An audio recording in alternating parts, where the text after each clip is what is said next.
Chapter 1 The Novice's Gift Package, Trillier Royal Flush. The autumn wind howled, biting with a frigid chill. A glimmer of cold light flashed forth, akin to a thunderclap. The fire's blade's radiance had transformed into a butterfly, swirling rapidly, courtyard. In an instant, it surged forth like a Yahadin dragon emerging from the sea, accompanied by echoing sound split the air. As the boy's movements grew increasingly swift, Thespiad oft have flying blade became ever more formidable. Theus a light dancing upon the blade appeared to reach its zenith. The accumulated momentum of the sword, coupled with the shrill sound of its piercing whistle, intensified dramatically. Ultimately, the pristine white light flashed, striking down upon the nearby rockery with an unparalleled ferocity. Bang! Arok half a meter was cleaved into with a single stroke.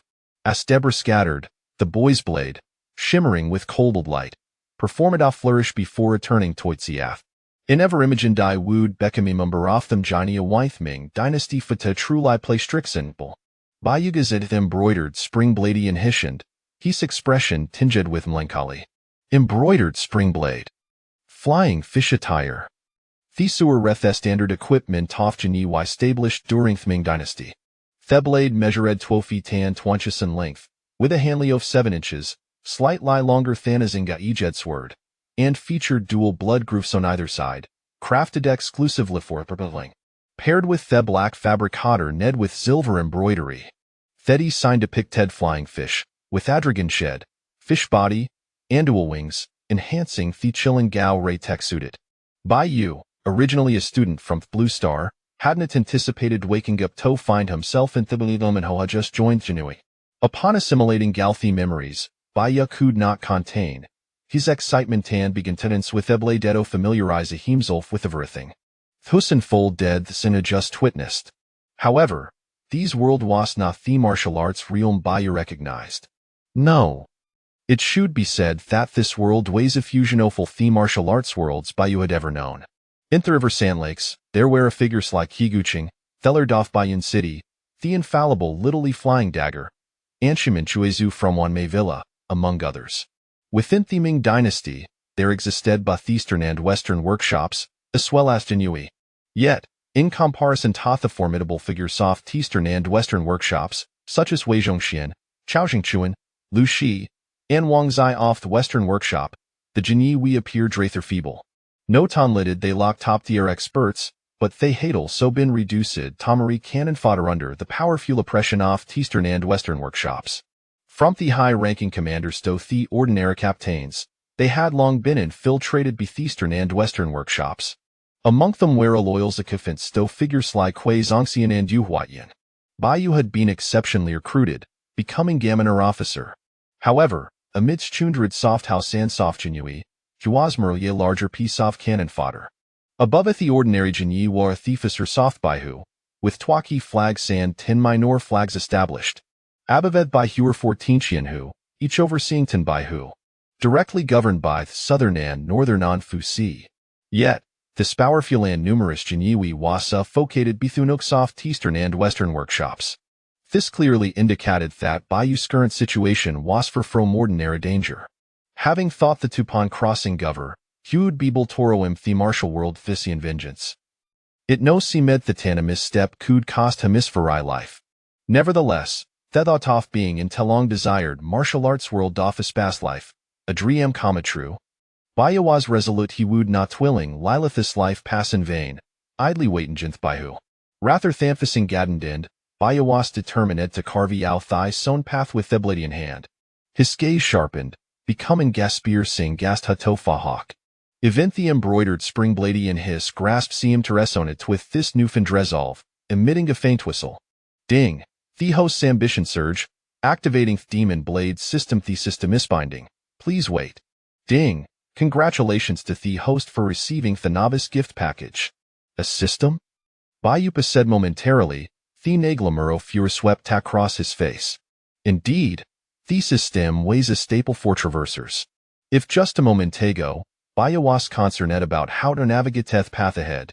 Now, with this system at this side, Heffeltan and wavering confidence saying Carvin Giblet. Whether within Jinyiwei or across the Ming Dynasty, Huascertain Hekud wield the power to command Theskis and Thirth. System. Activate the Novice Gift Package. Ding. The Novice Gift Package has been successfully activated, granting the Magus Induction Pill the Divine Blade / Magic Induction Pill Premium Elixir, said to provide a 50% of comprehending thesency of te blade and consumption. Divine Blade / an exceptional technique.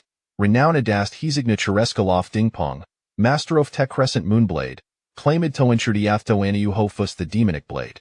Baya was momentara lista ned bethesud in reward soft gift package. He anticipated that the system would be generous, but upon witnessing their words, he realized it had underestimated. Having integrated the memory of this body along with the information provided by the system, Bayu had gained a thorough understanding of the world's structure. The levels of martial arts were categorized into 4 major realm: postnatal, innate, dongxian, and tianming. The postnatal realm consisted of layers, y then ethereal divided into lower, middle, upper, and extreme realms. Above then ethereal lay the dongshuan realm, which, like the innate, was divided into 5 realm. As fourth asynth Tai and Ming realm, dear referred to themselves as true practitioners, and they were exceeding learned world. In total, there were 5 major levels of martial arts: low grade, mid grade, high grade, exceptional, and extraordinary, mirroring this same grading system as elixirs. Now, with the Novice Gift Package opinion for the first time, it had bestowed upon him the exceptional technique of Divine Blade / the Premium Magus Induction Pill, with a 50% of comprehending the legendary essence of te blade. This was Cindy de Royal Flush. For Bayu, Cotinder Straits, it was like a temeli rain. A stone breaks, a must report oath by Honserta Indanger slim ahead a must first answer strength. Bayu gazed the dark elixir in Hishand, a glimmer of determination flash in his eyes. This magic induction pill indeed offers an lie of 50% of comprehending thesency of te blade. However, with thesis to mastapla for traverser swetherium fortunation not, is shaltakethis gamble. And as forthis divine blade / it surpasses me current meager skills 100-fold if I can't striveta master it. By tomorrow when it reportathon fusi, would just besweep and gall before me the released, would possess the power to protect Mishelf. If fan yonder est is at your sights in May, I want the cite to reveal the demonic bloody ahead of time. With this thought, a cold glint flashed in by his swift lie swallowed magic induction. Chapter 2 Divine Blade / the initial manifestation of blade intent. Glug. The magic pill transformed into a warm current, surging into his internal organs. In an instant, Bayuful thys entire bodhisaku points expand, the internal energy dormant to it hinium detoating explosively, and overwhelming gurgitownly shit flooding him. Buzz. Theblade off T embroidered sprink knife abruptly unsheathed with a flash of cold light. Theblade's radiant sua scolder than thebiting Gautam wind. As Theblade agripedin hishant, it erupted with a nun machedamai nearing aura. The divine blade / emphasized inward speed.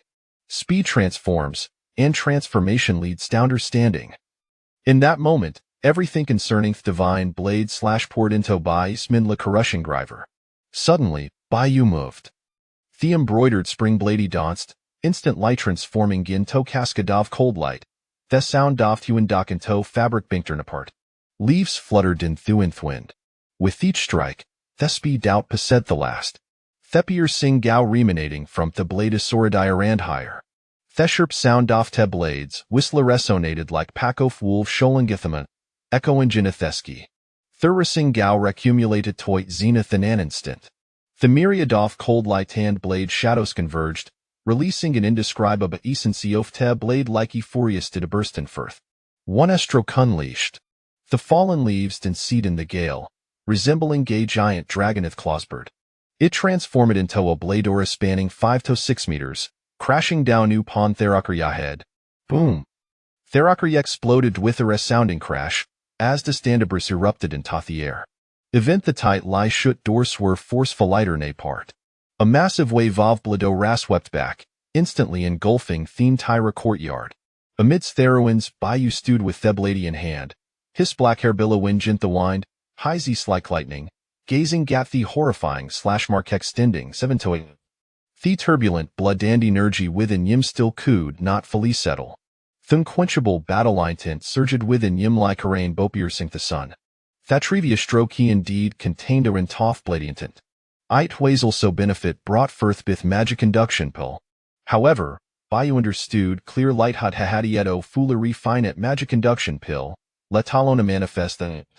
Hebeli evithative hetrili manifested bladientant, Thatrevia stri quod not only, have a shotared therokari buddles, erdikert yard walls from destruction.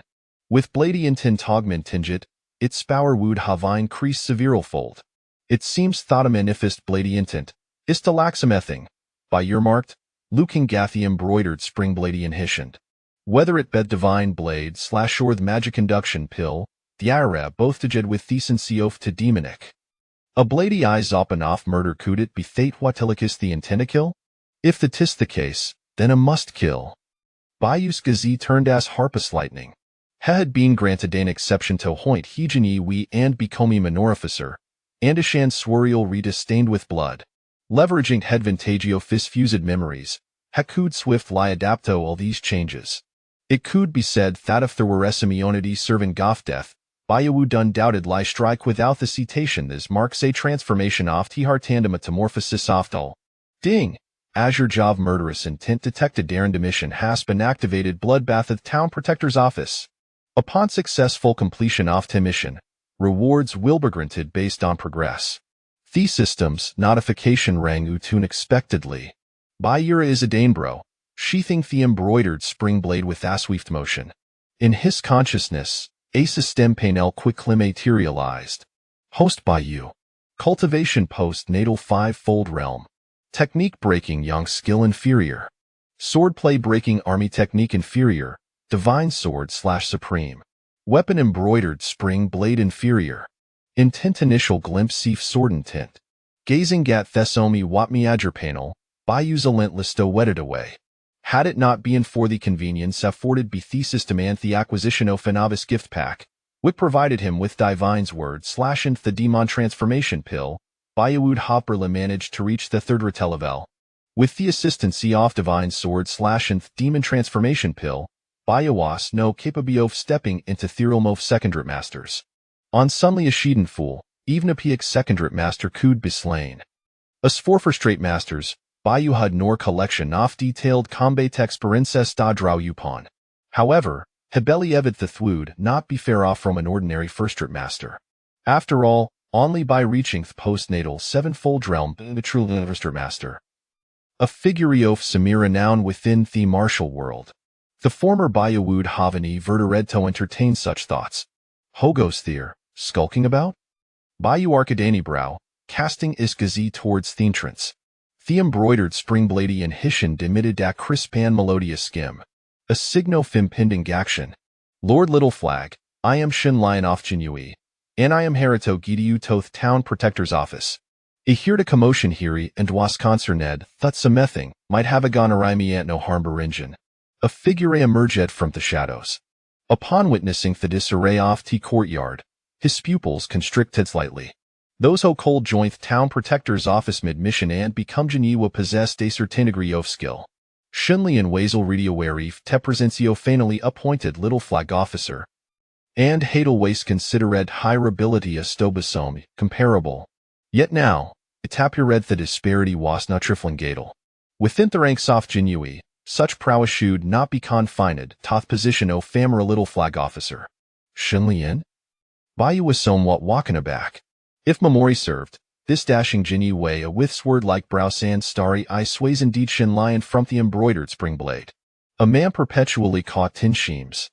Ultimately falling victim to Hatnir Lacostamus life, rendering Haimami nor figure, Jinyiwei. At present, Shin Lion remained an ordinary member of Jinyiwei. It seemed this fat haddy a townfold. Bayu wondered if he son appearance would complete a disrupt the course of events. Returning to the present, Bayu inquired, I sit a mephoralcal call? Reporting, my lord, there are still 15 minutes remaining however. Given the distance to North Town Protector's office, I arrived obediently, Shun Lion replied, visibly relieved. Has sane entire night already passed? Bayu raised dish to glance at Theski, which was beginning to lighten. Since the time is off thesence, let us depart. Thought ha night seemed flating. If it sufficed for Bayeto a climatito everything. Now, Huasala focused on seeking an opportunity to evolve his word intent. With that, Bayeto Akapispladian strode forth, while Shinlian quickly followed suit. Casting an last glance at the Chiata courtyard and the intersecting slashes that meridite, a flicker of struggle crossed his face before exiting. May I inquire, Lord Little Flag, how well doyak know Lord Zhang Yinggoth 100 households? Zhang Yang. Baiya steps faltered. Shunlian, what oh you suddenly bring him up? Up and recognizing Shunlian, Baiya was acutely aware that Zhang Ying was Shenlian's superior. And don't off T culprits behind Shenlian's previous misfortunes. A min howled stopit nothing to his goals. Lord Little Flag, it seems you are unawary of Zhang Ying's struinature foventure for. Recklessly, you may find yourself in grave danger. Chapter 3. Do you wish for me to bribe you? Oh, do you mean he will kill me? Baiyu spoke softly. He had just reviewed the character of Zhang Ying in his memory.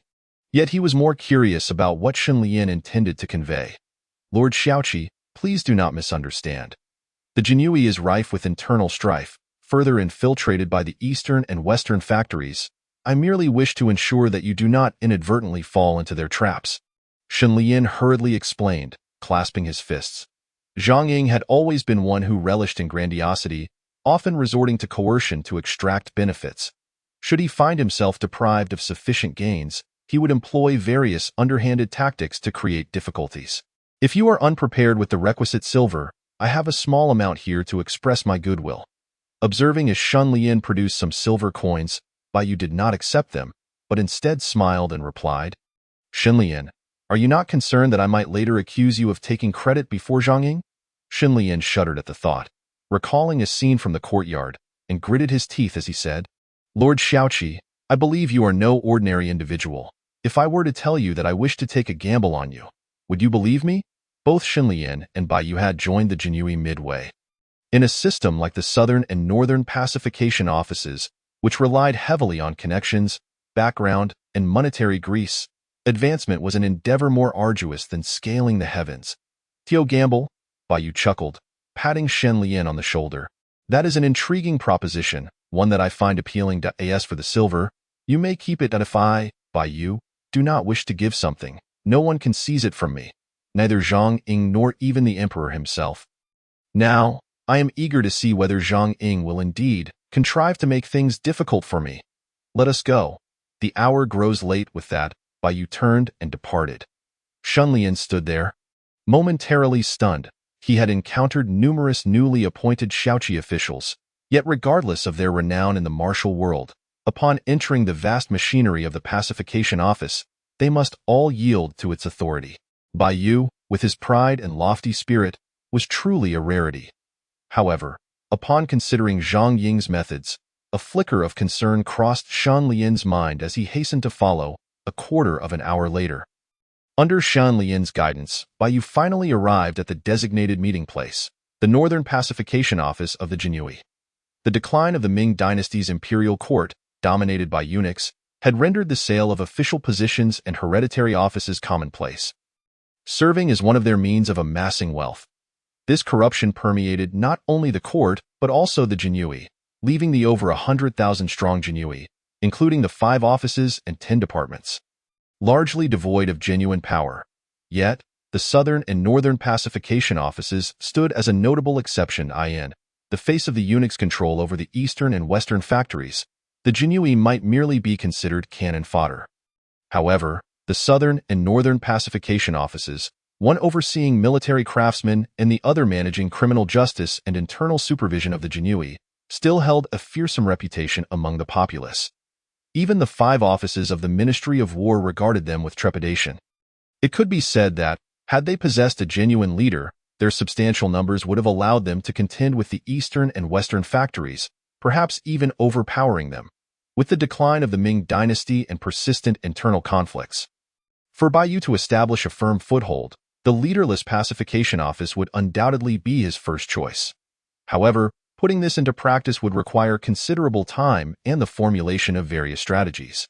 For now, he must first navigate the obstacle posed by Zhang Ying. Should Zhang Ying truly opt for a forceful approach, Baiyu would not hesitate to use him as a sacrificial pawn. Buzz! The sound of the embroidered spring blade resonated, as if in response. Bai Yu glanced down with a smile and, after patting it, stepped through the gates of the Northern Pacification Office. Shun Lian's expression froze momentarily. He had just detected a barely perceptible murderous intent emanating from Bai Yu. Was he contemplating murder within the Pacification Office? Yet, this thought was quickly suppressed. Such occurrences had never transpired within the walls of the Pacification Office. As they traversed the premises, Bai Yu, utilizing his status as a Shaoqi official, moved through the Northern Pacification Office with relative ease, the patrolling Jinyiwei occasionally saluting him. This was the power of authority, a privilege that Bai Yu had lacked in his previous life, in this lifetime. Now that he could thrive amidst the court and the martial world, Bai Yu was determined to seize it firmly. Lord Shaoqi, we have arrived, Shun Lian announced as they halted before the martial arts training ground of the main hall. The Northern Pacification Office comprised a total of 14 Qianhu and 140 Baihu. Apart from those on missions or engaged in operations, all Jinyiwei would attend the monthly roll call. However, under the decline of the Ming Dynasty, such gatherings had devolved into mere formalities, lacking any real training.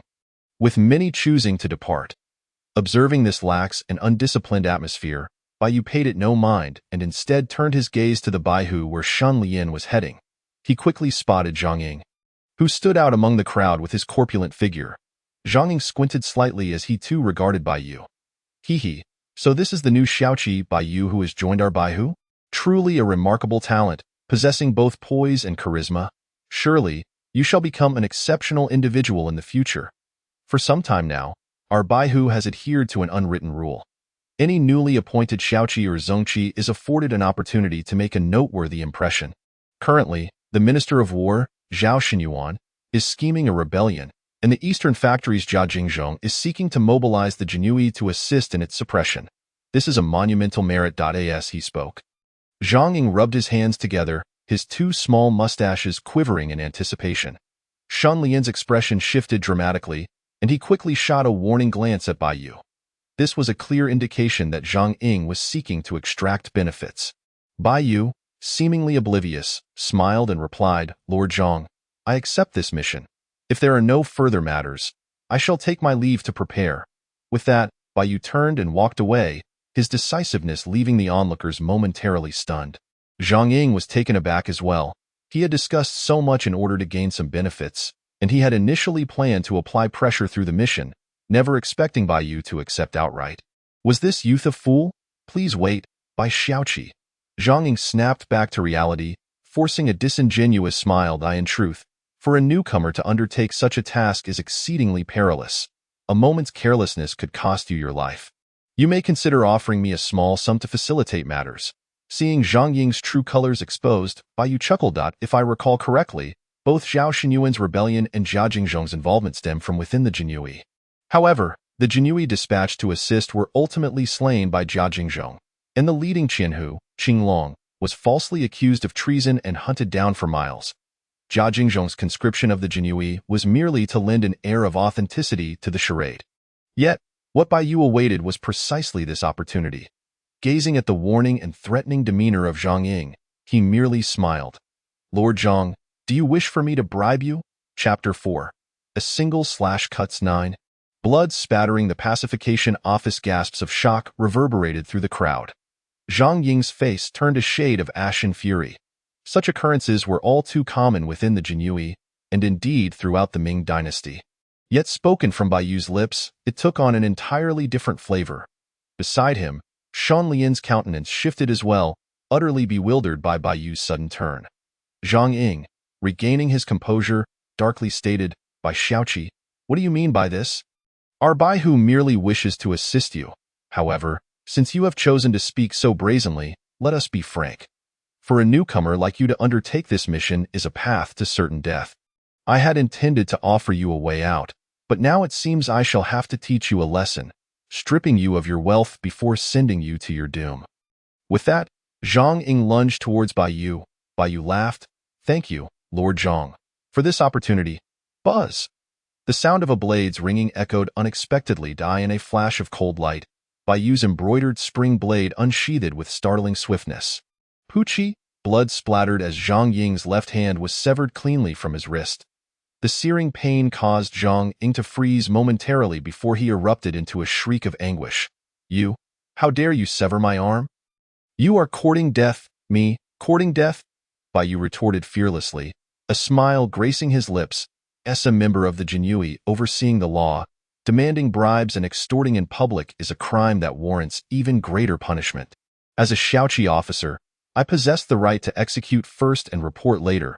I shall not only sever your arm but could easily take your life without consequence. Madness. Those present could hardly fathom that this youth would resort to such ruthless measures at the slightest provocation. Shun Lian stood in shock. Zhang Ying was incensed. Since his appointment as a Baihu, he had never been treated in such a manner. Gritting his teeth against the pain, he bellowed hysterically, "Someone, kill this arrogant upstart." "Yes," responded 2 Zongqi and 9 Shaoqi in unison. Those who had attained the ranks of Shaoqi and Zongqi possessed their own merits in the martial world, and as the blades fell into their hands, they turned their gazes towards Baiyu. "Come at me together," Baiyu said, a faint smile on his lips. Arrogance. These words, falling upon the eyes of the crowd, were nothing short of the height of arrogance. In their view, no matter how audacious Baiyu might be, he was merely a small flag-bearer among them. Here, they had 9 small flag-bearers and 2 commanding flags. "Attack, you 9, go first. We shall hold the line," exclaimed a robust commanding flag, taking the lead. The 9 small flag-bearers dared not delay, especially in the presence of the vengeful Zhang Ying. As the 9 embroidered spring blades were drawn, the martial arena was instantly enveloped in a chilling radiance. And in a leap, they closed the distance of 7 to 8 meters. In that moment, Baiyu felt the cold rush towards him, the brilliance blinding. Yet, the curve of his lips gradually twisted into a bloodthirsty grin, as the blood that he had barely suppressed within him began to boil once more. The effects of the demon-entering pill were reignited. Indeed, to unleash the blade and enter the realm of madness, one must not confine oneself to solitary practice. Feeling the surging vital energy within his dantian, Baiyu's eyes turned increasingly crimson. A murderous intent surged forth, crashing into his mind like thunder. Boom!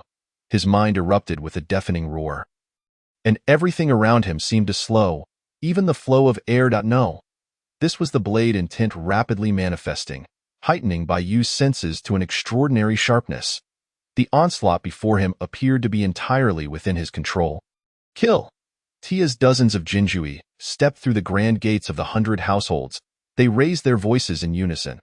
Leading them was a Qianhu clad in a red-backed, silver-embroidered flying fish robe, his expression cold and his eyes sharp as an eagle's.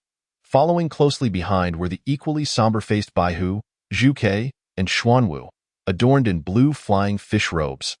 Unlike the newcomers who had joined the Jinyiwei, these individuals were nurtured from childhood by the southern and northern pacification offices, having been gathered from the streets like refugees, raised in pairs, and forged through mutual bloodshed until only the strongest survived, the Jinyiwei's death warriors. In their eyes, only the word mission held significance. Brother, a mere minor flag officer. I have just broken through to the 7th stage of the acquired realm, so let me offer him my blade. The youngest among them, barely in his 20s and brimming with arrogance, Xuanwu, moved first. With a swift leap, he soared across 7 or 8 meters, landing behind Baiyu. With his embroidered spring knife in hand, he struck down without question. Zhang Ying's face lit up with wild joy. This was the strategy of surrounding Wei to rescue Zhao. Should Baiyu insist on attacking, he would inevitably be pierced by Xuanwu's blade, as long as Baiyu refrained from assault. Zhang Ying believed he would not perish in front of the Qianhu. Just as this thought took root in Zhang Ying's mind, his pupils constricted sharply. Baiyu's embroidered spring knife remained poised for a downward strike, but his left hand deftly reached for the hilt at his waist, sending the sheath flying behind him. Divine blade slash, bang! Xuanwu's assault was instantly thwarted, and a spray of hot blood arched over Baiyu. Splattering onto Xuanwu's face, with a resounding thud, a colossal head fell heavily to the ground. Zhang Ying's eyes widened in disbelief. He had never anticipated that Baiyu would not only defend against the attack, but also manage to free a hand to decapitate himself before the Qianhu. I apologize, Xuanwu Qianhu. but the one I wish to kill cannot be saved. After casting a glance at the lifeless Zhang Ying, Bai Yu turned to survey his surroundings. Slaying Zhang Ying and staining the pacification office with blood was merely the first step.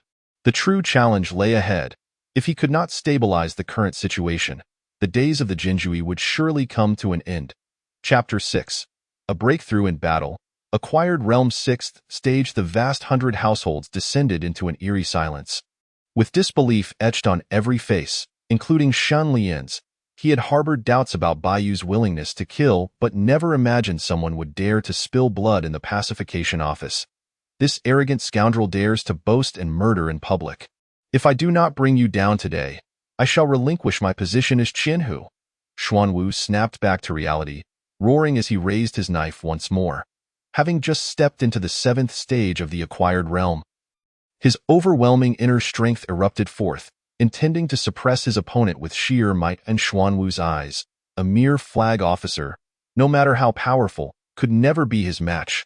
Apologies, but a mere Qianhu cannot subdue me.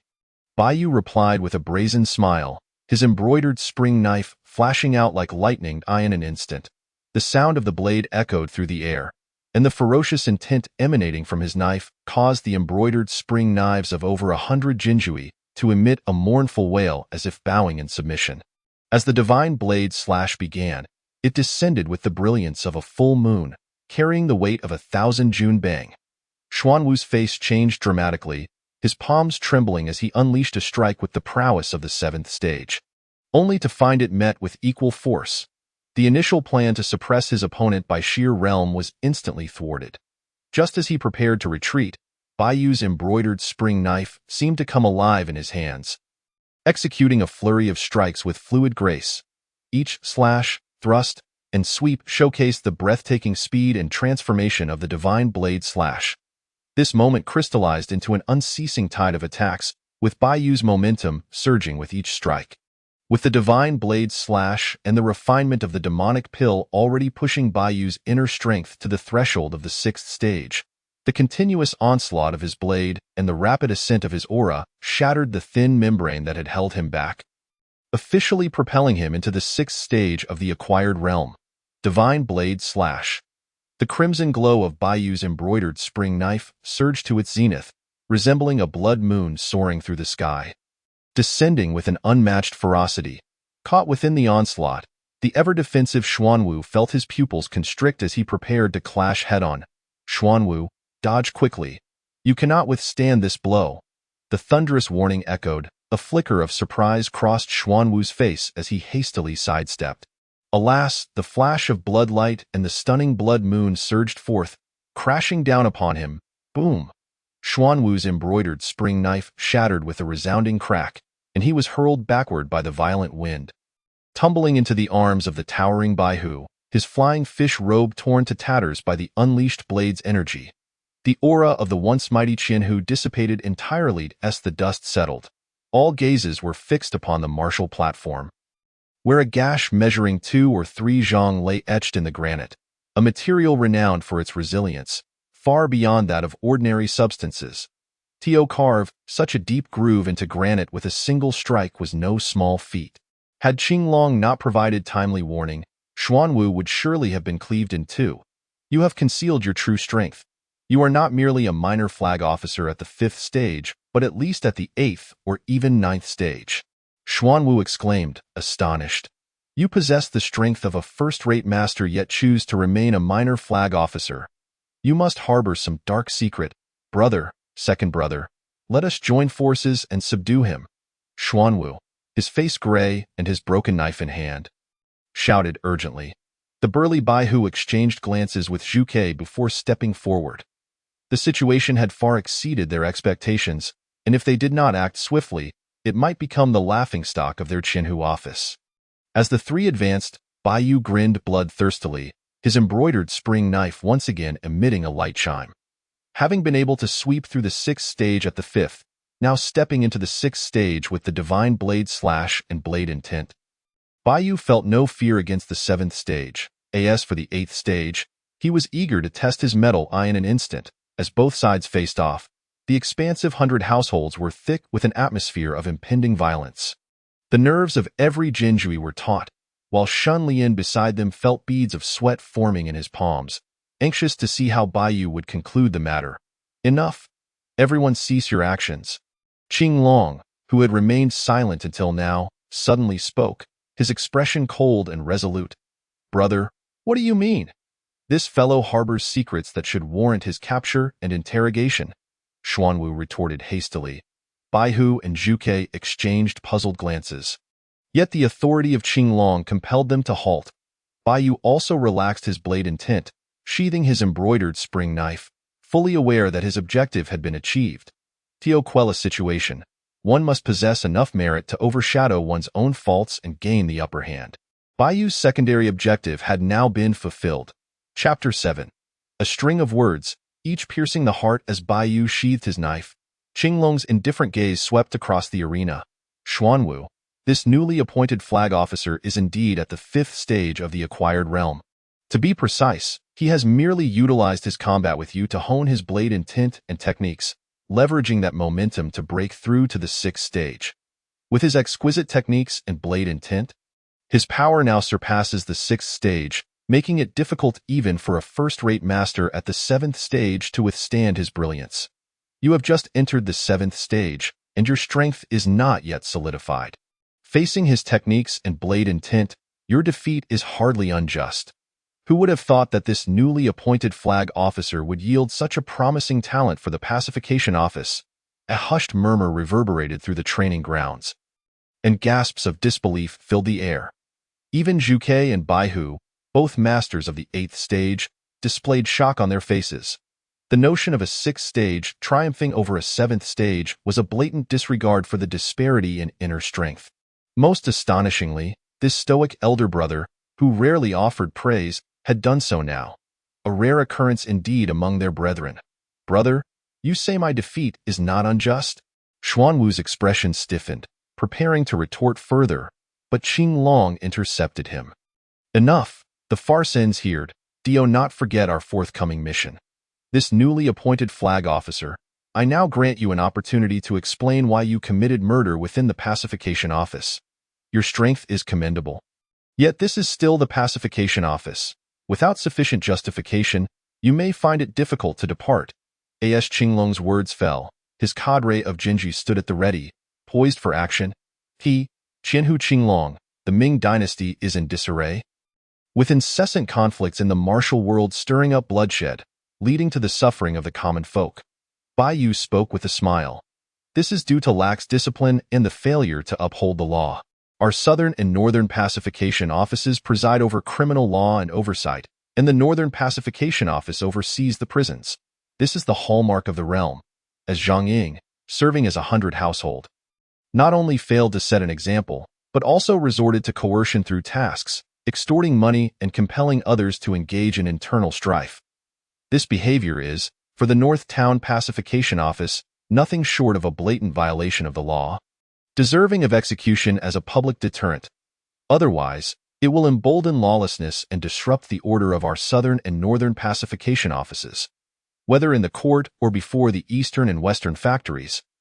How can we, the Jinyiwei, hold our heads high and stand tall, should this matter be exposed? Who in this vast world would still place their faith in the laws of the Ming Dynasty, or trust in our Jinyiwei?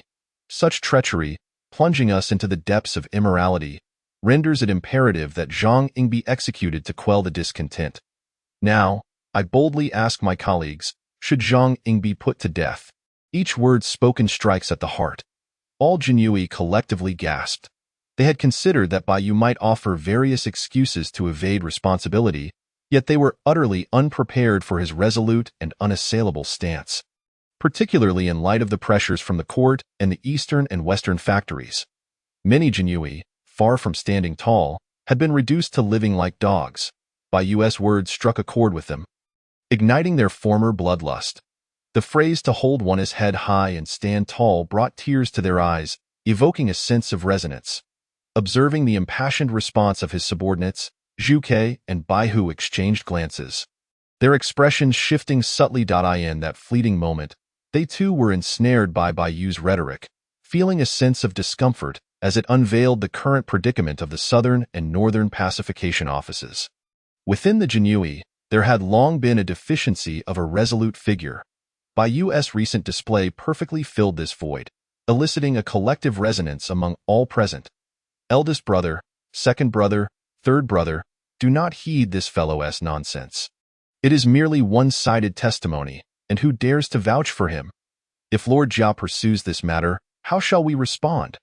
Xuanwu roared, his pride wounded by the previous encounter. If Bai were not punished, Xuanwu would find it impossible to save face. The Jinyiwei, once under Zhang Ying's command, now found their expressions changing as they lowered their heads in silence, unable to withstand Xuanwu's murderous glare. Bai Yu, seemingly unperturbed, took out a wine gourd and drank deeply from it, adopting an unconventional demeanor that conveyed a sense of confidence. Among the crowd, Shun Lian's countenance shifted as he grappled with the evolving situation, which was clearly beyond his control. Yet, he understood that Bai's actions compelled him to take a stand.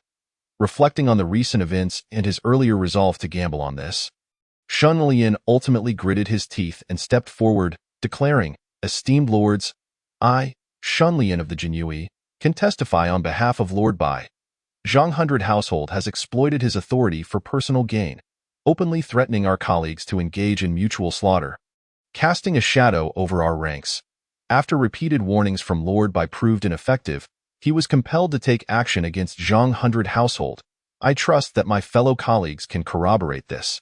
I hope the esteemed lords will see through this." Chapter 8. My fate is mine to control you. Xuanwu was momentarily speechless with rage. Shun Lian's expression shifted. Being hated by a mere 100 household was certainly not a good omen. However, at such a critical juncture, he could not afford to hesitate any longer. He straightened his back and met Xuanwu's gaze directly, determined to convey his resolve. The atmosphere among the Jinyiwei shifted palpably. Shun Lian, having long been a seasoned veteran under Zhang Ying's command, was well known among them. His public testimony for Bai, challenging Xuanwu, completely upended their perceptions. Yet, as they observed Bai nonchalantly drinking from his gourd, the remaining Jinyiwei felt an acute tension. "I can also testify." "Me too. I can as well." One Jinyiwei stepped forward, triggering a chain reaction among the others. The chorus of voices grew louder.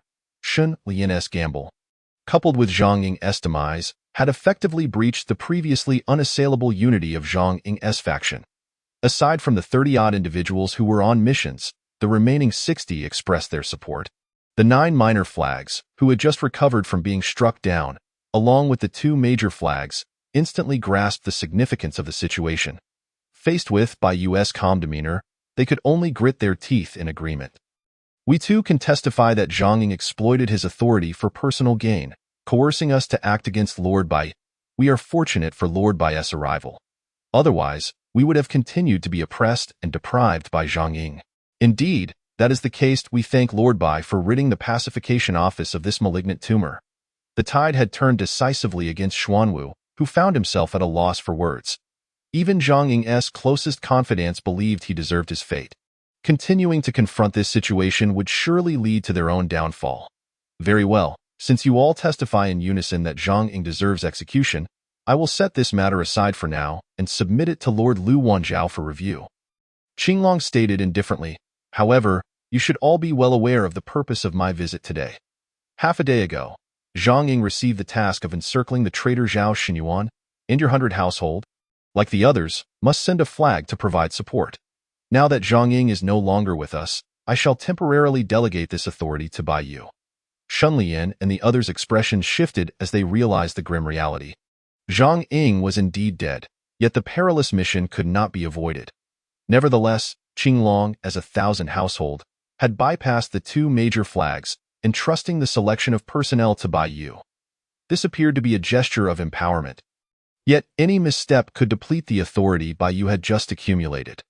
Regardless of who was chosen for this perilous task, it was certain that fear would grip any candidate aware of the dire consequences. "I shall go," Bai Yu proclaimed, taking another swig of liquor with a wry smile. "This is an opportunity to achieve merit. I certainly cannot let it slip by." "What?" Shin Lian and the other Jinyiwei were taken aback. Given Bai Yu's accumulated authority and Qinglong's delegation of power, it would have sufficed for him to appoint any flag to take on this dangerous mission. Yet he chose to seize the task himself, completely subverting their expectations. This unexpected turn of events even caught Zhu Ke and Bai Hu off guard. A glimmer of intrigue flickered in Qinglong's eyes as he remarked, "Indeed, you possess courage, surpassing Zhang Ying by a considerable margin. But do you not fear death?" "Death?" Bai Yu smiled faintly, shaking his head. "My fate is mine to control. I trust only in myself." Qinglong's eyes sparkled, and he exclaimed, "Well said. If you can survive, your future achievements shall undoubtedly transcend the position of 100 household.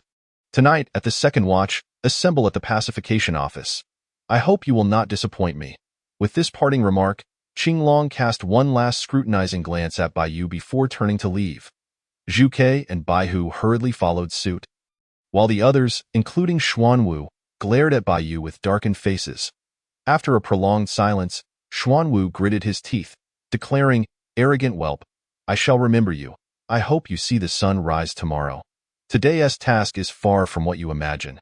As the figures departed, the oppressive atmosphere within the 100 household finally dissipated. However, gazing at the scattered remnants of Zhang Ying's corpse on the ground, everyone's nerves tightened once more, apprehensive that Bai Yu might seek retribution later. "Very well, everyone, the matter of Zhang Ying is temporarily concluded. I have accepted the mission. If you wish to join, please report to Shunlian. If you do not wish to partake, I can handle it alone," Bai Yu declared after draining the last of the liquor from his gourd. "Remember, I only require my own people, not petty individuals." The expressions of the Jinyiwei shifted dramatically. This was both an assertion of authority and a declaration of allegiance. Bai Yu's dominance clearly surpassed that of a mere minor flag, positioning him as the foremost figure within this 100 household, effectively replacing Zhang Ying. Shunlian, despite his initial trepidation, recognized the necessity of placing his faith in Bai Yu, albeit with unexpected swiftness. Nevertheless, accepting the inevitability of death, he took a deep breath and proclaimed loudly, "I shall heed Lord Bai's teachings." Chapter 9. Mastery of Inner Strength, Unrivaled Realm. As Shunlian reaffirmed his stance, the remaining Jinyiwei exchanged glances, their complex expressions finally dissolving. In unison, they responded, "We shall heed the Lord's teachings." At this moment, Bai Yu firmly established his foothold within the Grand Protector's residence. Simultaneously, as the events unfolding here began to spread, the death of Zhang Ying sent shockwaves through not only the entire town's pacification office, but also the eastern and western factories. News reached prominent establishments such as Hulong Villa, the Divine Marquis Mansion, and the Six Doors. However, a mere junior officer, no matter how formidable, could only stir minor disturbances within the pacification office. In the vast expanse of the Ming Dynasty, it was akin to a small stone creating ripples in a pond. Insignificant and inconspicuous. Within a modest courtyard of the eastern factory, Xuanwu hastily entered, observing the white-haired eunuch seated beneath the pavilion. He was the first to speak. "Master Jia, trouble is afoot. Zhang Ying has been slain by a junior officer under his command." Upon hearing Xuanwu's account, Jia Jingzhong's expression turned icy, his grip tightening around the wine cup, which shattered in his hand. "What audacity! To dare kill one of my own! Can a mere post-heaven 6th layer even hope to match me? A 7th layer?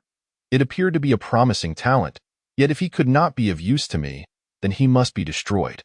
Did you not say he had agreed to participate in the encirclement mission at the third watch? I shall assign 2 7th layer inner servants to assist you in eliminating him. This is your reward. Upon consumption, it will stabilize your realm completely. I trust you will serve our house well henceforth."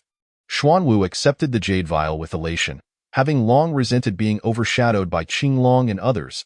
It was a rare opportunity for Jia Jingzhong, a loyal hound of Wei Zhongxian, to extend an olive branch, perfectly aligning with Xuanwu's desires and resulting in the present exchange.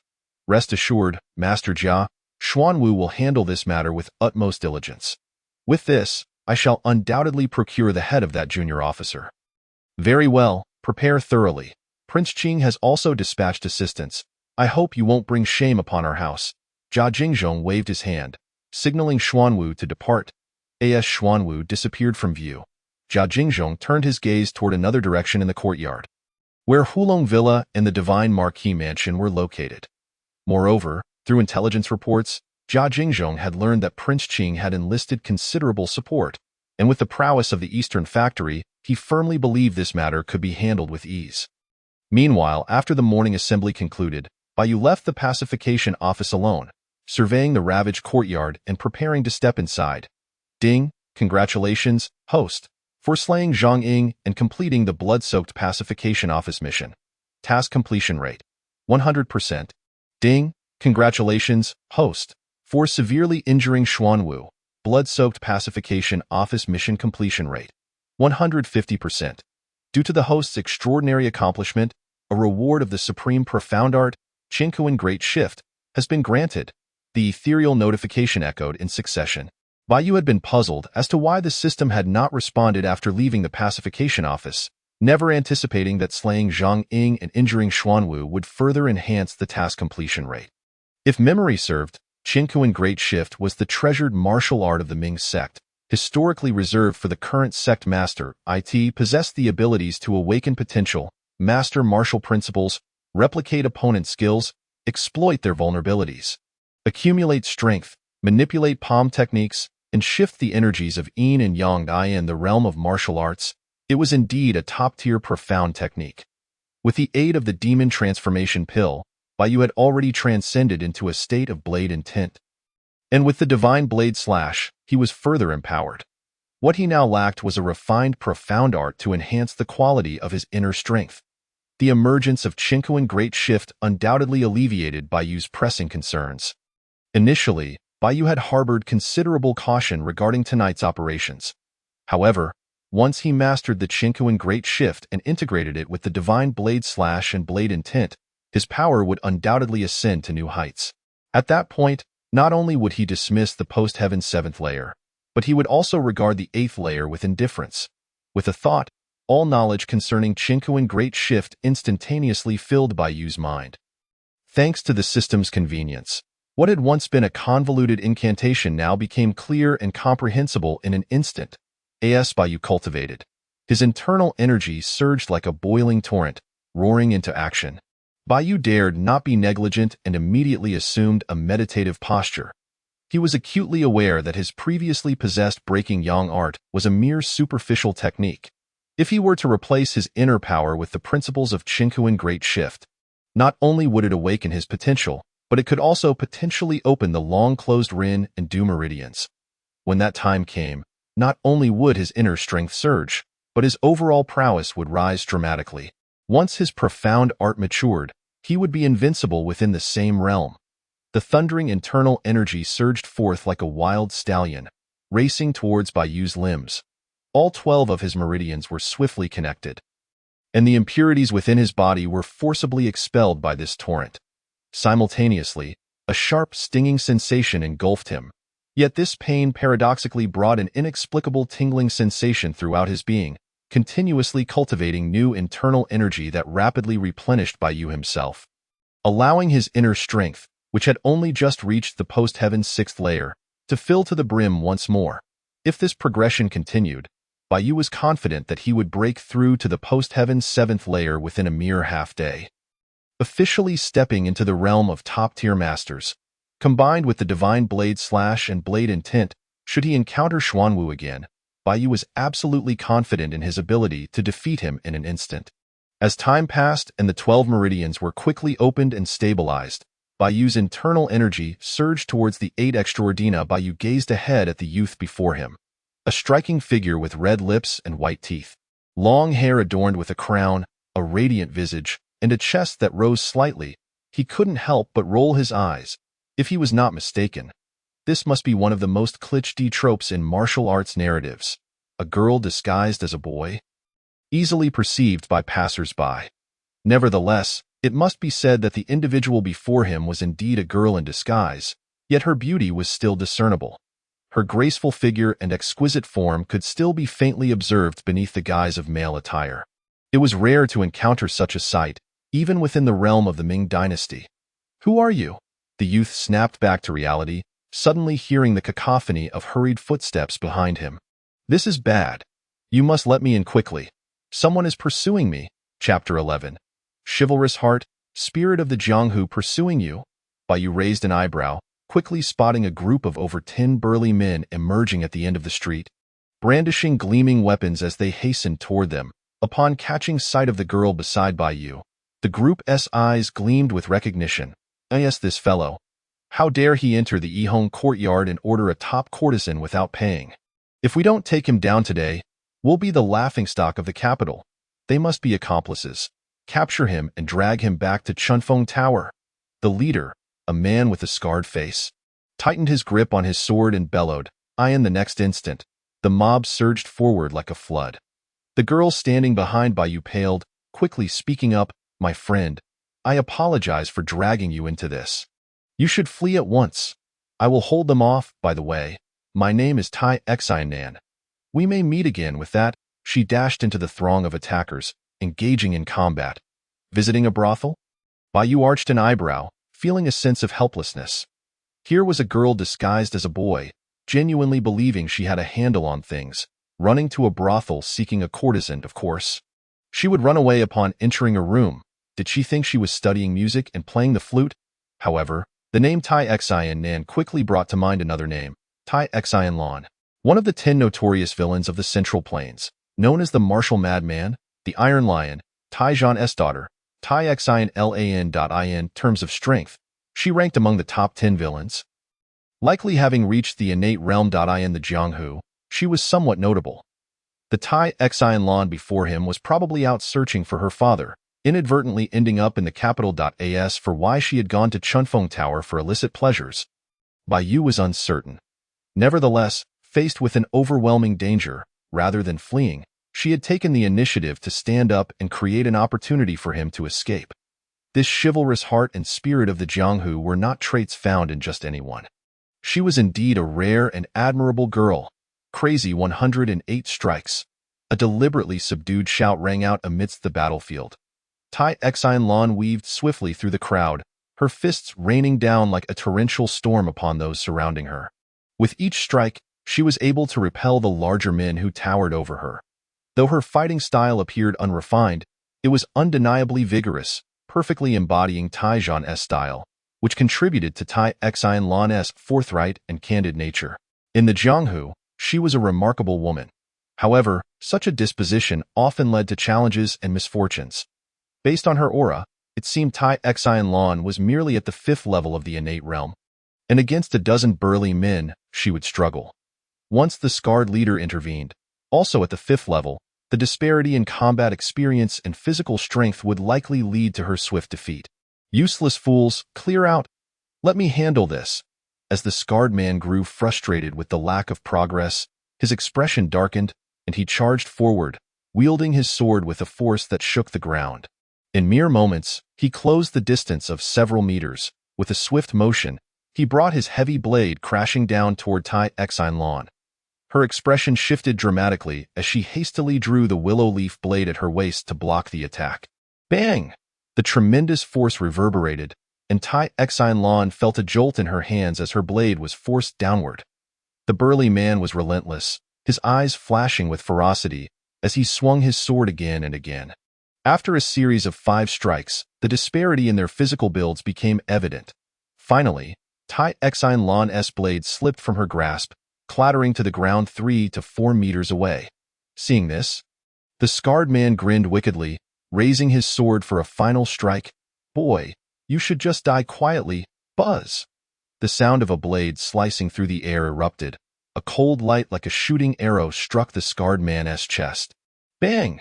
The scarred man spat out a mouthful of blood, his body hurtling backward like a cannonball, crashing against a wall 6 meters away before collapsing to the ground, unable to rise. Who dares to interfere in our Chunfeng Tower's affairs? Do you seek death?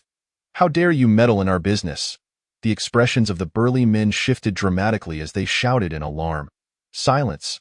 All of you, be silent! The scarred man roared, disregarding the pain in his chest as he straightened up.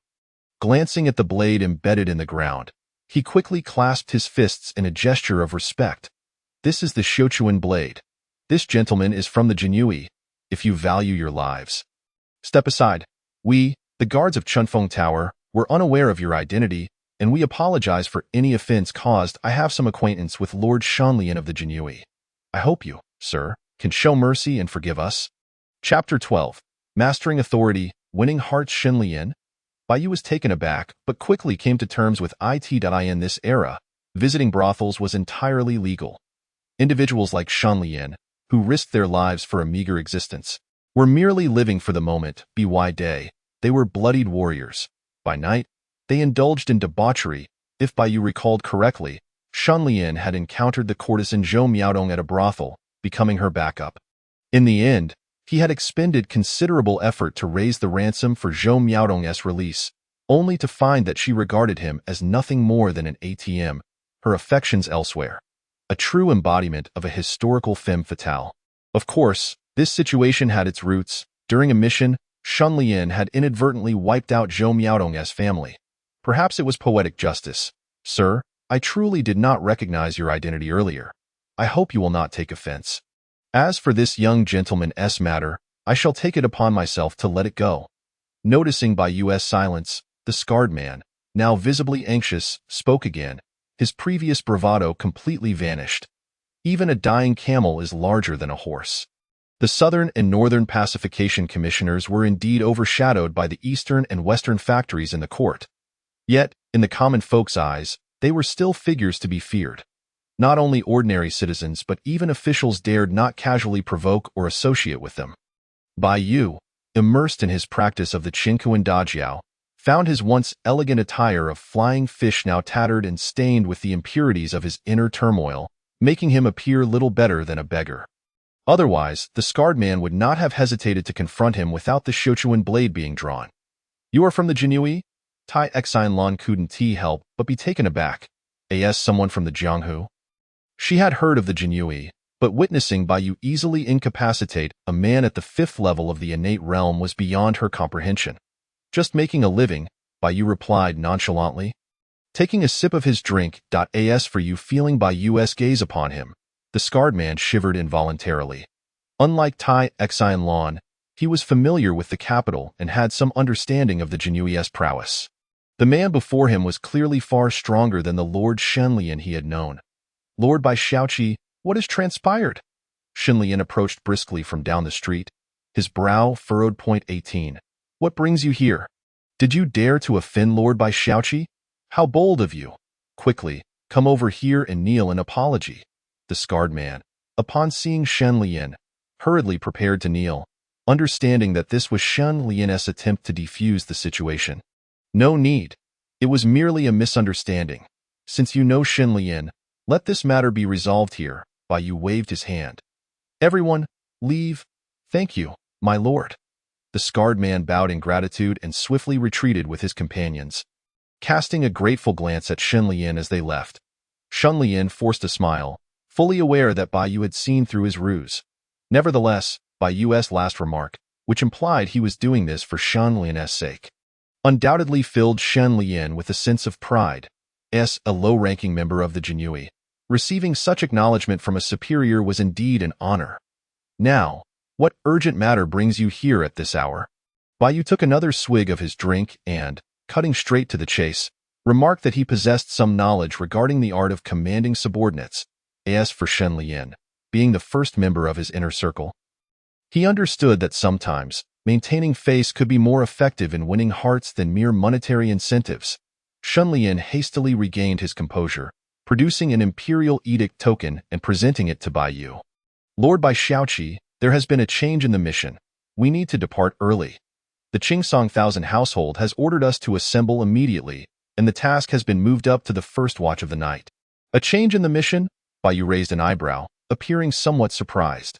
After casting a glance at the not-so-distant Taixinlan, Shanlian whispered, I have heard that others have gotten involved. The Qingsong Thousand household has decided to expedite matters to ensure the mission's success. Very well, I shall change my attire and set off at once.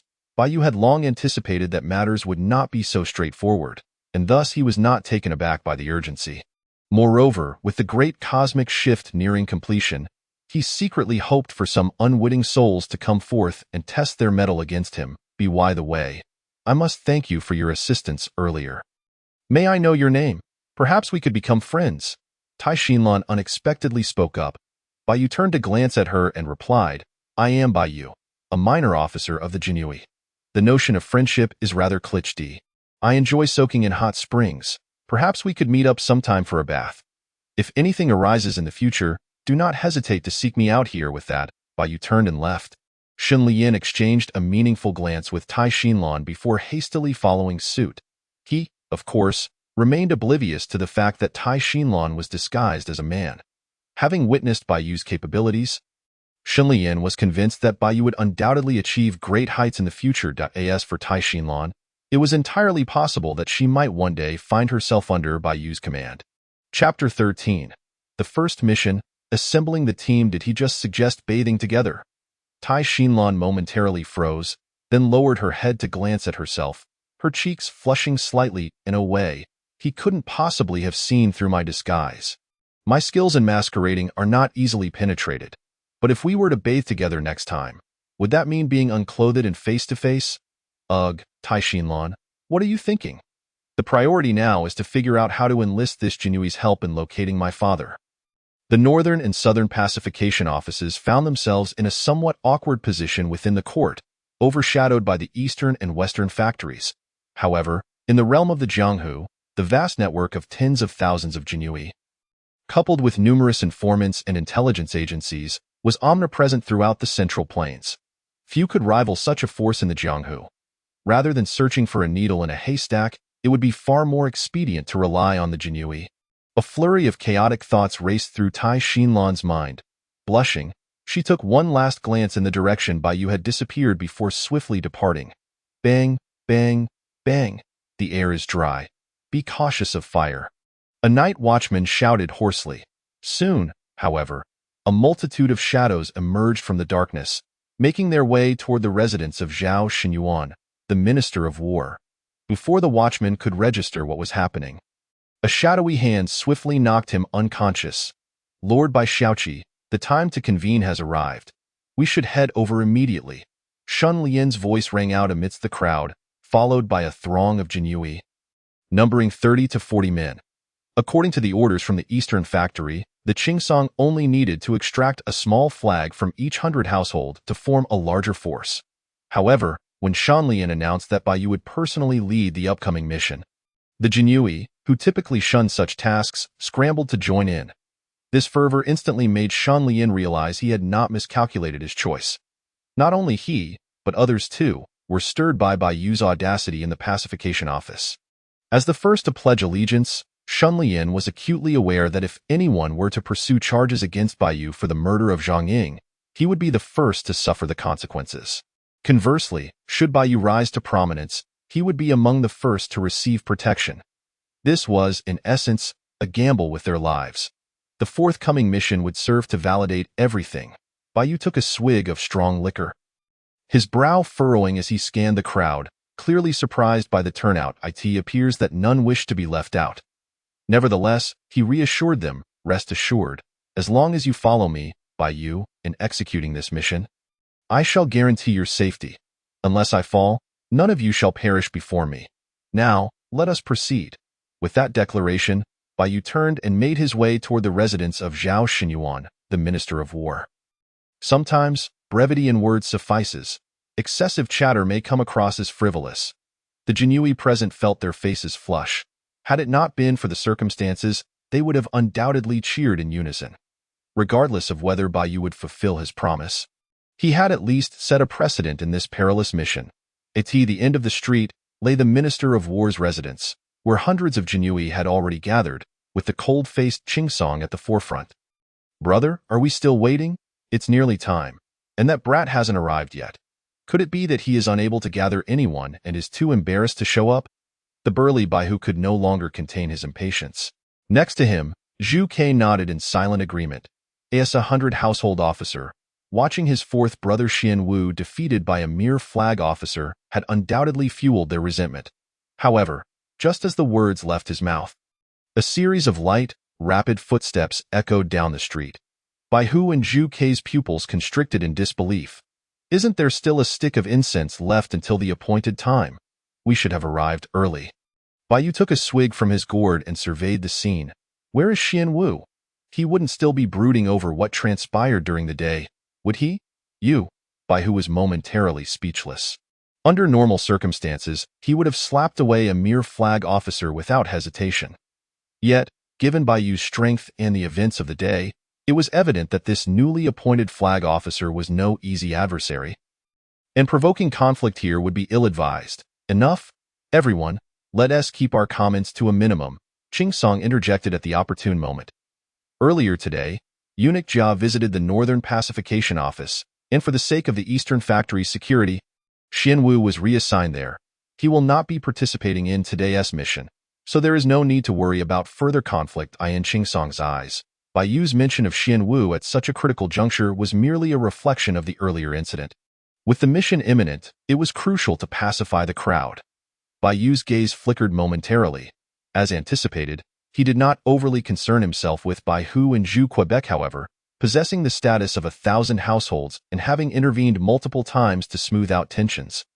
Bai Yu maintained a smile and remarked, it seems rather peculiar that the powerful Eastern Factory would seek assistance from the Jinyiwei, does it not?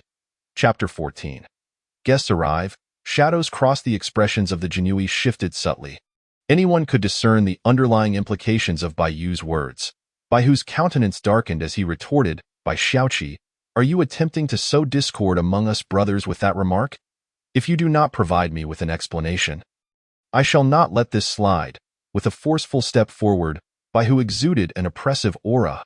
Bai Yu, unfazed, casually took another gulp of liquor and responded, there is no explanation to be had. I merely caution you to tread carefully lest you trip in the darkness. You, Bai Yu was momentarily speechless, frustrated at the thought of dealing with a mere flag officer. Yet, given Bai Yu's prowess and the earlier events, he recognized that provoking him at this juncture would be unwise. Enough! I will not tolerate such meaningless quarrels during this mission, Qing Song interjected firmly. Since you harbor concerns, I must say, the number of people you've brought exceeds my expectations. Therefore, you shall remain outside to guard. While we proceed within, Shan Lian and the others exchanged worried glances. If this arrangement were to yield merit, they might not receive even a drop of the spoils. Yet, would the typically headstrong Bai Yu acquiesce to such terms? Very well, I shall take charge here. I hope you all return victorious, Bai Yu replied with a smile, once again surprising everyone, including Bai Yu and Zhu Quebec. Qing Song hesitated for a moment. The remarks he had prepared were rendered unnecessary. After casting a lingering glance at Bai Yu, he waved his hand and led the way into the residence of Zhao Xinyuan, followed closely by the hundreds of Jinyiwei. Observing the figures of Qing Song and the others completely vanish into the shadows, Shan Lian could no longer contain his anxiety. Lord Bai Xiaoqi, are we really just going to hand over the glory? Hand over the glory? Bai Yu shot Shan Lian a dismissive glance. You seek to court death? Not seize an opportunity. The Eastern Factory is formidable. With Xian Wu reassigned, what remains? Shan Lian's expression shifted abruptly. As a veteran of the Jinyiwei, he was privy to many things and couldn't help but exclaim. Lord Bai Xiaoqi, are you suggesting that they are mere cannon fodder? Does the Eastern Factory intend to eliminate them as well? What shall we do? That's your concern, not mine. Bai Yu took a swig of strong liquor with a smile. His gaze momentarily sharpening as he remarked, as for us, we shall certainly await the arrival of esteemed guests. Shan Lian's expression instantly soured, the unexpected burden weighing heavily upon him. Suddenly, a sharp sound pierced the air. An ominous silence shattered by the swift trajectory of a black arrow, hurtling towards Bai Yu's face. Simultaneously, a figure clad in dark attire executed a remarkable display of agility, soaring across the expanse with the intent of vaulting over the crowd and scaling the walls of the estate. In the eyes of the cloaked assailant, this abrupt feint was designed to catch a mere junior officer off guard. As he neared the wall, a resonant clang echoed without warning. Bai Yu's embroidered spring knife unsheathed itself autonomously, hurtling towards the dark figure with astounding speed, akin to a flash of white lightning, appearing before him in the blink of an at the same time. The oncoming arrow was seized from the air by Bai Yu's right hand. Its trajectory altered through the application of the Qian Kuan de Nua E-Mine technique, an invisible force enveloping the projectile in an instant. With a thunderous crash, the two objects collided, the arrow shattering as the cloaked figure was sent sprawling. As he landed, the soft sword he wielded trembled violently in his grasp. A look of incredulity etched across his beautiful features, especially upon witnessing the spring knife return to Bai Yu's hand after having repelled him. This display of blade mastery left the dark-clad figure utterly astonished. Was this truly the prowess of those lackluster junior officers he was familiar with? Unperturbed by the figure's astonishment, Bai Yu, having honed his senses through the Qian Kuan de Nua Yi technique, was well prepared for the unexpected attack. Observing the slightly awkward stance of the cloaked figure, he noted that her delicate silhouette stood in stark contrast to the burly men around her. Another girl masquerading as a boy? Bai Yu mused, scrutinizing her further. Feeling his gaze upon her, the cloaked figure shivered involuntarily, a surge of unease rushing through her as she gritted her teeth and spoke. "My lord, I do not know who you are, but I wish to convey one message. In this era of eunuch rule, your southern and northern pacification offices are indeed weakened, constantly oppressed by the eastern and western factories. The affairs involving Minister Zhao of the Ministry of War are deeply entangled. I hope you can show some leniency and allow me to enter to rescue someone. If you refuse, I shall have no choice but to resort to force." Chapter 15. The Eastern Factory arrives. "One man against all force," Bai Yu replied with a playful smile. "I am well aware of the predicament faced by the pacification office, but to let you in solely based on your words is utterly impossible. As for your skills, they certainly surpass what one would expect of someone in disguise. Yet if you wish to enter, you must first contend with the spring knife in my hand." "You?" The cloaked figure's expression changed, anger flashing across her face as she retorted, "Very well, to rescue my companion, I shall have to force my way in. Let us see if your knife can stop me with that." She lunged forward, her exceptional agility reaching its zenith as she closed the distance between them in an instant. The soft sword in her hand flicked with a sudden burst of energy, unleashing a torrent of sword light aimed directly at Bai Yu's face. The fierce assault infused with profound internal strength, that the aura of someone at the 8th level of the acquired realm? No, this is the breath of one who has just stepped into the 9th. Bai Yu's eyes gleamed with intensity, his bloodthirsty aura erupting explosively. Having just attained the 7th level, he felt confident in his ability to contend with the 8th, but a challenger at the 9th level was an opportunity he had long sought. This was the perfect chance to hone his skills. With a resonant clang, Bai Yu's spring knife was drawn once again, this time infused with a depth of internal energy far surpassing anything he had previously wielded. The divine blade surged forth, its overwhelming presence unmistakable, as it cleaved through the air towards the cloaked figure. Her expression shifted dramatically. "As this truly the strength of a junior officer?" she thought, but it was too late. The sword strike had already been unleashed, leaving her no time to react. The air crackled with energy as the fierce wind tore through the surroundings, fracturing the very earth beneath them. The cloaked figure was sent reeling backwards, her hairpin shattering under the force, and the black cloth covering her face was shredded, revealing a striking visage framed by cascading black locks, exuding an inexplicable elegance. For those unaware, her beauty would have been striking. But Bai Yu, recognizing the determined glint in her eyes, concluded that this black-clad figure was yet another girl masquerading as a boy. But a rip sounded once more as Bai Yu's gaze fell upon the token revealed at her waist. Emblazoned with the characters "Protect the Dragon .1 from Protect the Dragon Manor," Bai Yu's brow arched, the true identity of this pretender becoming evident. "You are Shangguan Haitang, the #1 secret agent of the Xian faction?" Shangguan Haitang's complexion paled slightly as she hastily covered her face and the token at her waist. Protect the Dragon Manor, under the backing of the formidable Zhu Wushi, indeed wielded considerable influence within the Ming Dynasty. However, intervening in the affairs of the Eastern Factory and the Minister of War was decidedly precarious. Otherwise, she would not have resorted to such covert methods. "You have mistaken me. I am not affiliated with Protect the Dragon Manor," Shangguan Haitang quickly protested. "You of the Jinyiwei are merely in pursuit of wealth. Here is 1,000 taels in silver notes for you to take.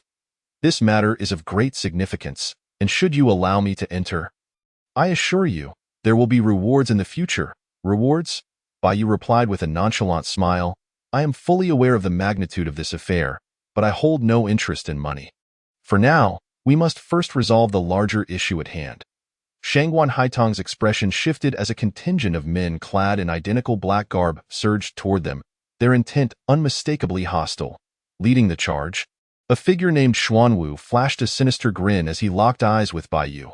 By Xiaoqi, I did not expect our paths to cross so soon. Yet, I wonder, are you not the one who was so audacious? How is it that you find yourself in a place devoid of any profit? Xinlian and the others looked aghast, recalling Bai Yu's earlier statements. They finally understood that Xuanwu had not been reassigned, but had instead allied himself with the Eastern Factory, becoming a hound for the eunuchs, brazenly revealing his identity, seemingly determined to silence Bai Yu. By Xiaoqi, what shall we do? Xinlian hastily inquired. Dio, we need to call for reinforcements. Reinforcements? Bai Yu took a sip of liquor. They come prepared. The thought of seeking help is futile. Just stay hidden and protect yourselves. I have waited here long enough for these prey to arrive. Xuanwu, this time I possess a legitimate excuse to take your life. With that, Bai Yu stepped forward, a move that sent shockwaves through the crowd, even shocking Shangguan Haitong. Was he truly planning to take on all of them single-handedly? Such audacity against the elite hounds of the Eastern Factory seemed perilously reckless. Chapter 16. The Celestial Lock Arrow Formation, cleaved by a single blade by Xiaoqi, as ever. Your audacity knows no bounds. Xuanwu's expression darkened as he roared, but I assure you, I am not the same as I was by day. I have prepared a grand gift to ensure your demise. Attack? Understood? Dozens of black-clad figures echoed in unison, stepping forward as they deftly drew forth their black bows, forming a crescent moon shape in an instant. Be cautious. This is the Celestial Lock Arrow Formation of the Eastern Factory's black-clad archers, said to be an invincible killing move regardless of one's martial prowess. Shangguan Haitong's face paled as she urgently warned. No sooner had she spoken than the sound of bowstrings thrummed ominously. Whoosh, whoosh, whoosh. The ranks of Eastern Factory hounds unleashed a volley of arrows, each one curving through the air at impossible angles, converging upon Bai Yu with deadly precision. Shangguan Haitong's expression tightened as she gripped her soft sword, prepared to assist, but Bai Yu suddenly lifted his head, a bloodthirsty glint in his eyes. The spring knife in his hand erupted with a piercing, shrill cry, echoing like a wolf howling at the moon. The crimson blade aura surged to its zenith as he met the oncoming barrage with a single stroke, boom. The 5 to 6 zhang long blade aura clashed violently with the hail of arrows. The ferocious winds unleashed, shredding dozens of arrows into fragments. All present felt their pupils constrict in disbelief. The Celestial Lock Arrow Formation had been cleaved in a single stroke. This was the Eastern Factory's trump card. A tactic feared throughout the martial world, utterly astounding to behold. Xuanwu, still reeling from shock, quickly regained his composure and roared urgently, "Hurry, prepare for the second wave of assault. No matter how formidable he may be. He is but one man. If we slay him, I shall reward you handsomely." The previous scene had been utterly astonishing, and most importantly, Xuanwu sensed that the current Bai Yu seemed to have transformed entirely from the Bai Tian of earlier. Exuding an overwhelming aura that was simply irresistible, whoosh, a figure surged forth amidst the explosive gales, darting into the ranks of the black-clad archers with a speed that was almost blinding. The embroidered spring knife in hand fluttered like a butterfly in flight, slicing through the air with deadly grace. Yet, this silver-white butterfly bore an ominous aura of bloodshed. Just as the black-clad archers, who had just regained their wits and were preparing to strike again, reacted, torrents of fresh blood erupted from their necks. Within moments, a dozen men lay lifeless on the ground. The faces of the East Factory's hounds shifted dramatically, and they hastily abandoned their sturdy bows to draw their blades. At that moment, Bai Yu was akin to a wolf amidst a flock of sheep. The divine blade slash, as a demonic sword technique, unveiled its true nature as a weapon of murder. Each flicker of the blade claimed multiple lives. With the escalating carnage, Bai Yu's divine blade slash epitomized unparalleled speed and unpredictability. In the span of merely 7 or 8 breaths, 2/3 of the East Factory's hounds were slain. A chill gripped Xuanwu's heart as he bellowed. "Two of you. If you do not act now, when else will you? If he slaughters them all, we shall not escape death ourselves. He has merely stepped into the 6th layer of the postnatal realm. While our combined strength in the 7th layer is more than sufficient to crush him. Move! Xuanwu charged forward, and the other 2 East Factory experts, who had been poised to confront Bai Yu, followed suit. As the 3 engaged, 2 soft swords and an embroidered spring knife formed a united front, launching an assault against Bai Yu. Unfazed, Bai Yu faced the encroaching East Factory experts. Instead of retreating, he surged forward, channeling the full extent of his internal energy from the 6th layer of the Qian Kuan de Nuai technique. The embroidered spring knife in his grasp seemed to struggle under the weight of the unleashed ferocity, radiating a blinding crimson light. The initially 5 or 6 zhong of blade aura surged to 8 or 9 zhong in an instant, descending with the force of 1,000 pounds. The expressions of the 2 East Factory experts shifted dramatically as they shouted. This is definitely not the power of the 6th layer of the postnatal realm. It reaches at least the 8th or even 9th layer. Xuanwu, you have betrayed us. Bang. The 2 East Factory experts quickly raised their soft swords to block, but upon contact, the swords shattered like paper. The crimson blade aura, having lost its obstruction, cleaved down upon them. Boom! The entire street trembled violently. The 2 East Factory hounds were severed in 2, blood and severed limbs raining down like a torrential storm. Crashing heavily to the ground, Bai Yu strode among the corpses, exuding an aura reminiscent of the Grim Reaper. In an instant, the vast street was enveloped in an inexplicable silence. Everyone's hearts seemed to be gripped tightly by an invisible hand.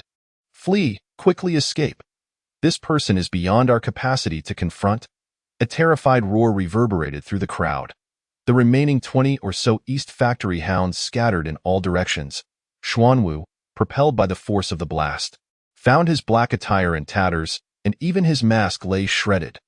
Witnessing the deaths and escapes of over 100 subordinates, he had no time for contemplation and hastily fished out an object from his robes, hurling it to the ground. Chapter 17. Apologies, you must die. Bang. A thick cloud of white smoke billowed forth, instantly engulfing Xuanwu's figure. When the vision before him cleared, Xuanwu had already vanished, leaving behind a scene of utter carnage. Shunlian, take your men and pursue those East Factory hounds. I want live captives, otherwise, kill them all. Bai Yu sheathed the embroidered spring knife in his hand. Shunlian and the other Jinyiwei suddenly awoke from their stupor. Responding in unison, at your command, my lord, we shall complete the task. If Bai Yu's earlier bloodbath at the town protector's office had evoked their respect, now it invoked sheer awe. This was the authority born of slaughter. And no one dared to question it. As Shanlian and the others departed, Shangguan Haiteng finally regained her composure, tightly gripping her soft sword. Faced with someone who could instantly slay 60 to 70 people and effortlessly eliminate 2 top-tier experts of the 7th layer, she dared not underestimate Bai Yu. Her instincts warned her that if she underestimated this young officer, she might very well meet her own demise. Rest assured, I shall not lay a hand on you. Bai Yu stated, taking a swig from his wine gourd. I still need you to vouch for the Longshan manor on my behalf. Otherwise, this achievement might slip through my fingers. Truth be told, we are on the same side. Let us go. If we delay, those inside may not survive. With that, Bai Yu turned and rushed towards the residence. Upon hearing this, Shangguan Haiteng finally released her grip on the soft sword and, gritting her teeth, hurried to follow. She understood that the East Factory's attack on Minister Zhao Xinyuan was entirely aimed at the Imperial Seal. This mission was similarly to ensure the seal's safety. However, as they ventured deeper, they encountered a landscape littered with corpses. In addition to the guards stationed at the minister's residence, many were Jinyiwei. Clang, clang, clang. The sounds of fierce combat echoed from a nearby courtyard. Bai Yu's eyes brightened, and he unleashed his speed to rush towards the sounds of battle. Shangguan Haiteng quickly followed, her instincts warning her that Bai Yu was indeed perilously dangerous. Yet, for the sake of the Imperial Seal, she had no choice but to press on. Within the courtyard, figures darted about, their movements punctuated by the sounds of clashing weapons, while 7 or 8 black-clad figures circled around them. White Tiger. Vermilion Bird, I advise you to surrender quickly. Your men have already been slain, and if you comply and return with us to the East Factory, perhaps there is a chance for survival. Otherwise, it is certain death." A burly East Factory expert declared, his soft sword radiating an aura of the 8th layer of the postnatal realm as he lunged forward, as the surrounding hounds aimed their bows to ambush. White Tiger narrowly evaded the incoming, venomous sword strike, only to be grazed by 2 arrows that drew blood, staining the ground a deep red.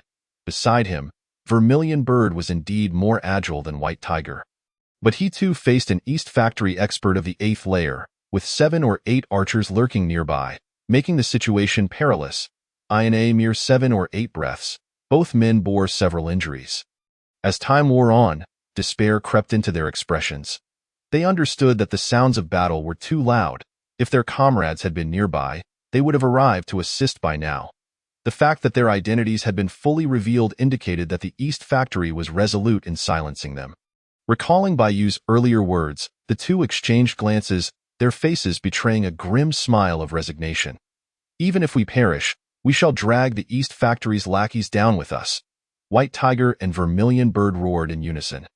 However, before they could act, a series of urgent whistling sounds pierced the air from a distance. "My lords, everyone outside has been slain. Please save me." A disheveled Xuanwu burst into the courtyard, in contrast to the East Factory hounds fleeing in chaos outside. He understood that Bayu would certainly not allow him to escape. His only chance for survival lay in breaking into the minister's residence and joining forces with the 8th layer experts targeting White Tiger and Vermilion Bird. "Xuanwu, you have indeed betrayed us. I shall kill you," White Tiger exclaimed in shock, his voice laced with fury. Yet, before he could finish, a sharp whistling sound reverberated through the courtyard. A chilling light surged forth, striking Xuanwu in the back with a blinding speed. Bang! Xuanwu was sent flying, blood spilling from his mouth as he beheld the embroidered spring knife skewered into the ground, as if he had seen a ghost. "Apologies, I said I would kill you today, and you must die." Chapter 18.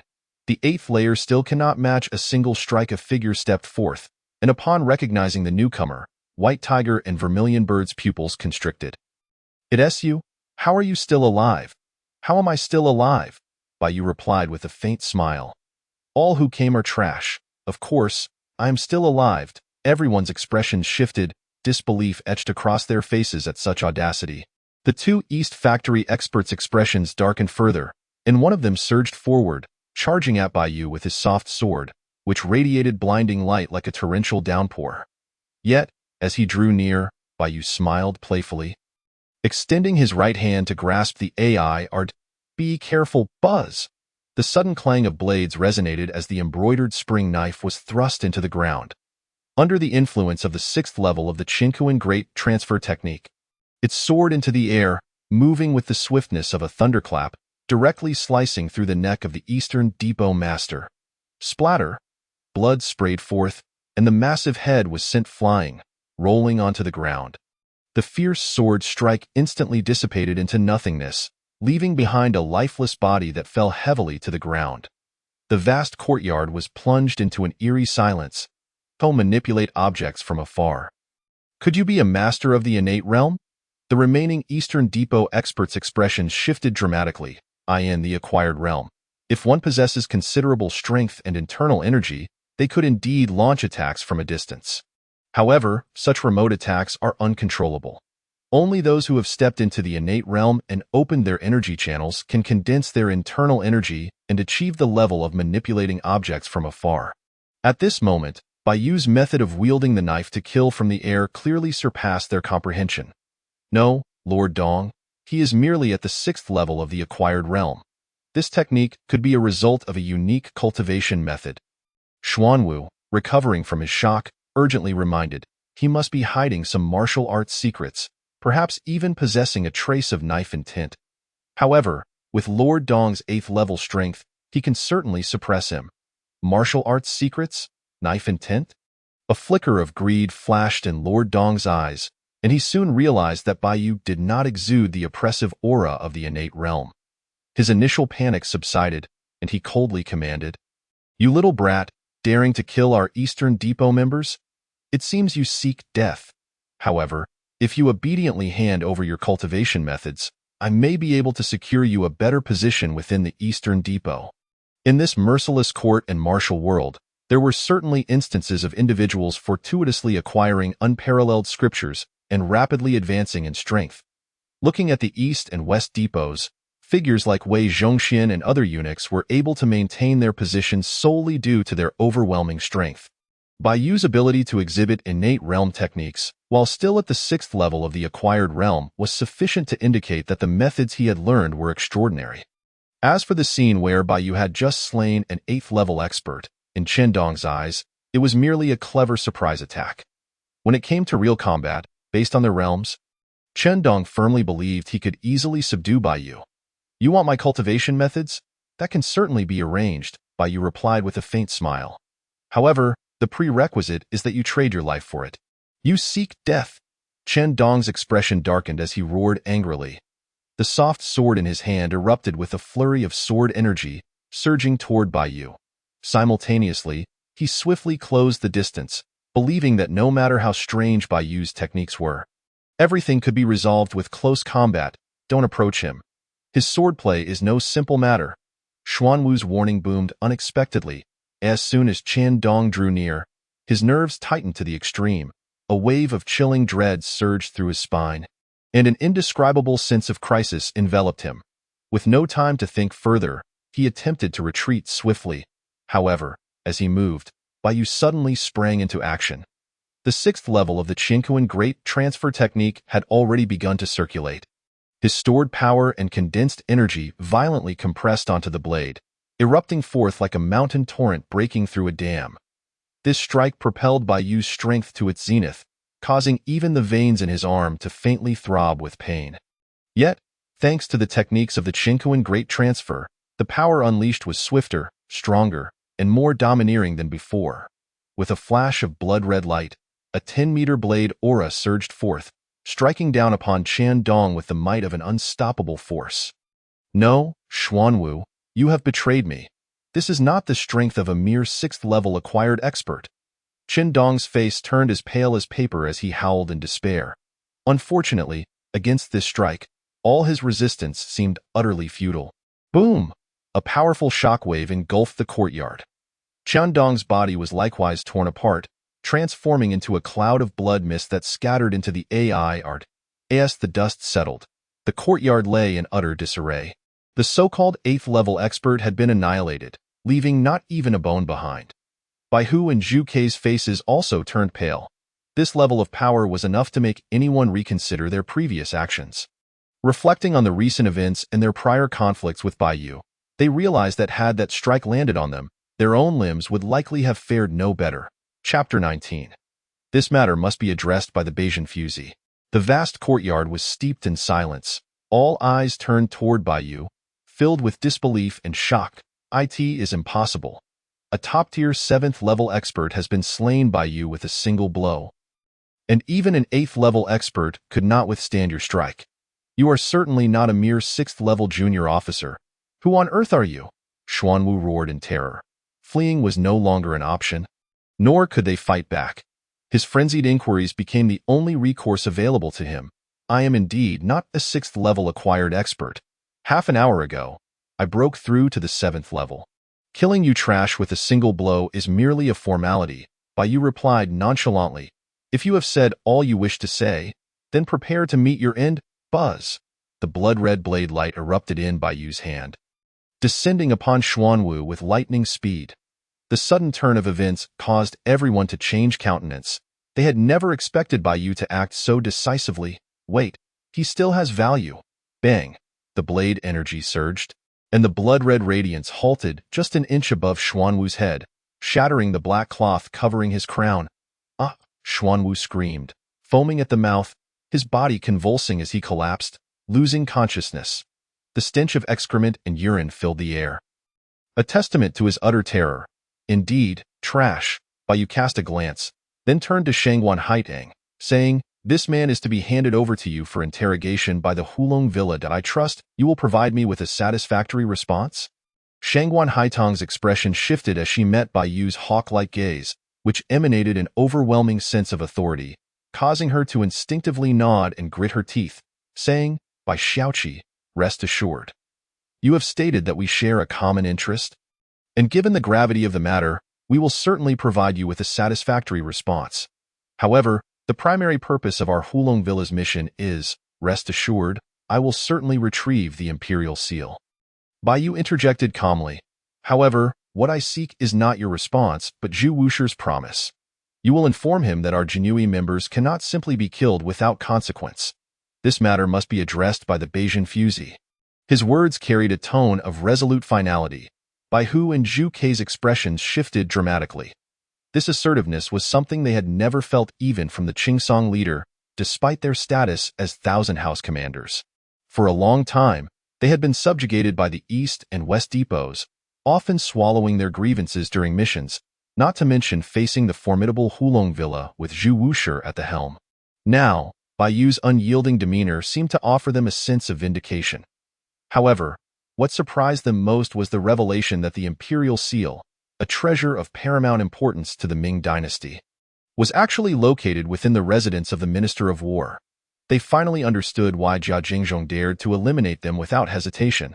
Shangguan Haitong's expression faltered, and under Bai Yu's piercing gaze, she ultimately gritted her teeth and nodded in agreement, saying, "Rest assured, I will convey this to my father. I hope Bai Xiaoqi will also swiftly retrieve the imperial seal. As for the individuals here, leave their handling to you, we must hurry." Qingsong should not have fled far, Bai Yu said, casting a cursory glance at the injured Eastern Depot henchman. To secure a promotion swiftly, Bai Yu needed to achieve results. Forming an alliance with the colossal East and West depots, as well as the Hulong Villa, was the most advantageous course of action. As for Zhu Wusher's ambitions of usurping the throne, Bai Yu had his own strategies to counterbalance that. The immediate task was to recover the imperial seal, for only then could he enhance his own standing. Ding, mission triggered. Please accept the escort mission commissioned by Qingsong of the Beijing Fuzi to receive a random reward. The ethereal notification echoed in his mind. Bai Yu raised an eyebrow, appearing somewhat surprised. From the outset, Bai Yu had suspected that Qingsong would seek the escort agency to facilitate his escape. Now that the system had triggered this mission, it further confirmed his speculation. However, with numerous escort agencies in the city, locating the one Qingsong had chosen would likely feel akin to searching for a needle in a haystack. "Bai Xiaoqi, do you perhaps know where my brother has gone? We can accompany you," Bai Hu urged. "Yes, we can come along," Zhu Kei echoed eagerly. Yet, as their words reached the tip of their tongues, they swallowed them upon encountering Bai Yu's indifferent gaze. "No need. Your current identities are crucial witnesses. You may leave with my people, but I have no intention of carrying 2 deadweights with me. Furthermore, do not entertain any foolish ideas, or I will not hesitate to add 2 more souls to my tally." Upon leaving those words behind, Bai Yu sheathed his embroidered spring blade and turned away, departing with a directness that left no trace of his presence. Only after his figure had completely vanished did the flushed faces of Bai Hu and Zhu Kei finally relax. Chapter 20. The Shock of the Dragon Guard Mountain Manor's Secret Agent's Goodness. This newly appointed minor banner officer is even more formidable than the elder brother. The sense of oppression is so intense that it makes me feel as though even breathing becomes a laborious task. Bai Hu exhaled deeply, his straightforward nature compelling him to voice his thoughts. The pallor on Shangguan Haitong's face began to dissipate slightly as she remarked, "If you hadn't mentioned that his status is merely that of a minor banner officer, I would truly believe I was facing the commander of the town pacification office.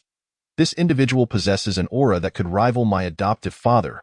Had he not met his demise, he would undoubtedly rise beyond the rank of 100 households. Perhaps even to 1,000. As the foremost secret agent of the Dragon Guard Mountain Manor, and the premier lord of the realm, Shangguan Haitong was well acquainted with exceptional talents. Yet, encountering someone as domineering and audacious as Bai Yu was unprecedented. He struck her as an unassailable treasure blade, radiating an undeniable sharpness. "Haitong, are you all right?" 2 figures, akin to specters, swiftly descended upon them, landing within the courtyard. Upon witnessing the sudden arrival of these uninvited guests, Bai Hu and Zhu Kei instantly tensed, adopting defensive stances. "Fear not, they are secret agents of the Dragon Guard Mountain Manor, just like me." Shangguan Haitong regained her composure and, Upon recognizing the newcomers, her expression brightened. These two must be Bai Hu and Zhu Ke, subordinates of the Azure Dragon Thousand Households. I am the foremost secret agent of the Dragon Guard Mountain Manor. Duan Tianya, clad in black and possessing a handsome countenance, was the first to reveal his identity. The other, Gue Hai Dao, merely cast a cold glance before stating, I am the Earth's foremost secret agent, Gue Hai Dao. Along our journey, we encountered numerous corpses, as well as first-rate masters at the 7th and 8th levels. I am astonished that Haitang, having just reached the 9th level, was able to slay them. This has indeed caused us some concern. Upon discovering that the Jinyiwei had acted prematurely, Shangguan Haitang hastily contacted the Dragon Guard Mountain Manor. Duan Tianya and Gue Hai Dao, realizing the situation had escalated, rushed to provide support. However, the sight of the numerous corpses and the extensive traces of battle visibly startled them. No, Brother Gue Hai, I did not kill these people. You are mistaken. Shangguan Haitang quickly shook her head in explanation. Not you? Then could it be the 200 households in the Azure Dragon Thousand Households? Duan Tianya's expression faltered. However, sensing their auras, he realized that their strength did not even match Shangguan Haitang's. The remaining individuals were likely the so-called Azure Dragon Thousand Households. No, these individuals were all slain by the newly appointed minor banner officer. By you? A flicker of trepidation crossed Shangguan Haitang's eyes as she disclosed the lineage of events. Duan Tianya and Gue Hai Dao exchanged looks of astonishment, their expressions shifting as they turned their gaze to the unconscious Xuanwu on the ground. Struggling to endure the foul stench, they examined Xuanwu's body, discovering an overwhelming residual blade energy within him. Fortunately, he had fainted. Otherwise, should he have utilized his internal force, triggering the residual blade energy within him, he would have undoubtedly perished from shattered meridians. Duan Tianya's expression changed slightly as he began to concur with Haitang's assessment. This minor banner officer is likely no ordinary individual, possessing the strength of the 7th level. He was able to slay those at the 8th level with a single strike. Even Haitang felt the pressure. His true prowess likely rivals that of the 9th level. Individuals capable of disregarding levels of internal force and fighting beyond their rank must possess considerable fortuitous encounters. With their martial arts and skills of undeniably high quality, it seems that a remarkable figure has emerged within the ranks of the Jinyiwei, the foremost figure of the Dragon Guard Mountain Manor. Duan Tianya not only held unparalleled strength, but was also a person of both intellect and valor. Among the Dragon Guard Mountain Manor, he stood only second to Zhu Wushi in authority. Shangguan Haitang and Gue Hai Dao were witnessing this level of praise from Duan Tianya for the first time.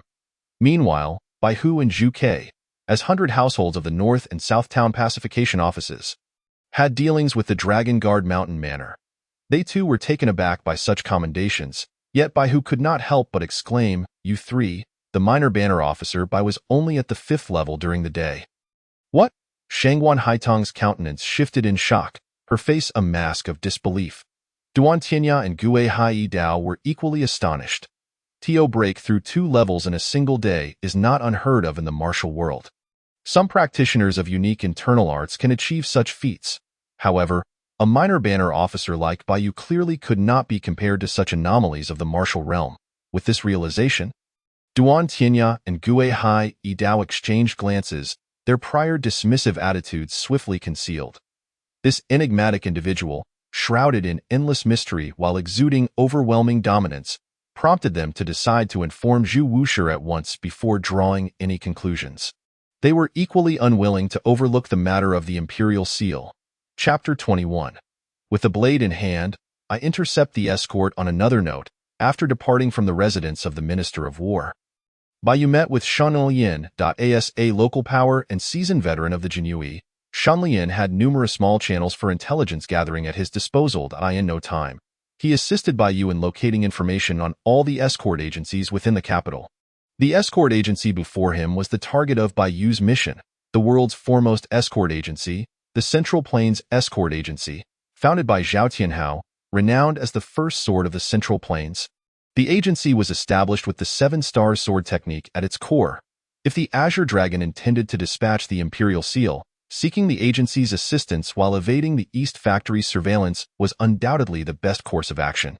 Unfortunately, according to Shen Lian's intelligence, Zhao Tianhao was currently absent from the Central Plains Escort Agency, leaving only his 3 daughters in charge. Guest, the sky has just begun to lighten, and yet you have already come to visit. May I inquire as to your business? A guard opened the door and promptly ushered Baiyu into the inner hall for questioning. Baiyu observed the brightly lit surroundings, where many were preparing to dispatch their goods, and replied nonchalantly, I am here to intercept an escort. Someone will be entrusting you with a cargo you cannot accept. Intercept an escort? The guard's expression shifted dramatically. Such an act was a grave taboo within the escort industry. If word were to spread, it would bring disgrace upon the Central Plains Escort Agency. Tio, intercept an escort? What audacity!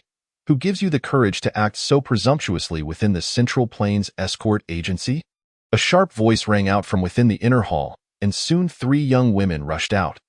These 3 young women were none other than Zhao Tianhao's 3 exceptionally beautiful daughters. The eldest, Zhao Qianying, was gentle and virtuous, possessing a wisdom that made her adept in management, effectively serving as the second in command within the Central Plains Escort Agency. The second daughter, Zhao Mingjiao, was impetuous and competitive yet deeply affectionate. The youngest, Zhao Yinling, was strong-willed and obstinate, but was naturally frail and had long been forbidden by Zhao Tianhao from practicing martial arts. Eventually, due to Zhao Yinling's preference for martial arts over academics, her elder sister Zhao Qianying secretly taught her, allowing her not only to recover her health gradually, but also to become a renowned young talent among the escort guards. Upon hearing Baiyu's intention to intercept an escort, an act that was taboo at any time, the 3 young women were taken aback. To disrupt one's financial endeavors was akin to murdering one's parents. Yet, facing these 3 extraordinary women, Baiyu displayed no hint of politeness. He was acutely aware that if news of this escort leaked even slightly, it would not only bring doom upon the Central Plains Escort Agency, but would also result in the entire capital's escort agencies being wiped out by the East Factory. This act of interception thus became a means of saving the Central Plains Escort Agency. Hey, I ask you, who exactly are you to dare intercept this escort? If you do not divulge, I shall have you thrown out. Zhao Mingjiao shouted once more. Baiyu abruptly raised his head, a glimmer of brilliance flashing in his eyes. The embroidered spring blade at his waist shot forth in an instant, aimed directly at Zhao Mingjiao. To intercept an escort, one must rely on the blade in my hand. With a swift whoosh, the sound of slicing air reverberated throughout the outer hall, as the embroidered spring blade flew towards her. Zhao Mingjiao's expression changed dramatically. She had never anticipated that this youth would act with such fierce audacity. In a mere moment, she found herself unable to raise her hand to block or evade. Only Zhao Yinling, the strongest among them, was quick to react, raising her hand as she drew her soft sword, launching a flurry of strikes akin to a shower of stars. 7 stars sword technique. Tread upon the 7 stars, bang. The clash of blade and sword erupted, unleashing a gale of force that swept through the hall. Zhao Yinling felt her soft sword suddenly grow heavy in her grip. She quickly sidestepped to abandon the clash, attempting to dissipate the force. In that brief moment, the unexpected guest before her unleashed a might that surged through her body like a rampaging bull.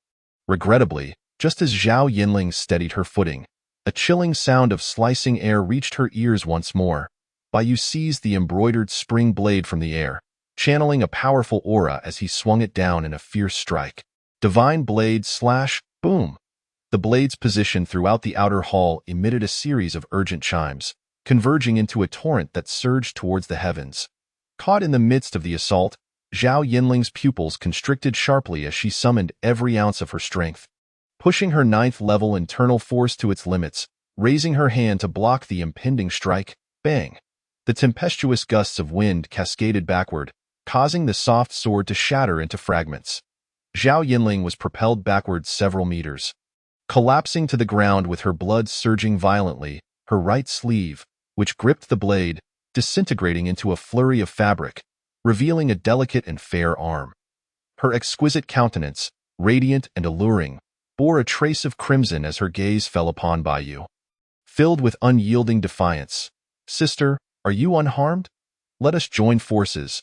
We shall surely overcome him," Zhao Mingjiao exclaimed, her face paling as she rushed forward to support her. though she was impulsive and competitive, witnessing the strongest among the three sisters. Zhao Mingjiao, suffering injury from a mere encounter, swiftly abandoned the idea of confronting their adversary alone. Second sister, do not act rashly. This individual's identity is not to be taken lightly. He wields the Shochuan Dao of the Ming Dynasty. I wonder which esteemed member of the Southern and Northern Pacification Office you are, Zhao Qianying interjected, stepping forward to restrain her sisters. She had refrained from intervening during the earlier exchange, yet she was keenly aware of the necessity to discern Bai Yu's background through her extensive knowledge. Bai Yu of the Northern Pacification Office, this is my identity token, Bai Yu stated, sheathing the Shochuan Dao, fully aware that establishing authority was sufficient. Chapter 22. Qinglong. Only I can accept this escort the Northern Pacification Office? The expression of the escorting master shifted dramatically, and Zhao Mingjiao and Zhao Yinling were no exceptions. The Central Plains Escort Bureau was indeed renowned as the foremost escort agency in the realm. Yet this reputation was merely a title among the martial world. In the face of the hundreds of thousands of Jinyiwei from the Southern and Northern Pacification Offices, it was undoubtedly an insurmountable challenge. Bai Yu? Zhao Qianying furrowed her brow, pondering deeply, only to realize that she had no knowledge of such a figure. Could he be a newly appointed Qianhu or perhaps a commanding officer? Zhao Qianying found herself at a loss. Had Zhao Tianhao been present, he might have been able to navigate the situation. Unfortunately, Zhao Tianhao had only recently embarked on a significant mission, personally escorting the escorting masters. Faced with the formidable and domineering Jinyiwei, Zhao Qianying was clearly reluctant to provoke him further. This was undoubtedly one of the reasons Bai Yu had chosen to assert his dominance over women from the outset. Sometimes, to ensure compliance, mere rhetoric suffices, but the most expedient method is to exert pressure through authority. As for cherishing the delicate, Bai Yu was not the type to be distracted by such whims.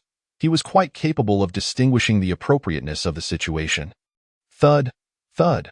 Someone approaches. I have an escort here, DOU. The Central Plains Escort Bureau. Dare to accept it? A cold voice echoed from outside, soon followed by the door being flung open. A pair of hawk-like eyes swiftly scanned the room, revealing a visage of utter astonishment. By Xiaoqi, what are you doing here? You're not dead. By Xiaoqi. The three sisters, Zhao Yinling, Zhao Mengjiao, and Zhao Qianying, froze momentarily. As they were stationed in the capital, they frequently dealt with the Southern and Northern Pacification Offices, and they were well aware of the status of a Xiaoqi official. However, given the display of power and the domineering manner just witnessed, could he truly be merely a Xiaoqi? Qinglong Qianhu, a bunch of worthless trash. You pose no threat to me. Your fourth brother, Xuanwu, has colluded with the Eastern Factory and harbored grand intentions. He has already been apprehended by me. At this moment, Hulong Mountain Manor has also intervened. Only your white tiger and vermilion bird remain alive, Bai Yu remarked, casting a dispassionate glance at Qinglong. This escort is a hot potato. There is no other escort agency in the entire capital that can handle it besides me. Hand it over, he commanded. Qinglong?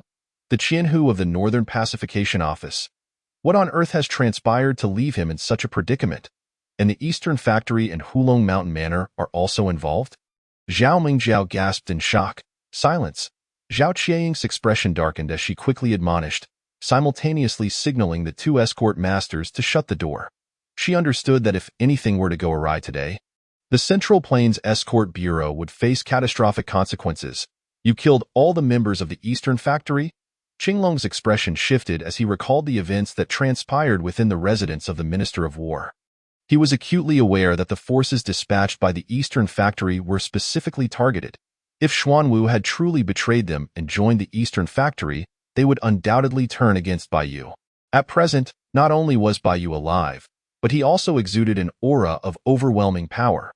There could only be two explanations. Either he was also a member of the Eastern Factory, or he had concealed his true strength all along. Otherwise, he would not have emerged from such peril unscathed.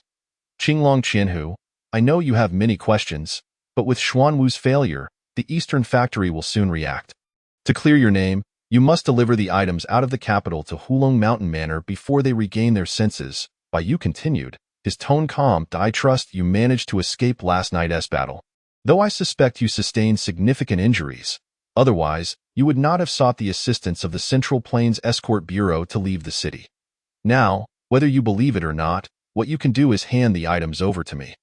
Otherwise, those who perish will not only be you but also the Jinyiwei, and the reputation of the Southern and Northern Pacification Offices. Do not forget, that is a crime of treason. Qinglong's countenance turned ashen. As a death servant, he was not afraid of death, yet he took pride in fulfilling tasks for the Jinyiwei. This time, not only had he failed his mission, but he had also been framed as a traitor. The disgrace of being branded a traitor was something Qinglong, who once held the honor of the Jinyiwei, could not accept. Very well, by Xiaoqi, I admit I underestimated you. After a moment of struggle, Qinglong finally spoke in a low voice. I can entrust this escort to you, but on the condition that you withstand a single blow from me. With a thud, the brocade box on Qinglong's back was hurled toward Baiyu. Cutting through the air with a sonic boom, the box sped toward him like a flash of lightning. Baiyu understood that this was Qinglong's test. Whether he could successfully obtain the Imperial Jade Seal depended on his performance in this very moment. However, Qinglong, as a Qianhu and the foremost death servant trained within the Jinyiwei, possessed an unknown level of strength. If he could not even withstand a single strike from him, Baiyu feared that not only would he fail to accept the escort, but the authority he had just established would also dissipate in an instant. Chapter 23. Resolve and Ambition. Integrating the pacification office, the resounding sound of air being sliced through echoed throughout the outer hall. As Baiyu's pupils widened at the approaching brocade box, he silently activated the Qian Kuan de Nuai technique, fervently accumulating power. Boom! He extended his hand, reaching out to grasp the brocade box. The violent gusts of wind sent nearby escort masters reeling backward. Baiyu felt waves of energy emanating from within the box. His expression shifted slightly. Indeed, as a Qianhu, Qinglong's strength likely approached the threshold of innate mastery. If not for his injuries, his power would have only been greater. However, this thought had barely crossed his mind when Qinglong moved again, swiftly approaching. His right hand transformed into a palm, striking directly at Baiyu. Unfazed, Baiyu maintained his composure, invoking the sixth layer of the Qian Kuan de Nuai technique to its utmost limit, meeting Qinglong's strike head dash on. Their palms collided. A thunderous sound reverberated in everyone's ears. The surging internal energy erupted instantaneously, akin to two tumultuous rivers clashing together, shattering the floor beneath them. However, facing Qinglong, who had already transformed his internal energy into true qi, Baiyu, relying on the accumulated strength of the Qian Kuan de Nuai technique, was clearly unable to withstand for long, let alone emerge victorious. Ding! Congratulations, host. You have acquired the Imperial Jade Seal, completed the random task, and obtained the supreme skill. Dragon Elephant Bo Rua Technique.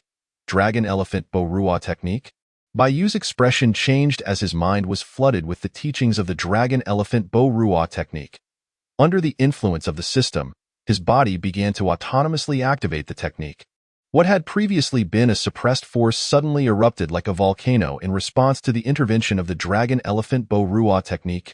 Boom! Qinglong's expression shifted dramatically. Only a moment ago he had felt confident in overpowering Baiyu. Yet now, the overwhelming energy surging from Baiyu's palm tore through his own strength. The internal injuries he had been desperately suppressing erupted in an instant. Cough! Qinglong spat out a mouthful of blood. Propelled backwards several steps before regaining his footing, staring at Baiyu in disbelief. It took him 3 to 5 seconds to suppress the tumultuous energy within him. Seems I was short-sighted. I did not expect Bai Xiaoqi to have been concealing his strength. By my calculations, you must have reached at least the 9th heaven level, Qinglong acknowledged, recognizing that his injured state rendered him no match for Baiyu. Allowing you to escort this item out of the capital is undoubtedly the best course of action. However, Bai Xiaoqi, I must caution you.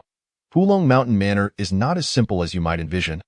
And I worry you may miscalculate. Asa Qianhu of the Southern and Northern Pacification Offices, Qinglong was undoubtedly privy to much that outsiders did not know. Baiyu, suppressing the tumultuous internal energy within him, could not spare a moment to contemplate the Dragon Elephant Bo Rua technique, replying, Qinglong Qianhu, rest assured. When I chose to collaborate with Hulong Mountain Manor, I had already devised a method of balance.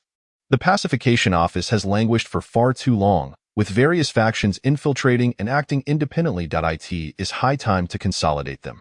Thus, I hope Qinhu Qinglong will strive to survive. I have matters that require your assistance. Here are the healing herbs I prepared in advance. You may use them first. The recent strike should have expelled the stagnated blood within you.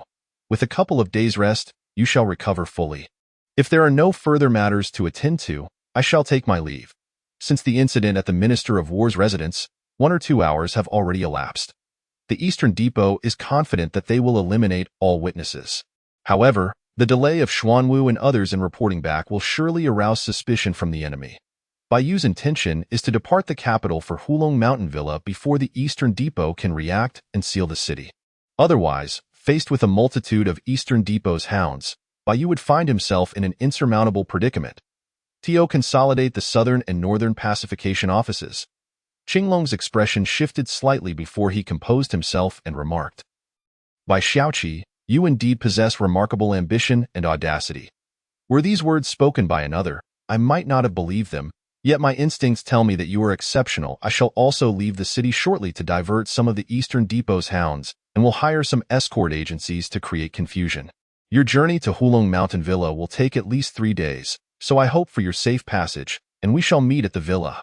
With these words, Qinglong turned to depart. Baiyu did not attempt to stop him. Compared to someone like himself, who had only recently joined the Jinyiwei, Qinglong was a true embodiment of the organization, indoctrinated with honor since childhood. It was precisely this reason that Baiyu's earlier proposal to integrate the pacification offices struck a chord with him.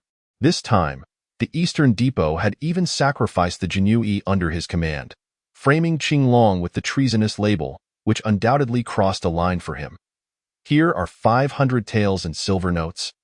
As compensation for the earlier intrusion, Baiyu retracted his gaze and, with a flick of his wrist, sent a stack of silver notes flying before turning to leave with the brocade box containing the imperial seal. Wait, Lord Bai Xiaoqi. Meanwhile, in a secluded residence of the Eastern Depot, Jia Jingzhong was drinking with a middle-aged man clad in a purple python robe, his silver hair cascading down and his complexion flushed with vitality. Eyeing the box of gold on the table, his eyes narrowed with delight. "Your Excellency, this is the Prince of Qing's goodwill. He only requires 3 cities beyond the borders and offers 100 taels of gold in return. It is a lucrative deal. I have personally inspected those cities, and they are desolate ruins. Just look." The man he referred to as Your Excellency, the powerful eunuch Wei Zhongxian, was indeed the master of the Eastern Depot and Jia Jingzhong's greatest ally. This scheme to trade with the Prince of Qing for the imperial seal could only proceed with Wei Zhongxian's approval. Well, if those places are of no use, then let them be. But has the matter been handled? Wei Zhongxian took a sip of wine, his sharp voice piercing the air. Your Excellency, rest assured. Once we seize the imperial seal and frame Qinglong and Zhao Shinin for the crime, I trust that Your Excellency can whisper sweet nothings into His Majesty's ear. I believe that the 1,000,000 taels of gold will rightfully fill Your Excellency's coffers, while those from the Western Depot will only watch in envy. Jia Jingzhong hurriedly echoed this sentiment. With this wealth, we in the Eastern Depot can recruit more loyalists, not only overpowering the Western Depot but also allowing Your Excellency to wield immense power, eclipsing all others. Soon, you shall be second only to the Emperor. What a glorious prospect. A satisfied smile spread across Wei Zhongxian's face. The Eastern and Western depots indeed held supremacy over the Southern and Northern pacification offices. This was a consensus shared with Yu Huatian of the Western Depot. However, beneath this alliance lay fierce rivalry and competition, a method devised by the court's various factions to counterbalance the influence of both depots. Hence, for the Eastern Depot to dominate the Western, it required a shift in power dynamics, which led to the collaboration with the Prince of Qing. Yet, such audacious endeavors were fraught with peril. Wei Zhongxian sipped his drink once more and glanced at the now brightening sky. Time is of the essence. Your operatives should be returning shortly. I am quite eager to see the imperial seal. Your Excellency, rest easy. I have dispatched individuals to investigate. That group of Jinyiwei from the Northern Pacification Office are mere cannon fodder. After they eliminate Zhao Shinin's men, they will discover the blade aimed at their own backs. I can only imagine their expressions. As Jia Jingzhong finished his words, hurried footsteps echoed through the courtyard. His face brightened with a daisy-like smile as he prepared to greet the newcomers. "Your Excellency, we have dire news. All our operatives have been slain, and the imperial seal has vanished." An Eastern Depot hound burst through the door. Upon assessing the scene, his complexion drained of color. With a resounding crash, Wei Zhongxian's wine cup shattered in his grip, the liquid splattering everywhere as his once gentle countenance morphed into a visage of murderous intent. A palpable wave of killing intent surged forth, saturating the courtyard.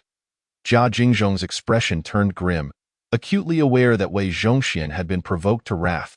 Should this matter be mishandled, he knew it would lead to his demise. Just moments ago, he had referred to his men as cannon fodder. Now, who truly was the cannon fodder? "Your Excellency, please calm your rage. I can swiftly resolve this situation. It seems I underestimated Qinglong," Jia Jingzhong hastily explained.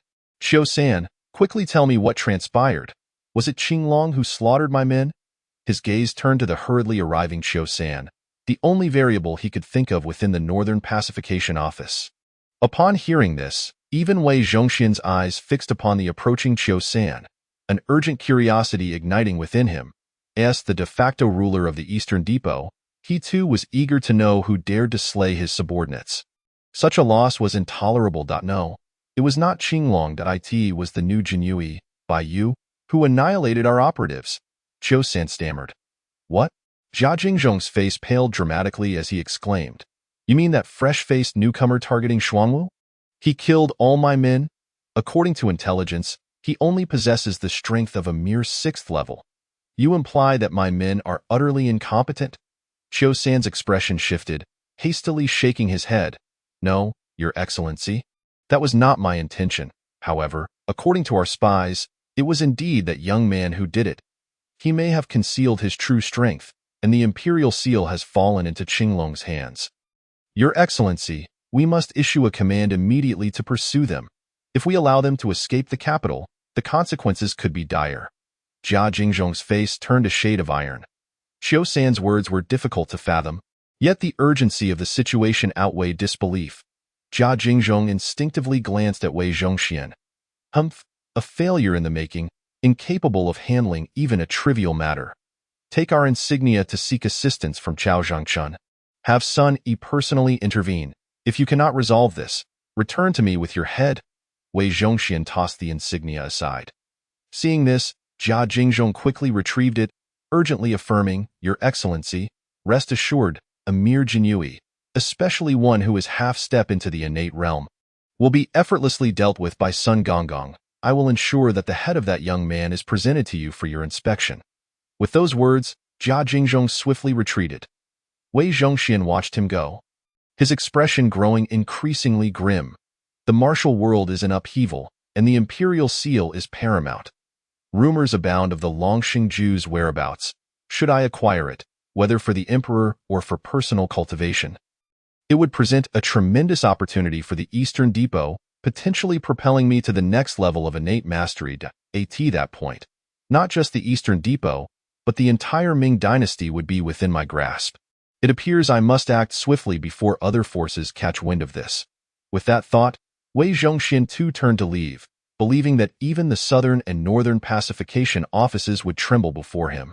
A mere Jinyiwei, no matter how exceptional, was ultimately insignificant. One day later, several dozen miles from the capital, a carriage raced onward, accompanied by 7 or 8 escort guards clad in uniform. An old yet dignified banner hung from the carriage, proclaiming the presence of the Central Plains Escort Agency, renowned as the foremost escort agency in the realm. Among the escort guards was a trio of fair maidens disguised as men, the daughters of Zhao Tianhao, each possessing unparalleled beauty. "Sister, do you think taking on this escort mission is too reckless? If father finds out, he surely will not let us off lightly." Zhao Mengjiao hastened her pace and swiftly arrived beside Zhao Yinling, unable to suppress her curiosity. Among the 3 sisters, Zhao Yinling possessed the greatest strength, having attained the formidable level of postnatal 9th layer, while Zhao Mengjiao and Zhao Qiang lagged slightly behind, merely having stepped into the 8th layer. Nevertheless, This level of prowess was still regarded as that of a first-rate expert within the martial world, in the realm of escort agencies. Zhao Tianhao had ensured that the lineage continued. Typically, the three sisters would work in unison to escort goods with ease. However, the thought of this particular escort mission, which involved transporting the imperial jade seal of the Ming Dynasty, instilled in Zhao Mingjiao a sensation akin to walking a tightrope over a precipice. Second sister, I never imagined you would also find others impulsive. I thought the word impulsive was absent from your vocabulary, Zhao Qiaying remarked with a dry chuckle. However, third sister, Meng Jiao is not wrong. Your insistence on taking on this escort mission last night might be overly reckless. Do not forget the far-reaching implications of this matter. Should we truly attract the attention of the Eastern Factory, given our father's old grievances with them, our Zhongyuan escort agency could very well become a thorn in their side, and the consequences would be dire. As these words echoed, the surrounding escort guards also displayed expressions of concern. Yet, following Zhao Tianhao's departure to undertake the escort, he had left orders that, in his absence, they were to defer to Zhao Yinling's judgment. Without such a directive, they would have vehemently opposed accepting this escort. Eldest sister, second sister, I am well aware of our father's past grievances with the Eastern Factory, and it is precisely for this reason that I insisted we accept this escort mission from that by Xiaoqi, Zhao Yinling stated firmly, shaking her head. Our Zhongyuan escort agency has long been subjected to harassment by the Eastern Factory, and father is not one to flatter. Recently, the Longmin escort agency has grown increasingly close to the Eastern Factory, causing many businesses that previously collaborated with us to sever ties. Initially, our Zhongyuan escort agency could endure this situation, but as time passes, it may become unsustainable. Otherwise, father would not have accepted such a perilous escort mission. Zhao Mingjiao and Zhao Qiaying fell silent, fully aware of the circumstances. Regrettably, as daughters in this merciless world, they found themselves at a distinct disadvantage compared to their male counterparts. Achieving success in networking and connections would prove to be an arduous endeavor. Third sister, are you suggesting that we should cultivate a good relationship with Bai Xiaoqi? Leveraging his influence to counter the Eastern Factory's exclusion? Zhao Qiaying pondered for a moment before speaking. However, Bai Xiaoqi's identity may pose complications. Sister, I know what you wish to convey, but did you not witness last night's events? Zhao Yinling's beautiful eyes gleamed with determination. Father has said that some individuals are destined for greatness beyond ordinary confines. My intuition tells me that Bai Xiaoqi's achievements will undoubtedly surpass our expectations. This is a risk, but it is also an investment, and I hope you can understand an investment? Zhao Qiaying momentarily paused, then stifled a laugh, covering her mouth. Third sister, if you hadn't mentioned it, I would have thought you had developed feelings for Bai Xiaoqi. According to Ant's words, your expression just now was entirely that of a love-struck maiden. Love-struck maiden? Zhao Yinling's cheeks flushed slightly as she shot her sister a playful glare. Sister, this is hardly the time for jest. We are on an escort mission and must remain serious. If anything were to go awry, it would be quite serious. Suddenly, a sharp whistling sound pierced the air. Zhao Qiaying and Zhao Mengjiao, still caught in their banter, changed their expressions drastically. They had no time to react to the arrows that suddenly shot forth from the forest, and all they could do was watch helplessly as the arrowhead sped toward Zhao Yinling's back. The palpable threat sent a chill through Zhao Yinling, her expression shifting dramatically. Regrettably, her earlier playful demeanor had distracted her, leaving her momentarily stunned and unable to react in time.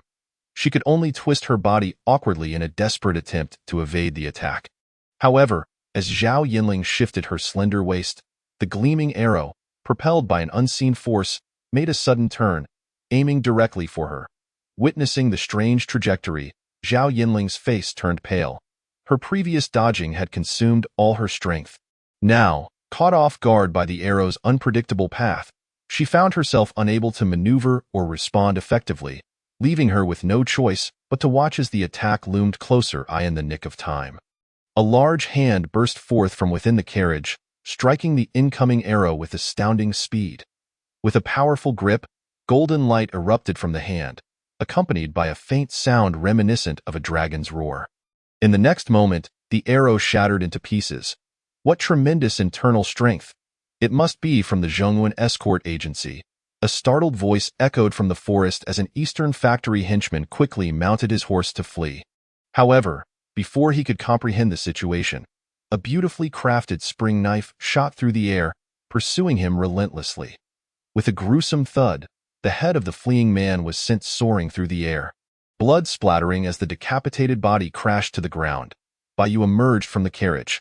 Having spent a day and night in diligent training, he had fully mastered the third layer of the Dragon Elephant Wave Ruogong. Although he had not achieved a breakthrough in Realm, Baiyu was confident that if he were to face the Azure Dragon again, he would fare much better. With the addition of his other techniques, there was a possibility he could defeat an opponent at the half-step innate stage. After all, the Dragon Elephant Wave Ruogong was a supreme protective skill of the Tibetan esoteric sect, divided into 13 layers. Unlike other esoteric arts, it leaned more towards physical training. Each layer completed was said to enhance one's strength by the equivalent of a dragon and an elephant. Upon reaching the 10th layer, one would possess the might of 10 dragons and 10 elephants. While this was merely a rumor, Baiyu distinctly felt that after reaching the 3rd layer, his physical strength had increased by 3 to 4,000 jin. Now, a single palm strike could likely shatter rocks, even without the use of internal energy. By Xiaoqi, thank you ever so much for saving my life just now, Zhao Yinling stammered, blushing as she regained her composure. It was merely a trifling matter. However, when advising others, do keep your wits about you. Otherwise, you may find yourself in a precarious situation, Baiyu replied nonchalantly, sheathing his spring knife. Upon hearing this, Zhao Yinling's cheeks flushed crimson, and she stammered, "Why, you heard that?" "Of course, I did. Do not forget. I am not an ordinary person," Baiyu responded with a hint of amusement. Chapter 26. The Awakening of Affections. The head-patting kill. Baiyu cast a glance around before striding towards the corpse of the Eastern Factory henchman. Examining it closely, Zhao Yinling's lips parted as she struggled to find a rebuttal. Reflecting on the earlier flattering remarks, she wished she could disappear into the ground. However, given the gravity of the situation, such an action would be utterly futile. Steeling herself, she shot a fierce glare at her two sisters before bravely making her way to Baiyu's side. This scene elicited a series of light-hearted chuckles from Zhao Qieying and Zhao Mengjiao, causing Zhao Yinling to stumble slightly in her step, nearly losing her balance in frustration. To alleviate the awkwardness, Zhao Yinling blushed and swiftly changed the subject. "By Xiaoqi, have you found anything?" "Not yet. The Eastern Factory's methods are not so easily traced." Baiyu concluded his search and turned to look at Zhao Yinling. "However, it is certain that we will soon attract their attention. If you leave now, you may still be able to distance yourselves from this matter. Otherwise, the Zhongyuan escort agency may invite calamity upon itself." Upon departing from the Central Plains escort agency that day, the one who dared to voice opposition was none other than Zhao Yinling. Initially, Baiyu had no intention of becoming overly entangled in affairs, but in the face of Zhao Yinling's persistence, he ultimately acquiesced. Since Baiyu aimed to consolidate the Southern and Northern pacification offices, it was imperative for him to establish his own faction. The pacification office had already been infiltrated by the East and West factories, making it nearly impossible to recruit his own influence from within. Thus, the only viable alternative was to select suitable individuals from the outside and form his own team. Moreover, after confronting the Qinglong, Baiyu was acutely aware that the journey to Hulong Villa would be fraught with challenges. Once the East Factory became aware of the loss of the Imperial Jade Seal, the strength of the hounds dispatched would undoubtedly intensify. While he might be able to contend with a half-step innate opponent using his acquired 7th-level strength, this was not the outcome Baiyu desired. He sought to seize the opportunity to establish a fearsome reputation within the court dominated by the East and West factories. Only in this manner could he swiftly build his own authority and instill fear in other nefarious individuals. The emergence of the Longxiang Boruogong had undoubtedly provided Baiyu with a glimpse of a shortcut to rapidly enhance his strength. Having experienced a breakthrough of 2 minor realms in a single day, further advancement would prove exceedingly difficult. However, the Longxiang Boruogong was an exceptional method for body refinement. By cultivating both internally and externally, it could enable a remarkable surge in strength, allowing him to catch his opponents off guard. It was precisely because he was eager to seize every moment for cultivation that Baiyu permitted Zhao Yinling and the others to accompany him. In response to Baiyu's sudden turn, Zhao Yinling had intended to lean closer for a better look, and the distance between them dwindled to mere inches.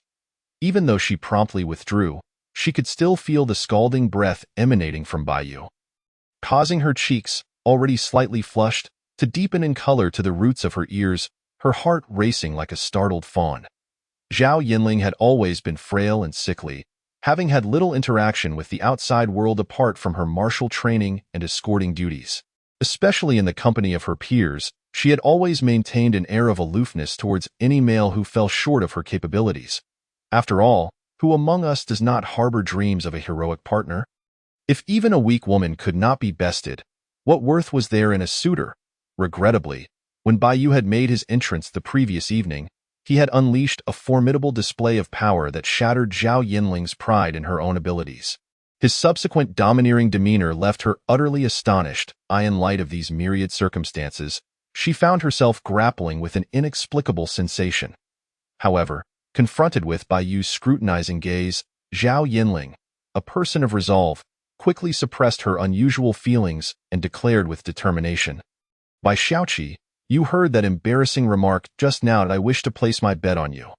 I, Zhao Yinling, have firmly decided to board this pirate ship." Firmly decided? Baiyu paused momentarily, then broke into a bemused smile, reaching out to touzle Zhao Yinling's hair. "This declaration sounds rather peculiar, but if you wish to wager, I cannot refuse without appearing villainous. However, you shall soon discover that this gamble will not lead you astray. The journey ahead is still in your capable hands." With that, Baiyu returned to the carriage.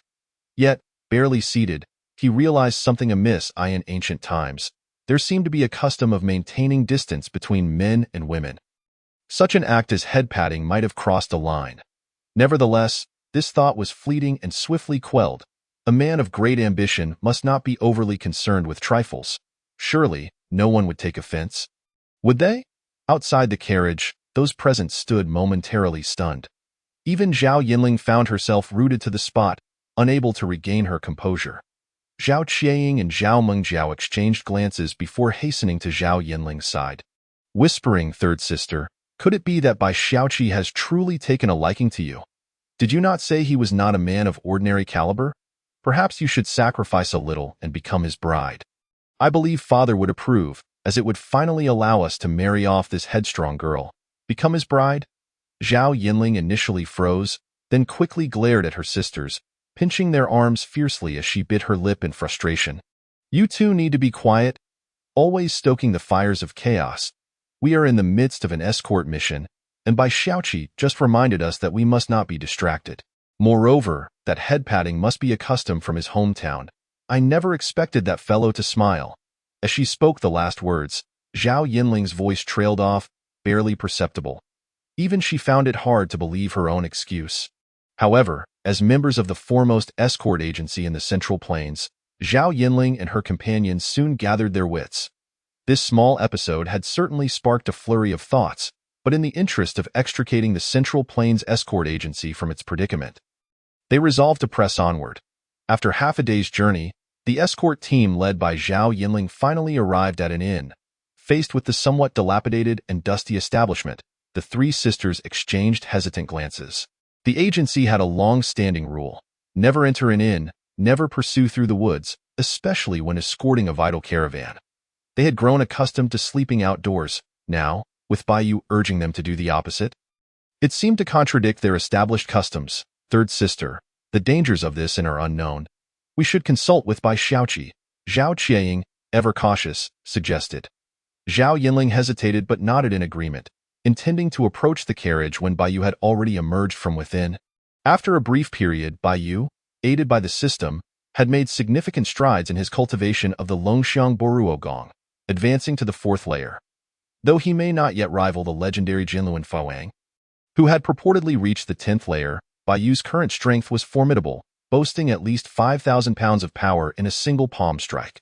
Combined with techniques such as the Divine Blade Slash and the Chinkuan Great Shift, the extent of his potential remained uncertain even to him.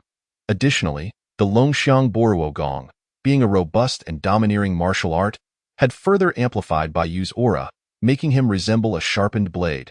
his hawk-like gaze occasionally glinting with an arresting intensity that compelled others to avoid direct eye contact. Zhao Yinling too noticed this subtle shift. With a slight change in her expression, she steeled herself and stepped forward. By Xiaoqi, my sister suggested that the inn may pose hidden dangers. Should we perhaps consider avoiding it? Avoiding it? Baiyu cast a nonchalant glance before responding.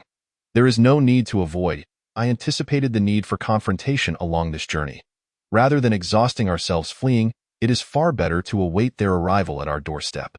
I am quite eager to discover what surprises they have in store for me. With purposeful strides, Baiyu exited the inn. Observing this scene, Zhao Yinling and the others couldn't help but grit their teeth and hastily follow suit. Yet, Baiyu's commanding demeanor and bold words left them in a state of astonishment. While ordinary individuals would desperately seek to escape the East Factory's pursuit, only someone like Baiyu would defy convention. This approach, seemingly reckless, ignited within Zhao Yinling and her companions a sense of inexplicable curiosity about how Baiyu intended to confront the East Factory. Honored guest, are you here to stay or to rest? Our humble establishment offers exquisite daughter red and savory meat. Would you care for some? A young waiter approached briskly. Baiyu casually tossed a piece of silver and replied, 5 pounds of daughter red.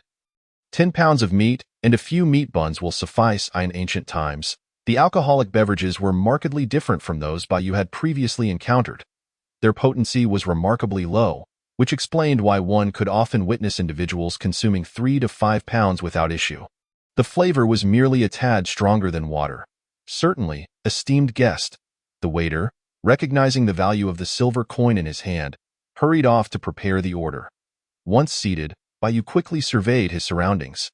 The inn was already bustling with various merchants engaged in casual conversation, presenting an atmosphere seemingly devoid of any threat. Zhao Yinling and her companions furrowed their brows. In their eyes, inns were perilous places, second only to the dangers of traversing the forest at night. This harmonious scene seemed at odds with their expectations. Yet, recalling Baiyu's confidence and the weapon resting on the table, Zhao Yinling could no longer suppress her lingering doubts. By Xiaoqi, I have a rather reckless question that has been troubling me. The other day, the Qinglong Qinhu mentioned that you were concealing your true strength, and you are not merely at the 6th level of acquired strength. So, what is your actual realm now? Have you stepped into half-step innate? Zhao Yanling has long been celebrated as a paragon of beauty, possessing a unique understanding of martial arts. The defeat she suffered on that day clearly weighs heavily on her mind. In response to this inquiry, Zhao Qiaying and Zhao Mengjiao were not taken aback. However, to prevent Baiyu from misunderstanding, Zhao Qiaying hastily interjected, "By Xiaoqi, please do not take offense. Yanling has always favored martial pursuits over scholarly endeavors, and her innate talent is exceptional. Even our father speaks highly of her. Being suddenly bested, especially by a peer of the male gender, has understandably left her feeling somewhat disgruntled. I hope Bai Xiaoqi does not misconstrue her sentiments." Zhao Yanling's expression subtly shifted, acknowledging her own impropriety, yet a flicker of urgency remained. Baiyu set down the wine gourd in his hand and remarked, "No, since you have embarked on my ship of mischief, such matters are not to be taken lightly, and you need not dwell on them. In truth, I am not merely of the postnatal 6th level. I am now at the 7th level. Given a little more time, I should be able to break through to the 8th. What? 6th level, 7th level, 8th level? Zhao Yanling and the others were utterly bewildered. What sorcery is this? In their eyes, Baiyu's ability to defeat Zhao Yanling with a single strike and repel the esteemed Qingtian, 1,000 household commander, indicated that his prowess must be at least at the threshold of the innate realm. The sudden claim of being at the postnatal 7th level was simply unfathomable. Esteemed guests, what fascinating tales do you share? I am quite enamored by the stories of valiant heroes such as yourselves. If you do not mind, may I serve you some wine and listen to your adventures?" A voice, soft and melodious like a lark, unexpectedly chimed in, drawing everyone's attention instantly. Within the tavern, the sound of swallowed saliva could be faintly heard. She was a vision of allure, dressed in a flowing black gauze outer garment, with a court-style strapless gown beneath. Her snow-white skin complemented her ethereal appearance, epitomizing the term femme fatale. Beneath her veil, her features remained somewhat obscured, yet her enchanting eyes sparkled with an otherworldly charm that was utterly captivating. "She is simply a seductress," Zhao Mingjiao couldn't help but murmur. Meanwhile, Zhao Yanling was preparing to voice her disapproval, but Baiyu chuckled and said, "A thorny seductress possesses a unique allure.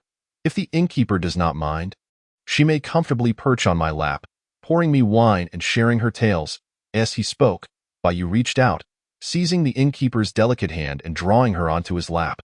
The unexpected scene caused a stir among the onlookers, especially the three sisters, who were taken aback. Dye in their eyes, Baiyu should not have been the type to act so brazenly. Was it possible they had misjudged him, that Zhao Yanling had placed her trust in the wrong person? Confusion swirled in their minds. The alluring innkeeper settled onto Baiyu's lap, her laughter ringing like silver bells, filling the air with an enchanting melody and full view of all. She nestled against Baiyu, pouring wine with grace and ease. Chapter 28. Is it a case of overestimating oneself or underestimating me? The sound of her laughter spread like wildfire through the tavern, her delicate hands gracefully handling the wine jug, each glance and smile exuding a myriad of charms. The silhouette of her figure beneath the sheer fabric was tantalizing, instantly transforming the previously dull tavern into a space charged with masculine energy. Even Zhao Yinjin and her sisters felt their cheeks flush, overwhelmed by an unshakable sense of inadequacy.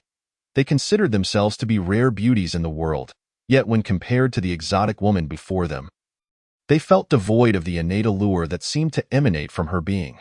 The thought that just moments ago, Baiyu had been the embodiment of cold detachment, yet now found himself captivated by the seductress's charms, only served to further frustrate them. Perhaps Baiyu was not the paragon of heroism they had envisioned. Nonetheless, the impression he had left with his decisive actions during their time together had already etched itself indelibly in their minds. The current display of indulgence threatened to shatter that image entirely. A flicker of indignation crossed Zhao Yanling's face as she prepared to disrupt the atmosphere. Yet, in that moment, Baiyu, still holding the alluring figure, suddenly became tense. A chilling aura radiated from him as he swiftly raised his hand to strike the seductress. The shocking turn of events sent ripples of alarm through the gathered crowd, prompting gasps from Zhao Yanling and her sisters. Before they could fully comprehend the situation, the once beguiling maiden, who had been nestled in Baiyu's embrace, was suddenly transformed. Her expression hardened, and with a swift motion, she countered Baiyu's strike with her own. The clash of their hands shattered the nearby table, scattering debris across the room. In an instant, the enchanting figure had vanished, leaving only a piece of black gauze that still held her lingering fragrance. The tavern fell into an eerie silence, stunned by the abrupt shift in events. Just moments before, Baiyu had been the charming suitor, but now he exuded an unmistakable aura of lethal intent. The contrast was astonishingly swift. "By Xiaoqi, did you just kill that seductress?" Zhao Mingjiao was the first to snap back to reality, her voice tinged with excitement.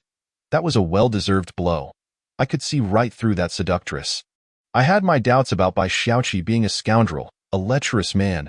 "Mengjiao, be quiet," Zhao Qiaying interjected sharply, her eyes narrowing at her sister. "Bai Xiaoqi must have uncovered something. Let us not create a ruckus until we ascertain the situation." Zhao Yinjin nodded in agreement, feeling an inexplicable sense of relief wash over her. "Did you just suspect me of being a scoundrel?" Baiyu took a swig from the wine gourd, his gaze sharp as it swept across the tavern. "That seductress was no ordinary woman. She is likely a disciple of the pure garment sect from the western regions, employing the 7 layers of shedding cicada technique. It seems to be the handiwork of Prince Qing." "The 7 layers of shedding cicada?" The three sisters looked at the piece of black silk in Baiyu's hand, realizing that if worn, it would be sheer enough to reveal one's form. "Only a seductress would dare don such attire without shame. It seems you are quite bold to meddle in matters of the Eastern Court," Baiyu remarked, taking another swig. "Your methods are certainly impressive." Suddenly, a cacophony of hoarse whinnies erupted, accompanied by an overwhelming aura of menace, like a tempest rolling in. Hundreds of black steeds surged forth, encircling the tavern, clad in black, armed with black arrows and veiled faces. They were led by a dark-haired eunuch, their identities unmistakable. This must be the Black Arrow team under the command of Chao Zhengchun from the Eastern Court. Zhao Qianying's expression shifted as she recognized the elder at the forefront. He is Sun Yi, the commander of the Black Arrow team. In the court, the Eastern Court and Western Court wield significant power, overshadowing the Southern and Northern pacification offices, in the realm of martial arts. They inspire fear and trepidation. The Black Arrow team, led by Sun Yi, is renowned for its impenetrable web of death, leaving even the most skilled martial artists with little hope of survival. I did not expect that in the world of martial arts. There are still those who recognize our name. I thought my absence had made everyone forget, even daring to covet what belongs to the Eastern Court. Sun Yi sneered as he stepped through the crowd. His gaze fixed on Bayud. A mere Jinyiwei dares to interfere with the affairs of the 9,000 years. Today, give me a reason not to kill you, or do not blame me for being cold-blooded and severing your head to take back as a trophy. As the words fell, over 100 fierce followers trailing Sun Yi simultaneously charged in on horseback. The thunderous sound of hooves striking the ground resonated with an overwhelming pressure that seemed to pierce the very soul. Zhao Yinling and her fellow bodyguards instantly adopted grave expressions, instinctively glancing at Baiyu. They were eager to discern how Baiyu would respond to such a dire predicament. Chapter 29. The Four Dragons Emerge. One force overcomes 10. The atmosphere within the inn was suddenly cloaked in oppressive tension. The palpable aura of hostility felt akin to an invisible hand, tightly gripping the hearts of all present. Every gaze was fixed upon Baiyu, including that of Tua on the second floor. By Xiaoqi, you are a clever individual. Surrender the imperial seal and I, Jia Jingzhong, can guarantee you wealth and honor, even recommending you to become a favored figure by the 9,000 years. Such an opportunity is extraordinary. Or do you believe you can contend with two formidable experts at the threshold of innate mastery? A figure emerged from behind the crowd, and in Jia Jingzhong's eyes, the presence of two top-tier experts at the brink of innate mastery, accompanied by 100 black-clad archers, rendered the prospect of this young lad's prowess a mere illusion of safety. This very reason instilled Jia Jingzhong with the audacity to swagger forward. However, before he could finish his sentence, Baiyu abruptly raised his head, and the embroidered spring knife at his waist was instantly drawn. Without a word, he struck. The sound of the blade rang throughout the inn, taking everyone by surprise that Baiyu, in such a disadvantaged position, could act with such audacity. Most crucially, just moments prior, Sunny had intended to exert his influence. Charging forward, with the distance between them merely a few paces. Divine blade slash. The embroidered spring knife in Baiyu's hand erupted with brilliant cold light, resembling a crescent moon blade, flying directly from his grip. In the void, it carved a shimmering arc. The fierce followers, even Sun Yi, stood momentarily stunned at the sight in their eyes. Such an attack without a weapon was nothing short of self-destruction. Yet, as this thought flickered through their minds, the spinning embroidered spring knife suddenly trembled, soaring in midair, swiftly appearing before 7 or 8 of the fierce followers. Buzz! In a flash of cold light, blood erupted. 7 or 8 heads were instantly sent flying. The swiftness of the act was so astonishing that it left spectators breathless. The acrid scent of blood filled the inn, as if the very essence of life had been violently extinguished. The true essence of the divine blade slash was encapsulated in this instant. Killing was but a fleeting moment. The sudden turn of events shattered the previous stillness. Attack? Kill him. Sunny's complexion changed drastically. He had not anticipated that this mere young flag-bearer would dare to act so recklessly amidst such peril. With a swift motion of his left hand, he grasped his sturdy bow, while his right hand swiftly drew an arrow. Whoosh! The sound of arrows slicing through the air erupted as Sun Yi unleashed 18 arrows in quick succession, resembling a torrential downpour, all aimed directly at Baiyu. Following closely behind, the 100 black-clad archers, though not reaching Sun Yi's level, nonetheless knocked their bows and released a volley of arrows, their collective might akin to a surging tide. In an instant, a dark cloud of arrows loomed before Baiyu, prompting the Zhao Yinling trio, positioned at a distance, to change their expressions and prepare to assist. Yet, within Baiyu's body, an immense gravitational force erupted. The 6th level of the Qian Kuan Great Shift was activated. and all approaching arrows momentarily stalled under the invisible pull. Before anyone could react, the embroidered spring knife, having been released, landed back in Bai Yu's hand. With the internal strength of the 7th level of postnatal mastery, combined with the divine blade slash, a golden radiance burst forth from the blade. With a dragon and elephant's roar, the embroidered spring knife in Bai Yu's grasp unleashed an unparalleled ferocity, cleaving forward with a single stroke. Boom! The barrage of arrows was shattered in response. The knife's aura, extending 7 to 8 meters, violently disrupted everything within the inn. The nearby fierce followers were sent sprawling several meters away, while even Sun A, a half-step away from innate mastery, paled, hastily channeling his energy to protect himself while desperately stabilizing his steed. Alas, just as he prepared, a chilling intent of murder descended upon him. Amidst the swirling dust, Bai Yu surged through the air, his speed suggesting he regarded Sun Yi as inconsequential.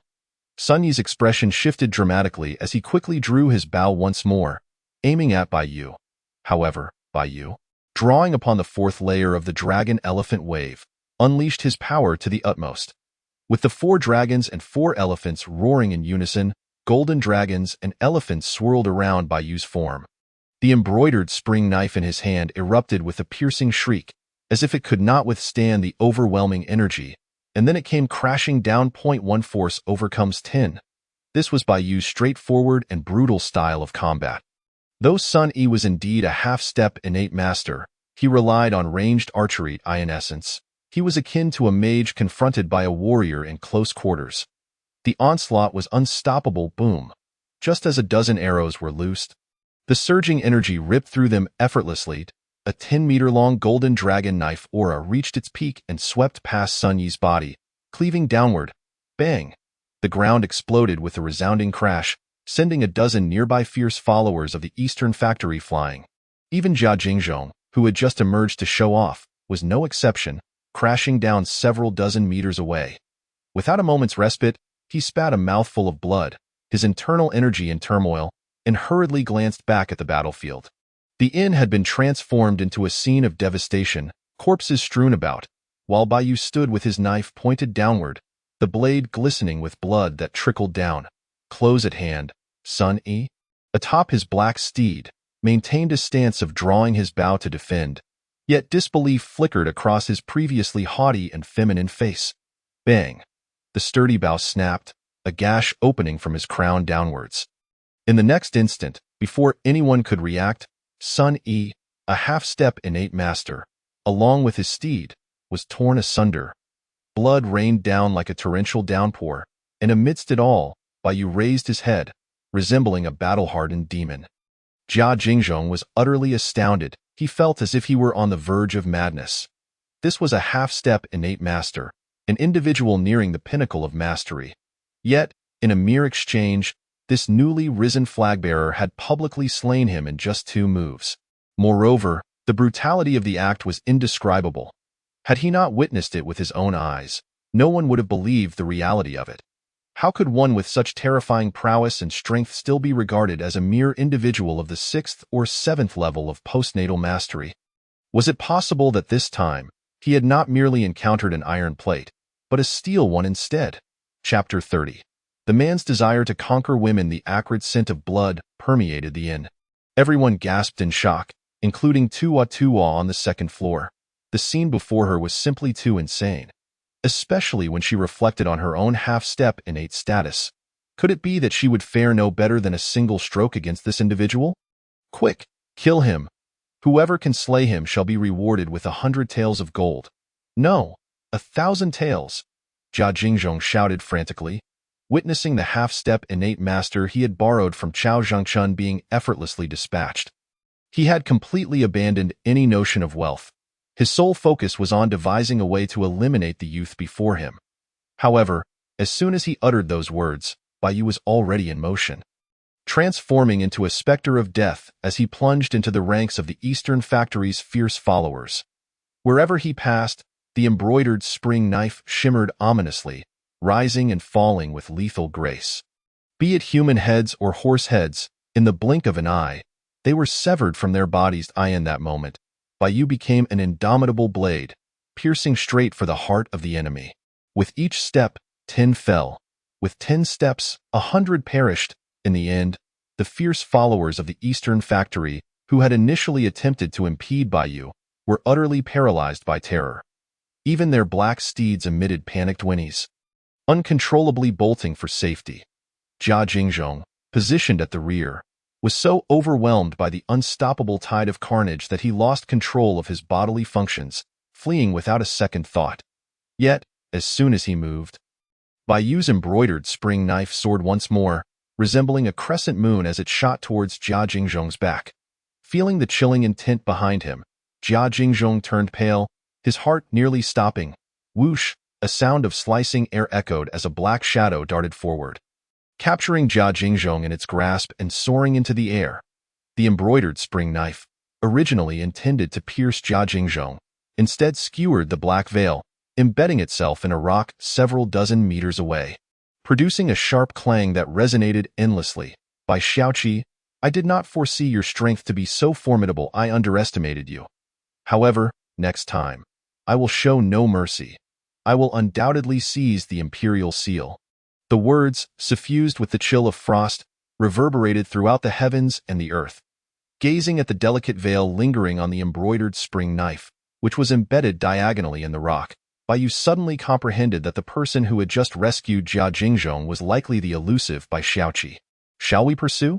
Zhao Qianying and the others, momentarily jolted back to reality, found their emotions still tumultuous, unable to regain tranquility in an instant. No need, Bai replied. Our objective is to deliver the Imperial Jade Seal to Hulong Mountain Villa.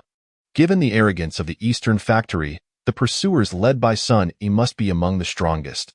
Retrieving the embroidered spring knife, Bai scanned the tavern filled with chaos and remarked, "Moreover, that woman possesses exceptional lightness of foot. I fear I would not catch up to her in a mere moment. Rather than squander time chasing her, it would be more prudent to continue our journey. I have faith she will return. The next time we meet, I shall compel her to kneel and sing conquered." Conquered? Zhao Mengjiao blinked in bewilderment before quickly thumping her chest and declaring, "Indeed, men are all the same." Relishing the conquest of women, however, it seems that a master like Bai Xiaoqi would not mind being conquered. Bai rolled his eyes in exasperation. Such a notion exemplified the generational gap. The term conquered, as it fell from Zhao Mengjiao's lips, bore an oddly suggestive connotation. "Mengjiao, silence yourself. Do not forget you are a woman." "Such remarks are unbecoming," Zhao Qianying admonished, her cheeks faintly flushed as she shot a glare before continuing, "Bai Xiaoqi, do not take offense. A graceful lady is indeed a gentleman's ideal." If Bai Xiaoqi truly harbored feelings for this enchanting woman from the western regions, he would be free to pursue her. Yet, my younger sister Yanling is equally remarkable, especially when adorned in feminine attire. Adorned with blossoms, eldest sister, Zhao Yanling was momentarily flabbergasted. She had not anticipated Zhao Qianying's sudden twist, effectively selling her out. Observing the three women now embroiled in playful banter, Bai resignedly took a swig of strong liquor. Loosening the tension that had gripped him, the divine blade slash was indeed a formidable technique, while the dragon elephant prajna skill represented a ruthless and unparalleled martial art for body refinement. Bai possessed the blade intent born from the deviant techniques, yet the physical toll was considerable. Had he not encountered Sun E, a half-step innate master unskilled in close combat, facing him head-on would have been an uncertain affair. It seemed imperative to enhance one's strength without delay. Otherwise, a careless misstep could lead to disaster, a scenario Bai wished to avoid. "Sir, your belongings," the innkeeper stammered, hurriedly gathering the scattered items belonging to Bai and his companions. Bai reached out to accept them and said, "Here is some silver as compensation. If it is insufficient, there are valuables on these hounds that will suffice for a lifetime of comfort. Make haste and leave." Bai was indeed capable of killing with ease, akin to slicing through vegetables. However, when it came to silencing witnesses, he found himself at a loss. In his eyes, individuals could only grow rapidly through adversity. Utilizing the Eastern Factory's hand for refinement was indeed a viable shortcut. "Thank you very much, esteemed guest. There is some food and provisions in the kitchen. We shall prepare them for you immediately." There are also a few horses in the back. Feel free to take them if you need, the innkeeper expressed with delight. In such a desolate area. Running an inn was merely for profit, and he had already adorned himself with the spoils of war. Perhaps accepting this money would draw the ire of the Eastern factory, but the allure of wealth undeniably outweighed all other concerns. Bai Yu paid little heed to the innkeeper's goodwill, casting a glance at the now playful Zhao Yinling and the other two before stating, "Prepare the team. We depart at once." Zhao Yinling and the others nodded in agreement. Fully aware that 2 days' journey lay ahead to Hulong Mountain Villa, and comprehending the gravity of facing the pursuers from the Eastern factory. Shortly thereafter, 3 swift horses galloped in, halting before the dilapidated inn. The sight of blood-soaked ground and scattered severed limbs was jarring, though much had already been collected and piled in a deep pit nearby. Yet, the scene remained hauntingly vivid. Even those accustomed to life and death, like Shangguan Haitang, paled at the sight. It appears trouble has arisen. Only the Qinglong and that newly emerged by Xiaoqi could engage the Eastern factory in such a fierce confrontation, Duan Tianya said grimly. Those who perished were members of Chao Zhengchuan's black-clad arrow squad from the Eastern factory. Tio reclaimed the Imperial Jade Seal. It seems Sunny himself has led the charge, he continued, faced with the half-step innate Sun Yi and the numerous black-clad arrows. Let alone the newly emerged by Xiaoqi, even Qinglong would be doomed. Chapter 31. Half-step innate. Like slicing through vegetables. Upon hearing this, Gue Haidao nodded in agreement, coldly stating, "It seems that the newly emerged Xiaoqi has underestimated the Eastern factory, overestimating his own abilities. Had he surrendered the Imperial Jade Seal earlier, his life could have been spared. It is unfortunate that if the seal falls into the hands of the Eastern factory, the Ming Dynasty's influence will surely be reshuffled, and we will face even greater opposition." Duan Tianya silently nodded. The second in command at Hulong Mountain Villa, just beneath the iron-boned godho Zhu Wushi, he understood the stakes involved. Shangguan Haitang hesitated momentarily, surveying the scattered corpses before finally speaking, "Brother Tianya, I have witnessed by Xiaoqi's prowess with my own eyes. Perhaps he could escape." "Escape?"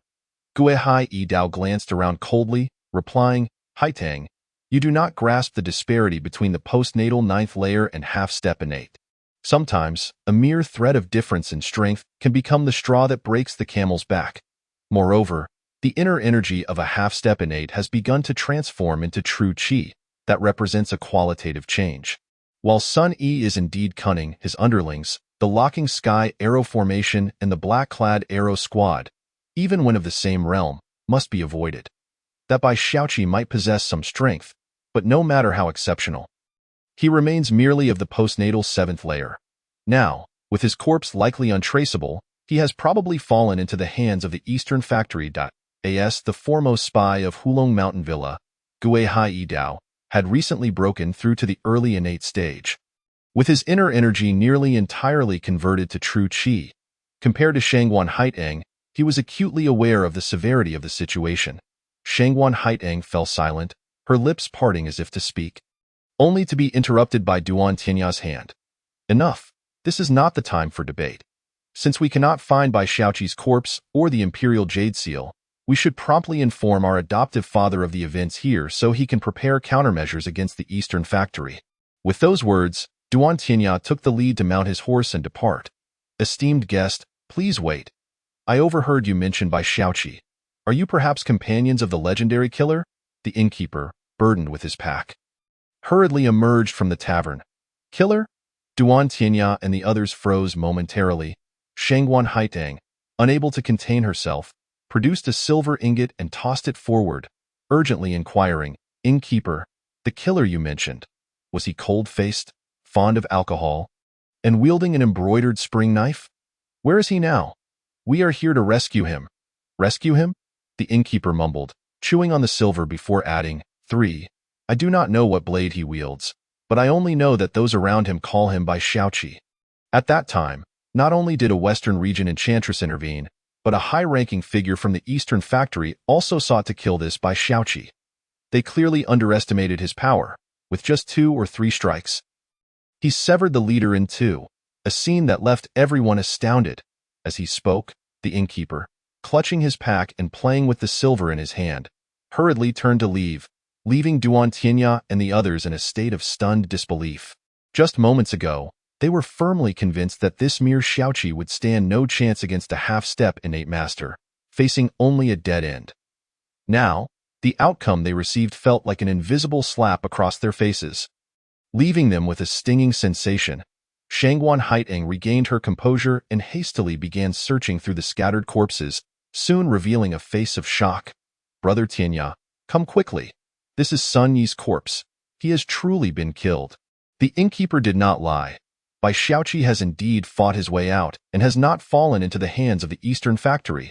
Duan Tianya and Gue Haidao's expressions shifted drastically as they hurried over. Recognizing the familiar visage, their countenances darkening. The half-step innate they had previously praised now lay as a cold corpse. Did the Baiyu they had underestimated truly possess only the strength of the postnatal seventh layer? The atmosphere suddenly descended into a profound silence, and Shangguan Haiteng was equally struck with astonishment. Just a short while ago, she had reached the 9th level of the acquired realm, believing she could easily surpass Baiyu. However, it now appeared that not only was she unable to gain the upper hand, but in a direct confrontation, even her life might be at stake with the slightest misstep. Initially, after their continuous encounters, Shangguan Haiteng had thought she had a sufficient understanding of Baiyu. Yet, upon reflection, she realized that aside from knowing he was a minor officer in the Jinyiwei, she seemed to be entirely in the dark, as if shrouded in a veil of mystery. Indeed, we have underestimated Bai Xiaoqi. Seems he harbors more than mere fortuitous encounters. Other secrets are likely concealed within him. In a wonder, he dares to meddle in the affairs of the Eastern Factory and Prince Qing. Duan Tianya spoke with a calm demeanor. It appears he is a variable. Our adoptive father insists that we must acquire the imperial seal, which will undoubtedly require considerable effort. Our adoptive father must obtain the imperial seal? This contradicts our initial agreement with Bai Xiaoqi, does it not? Shangguan Haiteng's expression shifted dramatically. She had always acted as the intermediary between Baiyu and Hulong Villa, and it was her promise to Baiyu that had led to the escorting of the imperial seal to Hulong Villa. Zhu Wusher's sudden change of heart placed her in a morally precarious position. "Haiteng, it seems you are quite concerned about that individual in our missions. You have always been more resolute than us." Gue Haidao remarked coldly. "Idao, that's not the case at all." Shangguan Haiteng hurriedly explained, "I merely believe that Bai Xiaoqi conceals too many secrets. Underestimating him may invite trouble for Hulong Villa. Now that Bai Xiaoqi has completely fallen out with the Eastern Factory, our adoptive father once mentioned that the enemy of my enemy is my friend. In the face of a common adversary, we should indeed collaborate." Shangguan Haiteng had always presented herself in male attire, and neither Duan Tianya nor Gue Haidao were aware of her true gender.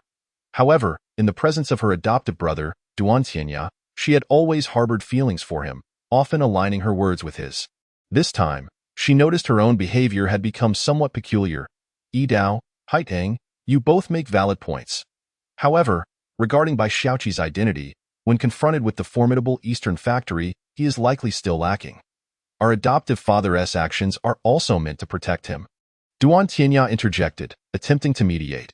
"Our primary task remains to secure the imperial sealed.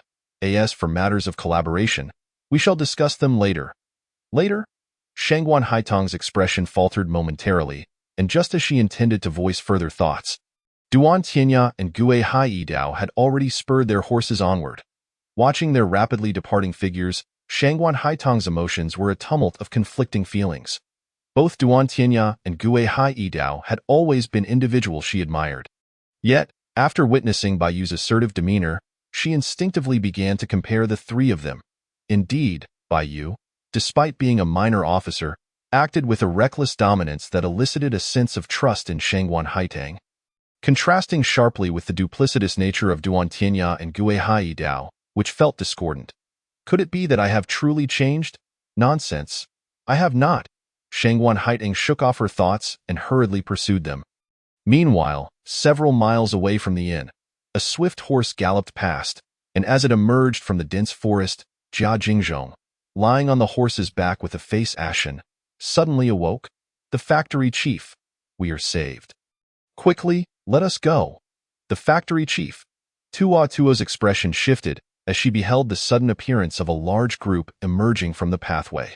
Within the Ming Dynasty, the Eastern and Western factories were colossal entities. The Eastern factory was particularly populous, with only 5 chief eunuchs worthy of being called factory chiefs.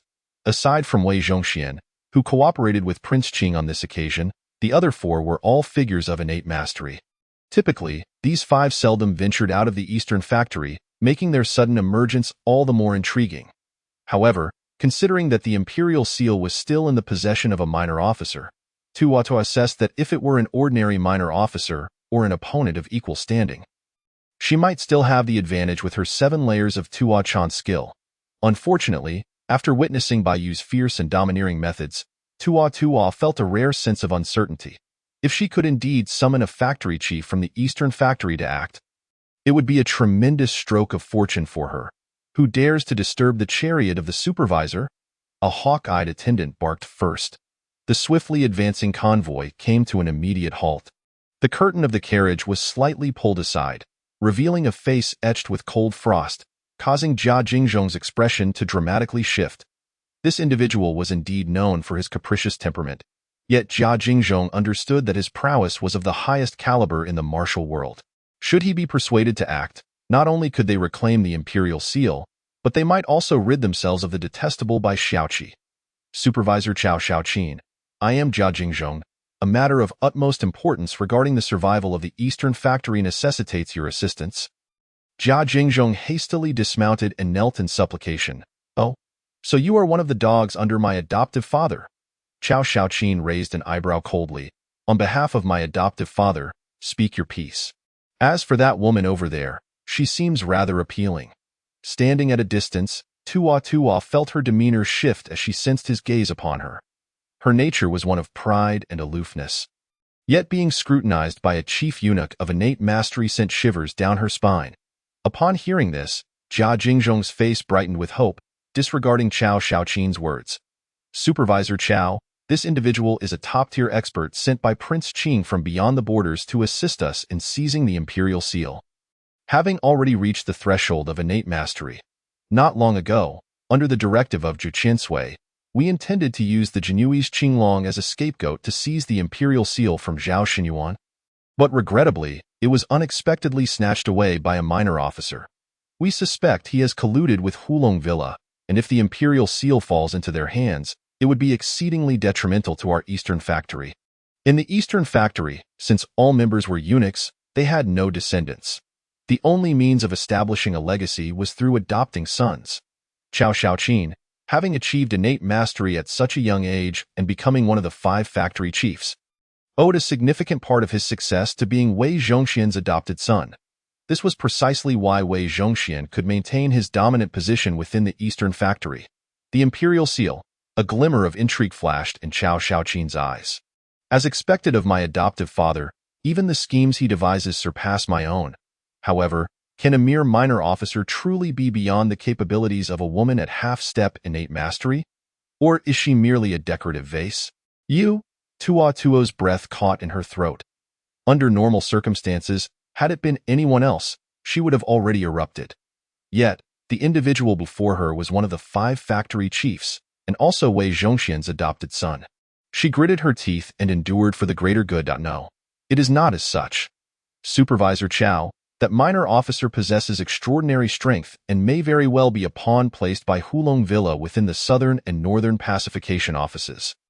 Originally, Zhu Qinsui had intended for me to borrow the Black Arrow Brigade from Supervisor Chao Zhengchun to pursue him, but alas, the commanding officer Sun Zhihui was slain by 2 strikes, leaving me no choice but to seek your assistance. Jia Jingzhong hastily clarified. He had been the orchestrator of the recent dealings with Prince Qing, and at such a critical juncture, he did not wish to see Tua, as the adopted daughter of Prince Qing, clash with Chao Xiaoqin. What? Chao Xiaoqin's grip tightened on the wooden rod of the curtain, crushing it in his grasp, his expression turning frigid. Even Sunny perished, and he fell to 2 strikes? Are you implying that our people in the Eastern factory are even inferior to a mere decorative vase? Or does it mean that his strength and realm have already reached innate mastery? And no, Supervisor Chao, I did not mean that, Jia Jingzhong pleaded earnestly. This matter is of great significance, and I hope Supervisor Chow will act swiftly.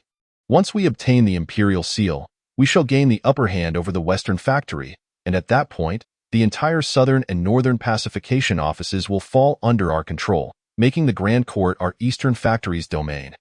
As for that by Xiaoqi, according to this woman, he is merely at the 7th or 8th level of the acquired realm, and with your capabilities, a single strike should suffice to eliminate him. Regarding Bai Yu's strength, Jia Jingzhong had certainly inquired about it from Tua Tua afterward. After all, the mission had failed, and lives had been lost. If they did not obtain even a shred of useful intelligence, it would undoubtedly signify their doom. 7th or 8th level of the acquired realm, and you expect to slay a half-step innate master? Chao Xiaoqin scoffed. Very well, it seems either Sun Yi was negligent, or that little brat possesses more than meets the eye. However, as fortune would have it, I am rather bored, so I shall utilize him to pass the time. Let us hope he does not disappoint me.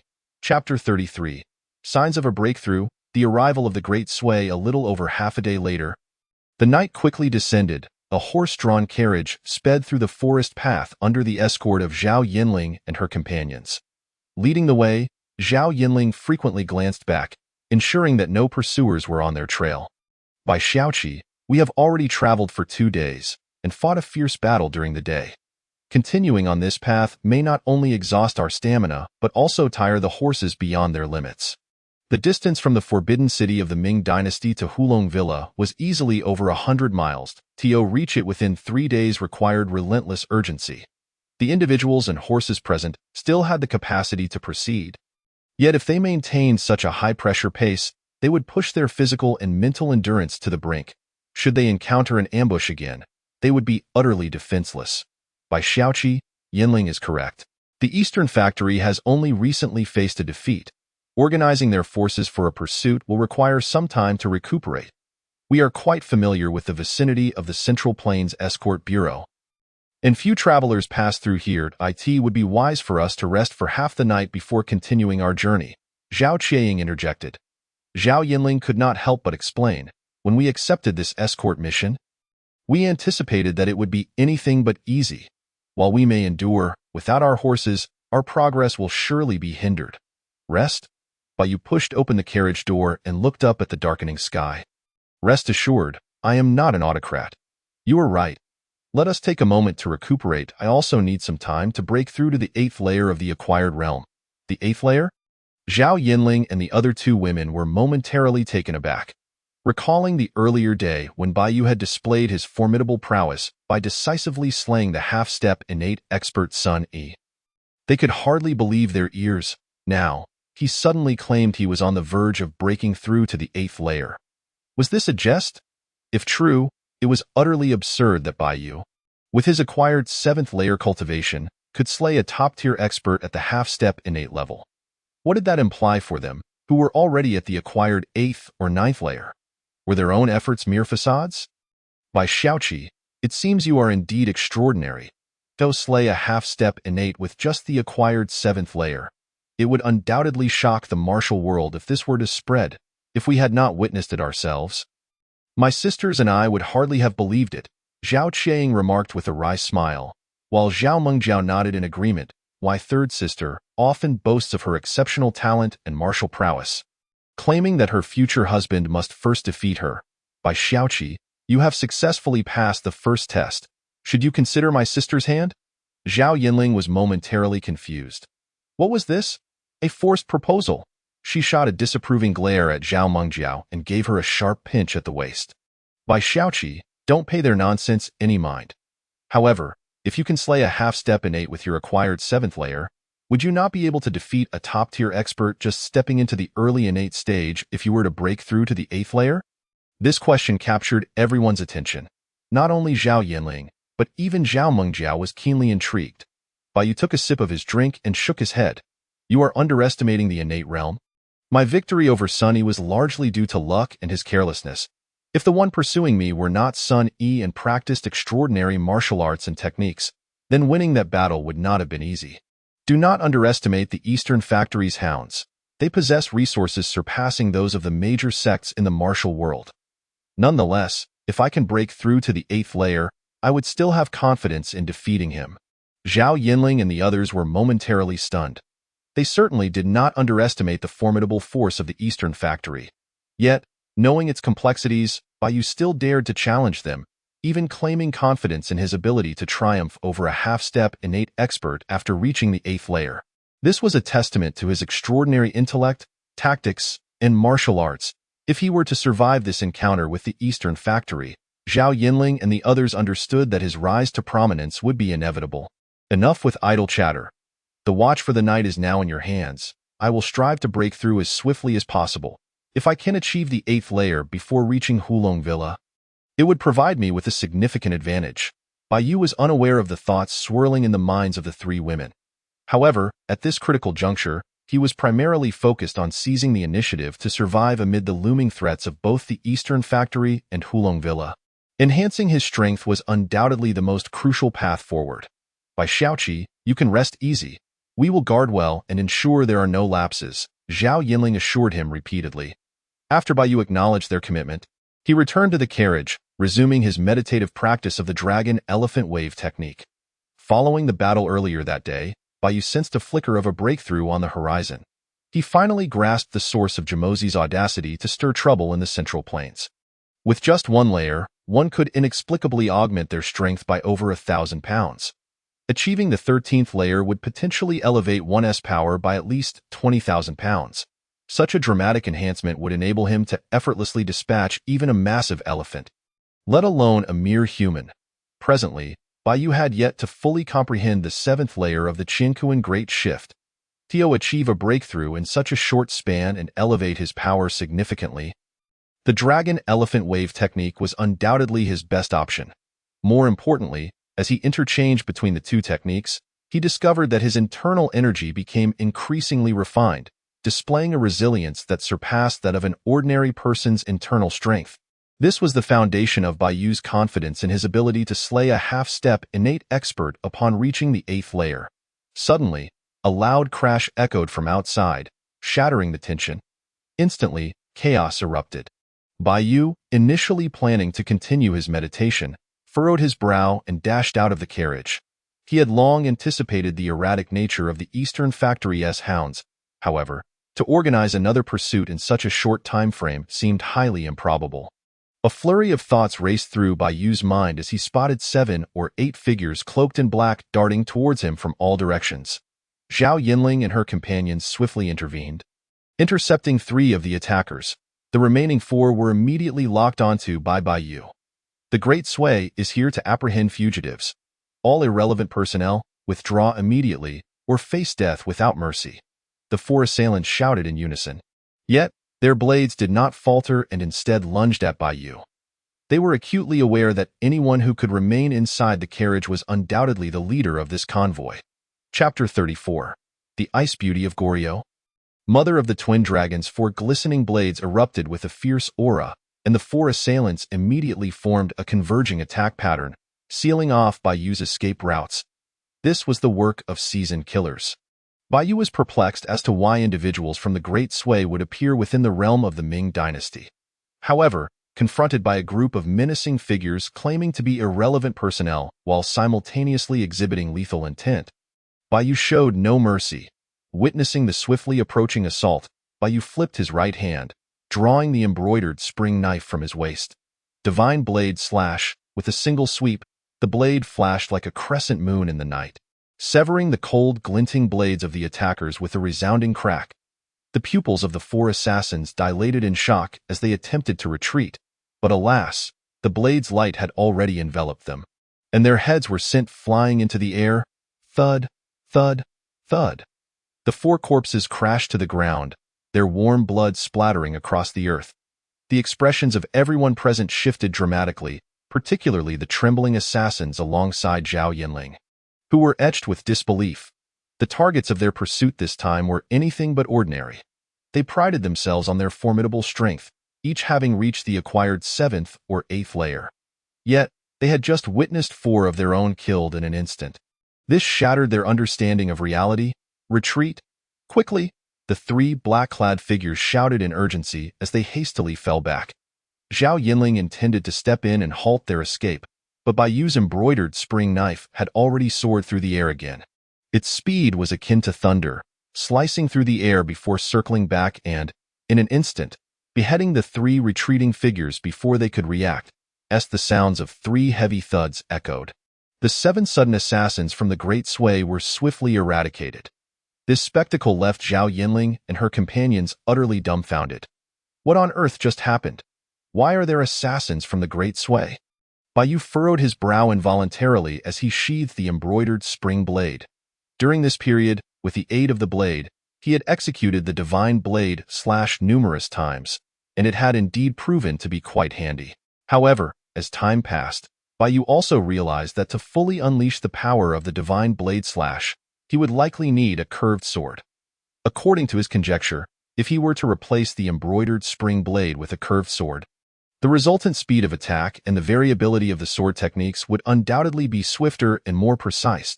As for the use of the demon blade, the round moon, Bayu could not estimate the level of power that would ultimately be unleashed. Zhao Qianying interjected, her expression tinged with helplessness. We are uncertain as to what transpired. We merely observed a shadow darting past our camp before plunging into the riverbank below, and then these assassins charged towards us. Was this to be considered a case of misfortune compounding? This mission had already encountered the relentless pursuit of the Eastern Factory, which had proven to be quite a headache. To encounter a group of top-tier assassins midway was undoubtedly disheartening for Zhao Qianying, making her feel that their luck on this escort mission was rather unfortunate. Were it not for Bayu's presence, relying solely on the 3 sisters along with their escort, it would have been a challenge to fend off the assassins without sustaining injuries. It was precisely for this reason that Zhao Tianhao had consistently disallowed Zhao Yinling and her sisters from undertaking escort missions privately. Someone has fallen? Bayu examined the belongings of the assassins from the Great Sway, indeed finding coins and items of Sui design. The Great Sway and the Great Ming were neighboring nations, yet the Sui assassins had traversed miles to kill here. The person they were pursuing was surely no ordinary character. I shall take a look. As the escort leader, it is my duty to ascertain the circumstances and ensure the safety of the camp, Zhao Yinling stated. They had just set up camp and had yet to rest properly. If they sought another location to recuperate, it would only waste time. If they could clarify the situation, they might be able to rest in place without the need to search for a new site. No sooner had she spoken than Zhao Yinling hastened towards the thicket by the riverside. Buzz! A glint of cold light shot forth from behind the bushes, striking with no warning, like a venomous serpent. A soft sword rushed towards her at an astonishing speed. However, upon recognizing the approaching figure, the hidden person in the thicket paled, hastily attempting to retract their swift sword strike. Alas, at such a close distance. This was an impossible feat. Zhao Yinling's expression shifted as well. She had also been on guard. Yet, she had never anticipated the ferocity of the opponent's assault, nor the intricacies of the sword technique that far exceeded her imagination. As one sword thrust forth, it conjured 7 or 8 afterimages, instilling a sense of unavoidable doom. All she could do was watch helplessly as the attack descended. Clang! The sound of metal clashing suddenly erupted as an embroidered spring blade arrived just in time, intercepting the soft sword in a preemptive strike. The serpentine shadows of the sword were instantly shattered, and the resulting shockwave forced both combatants back several steps. The shadow lurking in the thicket spat out a mouthful of blood before collapsing to the ground. A woman? Zhao Yinling steadied herself, casting a surprised glance at the figure sprawled within the thicket. A woman capable of evading the relentless pursuit of several Sui assassins was certainly no ordinary individual. Yet, as the shadow fell, it quickly gathered its wits, gripping its sword defensively. Upon seeing the corpses of the Sui assassins scattered about, shock flickered across her face. Seizing the opportunity, Bayu scrutinized the woman before him.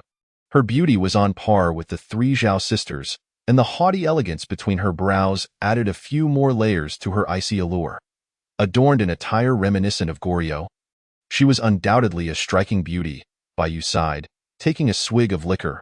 With the Sui pursuers, a Goryeo outfit, and an icy beauty all in one, the woman's identity was becoming increasingly apparent. Mother of the twin dragons, Fu Junzuo. Who are you? Fu Junzuo came back to her senses, her voice laced with caution. Although gravely injured, she had not yet lost consciousness. From the moment she arrived until Bai Yu and the others approached, scarcely more than the span of a tea ceremony had elapsed, yet she had effortlessly dispatched all the Sui assassins. This speed and skill took her by surprise.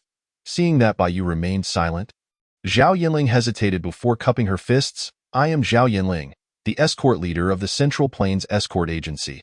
Earlier, the Sui assassins vented their wrath upon us, only to be dispatched by Bai Xiaoqi. We noticed you had fallen into the thicket and were concerned about your safety, hence our approach. I hope you bear no ill will. Our intentions are purely benign. Chapter 35. A Beautiful Misunderstanding. The Serpent Escall of Pusku, Central Plains Escort Agency. Fu Junzuo paused momentarily, swiftly glancing at the agency's banner on the escort carriage. You are the daughter of Zhao Tianhao, the leader of the Central Plains' foremost escort agency? Miss, do you know my father? Zhao Yinling inquired, taken aback but soon understanding. Zhao Tianhao, as the head of the foremost escort agency in the Central Plains, had traveled extensively, so it was not surprising that the woman before her might recognize him. I have conducted several transactions with your father, and he shares a mutual acquaintance with my master. In truth, we are connected by ties of friendship. Fu Junzuo's tense demeanor relaxed slightly, and after casting a glance at Bai Yu, she hesitantly continued, Miss Zhao, if you do not mind, you may call me Sister Fu. Perhaps we shall meet again under more favorable circumstances. With that, Fu Junzuo produced a medicinal pill, consuming it, and then, despite her injuries, turned to leave. The three Zhao sisters exchanged glances, their expressions shifting. Had Fu Junzuo not mentioned Zhao Tianhao, they might have allowed her to depart without interference.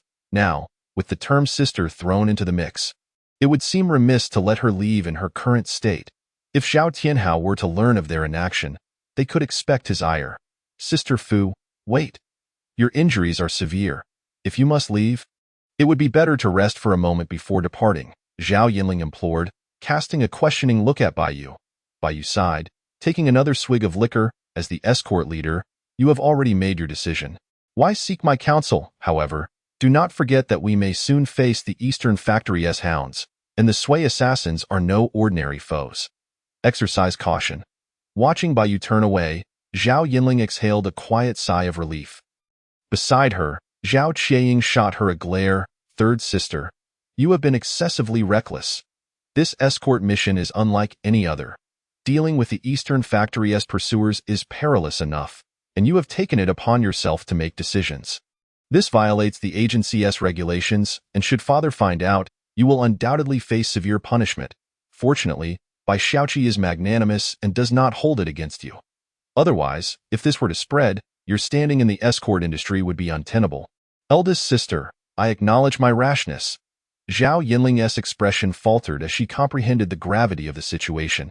After casting another glance at Bai Yu, who was returning to the escort carriage, she vowed, after this matter, I shall personally apologize to Bai Xiaoqi. First, let me assess Sister Fu's injuries. However, you see, I have little interest in wealth. If you can provide me with a compelling reason, I might be persuaded. Fu Junru's expression shifted, her beautiful eyes flickering with a hint of surprise as she tucked away the gold she had taken out. Soon after, she produced another small brocade box from her bosom and handed it to Bai Yu. This is the buds of the Pusku snake gallbladder. Beyond its healing properties, it also enhances inner strength, which should be of some use to Bai Xiaoqi. Pusku snake gallbladder. Bai Yu's expression grew serious. A glimmer of astonishment flashing in his eyes. If memory serves, this Pusku snake gallbladder was something Yang Guo had consumed in the Return of the Condor Heroes to augment his inner strength. At that time, Yang Guo was afflicted by the Ice Soul Silver Needle and the Love Flower Poison. Had it not been for the condor bringing him the Pusku snake gallbladder, he would have likely met his demise long ago. Bai Yu had never anticipated that Fu Junru would present such a remarkable item at the outset. It seems she truly lives up to her reputation as a descendant of the three most formidable masters of Goryeo. Possessing profound depth, currently, Bai Yu found himself trapped at the 7th level of the acquired stage, and despite a night of intensive training, he had yet to break through to the 8th level. If he could obtain this Pusku snake gallbladder, it might indeed make a significant difference. Bai Xiaoqi, it seems you are truly extraordinary. No wonder Yinling holds you in such high regard, remaining unfazed even in the presence of such a miraculous herb for enhancing inner strength. Seeing Bai Yu remain unmoved, Fu Jun'er spoke again. However, by Xiaoqi, rest assured, I am somewhat aware of your circumstances. This item is also a token of gratitude for your life-saving assistance last night. Furthermore, if you don't mind, I would like to accompany you for a while. Should any danger arise, I'll leave immediately. As she spoke, Fu Jun'er pushed the box containing the Pusku snake gallbladder once more towards Bai Yu. Bai Yu felt a sense of helplessness. He had never expected that his momentary distraction would lead to such a pleasant misunderstanding, with the impending threat of the Hulong Manor and the pursuit from the Eastern Depot. He was uncertain of the potency of the Pusku snake gallbladder and how much it could truly elevate his abilities. Nevertheless, any enhancement, however slight, was welcome. If he could successfully break through to the 8th level of the acquired stage, he would have the strength to confront opponents at the half-innate level.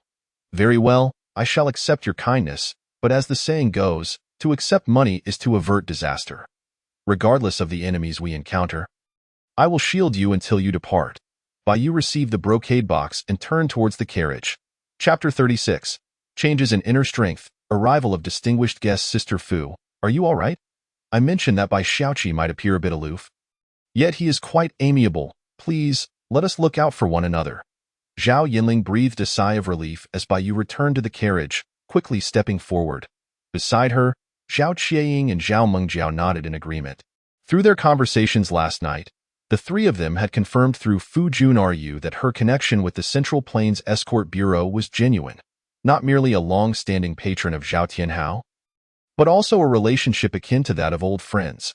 This revelation undoubtedly brought the relationship between Zhao Yinling and Fu Jun'er closer. Given Fu Jun'er's severe injuries and the pursuit she faced, it was evident that she could not ignore a life in peril. This Bai Xiaoqi is indeed no ordinary individual. I am grateful to you, Yinling, for your commendations that have allowed me to hitch a ride on this journey. Fu Jun'er exhaled in relief before continuing. However, those assassins from the Great Sway behind me are formidable. Your Central Plains Escort Bureau has significant responsibilities, and I do not wish to jeopardize your reputation. If we encounter enemies beyond your capacity to handle, I will take my leave. Wait. Zhao Yinling's expression froze, gazing at Fu Jun'er, who seemed resolute, causing her to hesitate. As the escort leader, Zhao Yinling bore the responsibility for this caravan, as well as the confidentiality owed to the employer and the goods being transported. Their conversation last night had merely exchanged identities without delving into the confrontations with the Eastern Depot along the way. In Fu Jun'er's eyes, Bai Yu was genuinely exceptional, yet his true cultivation level was only at the 7th level of the acquired stage. Should they encounter true pursuers from the Great Sway, it would spell disaster for the Central Plains Escort Bureau. It was precisely because Fu Jun'er recognized Bai Yu's cultivation level that she offered the Pusku snake gallbladder as a reward, tentatively testing its value. However, this was merely a gesture of gratitude for the life-saving aid he provided the previous night. Are we ready to depart? To avoid drawing attention, you should rest inside the carriage. Bai Yu mounted his horse, the brocade box in his possession now empty. As they approached the behemoth that was the Eastern Depot, Bai Yu understood that the closer they drew to Hulong Manor, the greater the impending perils would become. Meanwhile, the prince, Zhu Wushi, appeared to be an amiable character in the eyes of Shangguan Haiteng and others, yet Bai Yu was acutely aware that his ambitions far exceeded those of the Eastern and Western depots. Without sufficient strength and trump cards to deter, should the imperial seal fall into his hands, Bai Yu would find himself utterly passive in the face of this series of crises. Enhancing his strength was undeniably urgent. The Pusku snake gallbladder did possess the capability to improve inner strength, yet it paled in comparison to the entry-level magic pills provided by the system. If the entry-level magic pill was considered a superior elixir, then the Pusku snake gallbladder could be regarded as a mid-level existence.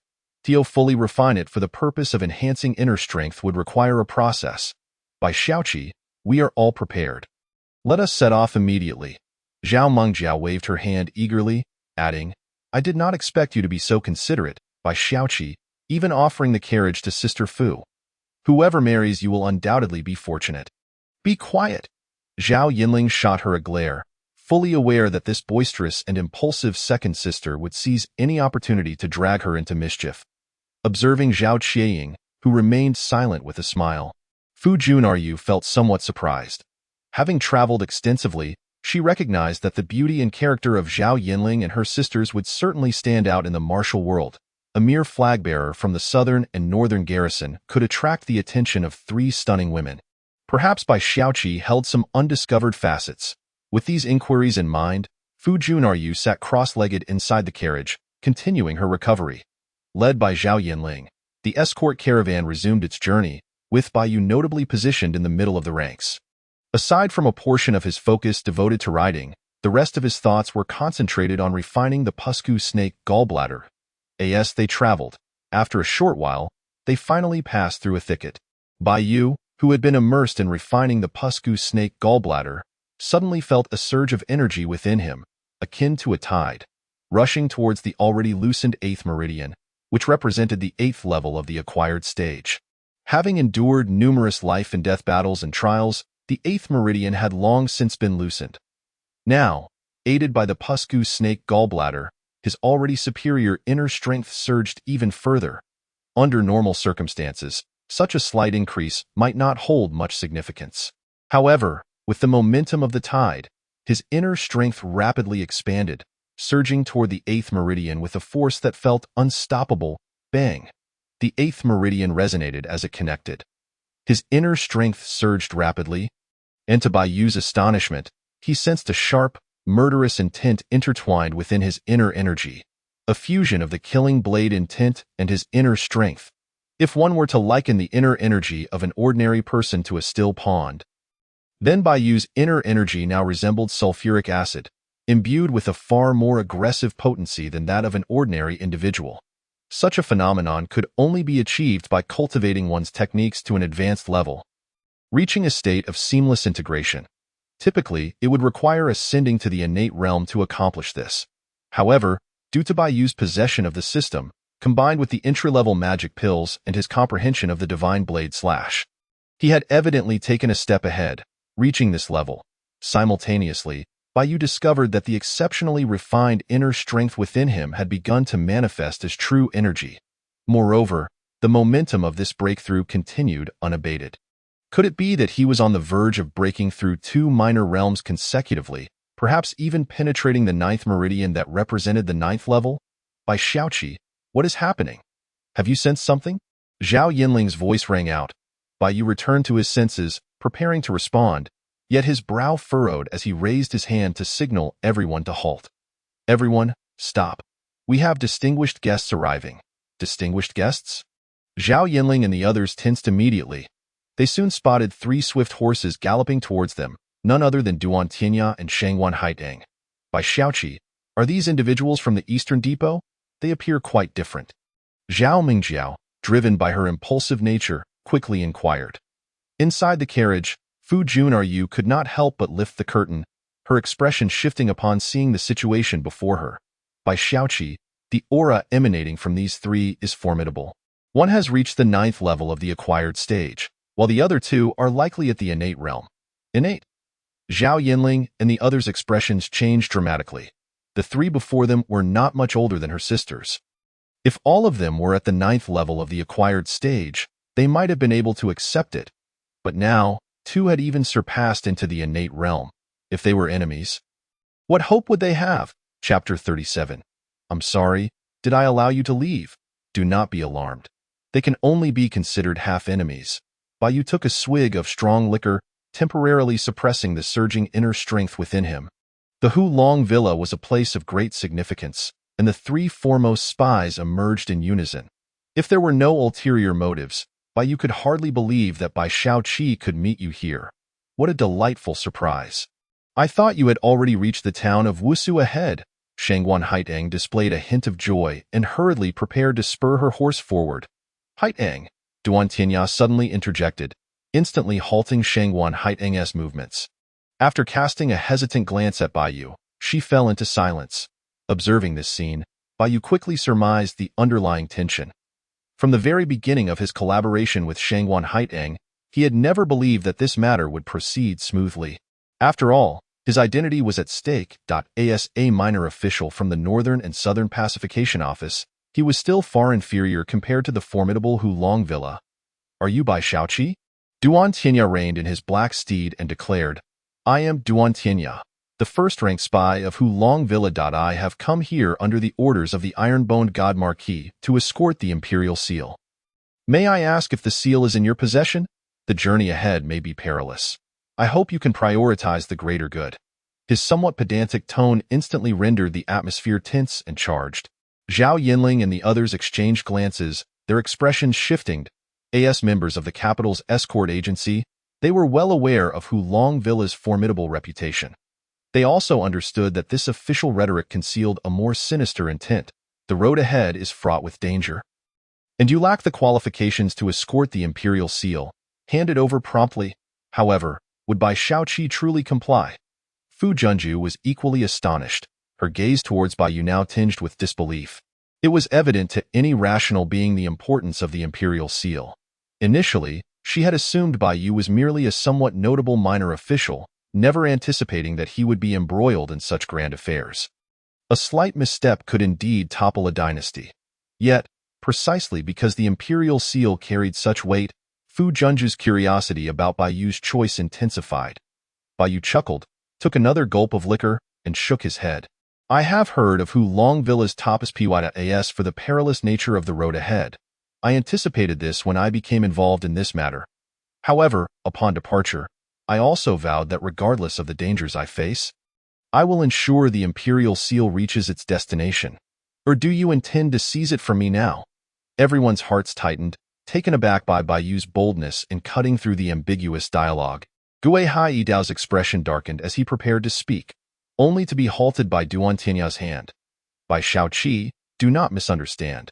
We are merely reminding you that the imperial seal is of utmost importance.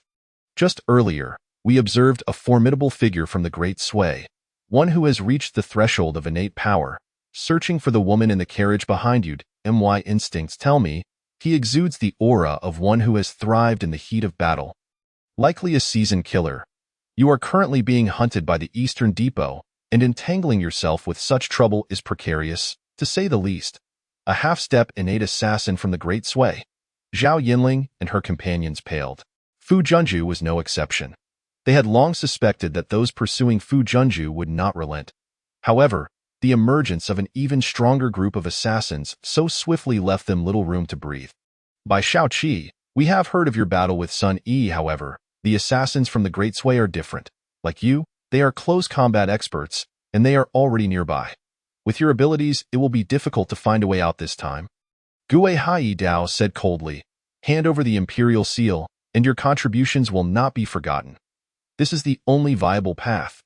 Brother Dao, Shangguan Haiting interjected, her expression tightening. Could you grant me a moment to speak with Bai Shaoqi? After all, we had an agreement. As Shangguan Haiting stepped forward, both Gue Hai Dao and Duan Tianya furrowed their brows, preparing to voice their concerns. Bai Yu, however, simply laughed and took another sip of liquor. No, there is a second option. Simply slay him instead. Duan Tianya and the others were momentarily taken aback. Just moments ago, Gue Hai Dao had clearly stated that Bai Yu could not defeat the Great Sway assassin. Now, Bai Yu was openly proposing violence. Was this sheer recklessness or a moment of foolish bravado? Before they could articulate their thoughts, Bai Yu's gaze had already passed over the three of them, declaring, they have arrived. The urgent sound of galloping hooves echoed from the end of the passage. Soon, Bai Yu and the others beheld a dozen or so Great Sway assassins on swift steeds. Led by a man exuding an intimidating presence, Yuan Wu Di, who had indeed reached the half-step innate realm. Bai Shaoqi, I do not wish to put you in a difficult position. I will take my leave. Fu Junju's complexion changed. In her prime, she would have dismissed someone like Yuan Wu Di without a second thought. However, she was currently wounded, having recovered only slightly after a night of healing. Residual ice energy from Yuan Huaji lingered within her, rendering her a paper tiger, full of potential yet incapable of exerting it. There's no need. I have promised to protect you. It matters not who comes. Bai Yu said, extending a hand to prevent Fu Junju from advancing as he turned to face the approaching Yuan Wu Di. Everyone was taken aback, gazing at Bai Yu in disbelief. Yuan Wudi's expression darkened as he gestured for his assassins to halt. Scanning the surroundings, he ultimately fixed his gaze on Duan Tianya and Gue Hai Dao. Years of combat experience had honed his instincts, alerting him to the danger posed by these two, comparable to Fu Junju at her peak. Having endured great difficulty to locate his target, the sight before him now cast doubt on his mission. After a brief pause, Yuan Wudi raised his hand and spoke in a deep voice. I did not expect this enchanting woman to have such company, but do not rejoice too soon. We will undoubtedly return. Duan Tianya and the others' expressions shifted. They were well aware of the formidable identities of these great Sui assassins and had not anticipated the far-reaching implications, just as Yuan Wudi, who had intended to leverage Baiyu, was about to speak. Baiyu interjected, apologies, but did I grant you permission to leave? Chapter 38. A blade harder than fists. Still two blades. The utterance, though brief, resonated like an incantation, lingering in the air. Duan Tianya and the others were left speechless. Yuan Wudi halted his advance, his expression darkening as he turned back, coldly retorting, You, a mere child, dare to prattle on here? If it were not for the presence of those three, I would have already torn you apart. Should you continue with your arrogance, take heed of your life and the face of Duan Tianya and Gue Hai Dao. Yuan Wudi did not dare to act, but he was nonetheless capable of delivering harsh words. Heh, and you claim it is for their sake? Baiyu replied with a playful smile. What if I tell you that I am not allied with them? Not allied. Yuan Wudi paused momentarily, instinctively glancing at Duan Tianya and the others. Shangguan Haiteng was bewildered, wholly unaware of Baiyu's intentions. Just as she was about to voice her thoughts, Duan Tianya reached out to stop her. Witnessing this, a flicker of wild joy flashed in Yuan Wudi's eyes, and in the next moment, he lunged forward. Ha! What an audacious fool! I do not know what schemes you are concocting, but I thank you for your foolishness in revealing this to me. Now, prepare to die. With a sudden squeeze of his legs against his horse, Yuan Wudi propelled himself toward Baiyu. At the same time, his fists clenched tightly, unleashing the ice energy within him, sending a chill through the air that jolted Duan Tianya and the others. By Shaoqi, be cautious. The ice energy of the Yuan clan is a supreme technique capable of freezing everything. While he has not yet reached the innate realm, his inner strength possesses a chilling aura. Prolonged confrontation will disrupt your inner energy. Fu Junju was bewildered as to why Baiyu would provoke Yuan Wudi. Nonetheless, to avoid dragging the Central Plains Escort Bureau down with her, she quickly offered a warning. Supreme techniques disrupt inner energy? Baiyu raised his head nonchalantly and replied, Then let us resolve this swiftly. Resolve me? Yuan Wudi was taken aback for a moment before bursting into laughter. Let us see if your blade is harder than my fists. Buzz! The sound of a blade slicing through the air suddenly erupted. The embroidered spring knife at Baiyu's waist radiated a dazzling crimson light and instantly unsheathed it. Before reaching the 8th level of the acquired realm, he would have pondered whether to engage against Yuan Wudi, who stood at the brink of innate mastery. However, now that he has ascended to the 8th level of the acquired realm, his internal energy and sword intent have begun to merge. Baiyu's strength had long surpassed what it once was. He was capable of defeating Yuan Wudi, who was merely a half-step into innate mastery. With a resounding strike, the knife was unleashed, and the fierce blade aura surged forth like a torrent. The blood light arced like a rainbow, colliding violently with the fist. Yuan Wudi's expression froze in disbelief as the ferocious gale erupted, akin to countless blades exploding outward. The flesh of his fist burst apart, and the fabric of his sleeves was shredded to pieces. A fierce energy, sharp as a blade, surged past Yuan Wudi's fist, penetrating deep into his body. His meticulously cultivated internal energy was instantly thrown into disarray. Suspended in midair, Yuan Wudi frantically attempted to channel his internal energy, which was already transforming into true energy, to suppress the onslaught.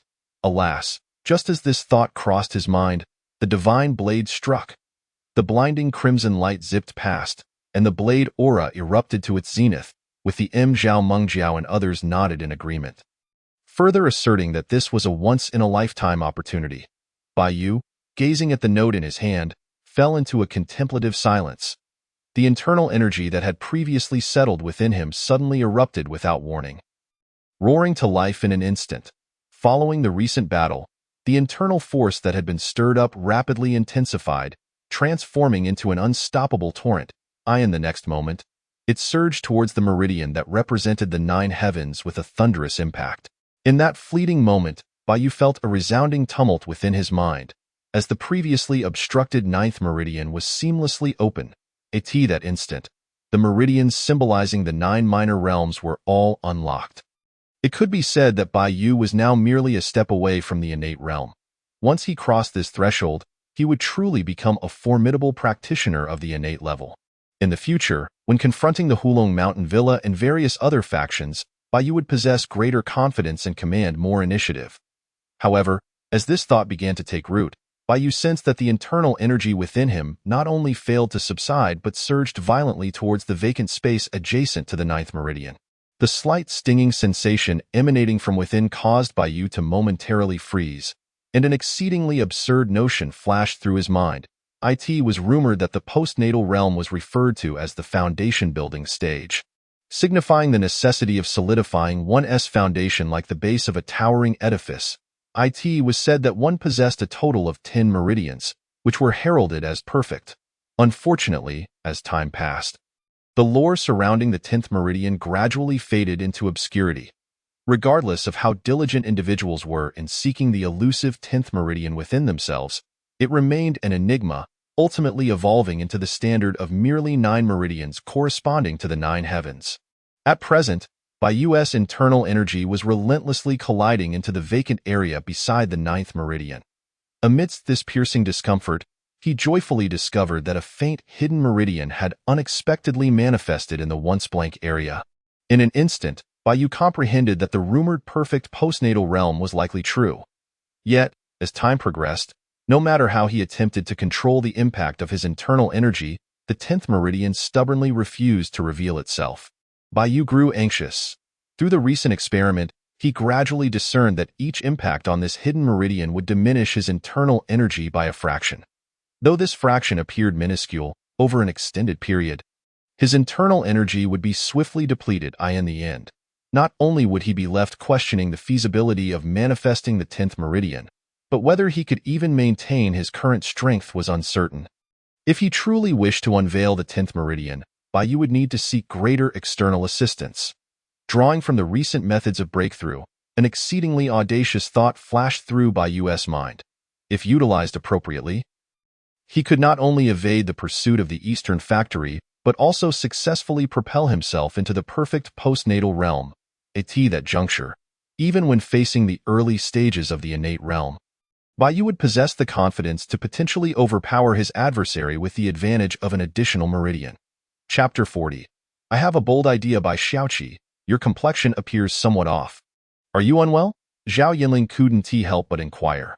The Eastern Factory and Hulong Mountain Villa were both watching closely if Bai, their pillar of support, encountered issues at such a critical juncture.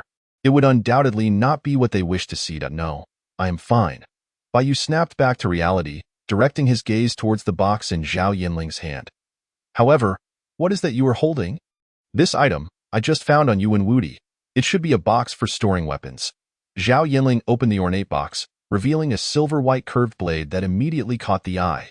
This blade weighed 3 jin and 2 liang, measuring 42 centimeters in length, with the blade etched with patterns reminiscent of ripples. Upon contact, it emanated a chilling aura that was captivating. This is no ordinary weapon, Bai exclaimed in surprise, reaching out to grasp the curved blade. The internal energy within him began to circulate spontaneously, and the silver-white curved blade emitted a soft humming sound. This excitement. Bai was astonished. He had long understood that to unleash the utmost power of the divine blade slash, he needed a curved blade. However, during this period, Bai had been overwhelmed with pressing matters, making it urgent to enhance his strength, let alone search for a suitable weapon. Now, Yuan Wudi not only delivered himself to them but also provided a high-quality curved blade. This was undoubtedly a stroke of fortune. Jing Zhongyu? Is that the name of the blade? Zhao Mingjiao scrutinized the curved blade in Bai's grasp. Jing Zhongyu? Is that not the weapon of Kouzhong? Bai paused momentarily before quickly dismissing the thought. This was a world of mixed martial arts. It was not uncommon for weapons to share names. Moreover, given Fu Junju's circumstances, it was likely that she and Ko Zhong had yet to cross paths. The fact that this Jing Zhongyu had not fallen into Ko Zhong's hands did not come as a surprise. Most importantly, an instinct told Bai Yu that this weapon felt exceptionally suitable for him. Should he wield this Jing Zhongyu to perform the divine blade slash, its power would likely far surpass that of the embroidered spring blade. By Xiaoqi, this blade is likely forged from 100 cold iron. Classifying it as an extraordinary weapon is a pity that it is a curved blade. Otherwise, with your mastery of blade techniques, you would surely be able to make full use of it. Fu Junju remarked with a hint of regret. Although Bai Yu had not spent much time with Fu Junju, having witnessed his prowess in action, she was well aware that the young man before her possessed blade techniques that far exceeded her own capabilities, particularly the 2 strikes that felled Yuan Wudi, which were dazzling like a shooting star cleaving through the moon. A disciple of Yi Kalin, one of the 3 great martial masters of Goguryeo. Fu Junju's discerning eye was sharp. Miss Fu, you flatter me. My blade techniques are still far from Elder Yi's level, but this blade will suffice and should prove useful, Bai Yu replied with a smile. Sheathing Jing Zhongyu without any hesitation, fastening it at his waist. None present voiced any objections. Since Bai Yu had slain Yuan Wudi, this blade, as a trophy of that victory, rightfully belonged to him. Moreover, during their time together, Zhao Yinling and the others had witnessed Bai Yu's various capabilities. In the face of such a profound individual, it was hardly worth the risk of enmity over a mere blade. By Xiaoqi, there is still some time before noon. Should we continue our journey, detouring around the Fuke Inn, and proceed by water to Hulong Mountain Villa, or should we first find a place to rest? Zhao Qiaying inquired, with all eyes turning to Bai Yu. The veracity of the intelligence regarding Hulong Mountain Villa remained uncertain. However, when it came to the Terminate realm, no one was inclined to test their mettle. Was there? No, in fact, I have a bold idea. Meanwhile, 3 swift steeds galloped along the official road, with Duan Tianya leading the way. One blade. What do you believe to be Bai Xiaoqi's true strength? Is he still holding back? Duan Tianya suddenly posed the question. Shangguan Haitong's expression shifted, her voice tinged with tension. Brother Tianya, you aren't planning to forcibly seize the imperial seal from Bai Xiaoqi, are you? We have an agreement. Haitang, you are still the same. Too emotionally involved in your tasks, Duan Tianya sighed in exasperation. However, rest assured, we will not resort to violence unless absolutely necessary. Moreover, we cannot ascertain whether the imperial seal is genuinely in his possession. What if we sever ties with him, only to find that the imperial seal is concealed in the hands of the hidden Qinglong? That would be most regrettable, Shangguan Haitang thought to herself. Feeling a sense of relief, Duan Tianya's response undoubtedly provided her with reassurance. Gue Hai Dao pondered briefly before stating, based on the intensity of his internal energy, he appears to have only reached the 8th level of the postnatal realm. However, in the moment he struck, I sensed an unusual, sharp momentum within his internal energy. If I am not mistaken, that should be the essence of blade intent. As for that assassin from the Great Sway, the primary reason for his demise was his own overconfidence. Blade intent? Duan Tianya nodded in agreement. One blade. Your assessment aligns with mine. He was capable of slaying a half-step innate assassin from the Great Sway. If he lacked blade intent, it would have been impossible. Additionally, that Great Sway assassin was far too complacent, or else he wouldn't have been vanquished in 2 strikes. However, the gap between a half-step innate and a true innate practitioner is still considerable. If he were to encounter Dongchang's Chao Shaoqin, he would likely find himself in dire straits. Gue Hai Dao nodded in acknowledgement. Indeed, that fellow's strength is indeed notable, yet he greatly underestimates the prowess of innate masters. Tianya, are you planning to seize the imperial seal with the aid of Chao Shaoqin instead of taking it by force now? Shangguan Haitang, who had just relaxed, felt tension once more. Is this truly the case? Wouldn't that be akin to stealing? Haitang, you have already covertly provided that fellow with information. We, Hulong Mountain Villa, have shown considerable restraint, Duan Tianya explained solemnly. This matter concerns the safety of Hulong Mountain Villa and is of utmost importance. We must proceed with caution. Moreover, we have already tracked down that fellow, Chao Shaoqin. If he can still be pursued, and the imperial seal falls into the hands of the Eastern Depot, only then shall we take action to seize it. From here on, it will solely depend on whether his fortune prevails or ours. Chapter 41. Lai Fu In. I am here to kill. Upon hearing this, Shangguan Haitong's expression remained somewhat grim, faced with such a situation reminiscent of entrapment. She was not optimistic, however. In light of the resolute intentions of Duan Tianya and Gue Haidao, Shangguan Haitong was acutely aware that she lacked the strength to turn the tide. The only thing left for her to do was to pray that Bai Yu would not encounter Cao Shaoqin from the Eastern Depot. All right, Haitong, just ahead is Lai Fu In. Let us proceed to assess the situation. Duan Tianya reassured Shangguan Haitong before galloping ahead. As Gue Haidao followed suit. Shangguan Haitong could only grit her teeth and quicken her pace to catch up. After a brief interval, the trio swiftly arrived before a somewhat dilapidated inn, where the name Lai Fu In fluttered in the wind. An inn located along the official road. Its purpose was to provide supplies and lodging for traveling merchants. However, even before noon, several horses were already tethered outside the inn, alongside a rather luxurious carriage. Upon their arrival, the trio, already disguised, immediately attracted the attention of those within the inn. Among the crowd, a silver-haired man, who was being surrounded and toasted by others, instantly captured their gaze. As a spy for Hulong Villa, they were well acquainted with the identities of the 5 major officials of the Eastern Depot. This ostentatious individual was none other than the chief supervisor, Cao Shaoqin. Beside Cao Shaoqin sat Jia Jingzhong and a young woman from the western regions, while Jia Jingzhong smiled obsequiously as he poured wine. The girl's face bore a distinct shade of displeasure. She was none other than Tua, the remarkable woman from the western regions who had previously met Bai Yu. Though Tua was evidently reluctant, her every movement while pouring wine still exuded an irresistible allure that compelled the surrounding men to steal glances, with Shangguan Haitong unable to resist casting a furtive look at herself as she compared her own attributes. "Waiter, bring us 3 bowls of tea," Duan Tianya directed. Leading the two to a nearby table, a waiter hurried over with the Jia Jingzhong bellowed furiously, his voice reverberating through the air. The hawkish guards surrounding him exhibited a momentary change in expression. Yet they hesitated to act immediately, instinctively casting their gazes towards Cao Shaoqin. "Kill him," Cao Shaoqin uttered coolly. The previously hesitant dozen or so guards of the Eastern Factory swiftly drew their blades and charged at Bai Yu. Observing this scene unfold before him, Jia Jingzhong felt a tinge of embarrassment. However, the imposing presence of Cao Shaoqin dissuaded him from expressing his anger.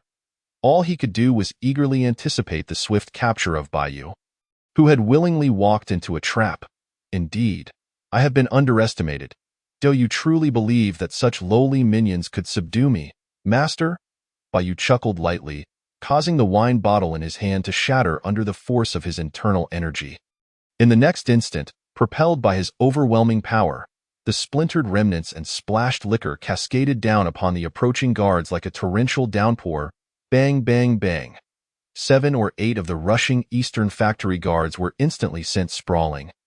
Only one, a postnatal 9th layer guard, managed to draw his blade in time to block the onslaught. Unfortunately, before he could regain his composure, the sharp sound of a blade being unsheathed sliced through the air.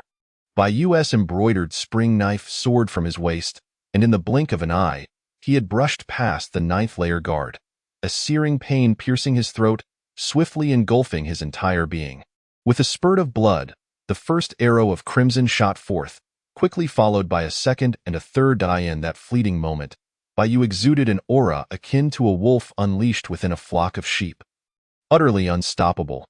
Even the leading postnatal 9th layer guard was dispatched in an instant, leaving no chance for the others. In a heartbeat, 7 or 8 guards met their gruesome fates, their severed heads soaring through the air amidst the splattering blood. A single stroke decapitation? Is he practicing the art of the killer's blade, a demonic blade? Gue Haidao's eyes narrowed slightly. No wonder his strength is so formidable. The demonic blade is designed solely for the purpose of killing. Though his blade techniques were indeed swift, precise, and lethal, they evoked an inexplicable sense of unease. The heir of the dominant blade, Gue Haidao, a prenatal expert, possessed a profound understanding of swordsmanship, capable of perceiving matters that eluded the ordinary gaze. A curious sensation? Duan Tianya's brow furrowed as he, too, began to discern certain clues amidst this turmoil. However, the urgency of the moment was clearly not the time for such discussions. seeing the number of his accompanying Eastern factory guards dwindle dramatically. Chao Shaoqin's previously composed demeanor turned icy. In a swift motion, he drew the saber resting upon the table. The blade, appearing resilient, shattered under his command as it was flipped in his grasp. In the next instant, propelled by his formidable internal force, the fragments of the blade rained down upon Baiyu like a tempest. The speed was so swift that it seemed to arrive in the blink of an eye. Sensing the slicing sounds of air around him, Baiyu reacted instinctively. With a sudden flourish, his embroidered spring knife met the descending shards in a clash, bang, bang, bang. In a rapid succession of strikes, Baiyu parried the incoming fragments. Each collision unleashed a powerful gust of force, tearing through the surroundings with ferocity. Yet, as time progressed, the once seemingly easily subdued Baiyu proved resilient, exhibiting no signs of weakness as he continued to withstand the onslaught. What astonished onlookers even more was the increasing velocity and complexity of Baiyu's blade techniques, creating an illusion of multiple strikes converging into one. His gaze, sharp as that of a hawk, shone ever brighter, and the pressure that should have subdued him only fueled his fervor. With each thrust from Chao Shaoqin's sword, Baiyu's response came swiftly, his blade slicing through the air with a flurry of 3 strikes in place of 1. While the internal energy contained within each of Baiyu's strikes may have paled in comparison to Chao Shaoqin's innate power, the sheer volume of his attacks compensated for this inadequacy. Overwhelming the latter, as the battle reached its climax, Baiyu's aura surged to an unprecedented height, embodying an unyielding and formidable presence that rendered his weapon, the Jingzongyu, nearly invisible to the naked eye. In this moment, Baiyu had undeniably entered a remarkable state. If he had previously wielded his blade through sheer will, he had now surpassed to the realm where man and blade moved as one. In this transcendent state, Baiyu's blade had liberated itself from the confines of human intent, attacking solely in accordance with its own momentum. This marked the second step in the path of the blade, having first achieved a personal understanding of the blade's essence. Baiyu now embodied the principle of becoming one with the blade's momentum.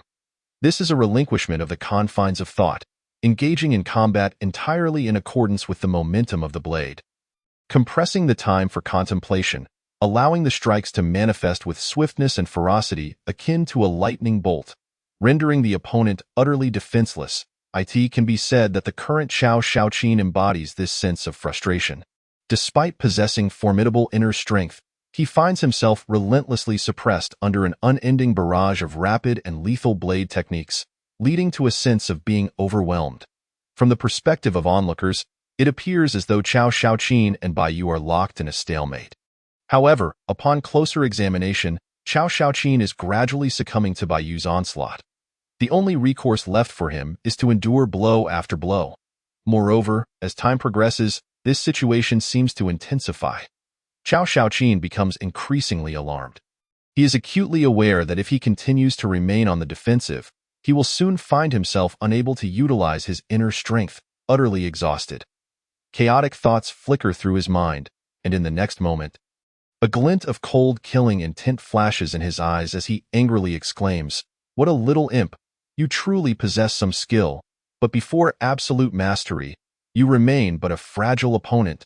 Vajra Boy technique. Boom! The ferocious inner strength dormant within Chao Shaoqin erupts without reservation. Harnessing the power of innate energy, he disregards the 2 slashes striking him, instead using the force of his inner energy to absorb the blows.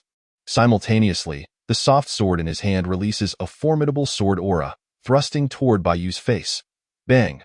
Baiyu's well in the moon meets the blade's momentum just in time, resulting in a sharp metallic clash as the weapon slips from Baiyu's grip and flies through the air. Upon witnessing this, Chao Shaoqin's face lights up with ecstatic joy. "Little imp, it seems you are merely a paper tiger. Without your weapon, I shall see how you withstand my strike." "Without a weapon?" Baiyu sneers. As the airborne well in the moon appears to be drawn back by an invisible force, "I'm afraid you haven't heard of a thrown blade." Chapter 44. Stepping into perfection, severely wounding the innate early-stage hum. The sound of the blade reverberates throughout the well in the moon, soaring through the air, follows the wielder's movements, spinning and gliding gracefully, transforming into a streak of cold light that swiftly darts past Qiao Shaoqin's chest with the speed of thunder. A wave of deadly intent envelopes Qiao Shaoqin, causing his complexion to drastically change as he hastily retreats. A flash of cold light slices through the fabric of Qiao Shaoqin's clothing, instantly tearing it apart.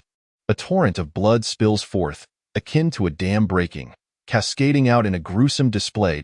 A horrifying wound, deep enough to expose bone, causes all witnesses to recoil in shock. The innate early-stage Qiao Shaoqin has been gravely wounded, and by the hand of a mere postnatal youth, no less. Had it not been witnessed firsthand, few would have believed it to be true. Yet, this spectacle is far from over. The well in the moon, having zipped through the air, is caught once more in Bai Yu's grasp. The surging inner strength, accumulated to its zenith, bursts forth at this moment, penetrating the 10th meridian like a raging flood. The full force of perfection erupts. The well in the moon, fluttering in Bai Yu's hand like a butterfly, radiates an intensely dazzling cold light as it meets the blade with a single strike. Divine blade slash, boom. A blade aura extending several meters bursts forth with unparalleled ferocity. Qiao Shaoqin's face pales instantly, as he disregards the stabbing pain emanating from his chest and desperately channels all his inner strength to its limit. Vajra Boy technique? Bang! The golden light bursts forth from Qiao Shaoqin, forming a fragile shield that shatters within mere breaths. In the next instant, a violent shockwave erupts, shattering everything in its vicinity. Amidst the swirling dust, a figure is sent flying like a kite with severed strings.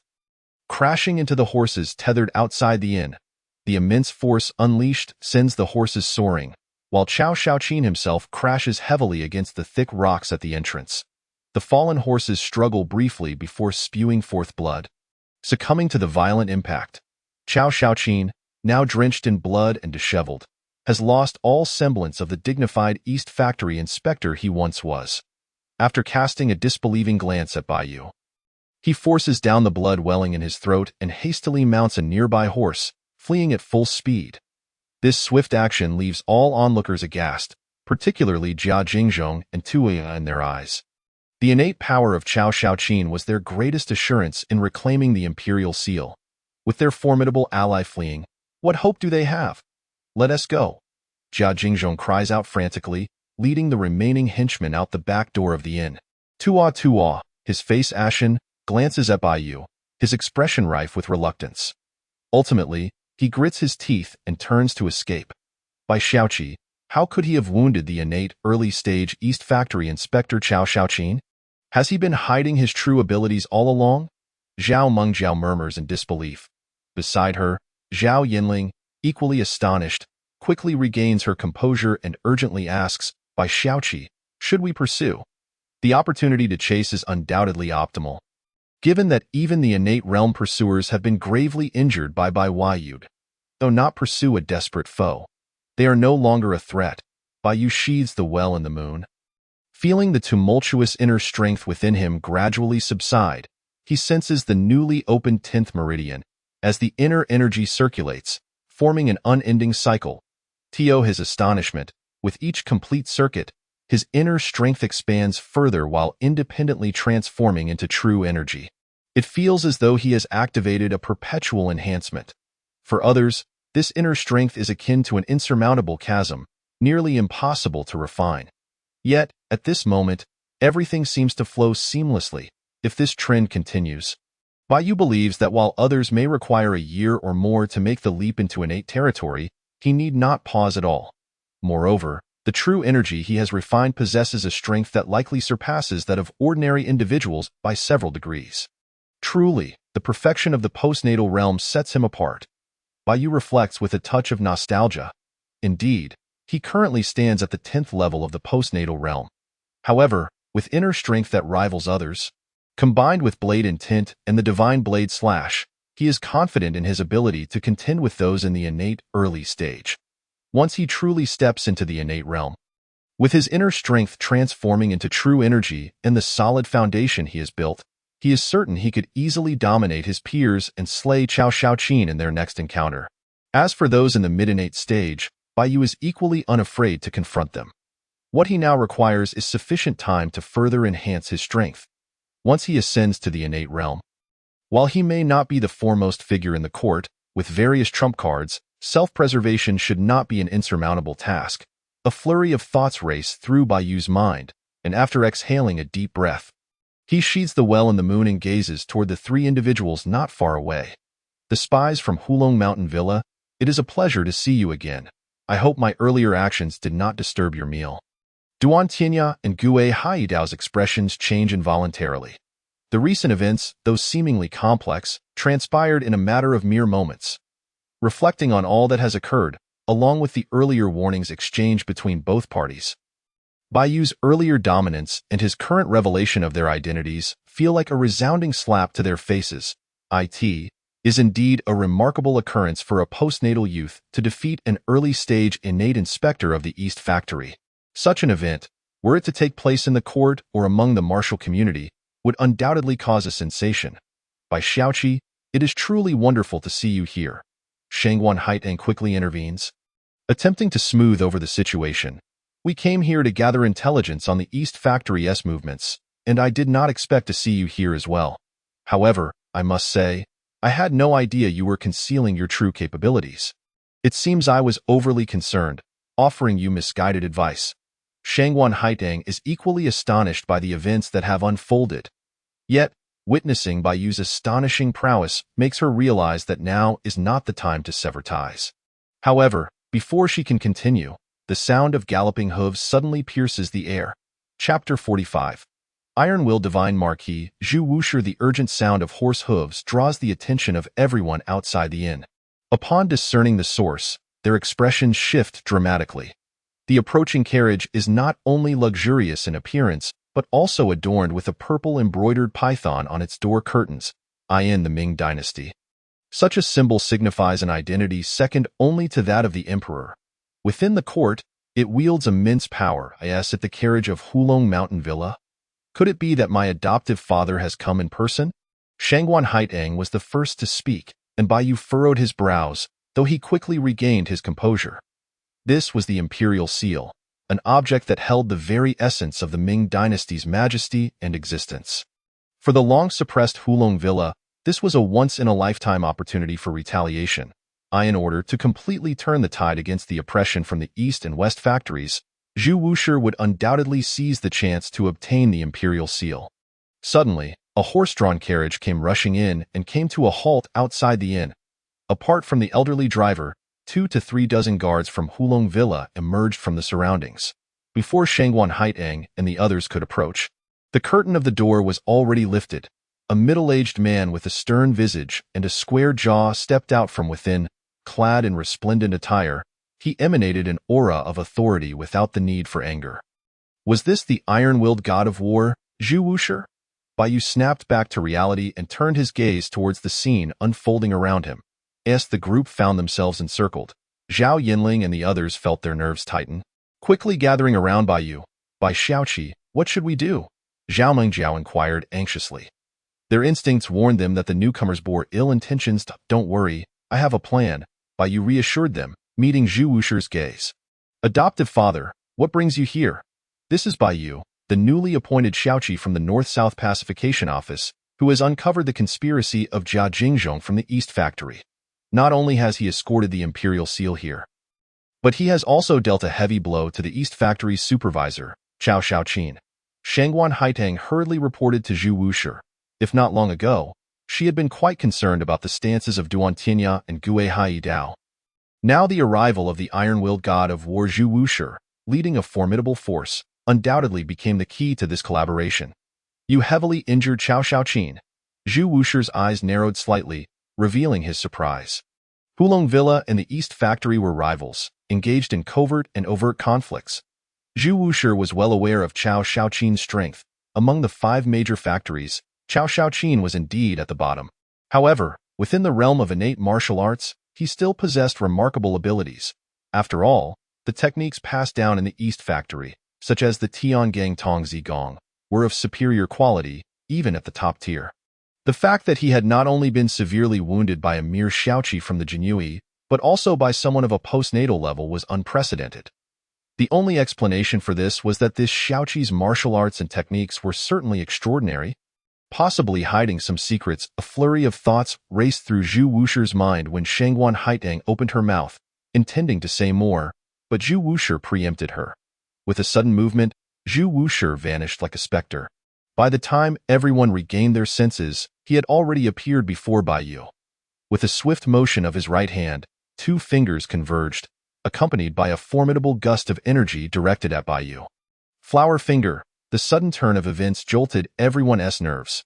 Baiyu's gaze remained steady, showing no sign of retreat. The 5th layer of Longxiang Boruogong erupted to its peak, combined with the Qian Kuan de Nuo mental technique. He began to gather energy. The sword, Jingzongyu, at his waist was instantly unsheathed. Divine blade slash. The clash of blades rang out as they met, unleashing a massive force that reverberated within Jingzongyu. Zhu Wusher's expression changed as the innate energy of great perfection exploded, colliding with the overwhelming force. The vast shockwave sent both Baiyu and Zhu Wusher staggering back several paces, their sleeves rent asunder by the tremendous pressure. The blade in Baiyu's hand emitted a fierce wail, as if it were under immense strain, continuously lamenting. Witnessing this scene, Shangguan Haitang's expression shifted dramatically, and she hurriedly interposed herself between Zhu Wusher and Baiyu. Adoptive father, why did you suddenly strike? You promised to cooperate with Bai Xiaoqi. Surely you wouldn't want to make me a traitor. Duan Tianya and Gue Hai Yidao also wore expressions of surprise. From the very beginning, they had deemed Baiyu unworthy of safeguarding the imperial seal. However, their approach had been one of open strategy, and Zhu Wusher's immediate aggression was on an entirely different level. Ha ha, Haitang, rest assured, adoptive father harbors no ill intentions. Do not misinterpret my actions, Zhu Wusher chuckled. Dissipating his inner energy, I merely wish to test Bai Xiaoqi's capabilities. Not only does he possess profound inner strength, but he is also adept in swordsmanship, having birthed a blade intent. Moreover, his physical conditioning is impressive. The force he unleashed earlier reached at least 10,000 pounds. It seems Bai Xiaoqi had already been on guard upon seeing me. Bai Xiaoqi, your prowess is commendable, though have escorted the imperial seal here speaks volumes of your courage. Our Hulong Villa exists to uphold the will of the late emperor and maintain the reign of the Ming Dynasty, endowed with the privilege to eliminate tyrants and corrupt officials, with 4 spies designated as Tian, Di, Xian, and Huang.as he spoke. Zhu Wusher turned to the 3 individuals beside him. Duan Tianya is the first spy of Tian, Gue Hai Yidao is the spy of Di, Haitang is the spy of Xian. While the position of Huang's first spy remains vacant, I wonder if Bai Xiaoqi has any interest in becoming a member of Hulong Villa. This revelation stunned everyone. No one had anticipated that Zhu Wusher would display such assertiveness upon his arrival, only to ultimately test Baiyu's strength and offer him the coveted position of Huang's first spy. Given the unique nature of Hulong Villa, which held the privilege to eliminate corrupt officials and tyrants, becoming Huang's first spy was indeed a highly desirable position. Even Duan Tianya and Gue Hai Yidao were taken aback by Zhu Wusher's audacity. However, as this thought flickered in their minds, the 2 exchanged glances and immediately recognized Zhu Wusher's brilliance. Chapter 46. The threat of the god of war and Baiyu's hidden card. The vast and fell into a profound silence, with every gaze fixated on by Yu.in, the face of this enticing offer from the iron-willed god of war Zhu Wusher. They were eager to discern how Baiyu, as a mere Xiaoqi of the Jinyiwei, would choose. After all, the position of Huang's first spy was a far more lucrative opportunity than that of a Xiaoqi. In the presence of such power and promotion, even Zhao Yinling and her companions, who hailed from the martial world, felt their hearts stir. What more could be said of those entrenched in court politics? To them, Baiyu, as a court official, willingly risking great peril to involve himself with the imperial seal could only be for the sake of advancement. Perhaps many present were not foolish, capable of discerning that Zhu Wusher's tempting offer bore an ulterior motive. If Baiyu accepted and became Huang's first spy, the imperial seal would undoubtedly fall into his possession without question. But would the unconventional Baiyu truly acquiesce? Apologies, but I must decline the esteemed offer of the iron-willed god of war. I am merely a Xiaoqi of the Jinyiwei, and all I strive for is to ensure the imperial seal does not fall into the hands of traitors. Moreover, having just become a Xiaoqi, I have no interest in becoming Huang's first spy, Bai Yu replied with a calm smile. A collective intake of breath echoed through the crowd. All eyes turned to Bai Yu, disbelief etched on their faces. In their view, it was expected that Bai Yu, as a Xiaoqi, would eagerly accept Zhu Wusher's tempting proposal. Indeed, even Zhu Wusher had shared this expectation. The response Bai Yu provided instantly froze Zhu Wusher's warm smile. Causing it to dissipate entirely, Shangguan Haitong's expression shifted, and she hastily stepped forward, intending to speak again, but was halted by Duan Tianya's outstretched hand, signaling her to remain silent. Haitang, leave the matter at hand to the god of war. This situation no longer concerns us. Upon uttering these words, Duan Tianya turned his attention to Bai Yu.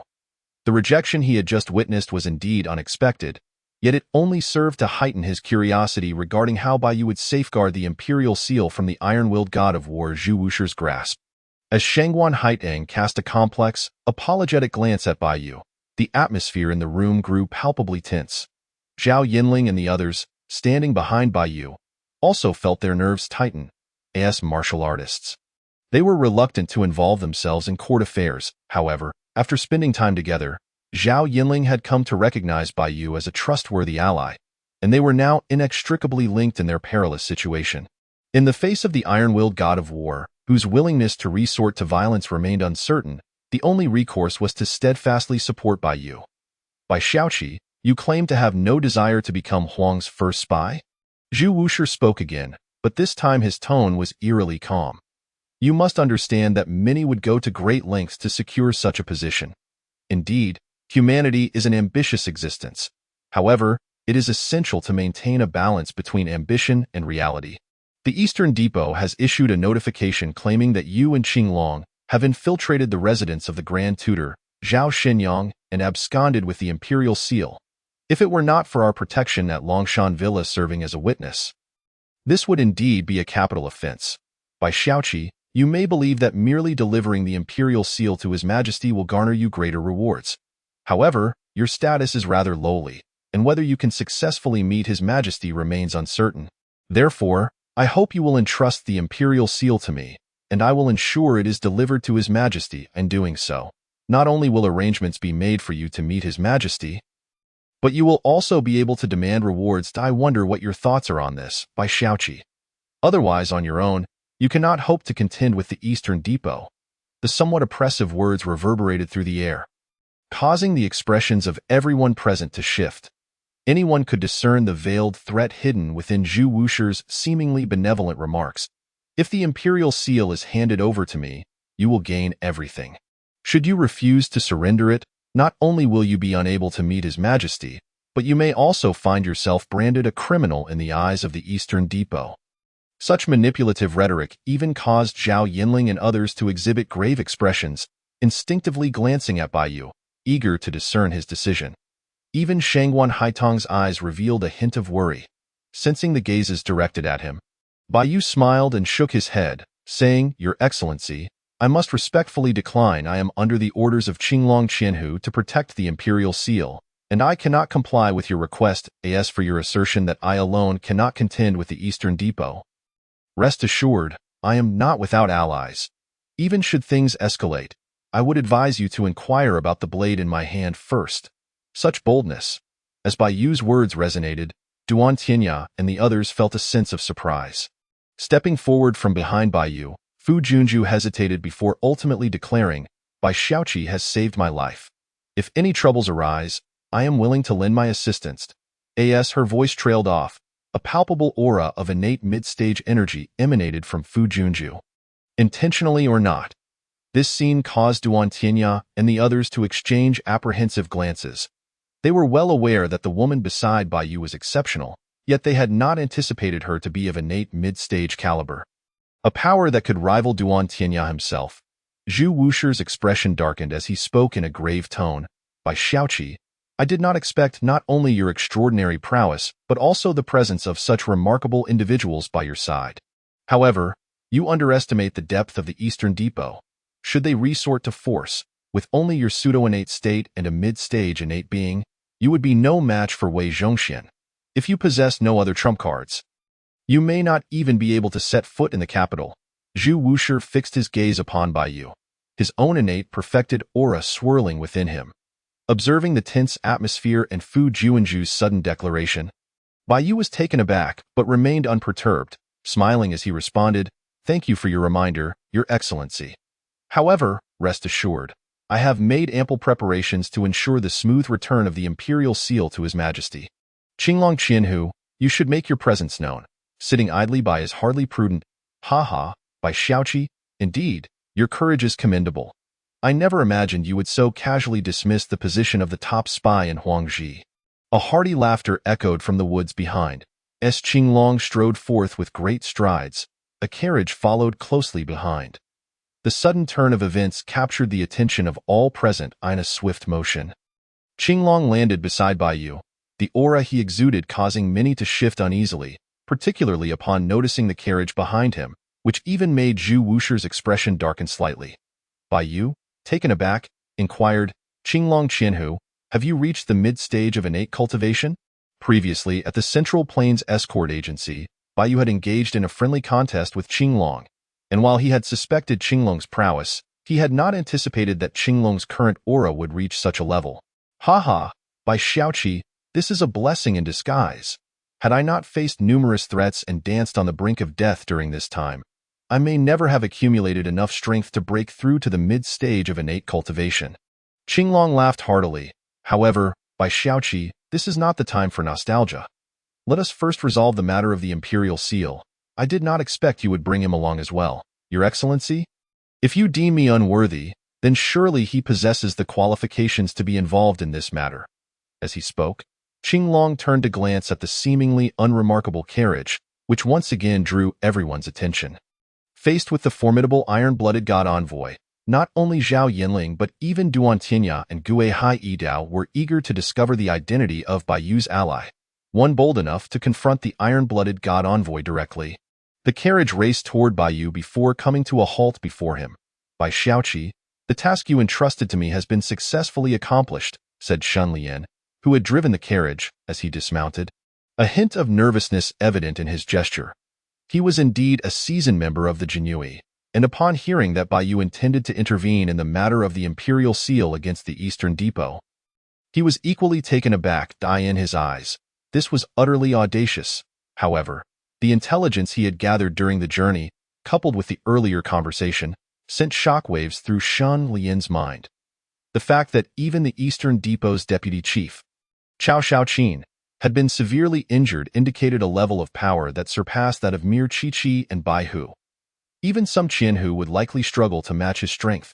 Now, not only had Baiyu dealt a heavy blow to Cao Shaoqin, but he was also openly challenging the iron-blooded god envoy of Longshan Villa. The series of strengths, confidence, and strategies left Shun Lian in awe as he took a deep breath, realizing he had not misjudged his choice. The Baiyu before him could no longer be measured by the standards of a mere Xiaoqi. "Thank you for your efforts." Baiyu patted Shun Lian on the shoulder before turning his gaze toward the simple carriage. From the very beginning, upon discerning Zhu Wushi's ambitions, Baiyu had not anticipated that the other party would easily comply with his wishes. Since he could not reign in the situation, he could only employ the art of balance. Looking ahead in the court, aside from the Eastern Depot and the Longshan Villa standing in opposition, there existed another formidable entity, the 180,000 Imperial Forest Army instructors, who had fostered the four great captains. And Zhuge Zhenghua, the Grand Tutor of the current dynasty, who was renowned alongside Zhu Wushi as the dual god envoys. I did not expect this place to be so lively. You must be by Xiaoqi? Indeed, your reputation precedes you." The curtain of the carriage was swiftly drawn back, revealing a middle-aged man with a head of black hair, clad in a beige robe, adorned with a moderately long beard. Simultaneously, a series of mechanical sounds emanated from within the carriage, revealing a descending ramp. Before the onlookers, a wheelchair gradually descended, revealing a remarkably handsome youth seated within, his lips red and teeth white, exuding an unusually delicate beauty that would overshadow even the most beautiful of women. Baiyu raised an eyebrow. If he were not mistaken, the individual in the wheelchair should be the foremost among the four great captains. Wuqing, however, noting the slightly graceful figure, aside from the bound hair crown, Bai immediately dismissed the conventional judgments that often blinded ordinary eyes. Could it be that the one seated in the wheelchair was not merely pretending to be a boy? Bai Xiaoqi? What is the matter? You seem particularly intrigued by Wuqing, Zhuge Zhenghua remarked with a smile. Wuqing's beautiful eyes turned to Bai, and from the outset, she sensed something different in his gaze. The first glance left her with an uncanny feeling of being seen through. As if the faade she maintained had been effortlessly dismantled, it was akin to being laid bare, exposed in an open manner. Could it be that he discerned my true identity as a woman? However, this thought barely flickered in Wuqing's mind before being swiftly dispelled. During her lengthy tenure at the God Envoy's residence, only a handful had been privy to her actual identity, while all others had been completely deceived. Wuqing did not believe that he would unearth her secret upon their very first encounter. Sensing the gazes around him, Bai reined in his other thoughts and remarked, "Your Excellency Zhuge, you flatter me. I have merely heard of the 4 great captains within the God Envoy's residence, and among them, Wuqing possesses exceptional strength and keen intellect. I am merely curious to meet you for the first time." Curious? The unexpected praise from Wuqing for Bai took him by surprise. After all, throughout their journey, both Wuqing and Zhuge Zhenghua had utilized various channels to gather intelligence on all that had transpired. In their eyes, Bai, as a newly appointed minor official, had audaciously involved himself in matters concerning the imperial seal, boldly contending with the Eastern Bureau and managing to arrive here unscathed. Such strength and resolve were qualities that even Wuqing found admirable. Now, with Wuqing unexpectedly lauding her, it left her feeling somewhat awkward. However, Zhuge Zhenghua appeared unaffected by this, likely attributing it to a woman's tendency towards suspicion, and simply responded with a smile. "Bai Xiaoqi, you flatter me. Let us dispense with idle chatter and return to the matter at hand. I believe iron-blooded God Marquis shares my sentiments." Zhu Wushir's expression darkened slightly as he regarded Bai, a glimmer of sharp insight flashing in his eyes. Yet, as a formidable figure, Zhu Wushir quickly regained his composure and remarked with a smile, "Zhuge Shenhou, your words are too generous. I did not anticipate that Bai Xiaoqi would be so meticulous in his dealings. Nevertheless, the matter of the imperial seal is of utmost importance, and we must prioritize its handling. However, this is not the most suitable place for discussion. Perhaps we should retire to Hulong Mountain Manor for a more detailed conversation." In response to this suggestion, both Qinglong and Zhuge Zhenghua instinctively turned their gazes toward Bai. After all, the series of events had undoubtedly revealed that this minor official was far from ordinary. As the 3 parties reached an impasse, Bai did not decline Zhu Wushir's proposal, fully aware that the delicate balance he had orchestrated was now in effect, ensuring that no one could monopolize the credit for the imperial seal. He nodded in agreement. Chapter 48. Arrival at Hulong Mountain Manor. The Zhao sisters seek aid after a lengthy journey. Bai and his companions finally arrived at Hulong Mountain Manor. However, Bai chose not to partake in the ensuing tedious negotiations, entrusting the matter entirely to Qinglong, while he himself sought rest in a nearby inn.at. This juncture, with the Shenhou Mansion and Hulong Mountain Manor both involved, the situation had become quite settled for the Eastern Bureau. The collaboration between Jia Jingzhong and Prince Qing was destined to falter. What remained was for the 2 great Shenhou to navigate their dealings with the Eastern Bureau and maximize their own benefits. Bai was not inclined to involve himself in such political strife for the time being, preferring to leave everything in Qinglong's capable hands. He was eager to see if Qinglong could be of assistance to him. After all the events he had witnessed, Bai understood that in the realm of politics, mere strength was insufficient. One also needed power and status. To firmly establish himself at the pinnacle, the foremost task was to assemble his own faction. Although Shen Lian was a seasoned veteran, he was not suited to bear the banner of the Southern and Northern Pacification Offices. In contrast, Qinglong, having emerged from this upheaval, possessed the necessary abilities. Moreover, as a long-standing leader within the Northern Pacification Office, Qinglong wielded considerable influence. If he could be allied with Bai, the complete integration of the Southern and Northern Pacification Offices could be expedited significantly. Most importantly, during this period, Bai had achieved consecutive breakthroughs, stepping into the realm of postnatal tenfold during the day. Yet, his foundation remained unstable, necessitating ample time to solidify his progress. As the 12th cycle of the celestial wheel concluded, Bai's internal energies gradually settled. The moment he opened his eyes, a piercing brilliance flashed within them. With a swift motion, his right hand reached out, and the severed pieces of the embroidered spring blade on the table flew into his grasp.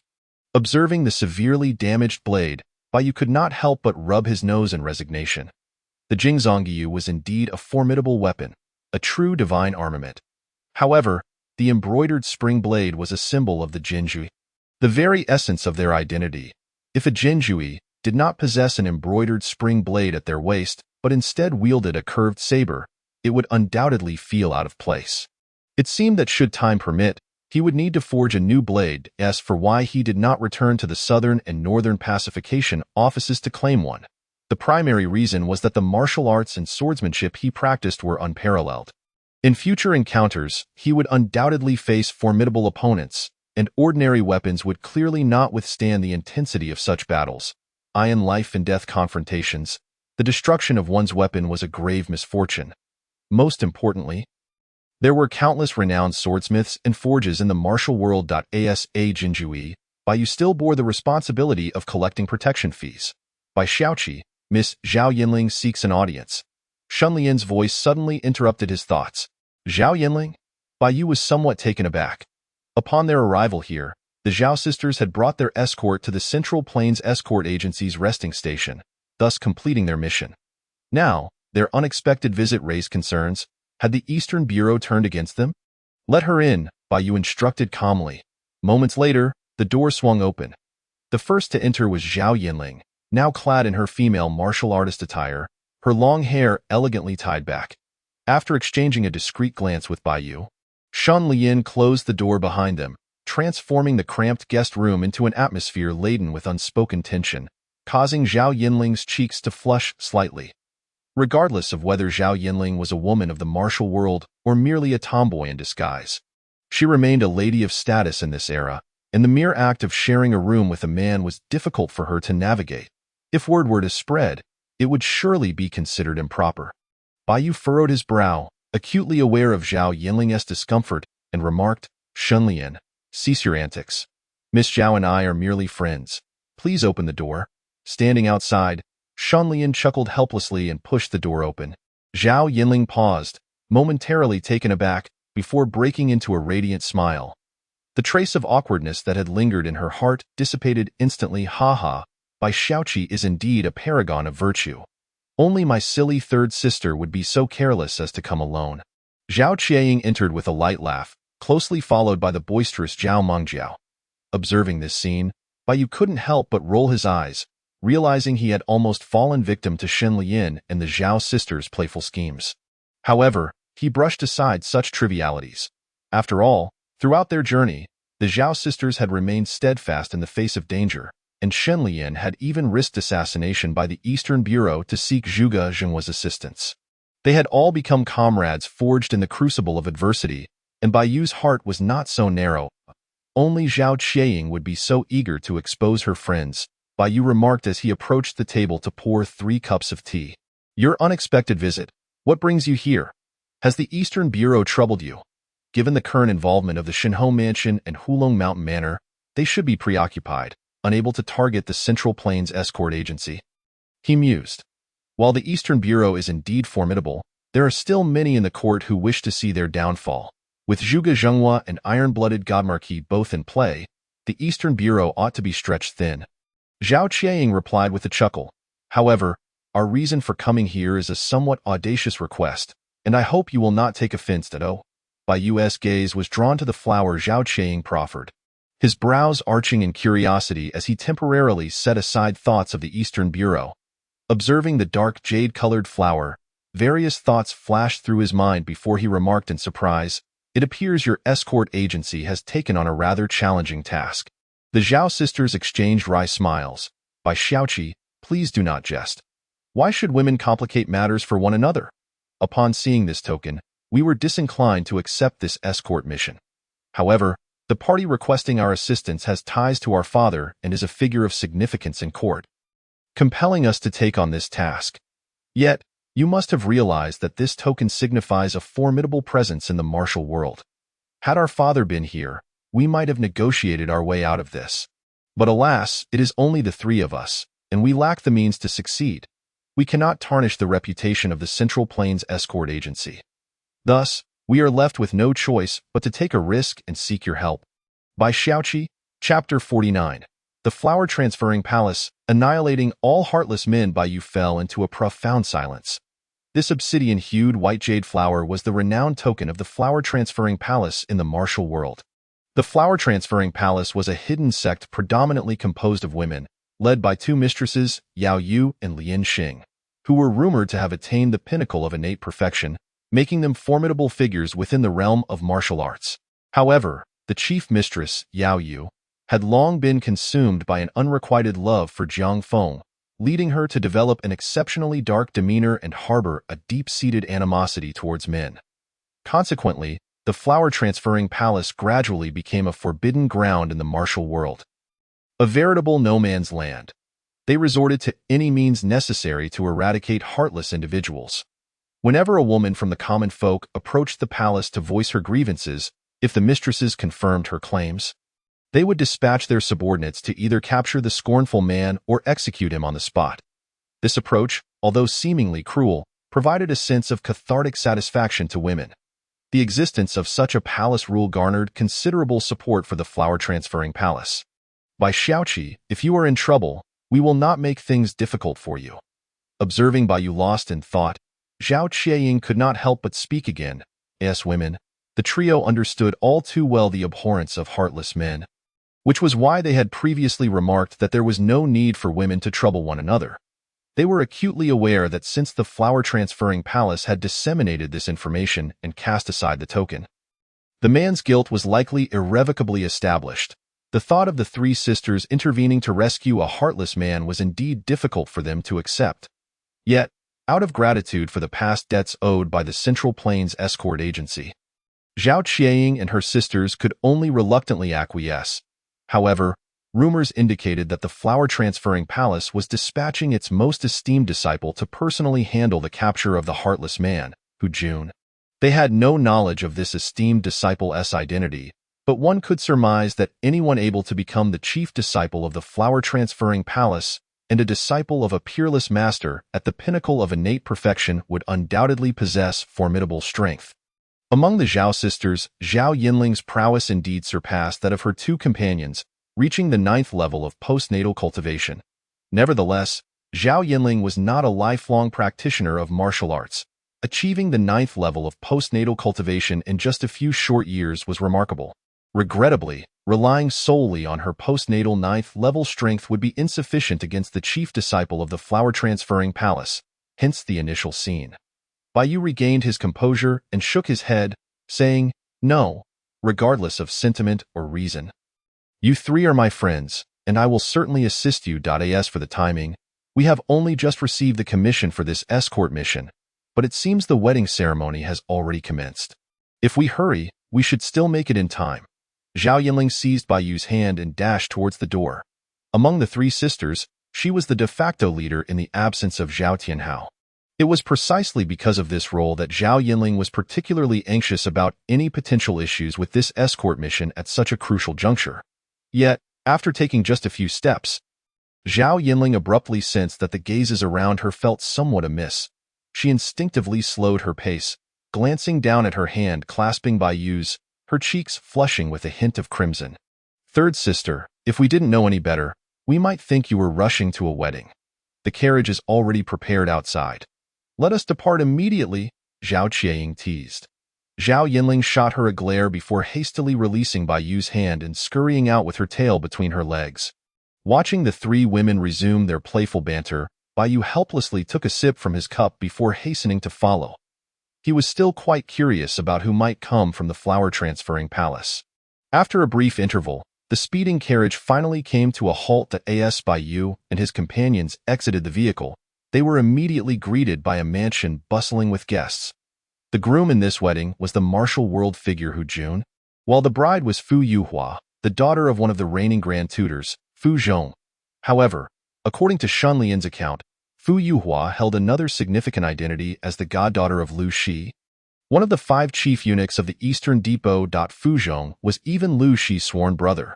Such alliances among the eunuchs were not uncommon within the court. Who are you?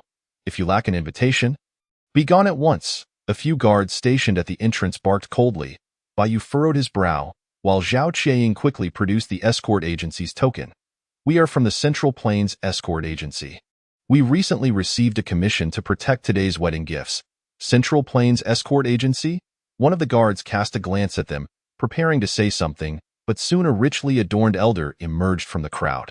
Upon seeing Bai Yu and the others, his brow furrowed in displeasure. What on earth is Zhao Tianhao doing? Wasn't it said that possessing the Central Plains Escort Agency's token allows one to unconditionally request a service from the agency? I explicitly stated in the commission that I needed to rescue my precious son-in-law from the clutches of the flower-transferring palace. And now, 3 women and a little boy. What use is that? The expressions of Zhao Qianying and her sisters instantly darkened. The notion of rescuing a heartless man was already unwelcome. Being publicly belittled and having the agency's reputation tarnished was even more intolerable. But just a simple protection? That's quite straightforward. We have accepted this escort mission, Bai Yu replied nonchalantly. This response left Zhao Qianying and her sisters momentarily stunned. Fu Zhong's countenance soured, and he disdainfully remarked, "Who is this little boy? So audacious. Enough.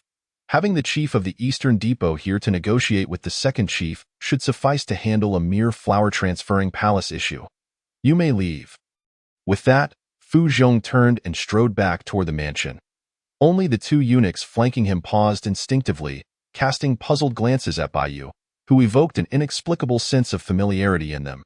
What is happening with the 2 chief eunuchs? It is an auspicious time.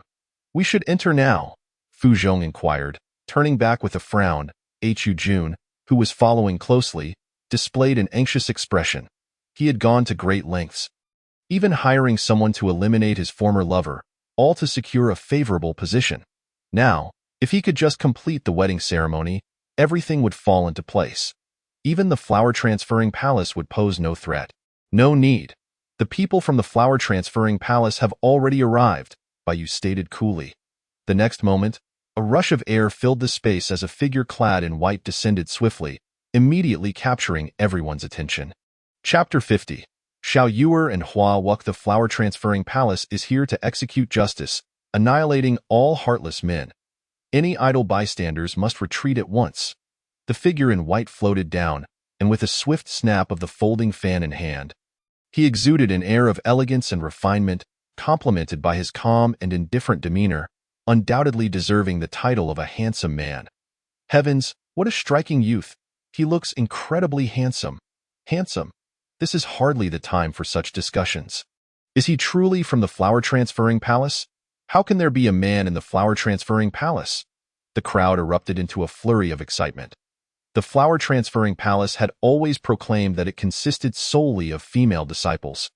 So the sudden emergence of a male disciple, especially a strikingly handsome one, was beyond their comprehension. I am Hua Wuck, the chief disciple of the 2 mistresses of the flower-transferring palace, Hua Wuck declared coldly.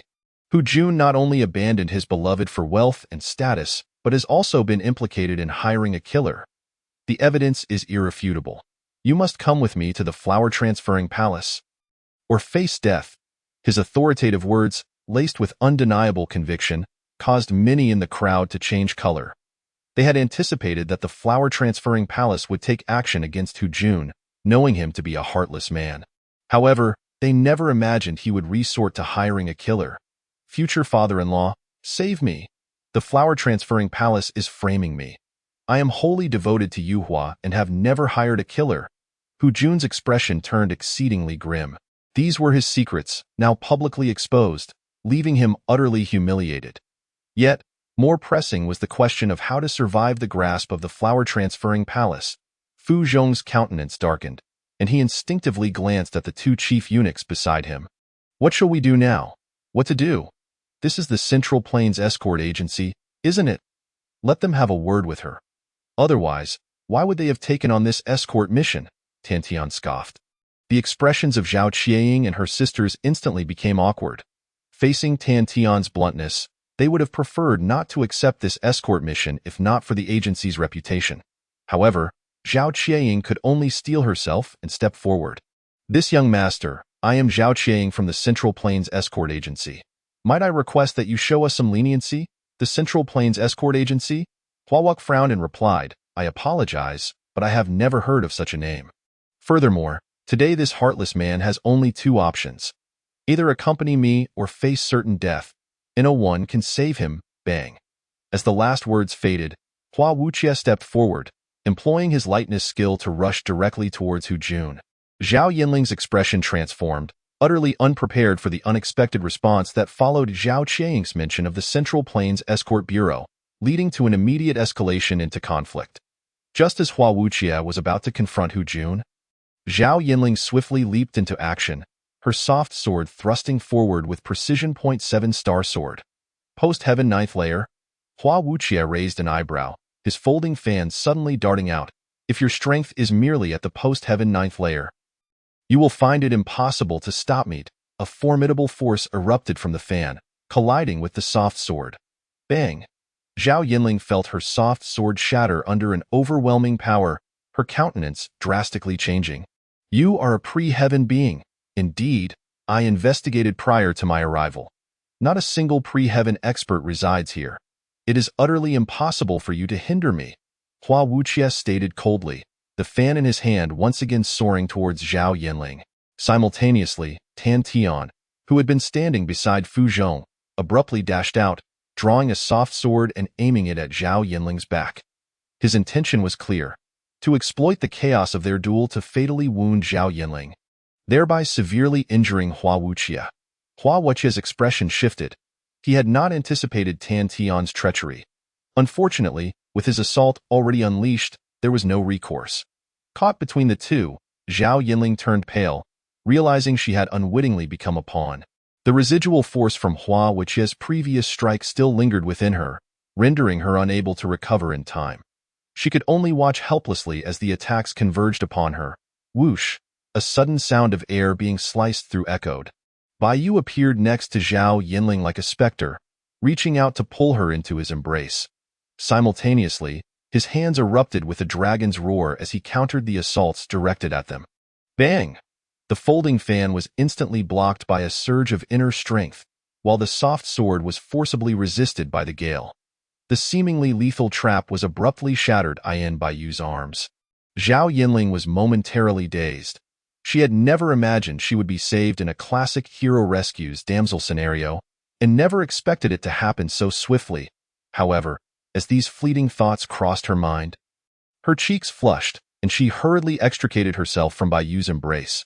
Bai Xiaoqi, thank you for your timely rescue. Bai Xiaoqi.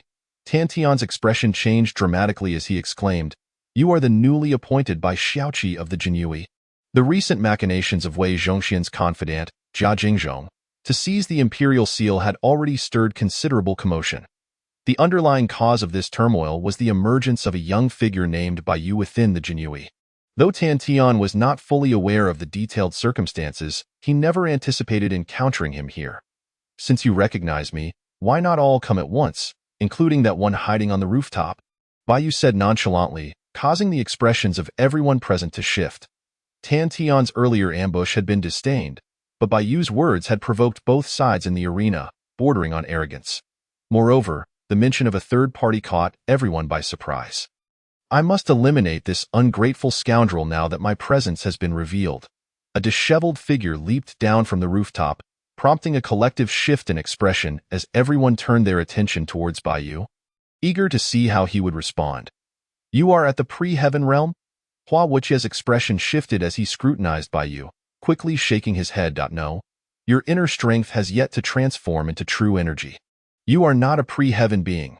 You are no match for me. Withdraw now, or do not blame me for being merciless. Indeed, I, the unruly hero, advise you to retreat swiftly. Chapter 51.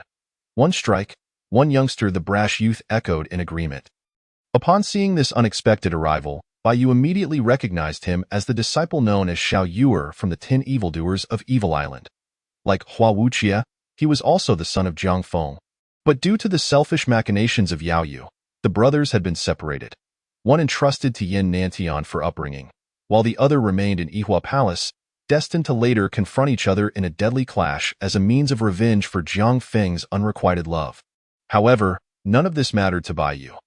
His sole focus was to assist the Central Plains Escort Bureau in resolving this escort mission, I say. If you cannot comprehend straightforward words, then let us settle this with force. Bai Yu reiterated. This time, even Xiao Yuer could not conceal his displeasure. As a disciple of the 10 evildoers, he had always prided himself on his intellect, and the moniker of the unruly hero was merely a playful ruse to showcase his cleverness. The audacity of Bai Yu's dismissive remarks was intolerable. Meanwhile, Hua Wuqia's brow furrowed. He had already exhausted his patience with pleasantries, and the other party's arrogance was insufferable. Not far away, Tan Tian and Shuadi exchanged glances. The Dongchang had been embroiled in unrest lately, with various leaders secretly declaring that anyone who could capture Bai Xiaoqi of the Jinyiwei would be handsomely rewarded. Now that the opportunity had arisen, especially with Bai Yu's hubris inviting multiple challengers, Tan Tian and Shuadi recognized a chance to exploit the situation. Instinctively, they shared a glance before simultaneously shouting, "What a bold little brat! How dare you underestimate us? Regardless of your explanations, you shall die today." In an instant, they launched their assault. As two of Lu Shi's top henchmen, they had both reached the threshold of half-step pre-heaven. Their strike presented a united front, unleashing a tempest of force as they advanced towards Bai Yu. Xiao Yuer and Hua Wuqia's expressions shifted as they observed from a distance, but they refrained from intervening, opting instead to watch. Tan Tian and Shuadi's ambitions were dashed when they realized their combined strength was insufficient to subdue Bai Yu. However, they were formidable fighters within the Dongchang, having both reached the half-step pre-heaven realm. Yet, as they approached, an overwhelming aura surged from Bai Yu, a palpable essence of slaughter that revealed the stark difference in their experience. Activating the 5th layer of the Longxiang Boruo Gong, Bai Yu harnessed the peak of his inner power. Preparing to unleash a devastating strike, with a thunderous roar, the blade Jingzongyu was drawn, resembling a radiant moon slicing through the sky, appearing before Tan Tian and Shuadi at an unimaginable speed. A chilling terror enveloped them, and in that fleeting moment, their hairs stood on end. Tan Tian and Shuadi had no time to contemplate. They frantically raised their swords to defend. Bang! The two soft swords shattered into countless pieces. Rebounding upon their bodies, blood sprayed forth as they were sent crashing backward, colliding violently with the large door behind them. The immense force generated a resounding impact that echoed throughout the venue. The expressions of all present changed dramatically, particularly Fu Zhong, who understood all too well that these two were his hard-won reinforcements from the Dongchang. To witness them, so easily incapacitated, was nothing short of shocking. Xiao Yuer and Hua Wuqia tensed, sensing an unprecedented threat.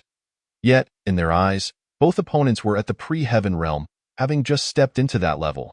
But they believed that together they should prevail. As Bai Yu observed their shifting expressions, he remarked, "It seems you are finally taking this seriously. Let us proceed together. Otherwise, you shall have no chance of victory. Attack!" Hua Wuqia and Xiao Yuer shouted in unison, their pre-heaven aura surging as they closed in on Bai Yu. Adopting a united assault stance, however, as they approached, an intensely fierce energy erupted from Bai Yu, palpable and terrifying.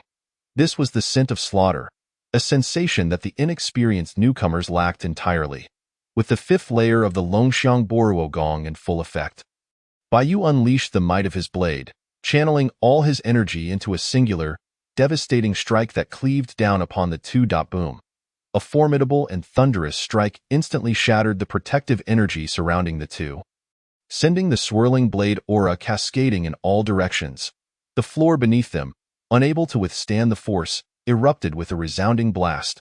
Amidst the swirling dust and debris, Xiao Yuer and Hua Wuq were hurled backward like kites with severed strings, crashing into the pillar behind them, blood gushing from their mouths.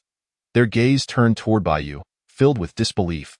They distinctly sensed that Bai Yu's internal energy had yet to transform into true qi, at most reaching the threshold of half-step innate realm. Yet, he was able to severely injure both of them, who had already stepped into the innate realm. This shattered their long-held perceptions.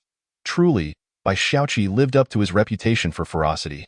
Whether facing half-step innate or those who had attained the innate realm, it was as if he could dispatch them with ease, one strike for each like a mere child. If I could reach such a pinnacle, I would have no regrets, Zhao Mengjiao mused. Regrets? Now is hardly the time for such talk, Zhao Qianying retorted, casting a glare before letting out a quiet sigh, revealing a hint of helplessness. This escort mission is indeed secure. Yet the thought of protecting a scoundrel leaves me somewhat displeased. However, witnessing by Xiaoqi's further advancement is a delightful surprise. During this period, Zhao Qianying and her companions had witnessed Bai Yu's meteoric rise in strength, progressing from the late stage of acquired realm to barely being able to withstand a single strike at the early innate stage. Such transformation in the martial world is indeed a rarity. You flatter me, Miss Zhao, Bai Yu remarked, observing that Hua Wuke and Xiao Yuer had lost their fighting spirit. He sheathed his sword, Jinyiwei, and added, my victory over them was merely a matter of exploiting their weaknesses. They have only just entered the innate realm, their energies unstable, and their experiences in the martial world lacking. They likely have never truly engaged in life-or-death battles. In truth, they are nothing more than young masters dabbling in the martial world, possessing only superficial true qi. Defeating them is not a challenge. Nevertheless, we should first attend to the matters of the escort agency. He concluded, Chapter 52. Choosing words, three fair maidens Xiao Yuer and Hua Wuke's expressions shifted, their pride wounded. Bai Yu's words were difficult to accept, yet they offered no grounds for rebuttal. They had just emerged from Yihua Palace and Demon Island, stepping into the martial world, and had only engaged in light sparring under the guidance of their elders. This was their first encounter with a battle where life and death were at stake. In that moment, they realized they were no match for Bai Yu. Yet the thought of saving Hu Jun, the scoundrel, left them feeling aggrieved. Esteemed by Xiaoqi, I am Hua Wuke, the eldest disciple of Yihua Palace. Hu Jun is indeed a scoundrel. Do you truly intend to save him? Hua Wuke gritted his teeth, suppressing the turmoil within. Bai Yu halted and glanced back. To fulfill a request, there need be no particular reason. Fu Zhong, the task of the Central Plains Escort Agency was to rescue your son-in-law from Yihua Palace once. I have completed my duty. Now hand over Zhao Tianhao's token. Fu Zhong, suddenly awakened from his stupor, looked at the once dominant Hu Jun now sprawled on the ground, his fate uncertain, the earlier disdain vanishing. He quickly produced the token and handed it to Bai Yu. Bai Yu accepted the token and tossed it to Zhao Yinling. Is this the token? With this, the debts of gratitude owed by your Central Plains Escort Agency are settled, and the task is complete. After careful inspection, Zhao Yinling nodded gratefully. Thank you, Bai Xiaoqi. This is indeed my father's token. The last token of gratitude since the establishment of the Central Plains Escort Agency. Now that it has been returned, we need not engage in any disingenuous actions in the future. Zhao Qianying and Zhao Mengjiao nodded in agreement, casting disdainful glances at Hu Jun in their eyes. Protecting such a scoundrel was more unbearable than death. Haha, I won't die. Isn't Yihua Palace formidable? Weren't those ruffians supposed to kill me? Why haven't they come? Are they afraid? Hu Jun exclaimed, unable to contain his joy. Xiao Yuer and Hua Wuke's expressions darkened. Faced with Bai Yu, the cold-faced Jinyiwei, it was apparent they could not kill Hu Jun, and remaining there would only bring further humiliation. After a shared glance, they turned to leave. Hold on, Bai Yu called out nonchalantly. Xiao Yuer and Hua Wuke's steps froze. Hu Jun, seeing this, grinned widely. Bai Xiaoqi, are you planning to deny them even the chance to leave? Hurry and help me kill him. Xiao Yuer and Hua Wuke's faces turned grim. The Zhao sisters, too, appeared anxious, never expecting Bai Yu would go so far. As they prepared to speak, Bai Yu interjected again. Did you not wish to kill him? I have completed the task of rescuing him once, and the commission from the Central Plains Escort Agency is fulfilled. What happens next is no longer our concern. Yinling, let us depart. With that, Bai Yu sheathed Jinyiwei and strode toward the exit. The Zhao sisters were momentarily taken aback, then their faces lit up with joy as they hurried after him. Bai Xiaoqi, you are indeed correct. We have completed our tasks. What are we lingering here for? However, your actions are quite gratifying. The thought of protecting a scoundrel, had it not been for my father's token and prior agreement, we would have long since dealt with him. Now, it is best left for Yihua Palace to handle. We are disinclined to intervene. The sounds of their laughter gradually faded as they exited. Those left behind were left in a state of bewilderment. What just transpired? Was that a matter of choosing words? Yet, reflecting on the earlier events, Bai Yu had indeed spoken the truth. The commission's terms were solely to rescue Hu Jun once from Yihui Palace. And Bai Yu had confirmed this multiple times from the very beginning. Having successfully rescued him, and with Hua Wuk, the eldest disciple of Yihui Palace, suffering a significant injury, it was evident that Bai Yu had fulfilled his duties adequately. There were no grounds for objection regarding Bai Yu and his companion's departure. However, the final statement proved most critical. Xiao Yuer and Hua Wuk exchanged glances, suddenly feeling no pain within. Reflecting on their earlier defeat at Bai Yu's hands, they were filled with indignation and instantly found their outlet for venting. Like tigers or wolves, they surged toward Hu Jiyuan. Hu Jun's earlier delight evaporated, his cries and pleas echoing throughout the estate. By Xiaoqi, I truly thank you for your assistance. Without you, our Central Plains escort agency's reputation would be in shambles. Inside the carriage, Zhao Qianying sincerely bowed in gratitude. From now on, whenever you call, by Xiaoqi. Our Central Plains escort agency is willing to serve you. Zhao Yinling and Zhao Mingjiao exchanged glances, their expressions shifting that it was their first time witnessing the usually composed Zhao Qianying act with such seriousness. Recalling Zhao Yinling's earlier venture with the Central Plains escort agency, they understood that Zhao Qianying's gesture formally signified her allegiance to Bai Yu. Should Bai Yu accept, the Central Plains escort agency would be bound to share their fate with him, one in glory, one in ruin. Such a commitment required great resolve. Bai Yu raised an eyebrow, slightly taken aback. Miss Zhao, we are friends.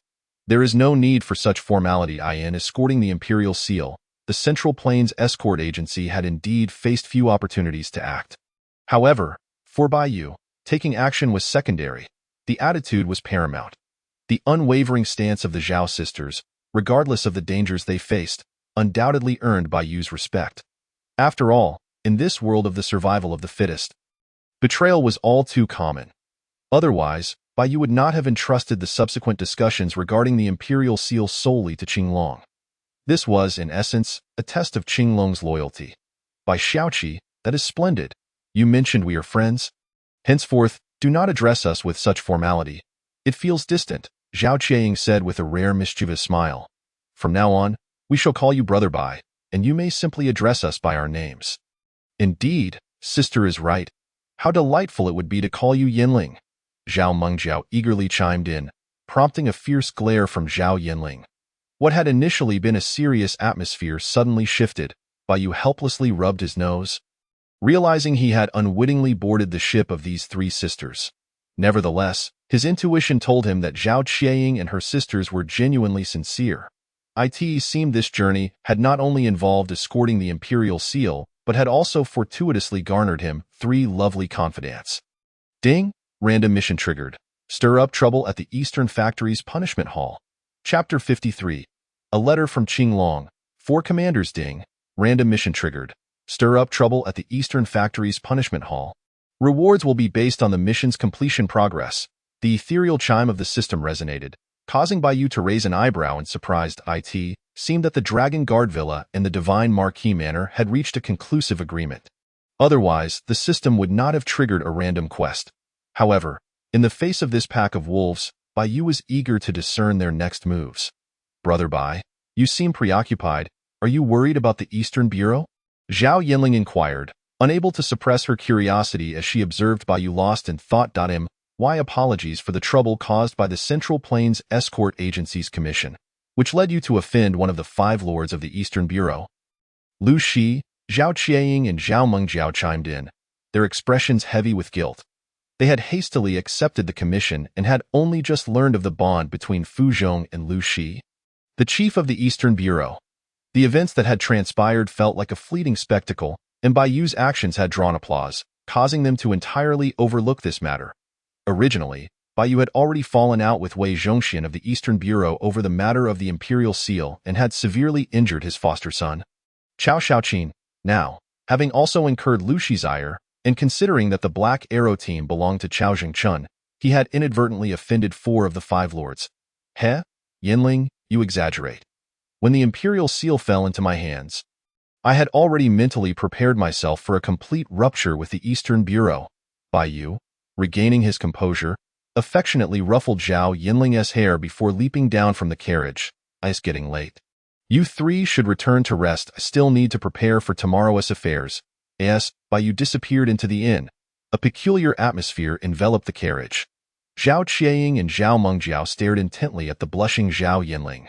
It seems this is the second time, one remarked. Yes, indeed, the second time, and Yinling still did not resist. Come now, tell me honestly, do you have feelings for Bai Xiaoqi? When father returns, we could have him find a matchmaker. Matchmaker? Zhao Yinling snapped back to reality. Her face flushed as she exclaimed, Sister, what nonsense are you talking about? Bai Xiaoqi only sees me as a sister. There's nothing special between us. Oh, is that so? Well, I find Bai Xiaoqi rather agreeable. It wouldn't hurt to have father speak to a matchmaker for me. Zhao Mengjiao pretended to ponder thoughtfully. In the future, should you encounter Bai Xiaoqi, you shall address him as brother-in-law. You, Zhao Yinling stammered. Taken aback by Zhao Mengjiao's audacity, utterly unprepared for such shamelessness. Soon, the three girls were playfully teasing one another in the carriage, creating an atmosphere of youthful exuberance. Inside the inn, as Bai Yu stepped through the doorway, he was met by Shan Lian, who approached with urgency. Bai Xiaoqi, you have returned just in time. Here is a letter from Qingshan Qianhu, which you must read. Shan Lian produced a letter from within his robes and handed it over. Bai Yu accepted it without hesitation, promptly extracting the contents to scrutinize. Meanwhile, Shan Lian discreetly cast glances, but reminded himself of his role as Bai Yu's confidant, refraining from further prying and instead waiting patiently. Such subtle actions did not escape Bai Yu's notice. He cast a glance at Shan Lian before taking a seat, sipping the warm tea that Shan Lian had prepared. Very well, if there's anything you wish to know, feel free to ask. Our friendship runs deep. Although Bai Yu had not known Shan Lian for long, the events surrounding the imperial seal had solidified their bond, allowing Shan Lian to step into the inner circle of Bai Yu's confidants. Sir, I prefer to stand, Shan Lian replied quickly with a smile. It's an old habit I cannot shake. Nonetheless, he felt a surge of joy at Bai Yu's words. Bai Yu took another sip of tea, not pressuring Shan Lian, but instead placing the letter from Qingshan on the table. This letter from Qingshan mentions that the matter of the imperial seal has already been discussed with the Eastern Bureau in the Divine Marquis manner. However, they request that I visit the Eastern Bureau's Criminal Hall tomorrow to recount the events of that day. The Eastern Bureau's Criminal Hall? Shan Lian's expression shifted, concern evident on his face. In the early days of the Ming Dynasty, the Eastern Bureau merely held supervisory powers and was subordinate to the Southern and Northern pacification offices. Unfortunately, as the Eastern Bureau grew in power, it began to operate independently, establishing its own system of prisons and torturous interrogations, culminating in the formation of the Criminal Hall. An invitation to the Criminal Hall was not a good omen. Sir, the Criminal Hall is a place for interrogating serious offenders. Their request for you to go there may not be without ulterior motives. Should we take precautions? Did Qingshan not express any concerns? Shan Lian urged. Rest assured, I have my own measures in place. Qingshan has likely done his utmost, as such matters are not solely within his control, Bai Yu replied coolly. Moreover, he mentioned in the letter that he has informed a trustworthy commander of the Northern Pacification Office, assuring me that I may proceed with confidence that a commander. Shan Lian's expression darkened slightly as multiple figures flashed through his mind. The Southern and Northern Pacification Offices each have 4 commanders, and given the infiltration by the Eastern and Western Bureaus, 3 of them have likely become pawns of others. They are the left and right commanders of the Southern Pacification Office, Ng Wuqiu and Su Xianchun, and the left and right commanders of the Northern Pacification Office. Yuan Xiaoji and Jiying. If the commander Qingshan has summoned is Yuan Xiaoji, he should be able to ensure your safety. Although Shan Lian was merely a lowly captain, his knowledge of the structure of the Southern and Northern Pacification Offices was quite profound. This was the first time Bai Yu had heard of the existence of 4 commanders in the Southern and Northern Pacification Offices. It was evident that the Eastern and Western bureaus had invested considerable effort to infiltrate these offices. Sir, are you concerned about Commander Yuan's character? Seeing Bai Yu lost in thought, Shan Lian hastily clarified, you need not worry. Commander Yuan, like us, is an outsider who joined the Southern and Northern Pacification Offices later and possesses a strong sense of camaraderie. He has intervened to stabilize many of our brothers who faced difficulties. It appears he is a rare breath of fresh air, Bai Yu remarked with a smile. He was not unfamiliar with Yuan Xiaoji. Known in the martial world as the cold-faced Buddha with a golden blade, revered as a blend of a watchdog and a man of the rivers and lakes.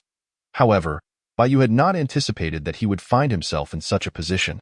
Serving as a commander of the third rank, for Qingshan to have managed to summon him was indeed no small feat. However, with Yuan Xiaoji's involvement, Baiyu felt a sense of reassurance. Yet, in this ruthless world, Baiyu firmly believed that strength was the ultimate truth. His impending visit to the Eastern Bureau would undoubtedly not be straightforward. It was imperative to elevate his power swiftly, having opened the 10th meridian and reached an extraordinary level of postnatal cultivation. Baiyu had indeed been overwhelmed with tasks lately. However, the transformation of his internal energy into true qi had not faltered in the slightest. Upon checking again, he found that a significant portion of his internal energy had already been converted. At this rate, he estimated that with just one more night's time, he might fully convert his internal energy into true qi and officially step into the realm of innate mastery. Once he reached the early stage of innate mastery, Baiyu was confident that he could contend even with those at the mid-stage of innate mastery, thereby affording him greater self-preservation against the Eastern and Western bureaus, for facing the likes of Chao Zhengchun and Wei Zhongxian. He still had a considerable distance to cover. Nevertheless, Baiyu believed that with ample time, he could thoroughly suppress them. Shunlian, fear not, I have devised a comprehensive plan for tomorrow's events. I intend to enter seclusion for a short period. Unless there is an urgent matter, do not disturb me. Baiyu retracted his thoughts and spoke. Shunlian paused momentarily, initially intending to say something, but upon observing Baiyu's confident demeanor, he swallowed the words that were on the tip of his tongue and swiftly exited the room. As he glanced back at the closed door, Baiyu could faintly discern Shunlian's silhouette, standing resolutely outside. This unwavering posture of guardianship elicited an involuntary smile from Baiyu. However, in light of Shunlian's goodwill, Baiyu refrained from saying much, quickly adopting a cross-legged position to immerse himself in cultivation, striving to make the most of every second. Accompanied by the circulation of energy within his body, a white mist began to rise from Baiyu as his internal power, which had already been transforming autonomously, surged with a roar under Baiyu's will, akin to a crashing tide. If the transformation of internal power just a moment prior resembled a trickling stream, the current sensation was that of the mighty Yellow River, rushing forward with unbridled ferocity.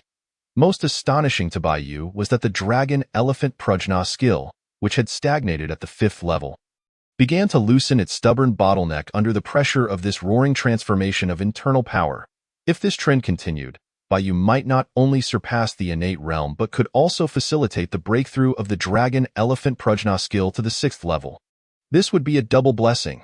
A glimmer of excitement flashed in Baiyu's eyes before he promptly closed them again, wholly dedicating himself to his practice. The night passed without incident, and the morning sun poured down like shards of gold upon the earth. Outside the door, Shunlian, fighting off fatigue, turned to glance at the still thundering room, his face a portrait of astonishment. The commotion had persisted throughout the night. Indeed, Bai Xiaoqi was anything but ordinary. However, as the sky began to brighten, Shunlian was acutely aware that time was running short before their scheduled visit to the Eastern Bureau. With a sudden exhalation, Baiyu's eyes snapped open, and with a breath as thunderous as a storm, 2 streams of white vapor shot forth from his nostrils, crashing into the vase on the table. Bang!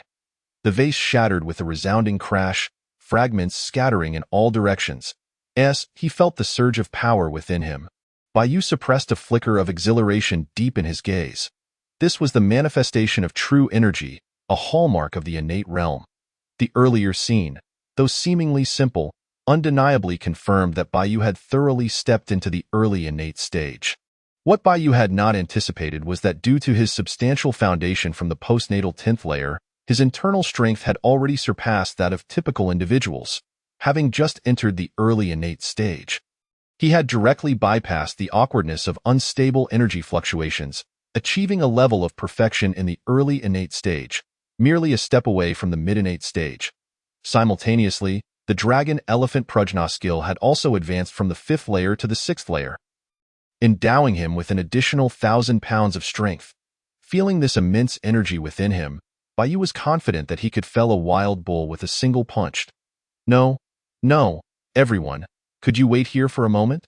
Bai Xiaoqi is currently in the midst of cultivation and will soon be finished, Shun Lian's voice suddenly called from outside. Bai Yu raised an eyebrow, glancing at the time. It seemed a bit early for such a visit.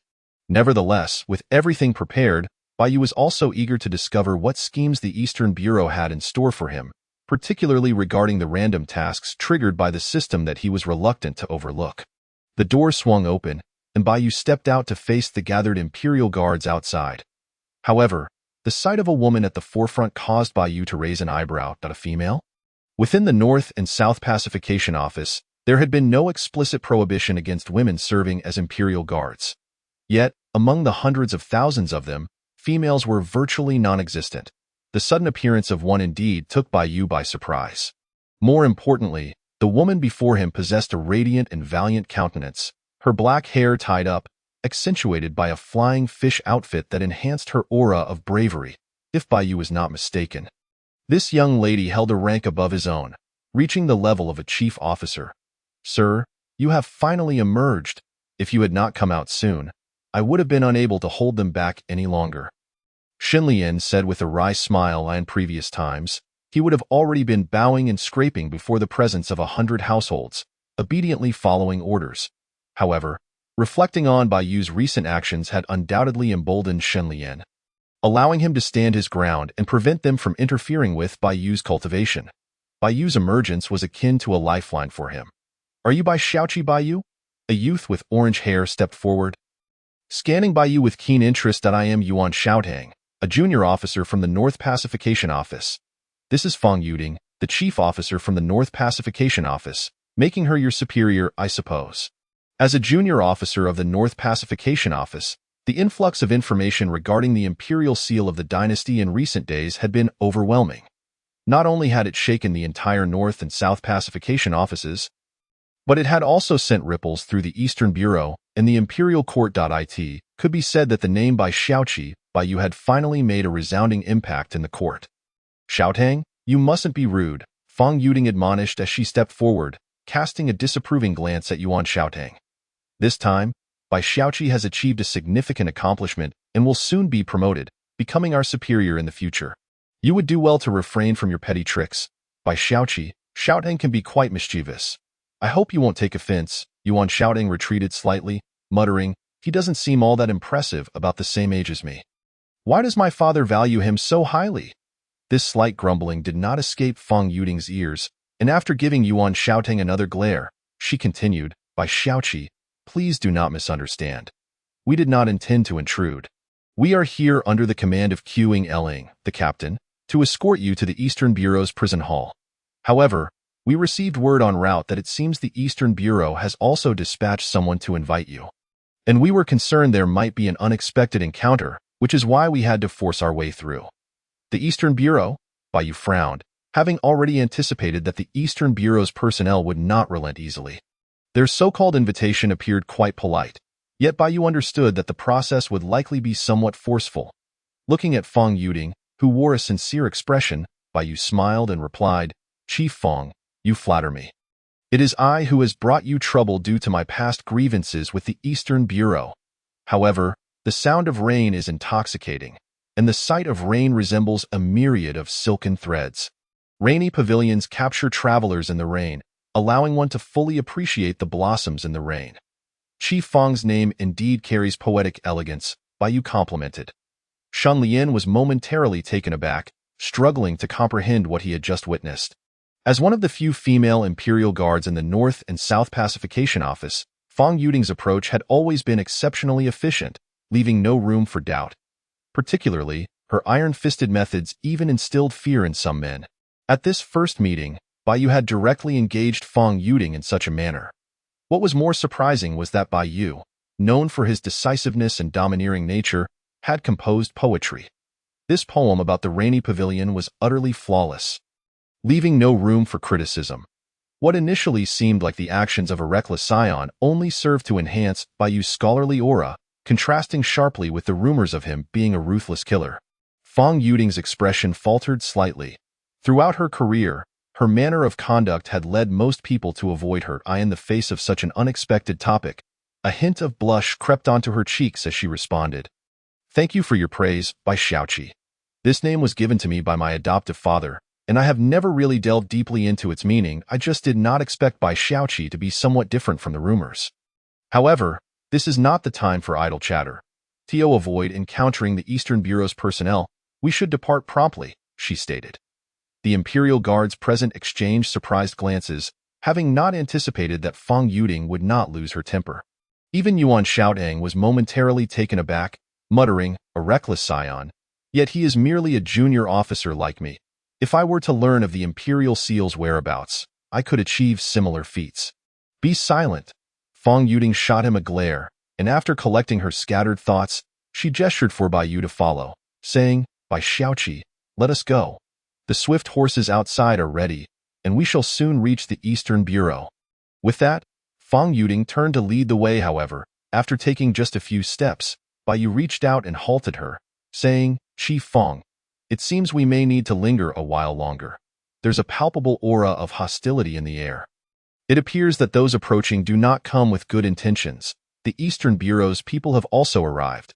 The Eastern Bureau? Fang Yuding's expression shifted slightly. Before she could react, a cacophony of urgent hoofbeats echoed from all directions.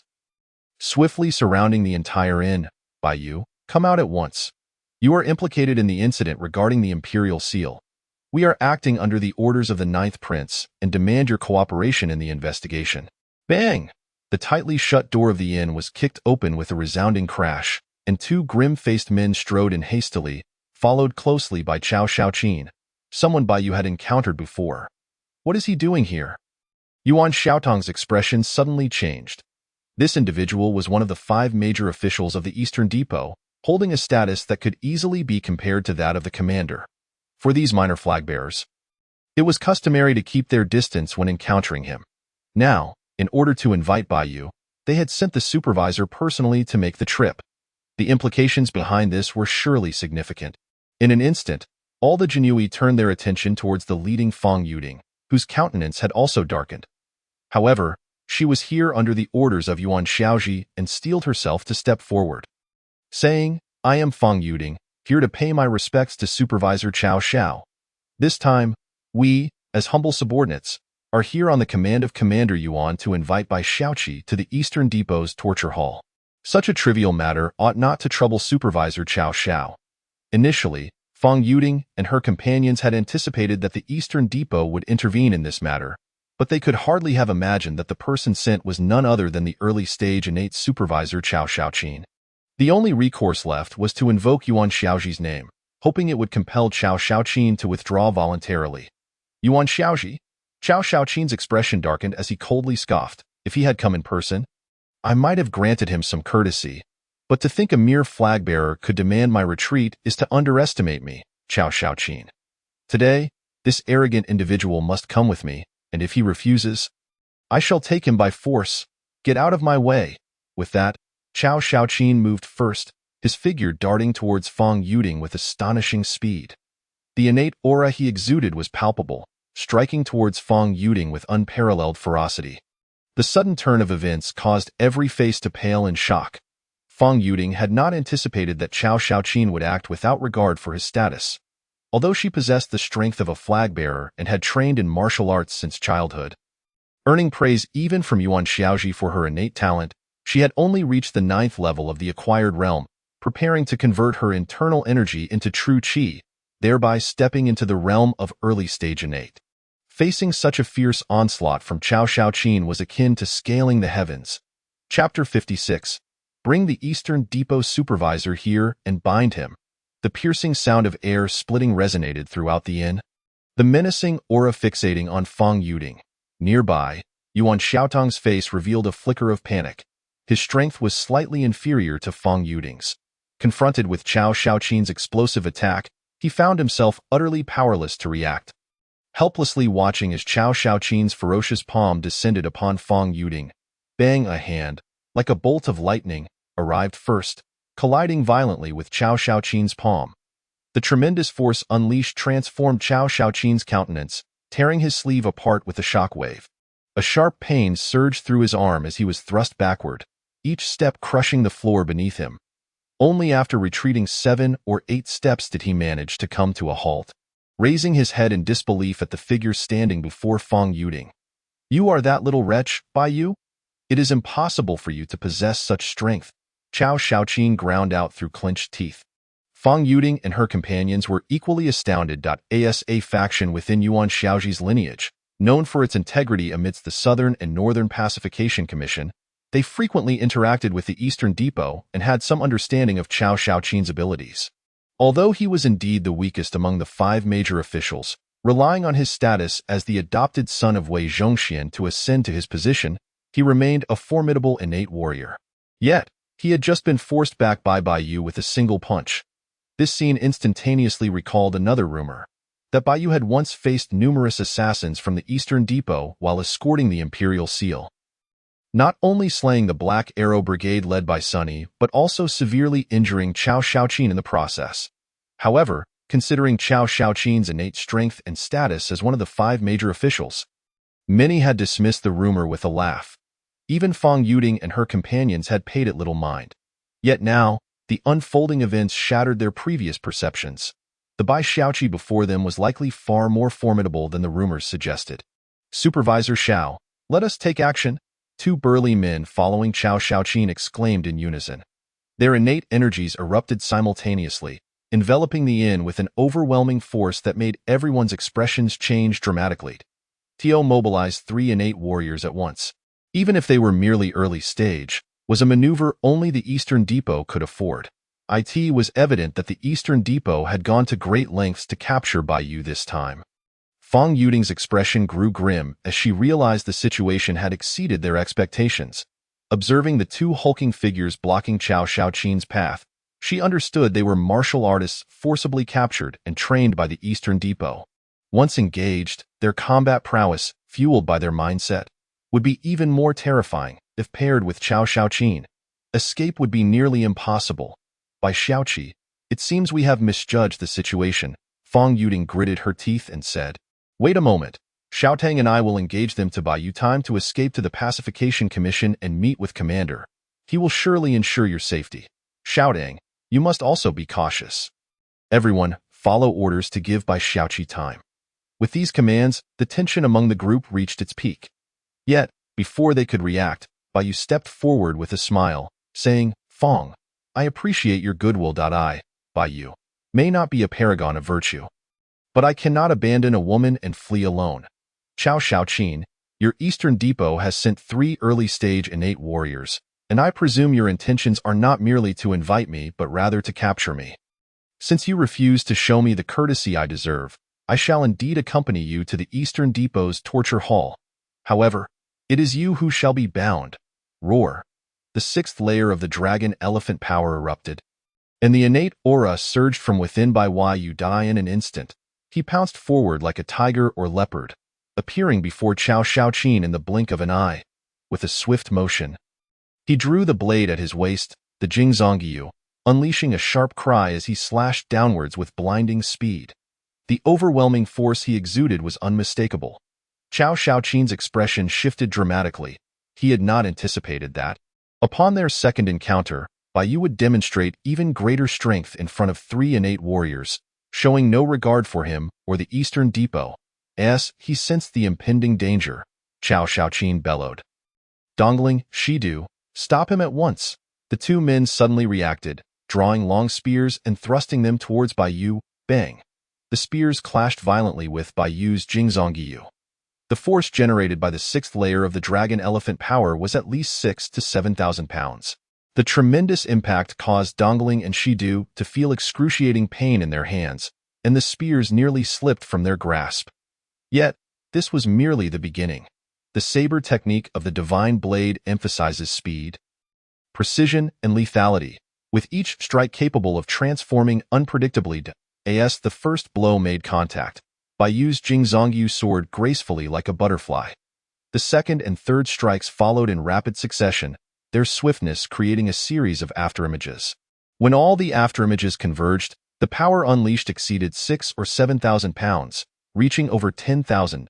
This was a technique from the Qian Kuan de Nuai, a method of storing and harnessing energy to amplify the blade's lethality. Boom! The floor beneath Dongling and Shidu crumbled beneath them, and their spears finally slipped from their hands, crashing heavily against their bodies. The immense force sent them staggering backward, causing them to cough up blood. In the next moment, they collided with Cao Shaoqin. The three innate masters were sent crashing through the door, flying out into the open. "Bring the Eastern Depot supervisor to me. I demand to know who has the audacity to harm the hero who escorted the Imperial Seal. If the Eastern Depot fails to provide a satisfactory explanation today, it will surely chill the hearts of all. And who would dare to pledge allegiance to the Ming Dynasty and service to His Majesty in the future?" Chapter 57. You have only two choices. The stern words, imbued with an undeniable authority, reverberated through the AI art. As they witnessed Cao Shaoqin and his companions being hurled backward, the expressions of all present shifted dramatically. Particularly unsettling was Bayu's recent proclamation, which sent shivers down their spines. In the court, the eastern and western factories wielded immense power, having long since infiltrated the southern and northern pacification offices. As members of the Jinyiwei, they were accustomed to treating the officials of the eastern and western factories with the utmost deference. Now, however, Bayu had not only sent Cao Shaoqin and others flying with a single strike, but had also commanded their binding. This utterly overturned their previous understanding. Yet, the final statement from Bayu left an undeniable sense of helplessness in the air. What an arrogant fool! You dare to defy authority and even contemplate binding me. This is nothing short of courting death. Cao Shaoqin quickly regained his feet, drawing his flexible sword from his waist. "Young master, be careful," Dongling and Shidu called out urgently. However, Bayu was already before Cao Shaoqin.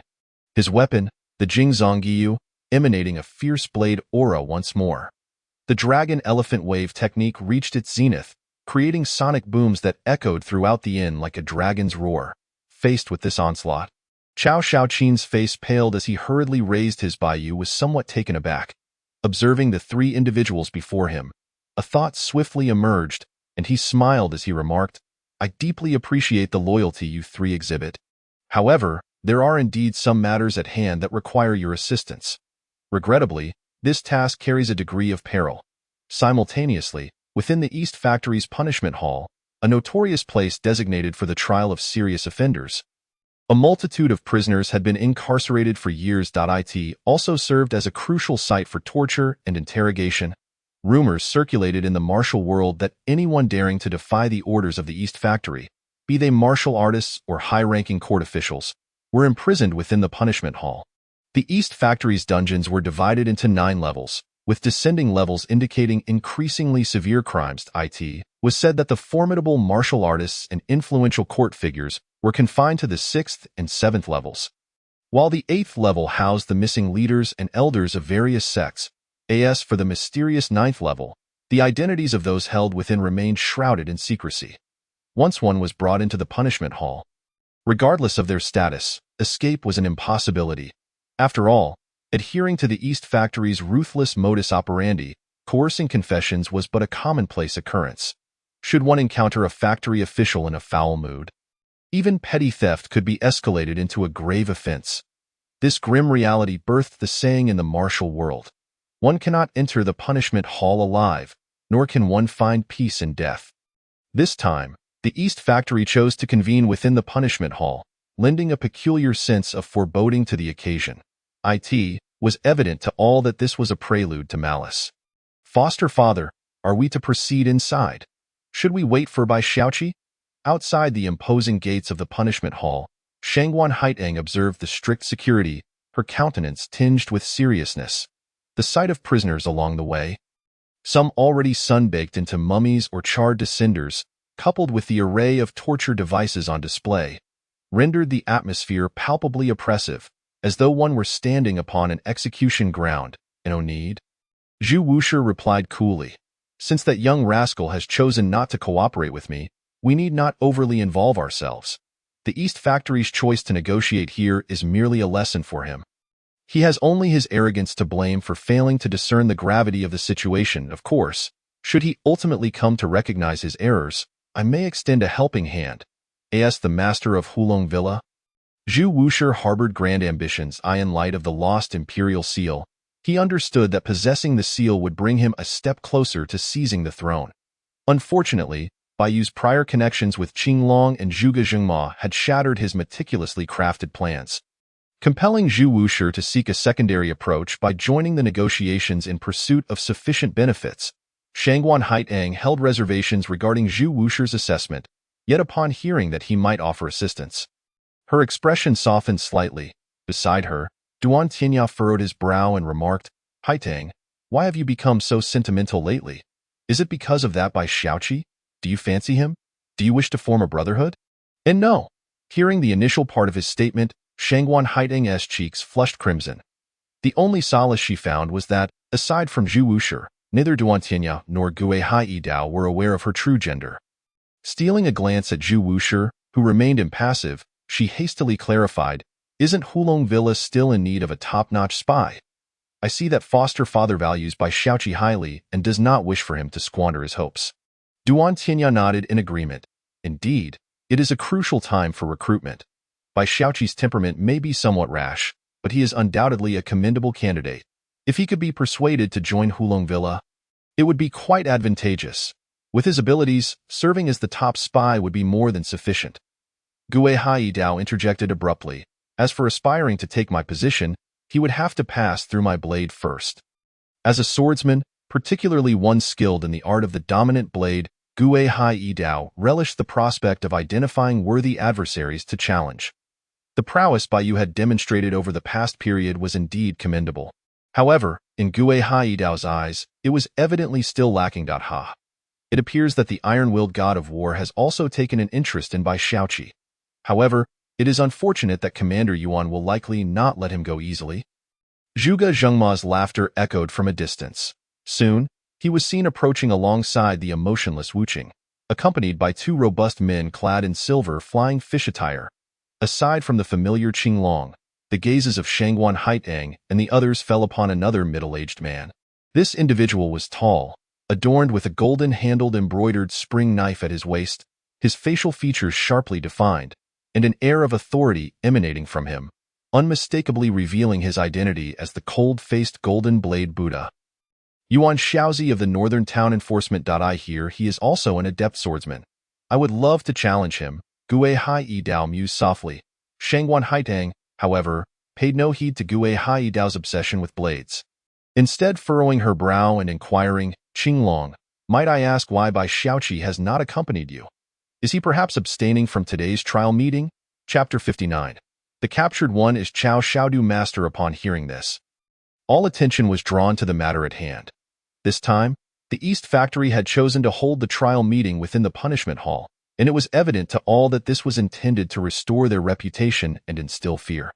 If Bai Yu opted not to appear, it would indeed reflect his awareness of the situation. Yet, it would also render him a subject of scorn. This must be the spy from Hulong Villa.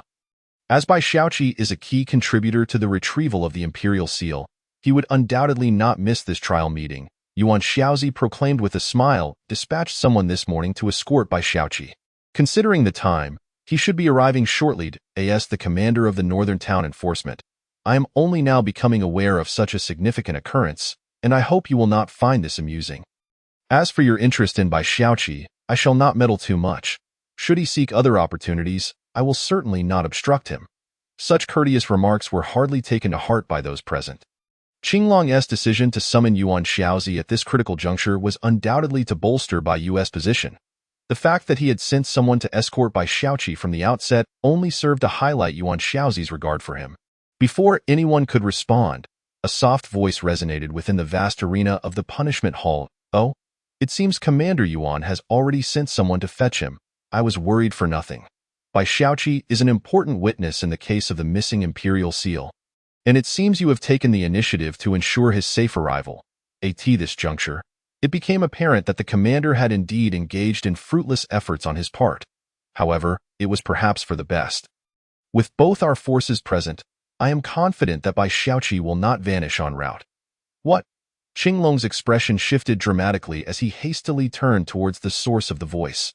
There, in the expansive arena, several chairs were arranged, 3 of which were occupied by elderly eunuchs with hair as white as snow, yet their faces glowed with vitality.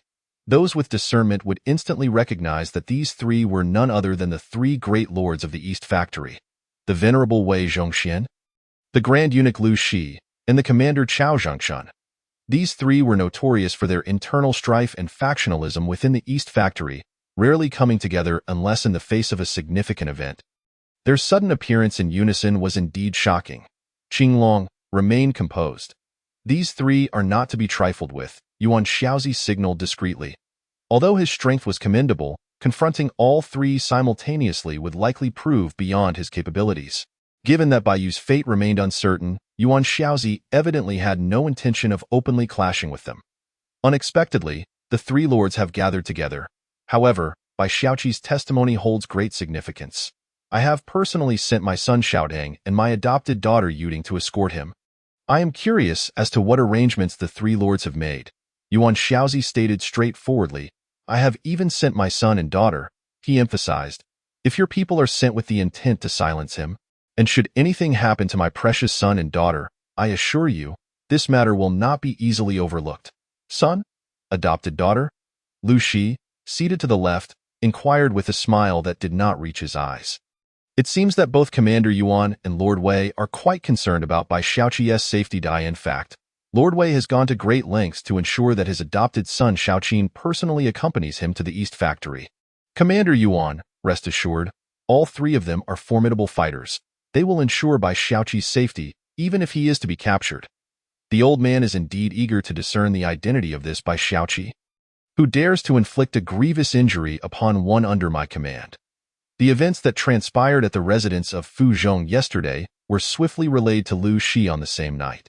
Initially, he had no desire to involve himself in the sordid affairs of Wei Zhongxian.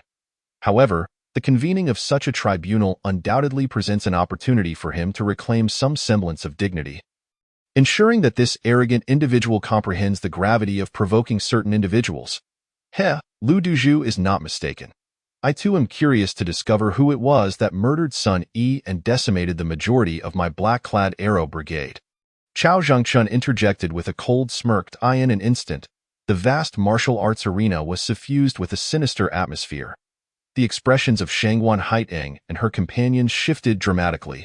The presence of three individuals at the innate realm, led by Chao Xiaoqin, could easily suggest the intentions of the Eastern Depot.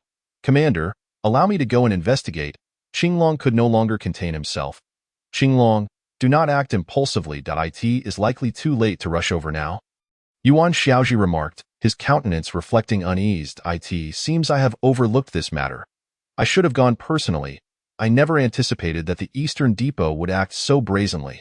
I can only hope that Bai Xiaoqi manages to escape unscathed. Upon hearing this, the expressions of the others noticeably darkened, while Wei Zhongxian and his fellow supervisors wore smiles of amusement. Suddenly, an Eastern Depot lackey burst into the courtyard, exclaiming, "Report! 3 supervisors, a grave incident has occurred outside. The Jinyiwei are clashing with us, and someone has been bound like a rice dumpling." Qinglong and the others' faces turned ashen, ready to rush out for confirmation. Yet, Wei Zhongxian chuckled, what is there to be alarmed about? It seems that Xiaoqin may have been a bit too forceful, resulting in Bai Xiaoqi being restrained. That is likely what provoked the conflict. However, we of the Eastern Depot and the Southern and Northern Pacification Offices are one family. This incident can be considered our oversight. Quickly bring Xiaoqin and the individual inside. I shall personally unbind this esteemed contributor. As an apology, I trust Commander Yuan will not mind. This pronouncement, Lu Shi and Chao Zhengshun couldn't help but chuckle, while Yuan Xiaoji and Qinglong's expressions turned exceedingly grim. Nearby, Zhuge Jinghua and Zhu Wushi furrowed their brows, displaying signs of displeasure. They had always disapproved of the Eastern Depot's methods, and Zhu Wushi had been in a silent power struggle with Chao Zhengshun for decades. Most importantly, Chao Zhengxuan's authority was granted by the emperor to suppress Hulong Mountain Manor, and witnessing him act so smugly irked Zhu Wushi. It was crucial to note that both Hulong Mountain Manor and the Divine Marquis residents were witnesses to this tribunal, effectively making them half-protectors of Baiyu. If this were merely a trivial farce, they could accept it. However, this situation had escalated beyond acceptable bounds. Before either of them could speak, the lackey stammered again. "Your Excellency, The bound individual is actually Supervisor Chao Shaoqin. Chapter 60. A dangerous entrance. The revelation hung in the air, echoing as though imbued with a malevolent power, plunging the arena into an oppressive silence. Bang! The smile on Wei Zhongxian's face froze, and the jade he had been toying with was crushed in his grip. Lu Shi and Chao Zhangchun also turned ashen. You insolent fool, what did you just say? Clarify immediately, who has been bound? Wei Zhongxian bellowed, yanking the lackey towards him with a forceful gesture. His white hair billowed without wind, and the aura of an innate great perfection radiated from him like a tidal wave, awakening everyone from their stupor. The reversal of the report was staggering. 3 individuals of the innate realm had ventured forth to retrieve a minor flagbearer, only for Supervisor Chao Shaoqin himself to be captured. This was nothing short of sensational. Your Excellency, it is true. We all witnessed it. We rushed forward to rescue Supervisor Chao, but the Jinyiwei were too formidable for us to withstand, the lackey exclaimed in terror. Useless trash, Wei Zhongxian roared, slapping the lackey with such force that he spewed blood and was sent crashing against the wall, shattering it. What formidable energy! Is this the Eastern Depot's Diamond Boy technique? Shangguan Haitong's expression shifted, and the others, including Gue Hai and the others, were similarly affected. Though they were indeed spies from Hulong Mountain Manor with innate capabilities, the 3 supervisors before them were at the pinnacle of the innate realm. In the entire Hulong Mountain Manor, only Zhu Wushi might stand a chance against them. It was clear that the Eastern Depot wielded 4 innate great perfection masters, which was the cornerstone of its overwhelming influence over the court. Even Zhu Wushi dared not underestimate them. Bring me to see who dares to wreak havoc in the Eastern Depot, Wei Zhongxian growled, his expression darkening. Yuan Xiaozhi and the others, about to speak, were interrupted as the massive doors exploded apart, sending debris flying. Amidst the chaos, several lackeys were hurled into the courtyard, crashing to the ground.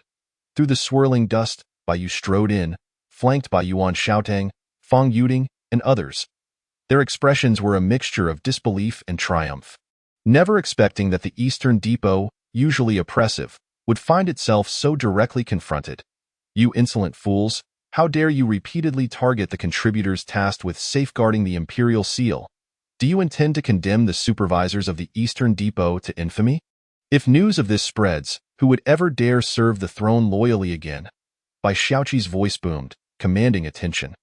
Given your initial transgressions, you should swiftly depart, he added. As Shan Lian made his entrance, he raised his voice. Let them go, however. His grip on the embroidered spring knife was slick with cold sweat. Faced with such formidable figures, including the 3 murderous supervisors, even Shan Lian, a seasoned veteran, felt the weight of their stares.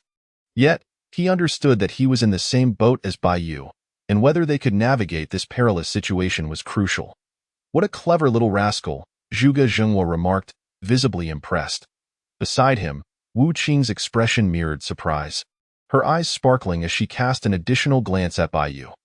The Divine Marquis is correct. However, the next steps are critical. If we lose control of the situation, we may find ourselves on the receiving end of humiliation.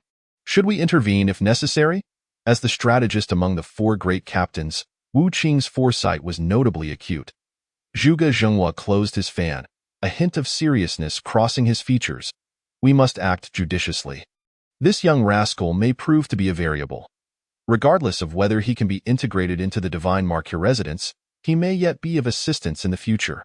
However, they remained cautious, pondering whether Baiyu was merely bold without strategy.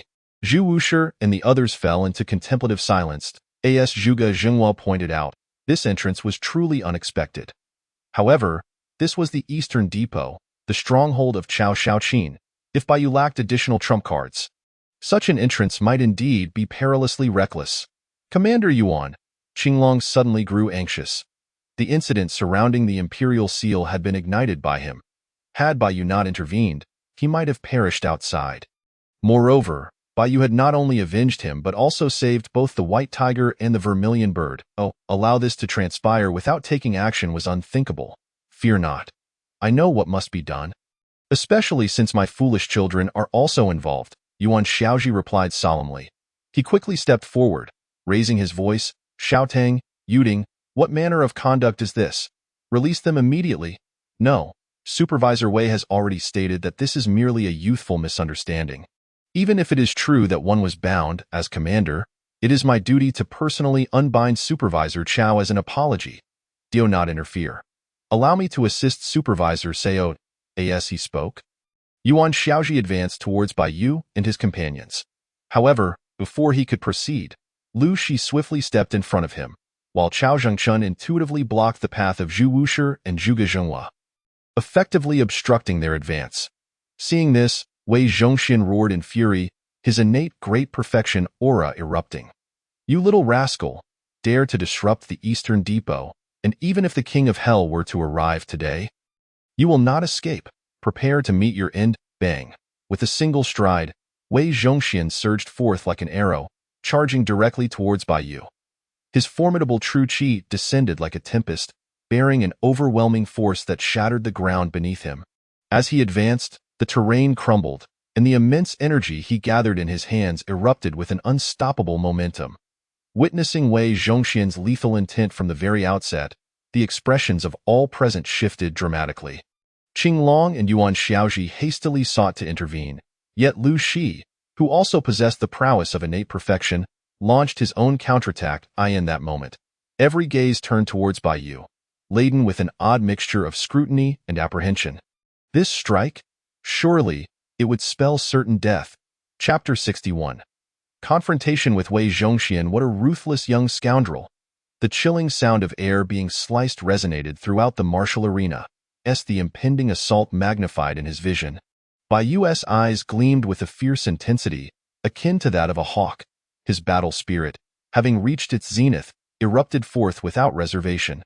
Divine blade, slash, a cold gleam, reminiscent of the moon, shot forth from Bai Yu's waist. In a graceful spiral through the void, it aimed directly at Wei Zhongxian. With the 6th level of qi sealing from the Qian Kuan Great Shift and the prowess of the Dragon Elephant Wave, Bai Yu unleashed his full potential in an instant. Boom! A massive wave of energy unfurled like a hurricane. The solid ground beneath him cracked like a spider's web. Bai Yu staggered back several paces. Each step left a deep imprint upon the earth. While his internal energies surged tumultuously, he suddenly lifted his head. Swordplay of radiance. A crisp, resounding shout preempted him from the ranks of the Jinyiwei that had accompanied Bai Yu. 3 figures darted forth, racing towards Wei Zhongxian. Among them, Fu Juanzhi's speed was the most astonishing. As a disciple of the swordmaster Fu Cailin, one of the 3 masters of Goguryeo, her strength had already reached the late innate stage. Though her swordsmanship might not rival Fu Cailin's, her single strike unleashed a torrent of sword energy, with numerous sword shadows descending upon Wei Zhongxian in a fan-shaped arc. Meanwhile, Hua Wuqiu and Xiao Yuer, despite being in the early innate stage, combined their efforts to unleash an attack that could not be underestimated. The force of their united energies generated a resounding momentum. Wei Zhongxian's expression shifted dramatically. He had never anticipated that behind a mere Jinyiwei banner lay 3 formidable innate warriors. Particularly, the masked woman wielding the sword before him instilled in him an inexplicable sense of danger. Heavenly Gang Child Technique. Wei Zhongxian roared, unleashing his innate perfection's true qi, which surged forth like a tide to form a protective barrier. The trio's assault rained down like a torrential storm. Bang! The explosive energy rippled outward, shattering the protective barrier. However, bolstered by this ancestral technique of the Eastern Depot, he successfully absorbed the entirety of their onslaught. Seizing a moment of respite, Wei Zhongxian swiftly retreated several paces. Little brat, your methods are rather juvenile. Do you truly believe this could injure me, the chief inspector? You are courting death. Just as he withdrew 7 or 8 meters, Wei Zhongxian's hawkish gaze locked onto Bai Yu, bellowing in rage. Yet, the moment his eyes fell upon Bai Yu, they widened in shock. The weapon has vanished. Chief Inspector, be cautious. An urgent exclamation echoed unexpectedly. The piercing sound of air slicing through the atmosphere reverberated across the martial stage. Wei Zhongxian's nerves instantly tightened to their utmost. Without a moment to spare, he spun around to evade. What met his eyes was the full moon-like blade, the Jingzongyu, spiraling towards him from behind. This is a detached blade. Wei Zhongxian's expression changed drastically. He had never envisioned that such profound knife techniques could be mastered by someone so young. Observing the rapidly enlarging threat before him, the already cracked protective barrier shattered completely under the pressure. Bang! The golden shield crumbled under the force. Wei Zhongxian hastily lowered his head to dodge, only to have the crown atop his head severed in an instant, his hair cascading chaotically to the ground. The Jingzongyu, swirling like a full moon, once again found its way into Bai Yu's grasp. The vast arena fell into an eerie silence as Bai Yu, his complexion slightly flushed, stared incredulously at Wei Zhongxian. This was none other than the chief inspector of the Eastern Depot, a figure of immense authority, yet here he was, nearly beheaded by a mere Jinyiwei banner. Some might argue that Bai Yu's success stemmed from an element of surprise. Yet one must not forget that Bai Yu was 3 minor realms beneath Wei Zhongxian. Whether through a head-on confrontation or a clever maneuver that nearly claimed Wei Zhongxian's head, it all showcased courage, strength, and strategy in extraordinary measure. At least, among those present, none could replicate the spectacle they had just witnessed. This young scoundrel is indeed extraordinary. It is surprising that he had begun plotting even before arriving. Nearly causing Wei Zhongxian to stumble, it is truly unexpected, remarked Zhuge Jinyiwei. Beside him, Wu Qing spoke solemnly, her beautiful eyes glinting as she said, "Commander, now is not the time for reflections. We must swiftly resolve this situation. If both sides engage in a full-scale conflict, it could result in rivers of blood." Zhuge Jinyiwei snapped back to attention, observing Yuan Xiaozhi and Qing Long, who were desperately attempting to break through. Casting a glance at Zhu Wushi, he advised, "Commander, let us set aside our cautious schemes and act decisively. If this matter is mishandled, it may reach the Emperor's ears." "Humph, rest assured. My purpose here is to quell this incident," Zhu Wushi snorted coldly, instantly unleashing the power of innate perfection, charging past Chao Zhengchun and Lu Shi to join the standoff. Lu Shi and Chao Zhengchun's expressions shifted slightly. They too were figures of innate perfection. But while they could manage to hinder others, engaging in earnest combat was out of the question. What astonished them further was the sight of Wei Zhongxian, who had previously held the upper hand, now appearing so beleaguered. "Chief Inspector Wei, please remain calm. What transpired was merely a spar, and there is no need to escalate to life and death," Yuan Xiaozhi interjected, gripping her golden knife and positioning herself protectively in front of Bai Yu. The aura of the late innate stage radiated from her unreservedly. Standing beside her, Qing Long similarly summoned his innate mid-stage true qi, poised to strike at any moment. Zhuge Jinyiwei and Zhu Wushi hurriedly moved to intercede between the two parties. "Chief Inspector, this is all a misunderstanding. Please do not be agitated," Zhuge Jinyiwei implored. "Do not forget, we convened here regarding the matter of the Imperial Seal. Should we create a disturbance, it would only lead to embarrassment. Indeed, we must tread carefully. If news of this incident were to leak, it would reflect poorly on us all," Zhu Wushi added gravely.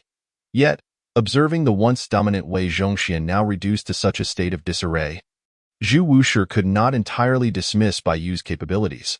What intrigued him most was that a mere Jinyiwei banner could command the allegiance of 3 innate warriors, a feat worthy of respect. However, in response to all of this, Wei Zhongxian's expression remained darkly resolute as he roared anew. Chapter 62. No stone unturned, promotion by 3 ranks. Humph. To dare cause turmoil within the Eastern Depot and still entertain thoughts of leaving alive is nothing short of delusion. Even if the Heavenly King himself were to descend today, he could not save you, Wei Zhongxian bellowed. The faces of all present shifted in alarm, including those of Zhuge Jinyiwei and Zhu Wushi. They, too, held esteemed positions within the Shanhou Mansion and the Hulong Mountain Villa. Their status is on par with Wei Zhongxian, if not slightly superior. They had never anticipated that Wei Zhongxian would disregard their presence entirely. As the atmosphere grew increasingly tense, Yuan Xiaozhi and Qing Long wore expressions of grave concern, while Bai Yu maintained an air of composure. Yet, before they could fully react, a commanding voice resonated from outside. "The Emperor has arrived, the Emperor?" The countenances of all present paled. Their clandestine meeting, aimed at discussing the Imperial Seal, had been orchestrated to bypass the current Emperor Zhu Youjiao, hoping to avoid drawing undue attention. This opportunity was intended for the Hulong Mountain Villa and Shanhou Mansion to suppress the Eastern Depot's arrogance and leverage it as a means of coercion. The Eastern Depot dared not allow the matter of seizing the imperial seal to reach Zhu Youjiao's ears. They could only swallow their grievances in silence. It was evident that the greatest beneficiaries of this assembly were the Hulong Mountain Villa and Shanhou Mansion, with the Eastern Depot as a secondary beneficiary. As for Bai Yu, he undoubtedly ranked last in this hierarchy.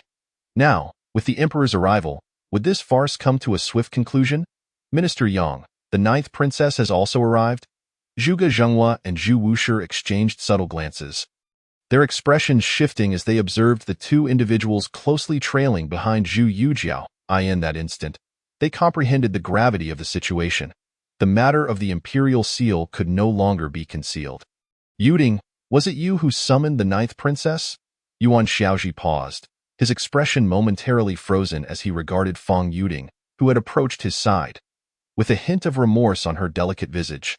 Fang Yuding replied, "Foster father, we were left with no choice. Bai Xiaoqi informed us that this matter would not conclude simply.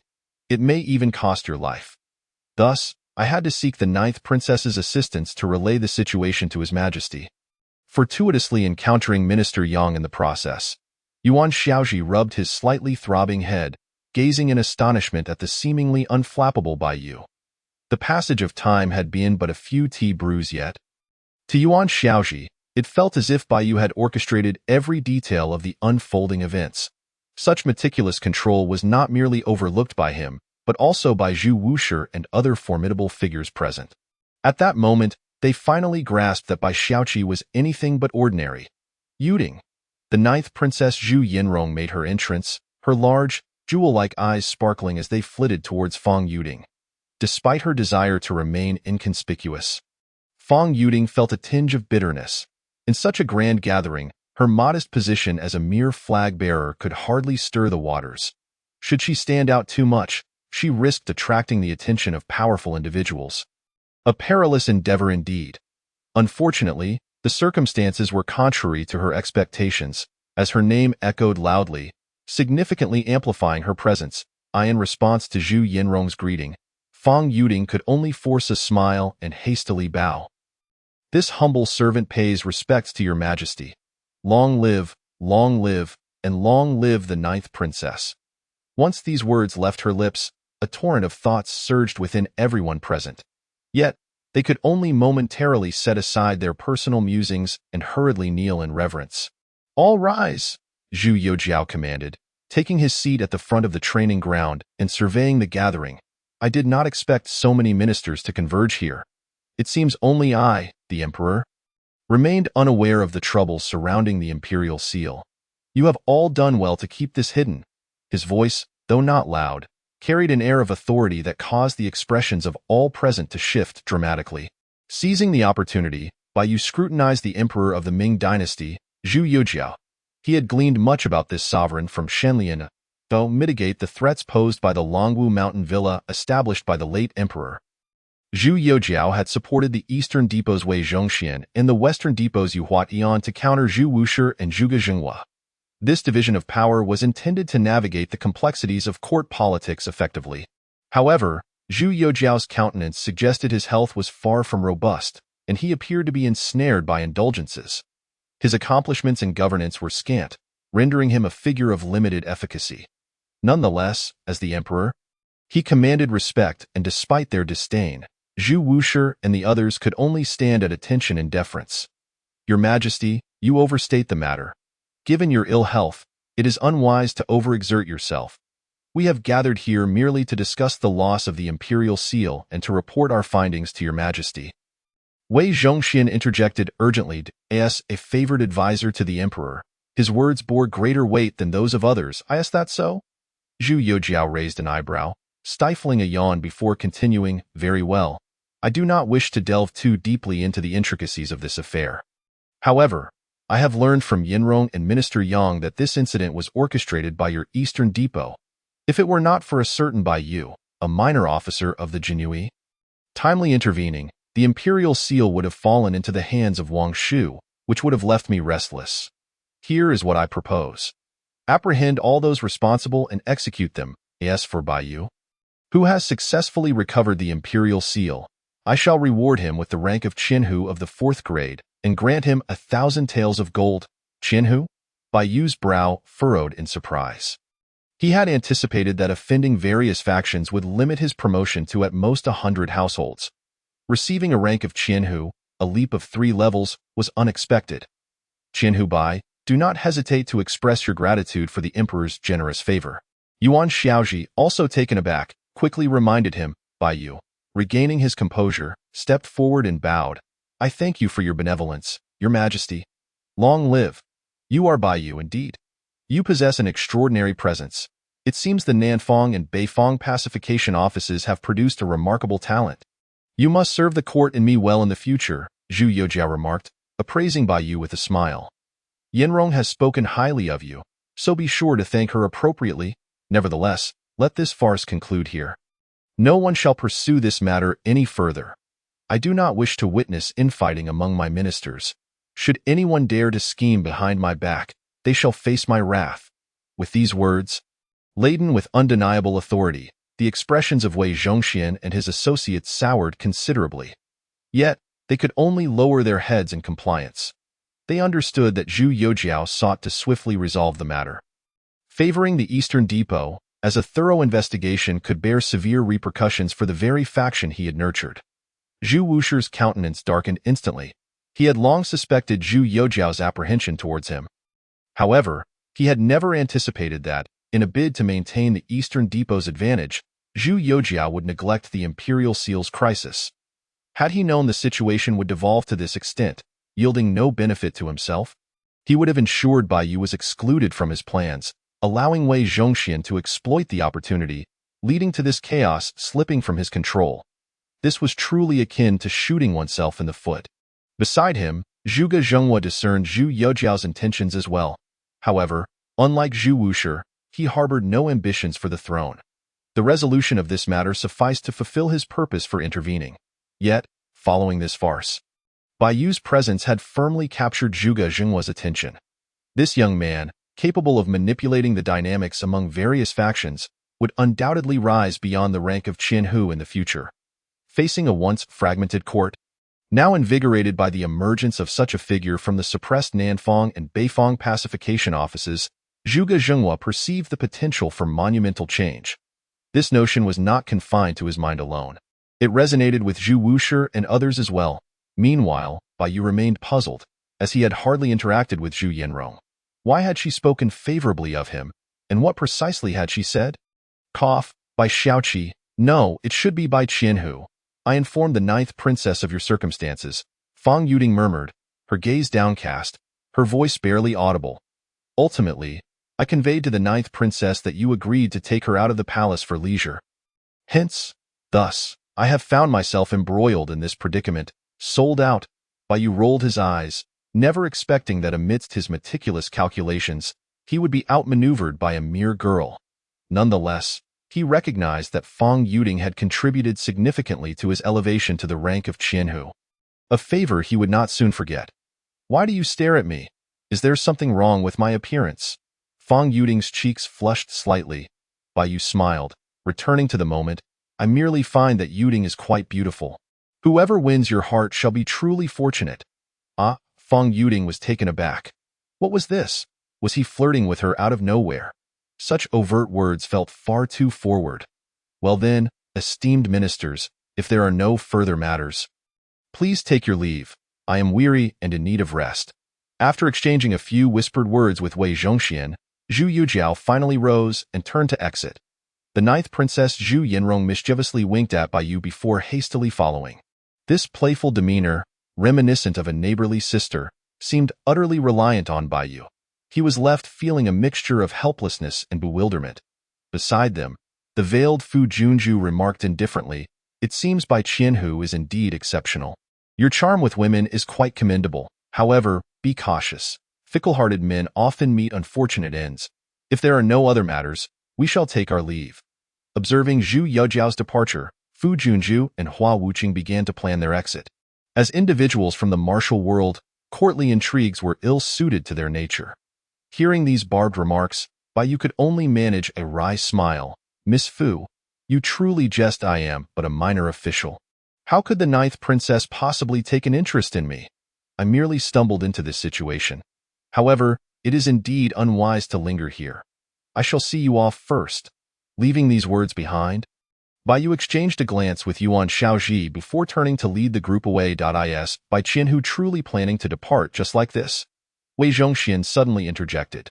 Yuan Shaoji furrowed his brow, preparing to respond, but Wei Zhongxian coldly continued, Commander Yuan, rest assured, I have no intention of defying His Majesty. I merely wish to remind Bai Qianhu that the court is not as simple as you imagine. Should you choose to meddle, be wary of falling into an irretrievable abyss. Luck does not always favor the bold. One might end up in a most unfortunate demise. Unfortunate demise? Bai Yu halted, revealing a hint of a smile as he said, Thank you for your counsel, Director Wei. However, I have also heard that it is lonely at the top. Standing so high in the court, you should be cautious of treachery from behind. A sudden misstep might lead to your downfall. If Director Wei has no further teachings, I shall take my leave. You? Wei Zhongxian was momentarily speechless, watching Bai Yu's departing figure before angrily sweeping his sleeve and turning away. It could be said that everything that transpired today had already reached a conclusion. Remaining here would only invite ridicule. However, as the Grand Director of the Eastern Court, this grudge was one Wei Zhongxian must avenge. Ding! Congratulations, host. The task of causing a ruckus in the Eastern Court's prison hall has been successfully completed. The current task completion rate is 200%, which is an overachievement reward. The Supreme Martial Art Lingbo Weibo. The system's notification rang out abruptly. A glimmer of brilliance flashed in Bai Yu's eyes. If memory serves, this Lingbo Weibo likely originated from Tianlong Babu, possessed by Wu Yazi and Duan Yu. Representing an extraordinary lightness skill. It is a superior martial art based on the 64 hexagrams of the I Ching, allowing practitioners to traverse according to a specific sequence, completing a full cycle with each set of steps. Notably, Lingbo Weibo can also assist in cultivating internal energy through movement. With each full cycle, one naturally enhances their internal force. According to the final annotations of the technique, in the face of formidable foes, it serves to protect oneself while accumulating internal strength for a counterattack. It is akin to an automatic cultivation aid in motion. Had Bai Yu possessed Lingbo Weibo during his encounter with Wei Zhongxian, leveraging the intricacies of the I Ching might not have enabled him to confront Wei Zhongxian head-on, but it would certainly allow him to evade and buy time for self-preservation. As information regarding Lingbo Weibo flooded his mind, Bai Yu instinctively circulated his internal energy. With a single step, he transformed into a fleeting shadow, darting 5 or 6 meters away before abruptly coming to a halt. The bizarre scene left all present momentarily stunned, unable to comprehend. What exquisite lightness skill! I never expected Bai Qianhu to possess not only remarkable martial arts but also unique lightness techniques. It seems he held back earlier. Fu Juanjia remarked, her gaze flickering. Xiao Yuer and Hua Wuk exchanged glances, their expressions subtly shifting. One emerged from the Huayuan Palace, while the other hailed from the Devil's Isle. Both were audacious beyond measure. Yet, wreaking havoc in the Eastern Court of the Ming Dynasty and directly confronting Wei Zhongxian was something they had never contemplated. It was precisely for this reason they understood how formidable Wei Zhongxian was. A being of innate perfection, while Bai Yu, despite being in the early stages of innate cultivation, not only could withstand a direct confrontation but also still held back. For them, also at the early innate stage. It was undoubtedly a blow. Cough, cough. Miss Fu, you flatter me. Bai Yu, recovering from his astonishment, cleared his throat and replied, This lightness technique has been in my possession for some time. I only recently had a breakthrough, which led to its unintentional application. Facing an opponent of Wei Zhongxian's caliber, how could I dare to conceal my abilities? I was entirely committed earlier. Why internal injuries are merely being held at bay. Only just a breakthrough? This statement caused everyone's expressions to shift dramatically. Fu Juanjia's face was filled with surprise as she said, I did not realize Bai Qianhu was such a martial genius. Able to achieve enlightenment in battle. It seems I have underestimated you. However, I am quite curious about which sect Bai Qianhu hails from. Not only are his skills and martial arts exceptional, but his lightness technique is also profoundly intricate. The individual capable of instructing Bai Qianhu must undoubtedly be of notable renown. As the foremost disciple among the three great masters of Goguryeo, Fu Juanjia considered herself exceptionally talented within the martial world. Otherwise, she would not have dared to single-handedly assassinate the Emperor Yang Guang of the Sui dynasty and escape from the heavily guarded royal palace. Yet, in the face of Bai Yu's displayed prowess, even she could not discern its depths, especially the astonishing speed of his breakthroughs, which exceeded her comprehension. Such inquiries into another's background were indeed taboo within the martial world. However, in light of Bai Yu's extraordinary abilities, both Xiao Yuer and Hua Wuck displayed expressions of earnest urgency. Even Shun Lian was no exception. Bai Yu felt a sense of helplessness. Were it anyone else, he would have undoubtedly rebuffed them with the phrase of non-disclosure. Yet, they had just faced life and death together. Tio outright refuse would seem a bit inappropriate. After touching his nose, he forced a smile and said, "What if I told you that I accidentally fell off a cliff, where I discovered a cave inhabited by a mysterious elder who insisted on taking me as a disciple? Would you believe me?" This line was entirely borrowed from the old tropes of martial arts novels. To a certain extent, Bai Yu scoffed at such notions. Where could there be so many unrivaled masters hiding in caves beneath cliffs? Wasn't the world of mortals more appealing? However, sensing the growing conviction among the crowd, Bai Yu felt somewhat bewildered. Bai Qianhu truly was an extraordinary individual. Such a peculiar reclusive master was only something they had heard of, and to think Bai Qianhu had genuinely encountered one. It seemed that given time, Bai Qianhu would undoubtedly rise to prominence, reaching the pinnacle of martial arts, which would not be surprising. Fu Juanjia's gaze flickered, and she sighed softly, "Thank you, Bai Qianhu, for your life-saving grace. We shall part ways here, and may we meet again by fate in the future." With that, she summoned her lightness skill and vanished from sight. Xiao Yuer and Hua Wuck exchanged a few courteous words before also turning to leave. As Bai Yu surveyed the vastness of the surroundings, he found himself alone with Shun Lian. He took out a bottle of wine, took a swig, and said, "Shun Lian, speak your mind. There are no outsiders here." Shun Lian's lips parted slightly, surprised to find his thoughts so easily discerned.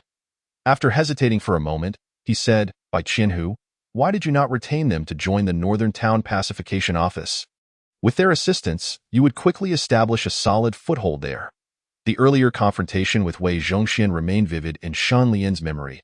He understood well that the smoothness of the recent events stemmed largely from Bai Yu's prior preparations. Assembling a formidable lineup, 1 innate perfection, 2 at the early innate stage, paired with Bai Yu's exceptional prowess beyond that stage, constituted a significant force against any of the factions. For an ordinary person to act against such a combination would require considerable deliberation. "Ha, Shun Lian, I have contemplated your suggestion. However, they each bear certain burdens. It is not yet the right time for them to join the Jinyiwei," Bai Yu remarked, patting Shun Lian's shoulder with a smile. "Nevertheless, I have thought of an excellent candidate to join the Jinyiwei and bolster our strength. Have you gathered any information regarding the 9th level of the Tianlao prison that I tasked you with?" On his way to the Eastern Court, Bai Yu had also given Shun Lian a task. As a savvy individual, Shun Lian possessed a network of connections in both the Northern and Southern Town Pacification Offices as well as in the Eastern Court. Compared to the tens of thousands of Jinyiwei in the Northern and Southern Town Pacification Offices, the Eastern and Western Courts enforcers were still vastly outnumbered. To defend the Eastern Court's prison, the personnel from the Eastern Court alone were insufficient. Therefore, they would seize the opportunity to dispatch a significant number of Jinyiwei from the Northern and Southern Town Pacification Offices for support. This was a straightforward task for the Eastern Court, which had already infiltrated the Northern and Southern Town Pacification Offices, and it provided Shun Lian with considerable convenience in executing his mission. "Bai Qianhu, if you hadn't mentioned it, I might have nearly forgotten this matter." Shun Lian pulled Bai Yu to a corner of the street, quickly producing a map. Fortunately, those eunuchs from the Eastern Court are fond of embezzling.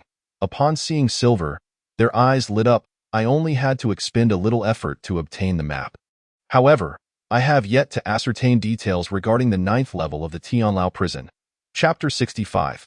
An unfathomable bond. Gazing at the map in his hands, Bai Yu furrowed his brow. This particular map was a blueprint for the Dongchang's construction, prominently featuring only the layout for the 8th level. While the ninth level was conspicuously absent. It seemed that uncovering the ninth level would require a bit more effort. By Qianhu, I have heard that even the Jinyiwei stationed at the Tianlao are unaware of the ninth level. Could it be a mere fabrication by the Dongchang, intended to instill fear in the martial world? Shen Lian couldn't help but glance back at the Dongchang's Tianlao, perplexed as to why Bai Yu was so certain that someone he sought was within. Simultaneously, he was eager to know who could ignite such interest in Bai Yu. Bai Yu took a swig of strong liquor and shook his head, saying, "No, the ninth level of the Tianlao indeed exists. Just because the Jinyiwei are oblivious does not mean the Dongchang personnel are as well. Therefore, we shall seek out those who possess knowledge." Bai Yu turned his gaze towards the Dongchang's Tianlao, gripping Shan Lian's wrist firmly, and initiated the swift and graceful movement known as Lingbo Weibu. The instant his feet touched the ground, the intricate patterns of the I Ching's 64 hexagrams unfolded. Perhaps it did not reach the heights of soaring through the air, yet along the way, they seemed to glide effortlessly, covering a distance of several dozen meters in the blink of an eye. What astonished Bai Yu the most was that his already formidable innate energy, under the operation of the Lingbo Weibu, surged and expanded almost imperceptibly. While this increment may not have appeared remarkable amidst Bai Yu's vast reservoir of energy, one must ponder, whose energy could fortify itself while traversing a path. If such a feat were commonplace, it would surely provoke envy and disdain among the martial populace, leading to a torrent of scorn. Shan Lian was bewildered.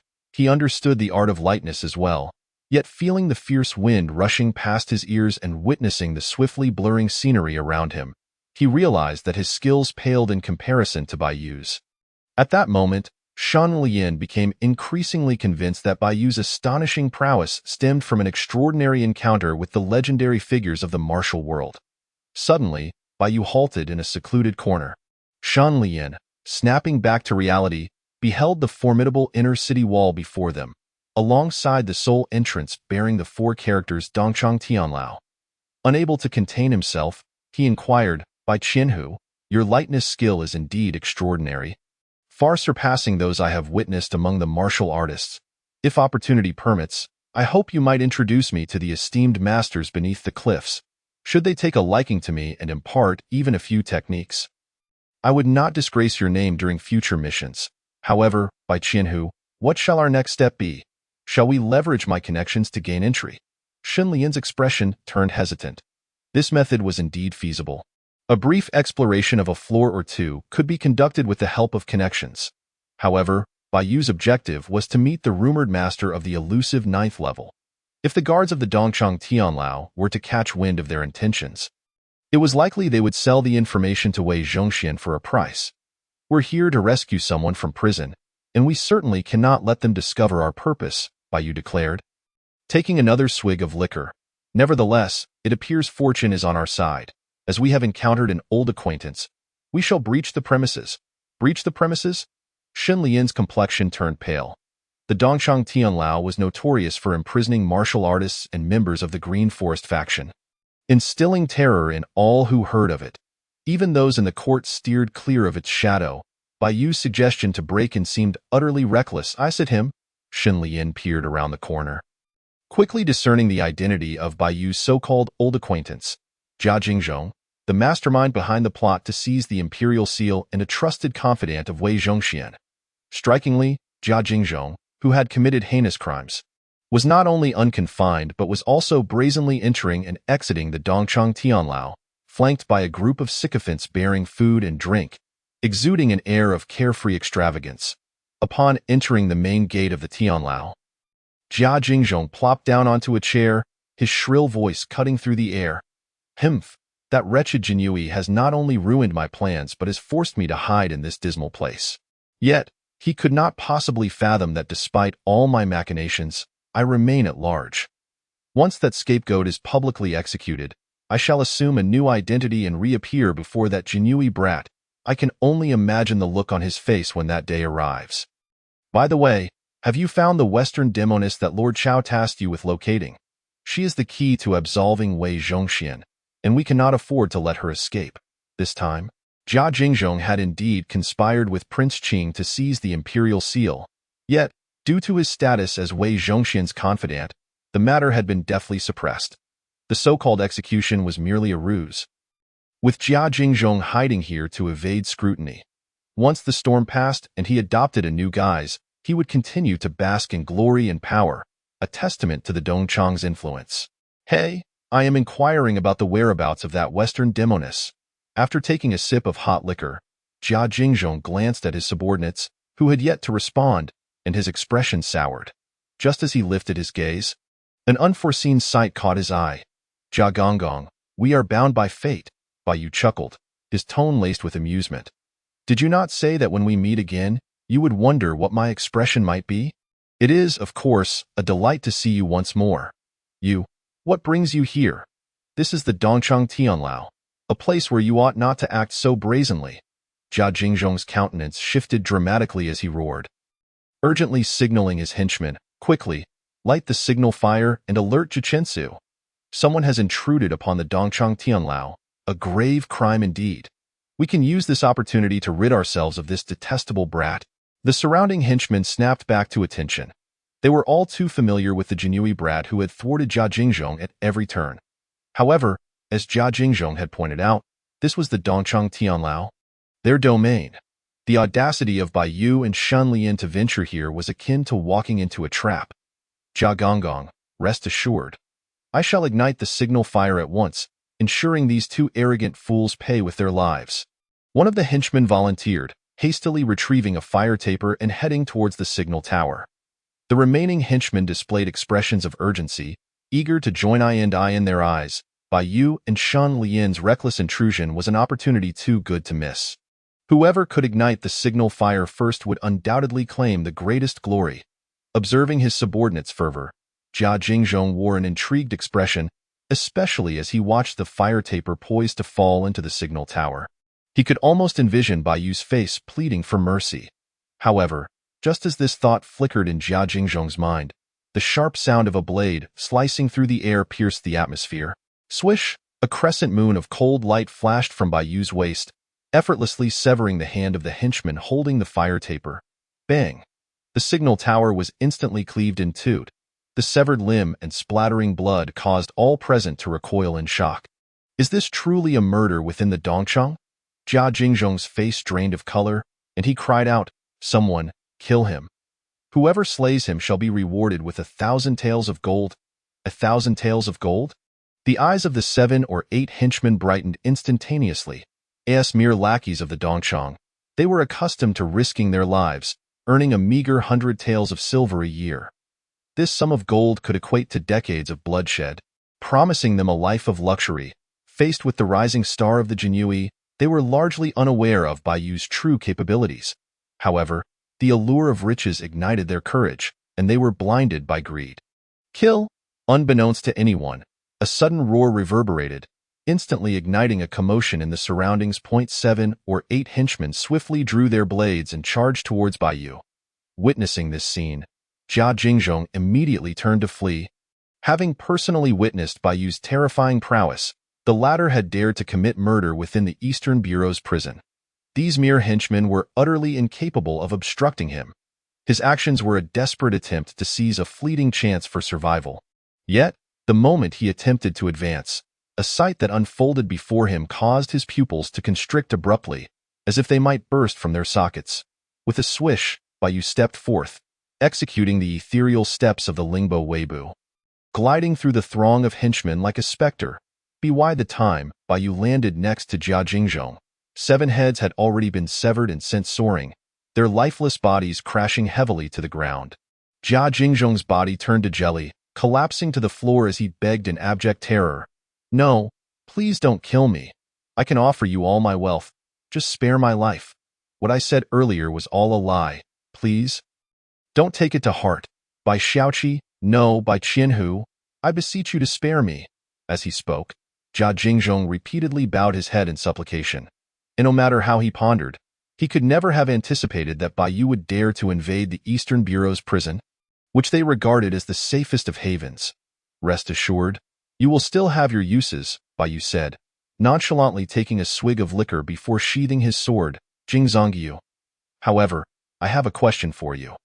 If you are willing to answer, I might let you off the hook. If not, do not blame me for being impolite. Where's the ninth level of the prison? The ninth level of the prison? Jia Jingzhong's countenance changed. Asa confidant of Wei Zhongxian, he was acutely aware of the location of the ninth level, having visited it several times and knowing well what secrets lay within. The mere mention of the ninth level by Baiyu ignited a frenzied thought in Jia Jingzhong's mind. By Xiaoqi, I know where the ninth level is. I can take you there. Just please. Don't kill me, Jia Jingzhong exclaimed urgently.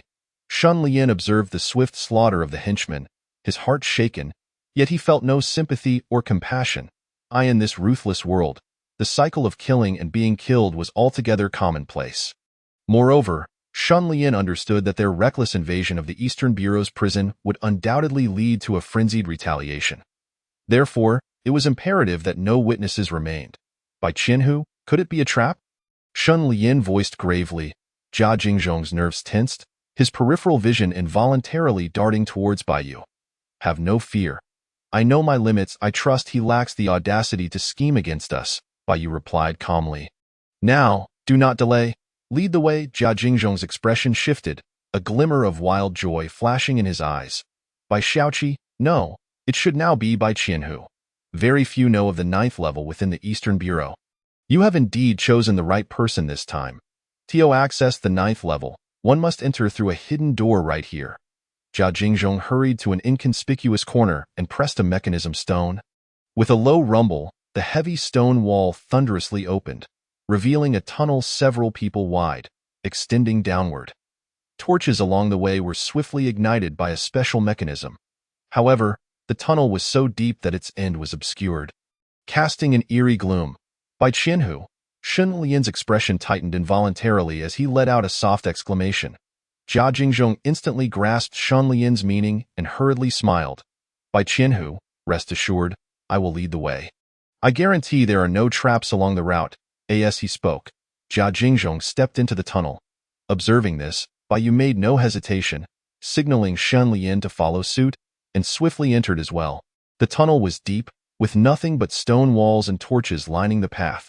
After walking for approximately 7 or 8 minutes, the space below suddenly opened up, revealing a vast cavernous plaza. A long-buried scent wafted toward them, and the area was littered with numerous skeletal remains and various instruments of torture. One could still infer the identities of the deceased by their tattered garments, many of whom were renowned martial artists who had perished at the hands of these devices. A chill ran down Shun Lian's spine. In contrast, Baiyu's gaze was drawn to a stone tablet standing deep within the cavern, inscribed with several large characters. Chapter 67. The True Legend of the Martial World. Baiyu speaks no falsehoods. Iron-bellied God Marquis Zhu Wushi. The tablet, appearing starkly clean amidst the chaos, bore 7 characters that were exceptionally clear. This very fact only served to heighten Baiyu's conviction that those imprisoned within the ninth level were indeed the individuals he sought. The martial legend, the undefeated brat, Gu Santong, according to Baiyu's deductions, was undoubtedly on the brink of stepping into the realm of the Dongxian Grandmaster. Had it not been for Zhu Wushi's treachery, which distracted Gu Santong, he would have undoubtedly overwhelmed Zhu Wushi. This treachery was precisely why Zhu Wushi, fearing that Gu Santong might renege on his promise, resorted to the method of imprisonment through manipulation. Confining Gu Santong here, once Gu Santong laid eyes on the character's iron-bellied God Marquis Zhu Wushi, he would be compelled to retreat. Setting aside Gu Santong's temperament, the ninth level of the prison had but one entrance and exit. Zhu Wushi's placement of the tablet here ensured that Gu Santong would remain imprisoned for life. It could be said that regardless of Zhu Wushi's slaying of the 8 great sects and the 4 great captains of the Justice Department while framing Gu Santong, or his ultimate use of Su Xian as a pretext to deal a heavy blow to Gu Santong, all of this illustrated Zhu Wushi's fade as a benevolent figure, hiding an ambition so vast that he would even dare to kill his own allies. This was precisely why Baiyu dismissed any notion of collaboration proposed by Zhu Wushi. Agreeing would surely amount to courting death. By Qianhu, the ninth level of the prison can only be accessed by the most exceptional figures in the martial world. But alas, all those who once inhabited it are long dead. You may find it a disappointment, Jia Jingzhong said cautiously, a smile plastered on his face. However, it seems there might still be one living soul behind this stone tablet. I cannot say for certain what you, by Qianhu, are seeking. As he spoke, Jia Jingzhong subtly retreated a step. Watching Bai Yu approach the stone tablet, a flicker of ecstasy crossed Jia Jingzhong's face. 20 steps. 10 steps, 5 steps, 1 step. Jia Jingzhong silently chanted in his heart. As one who could access the 9th level of the prison, he was acutely aware of the dangers that awaited. Once they reached that place, they would be subjected to the assault of the lunatic imprisoned within. What he had just mentioned was only half the truth.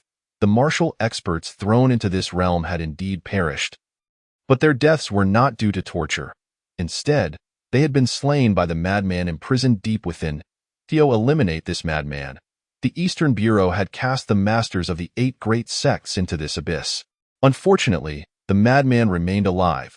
While the masters of the 8 great sects had met their demise, it was precisely due to this knowledge of danger that Jia Jingzhong so readily led Bai Yu to the 9th level. Intending to use the madman to eliminate him. You arrogant little brat, you may blame your hubris. Your strength is indeed commendable, yet your cunning is lacking. Prepare to meet your end, Jia Jingzhong bellowed. Jiyu Santong.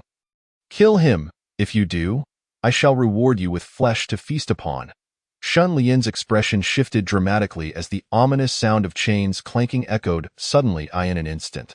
A tremendous force surged from the depths of the cavern, drawing Shan Lian's body toward it as if caught in a powerful undertow.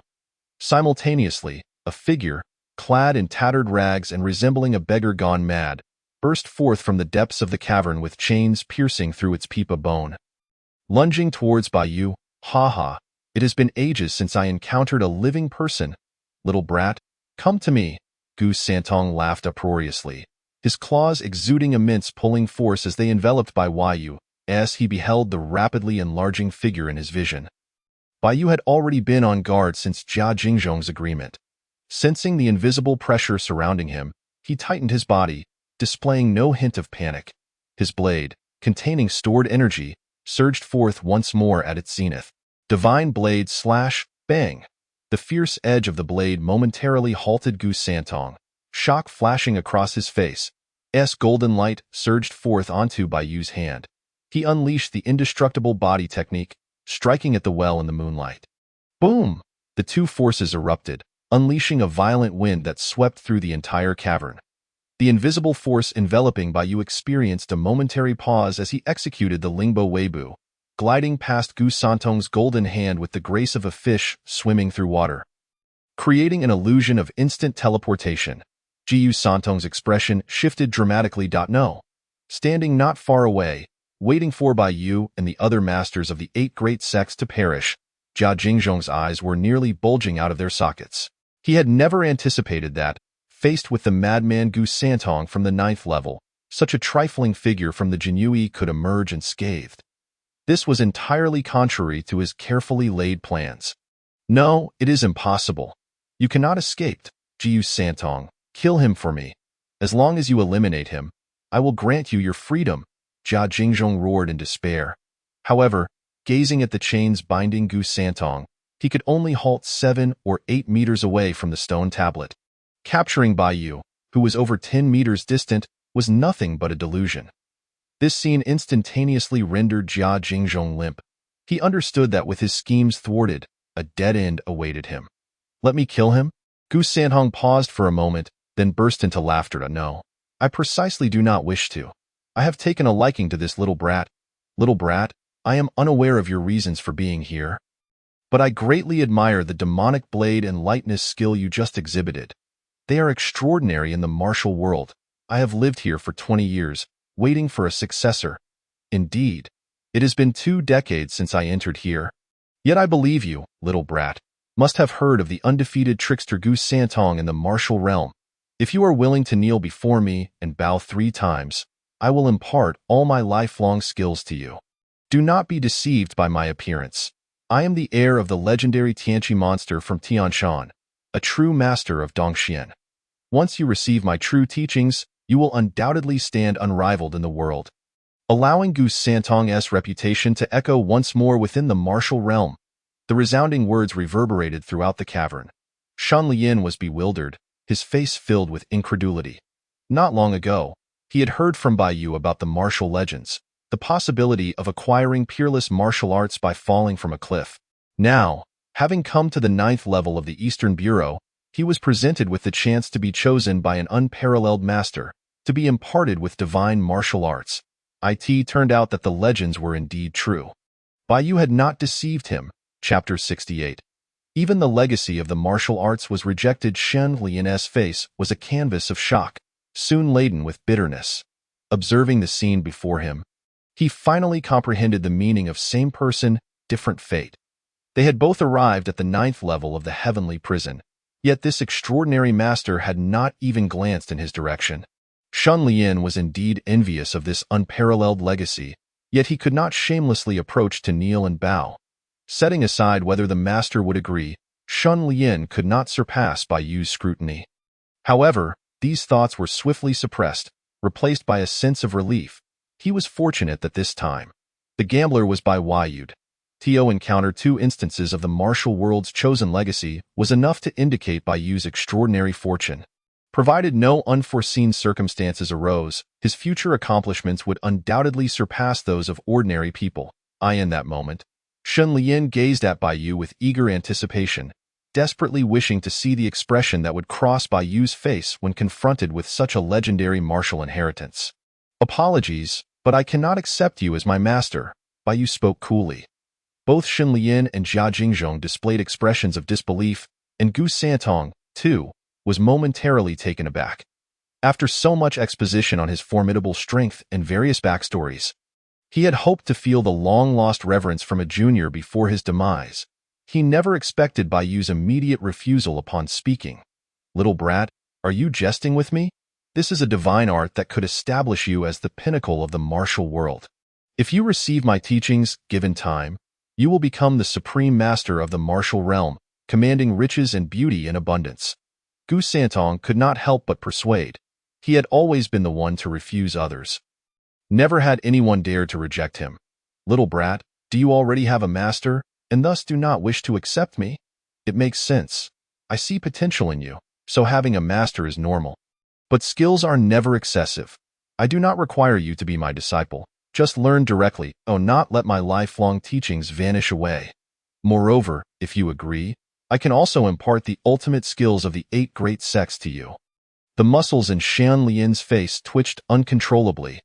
Any ordinary person, upon witnessing such an extraordinary master offer to impart skills, would be prostrating themselves. Only someone like Bai Yu could remain calm, turning the legendary Gu Santong into a beggar for respect. Beside them, Jia Jingzhong was likewise dumbfounded. Gu Santong had been imprisoned here for so long without execution, entirely due to the Eastern Bureau's covetousness for the martial arts he possessed. Techniques such as the Tiangang Tongzi Gong and the absorption technique were indeed the Eastern Bureau's secret treasures. However, compared to the indestructible body, the foremost martial arts, they fell short in the face of such martial arts, who would not wish to acquire some for themselves. Alas, regardless of how hard they tried, Gu Santong remained tight-lipped. Now, the martial arts that had eluded the Eastern Bureau were being offered by Gu Santong, only to be publicly rejected. If this were not a dream, then the little brat before them must be insane. No, Gu Santong, I have come here with the intention of rescuing you. I require capable individuals under my command, and you are a suitable choice, Bai Yu stated nonchalantly. Rescue me? Gu Santong was momentarily stunned, then burst into laughter. Little brat, you jest. By the looks of your attire, you ought to be from the Jinyiwei, a hound of the Eastern Bureau, correct?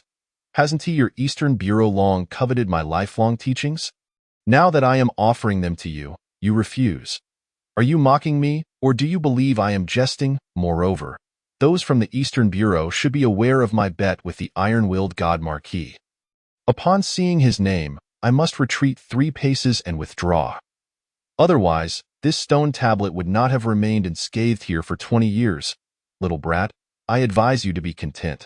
I have chosen you as a last resort, simply wishing to prevent my teachings from being lost. Furthermore, I, Gu Santong, am a man of my word. I will not violate my agreement with Zhu Wushi and become a laughingstock in the martial world. Little brat, if you do not want it, then I shall indeed take my leave.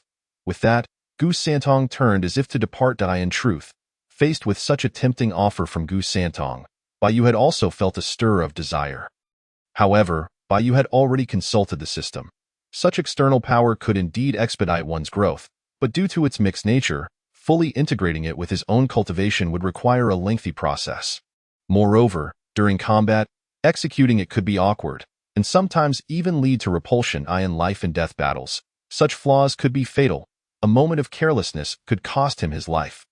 Additionally, the martial arts imparted by Gu Santong would require Bai Yu to rely on his own comprehension and foundation to grasp and refine. Entirely independent of the system's advantages that could allow for swift breakthroughs. Of course, if he spent a year or 10 refining, everything would eventually be resolved.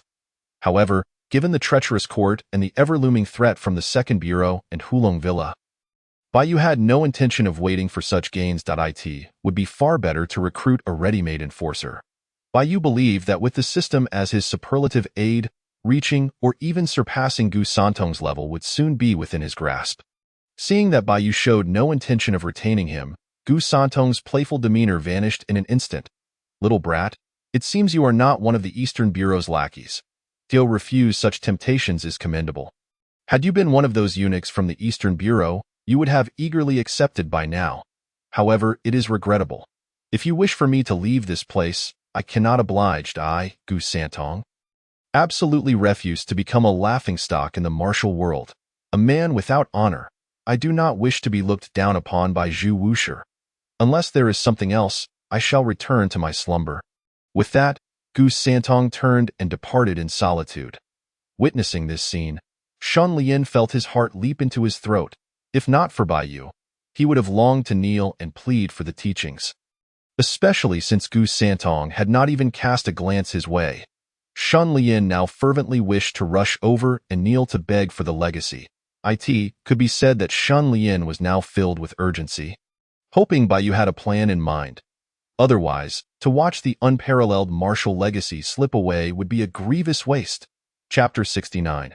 Reclaiming the undefeated trickster Gu Santong. The clanking of chains echoed endlessly within the cavern.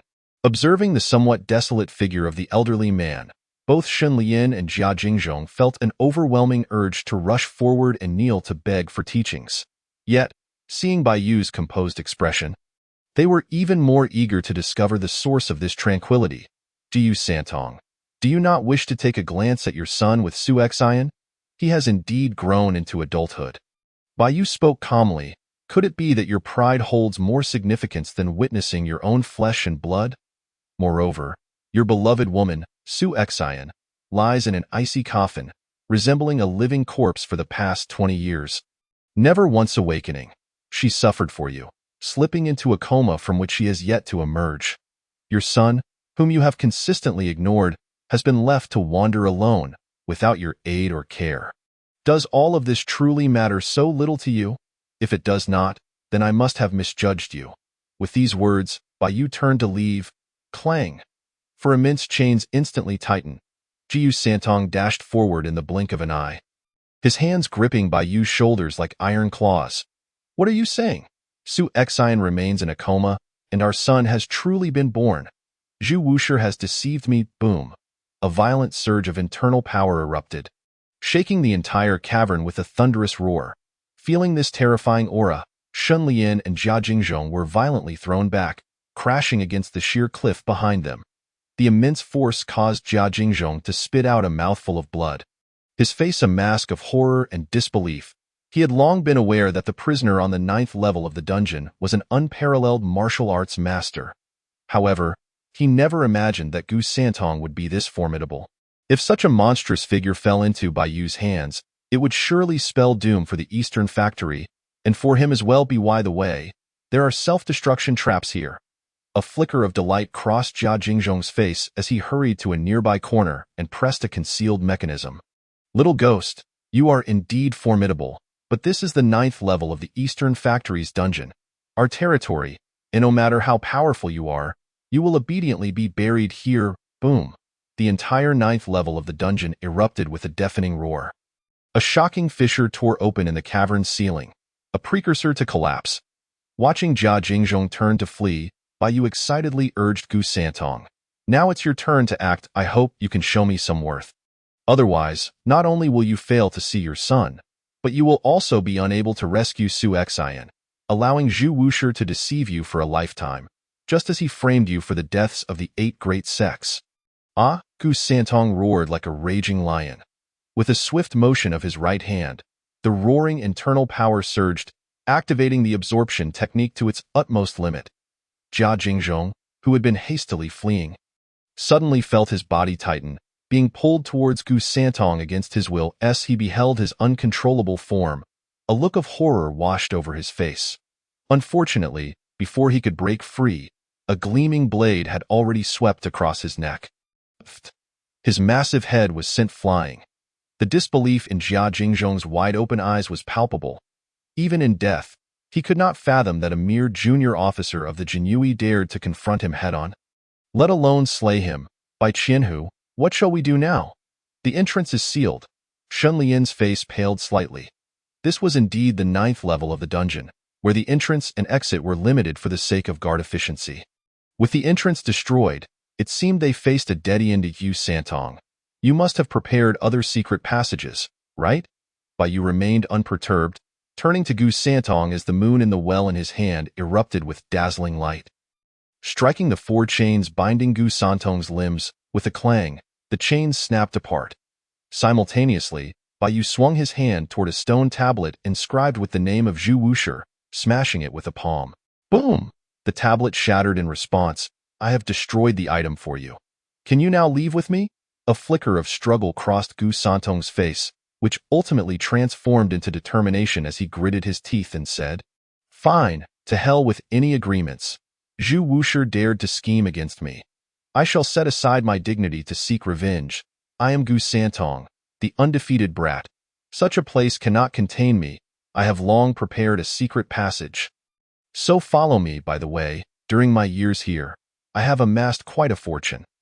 Let us take that with you. Yu Santong swiftly shattered a nearby wall with a palm, revealing a narrow crawl space. Before hastily retrieving a large bundle from behind a stone and diving into the tunnel, observing this swift and decisive action, Shen Lian was left in a daze. Just moments ago, this old man had insisted he would never leave.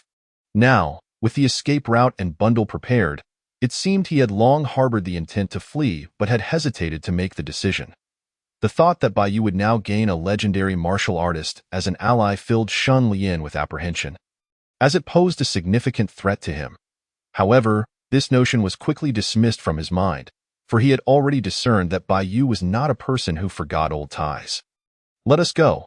This place is no longer safe, Bai Yu called to Shen Lian, hastening forward to follow Gu Santong into the tunnel. Shen Lian snapped back to reality and quickly followed suit.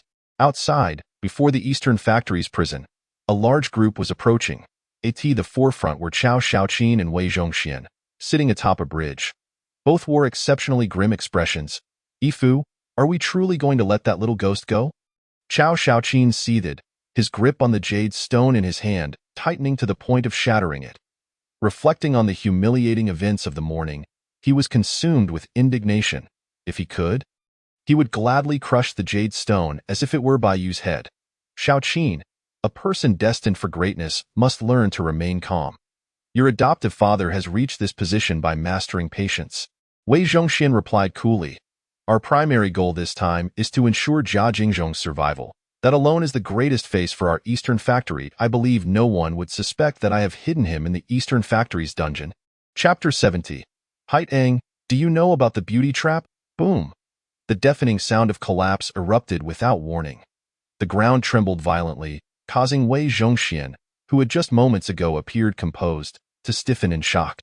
Before he could react, an Eastern Factory guard rushed in frantically. Your Highness, things have gone awry. All the guards beside Lord Jia have been killed in the Eastern Factory. The 9th level of the dungeon has just collapsed. And our people cannot enter. Bang! The jade stone in Wei Zhongxian's hand shattered, and in the next moment, he howled in a twisted expression of rage.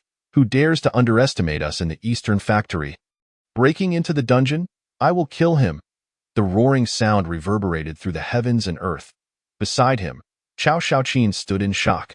The audacity of someone to invade the Eastern Factory and commit murder was indeed beyond his expectations. However, what surprised him even more was that the usually calm Wei Zhongxian had become so volatile. This slap to the face came far too swiftly, just as he contemplated the audacity of someone daring to invade the dungeon and kill. And with the 9th level destroyed, the image of Baiyu emerged in Cao Shaoqin's mind. As soon as this thought surfaced, he shook his head in denial. Baiyu's strength and methods were indeed beyond his expectations. However, if one were to claim that Baiyu had the capability and audacity to break into the Eastern Factory's dungeon, Cao Shaoqin would vehemently refuse to believe it. Could it be the Green Forest bandits from the Jianghu? Amidst the chaotic thoughts swirling in Cao Shaoqin's mind, he watched as Wei Zhongxian rushed madly toward the dungeon. While he was indifferent to Jia Jingzhong's fate, as the supervisor of the Eastern Factory, he could not turn a blind eye to the attack on the dungeon. Meanwhile, within the Grand Hall of Hulong Mountain Manor, Zhu Wusher's expression darkened slightly as he reviewed intelligence reports from across the nation. Reflecting on the events of this morning, Zhu Wusher felt a deep humiliation at having been outmaneuvered by a mere youth after scheming for most of his life. Yet, in the face of the rising storm, Zhu Wusher could only watch with clenched teeth, biding his time to seek revenge in the future. Gifu, things are dire. We just received news from the Eastern Factory that Jia Jingzhong, hiding in the dungeon, has been killed by an unknown assailant, and the 9th level has collapsed. The lives of those inside remain uncertain. Shangguan Haitang hurriedly approached, her voice urgent. The 9th level of the dungeon has been destroyed? Zhu Wusher's expression tightened suddenly. Haitang paused in surprise. What is it, Yifu? Is there someone of particular significance on the 9th level of the dungeon? As a clandestine agent of the Hulong Mountain Manor, Shangguan Haitang was no stranger to the existence of the 9th level of the Celestial Prison. However, it was the first time she had witnessed Zhu Wusher in such a state of agitation. Realizing his own lapse in composure, Zhu Wusher collected himself and remarked, "No, it is merely that the 9th level of the Celestial Prison holds the notorious villain I personally apprehended years ago. The indomitable rascal Gu Santon, Yu Santong. The invincible rascal?" Shangguan Haitang's expression shifted as she inquired, "Is he not the infamous martial artist rumored to have slain masters from the 8 great sects and the 4 elite enforcers of the Ministry of Justice?" Foster father, with the sudden collapse of the 9th level, could it be that Gu Santong has escaped? As the Hulong Mountain Manor was a force backed by the imperial court, it was evident that Shangguan Haitang had heard tales of the martial world from 2 decades prior. Now, with an attack on the Celestial Prison resulting in the death of Jia Jingzhong and the subsequent collapse of the 9th level, the only person she could think of who could orchestrate such a feat was Gu Sanong. No, that fool would never manage to escape. Moreover, according to my calculations, his internal injuries should be flaring up soon. Even if he did manage to break free, he would not last long. Zhu Wusher spoke coldly. He was acutely aware that all his martial prowess and skills were intertwined with Gu Santong. Yet, as a formidable figure, brotherly loyalty meant little to him. What mattered was that he had acquired everything Gu Santong had lost. The stone tablet within the 9th level was crafted by him. Additionally, Zhu Wusher would periodically check on Gu Santong, not out of sentimentality, but rather to observe when this brother, whom he had tormented for 20 years, would finally meet his end. Fortunately, not long ago, Zhu Wusher had detected signs of Gu Santong's impending demise, which brought him great satisfaction. As for the reason behind the collapse of the 9th level, Zhu Wusher was uncertain. However, knowing that Gu Santong's death was inevitable was more than enough for him. "Haitang, have you received any news regarding Wan Sanqian's Tianxiang Duku?" Zhu Wusher snapped back to reality and questioned urgently. 20 years prior, he had devised a scheme to defeat Gu Santong, and Su Xian had been gravely injured by him. Though he had managed to prolong her life through various means, the only way to awaken her completely was to procure the rare Tianxiang Duku.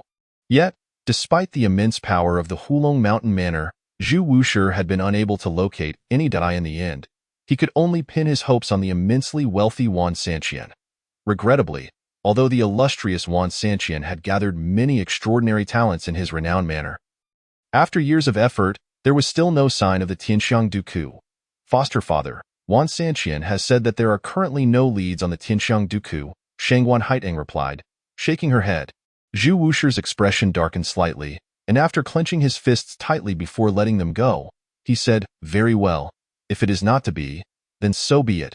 From now on, keep a close watch on Baiyu.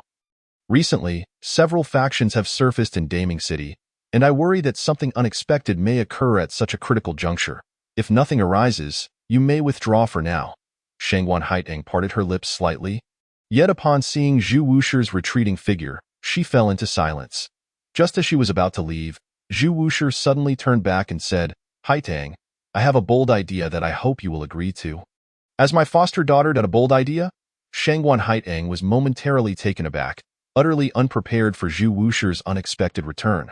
She quickly responded, "Foster father, you are like a second set of parents to me. Whatever you propose, as long as I am capable, I will certainly comply." As an orphan, Shangguan Haiteng understood that without Zhu Wusher, she would not possess her current standing. Thus, she had always harbored genuine respect for him. "Haiteng, are you familiar with the art of seduction?" "The art of seduction?"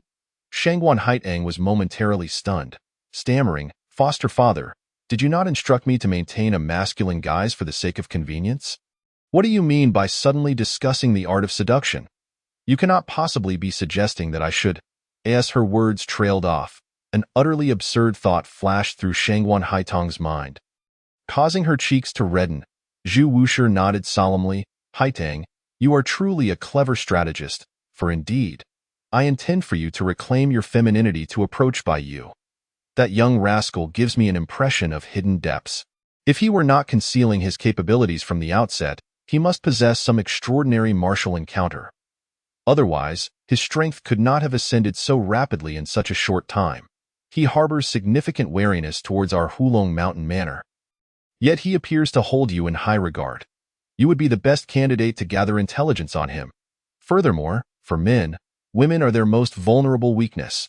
Shangguan Haiteng's expression hardened in the past. Upon hearing such a task, the first figure that would come to her mind would undoubtedly be Duan Tianya, and she would firmly refuse. However, to her astonishment, at that very moment, the image of Baiyu also flickered through her mind. This left her utterly perplexed, unable to comprehend why such a thought had crossed her. Noticing the internal struggle reflected on Shangguan Haiteng's face, Zhu Wusher's eyes gleamed with a hint of delight, though he quickly concealed it. "Haiteng, do not take this too seriously. I merely offer it as a suggestion. If you are willing, then you may pursue it, and if not, simply interact with Baiyu as you normally would. I have faith in your abilities." "Very well, I am quite fatigued. I shall return to rest now." With those words, Zhu Wusher truly departed this time, leaving behind a perplexed Shangguan Haiteng. Yet, as she contemplated Zhu Wusher's earlier proposition, her cheeks could not help but flush anew. Meanwhile, 2 li away from the eastern depot, within the imperial palace of Daming, behind a secluded rockery, a sudden rupture revealed a hollow. Soon, 3 somewhat disheveled figures emerged briskly. "Achoo!" Baiyu sneezed, unable to resist rubbing his nose as he gazed at the grand palatial architecture before him, exclaiming in surprise, "Why do I keep sneezing? Is someone thinking of me? Thinking of you?" Xinlian chuckled dryly. "By Qianhu, could it be Miss Yinling, or perhaps Miss Fu, or the 9th princess? By my count, Bai Qianhu has quite a few romantic interests. Oh, so this little rascal has skills in wooing women that rival my own from years past." Gu Santong's eyes sparkled. "No wonder we resonate so well. It feels like a meeting long overdue. In my day, I was a master in the realm of love. Would you like me to impart a few lessons?" "Meeting long overdue?" Baiyu shot him a look of exasperation. To draw such far-reaching conclusions from a mere sneeze was truly impressive. He almost felt inclined to provide them with pens to draft a novel. However, before Baiyu could voice his thoughts, a flurry of urgent shouts rang out from all directions. "Come quickly, save the people. There are assassins. The Empress Dowager has been abducted." The cacophony of voices filled the air. Baiyu raised an eyebrow, his mind racing with familiar scents.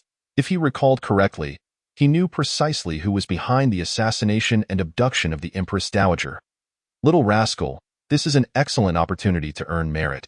If you wish to rescue her, you must hurry," Gu Santong exclaimed with a hearty laugh. "Do you require my assistance? This is a piece of cake." Baiyu rolled his eyes at him. He had considered intervening. However, Given that they had inexplicably entered the palace, especially with Gu Santong in tow, should they be discovered, they might very well be mistaken for criminals.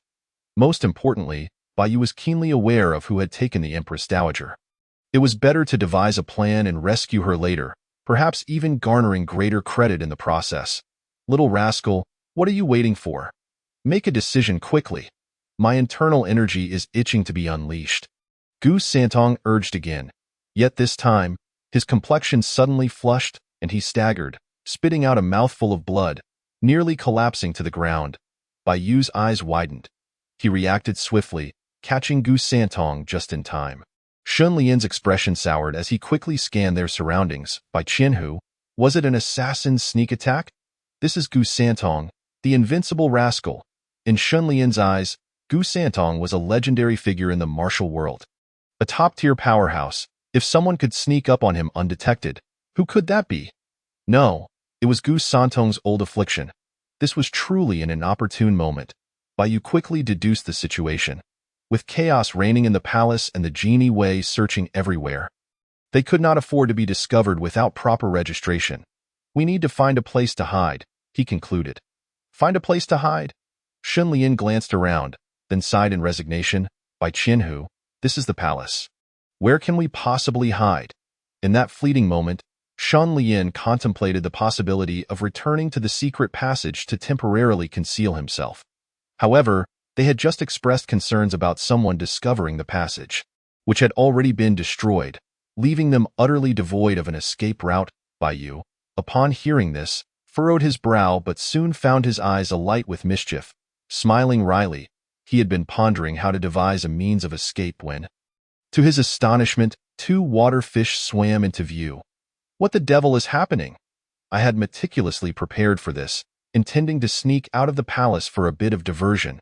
It's dreadfully dull within these walls. A young man, adorned in splendid attire with ruby lips and pearly teeth, exuded a refined and elegant demeanor, rushed into a room, flanked by a maidservant equally clad in male garb who hurriedly followed. Attempting to offer comfort, "Young master, please do not be angry. I believe I just heard something about capturing an assassin, and it seems the Empress Dowager has been apprehended." The Empress Dowager has been captured? The young man, taken aback, responded, "That is impossible. Her chambers are heavily guarded. There is no way she could have been taken. They must have been mistaken. Now, hurry and close the door. We must not be seen in this state, or else my royal brother will surely fly into a rage." "Understood, young master," the maidservant promptly replied, but just as the door was about to close, a large hand swiftly intervened, halting her action. "Who goes there?" The maidservant's complexion shifted dramatically.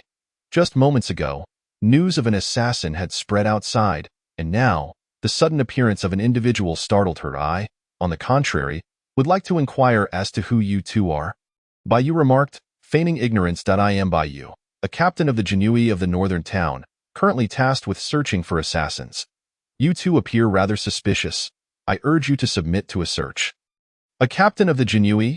The maidservant's expression changed, but she quickly regained her composure. "Why, young master is." Yun Luo swiftly covered the maidservant's mouth, a sly smile gracing her lips.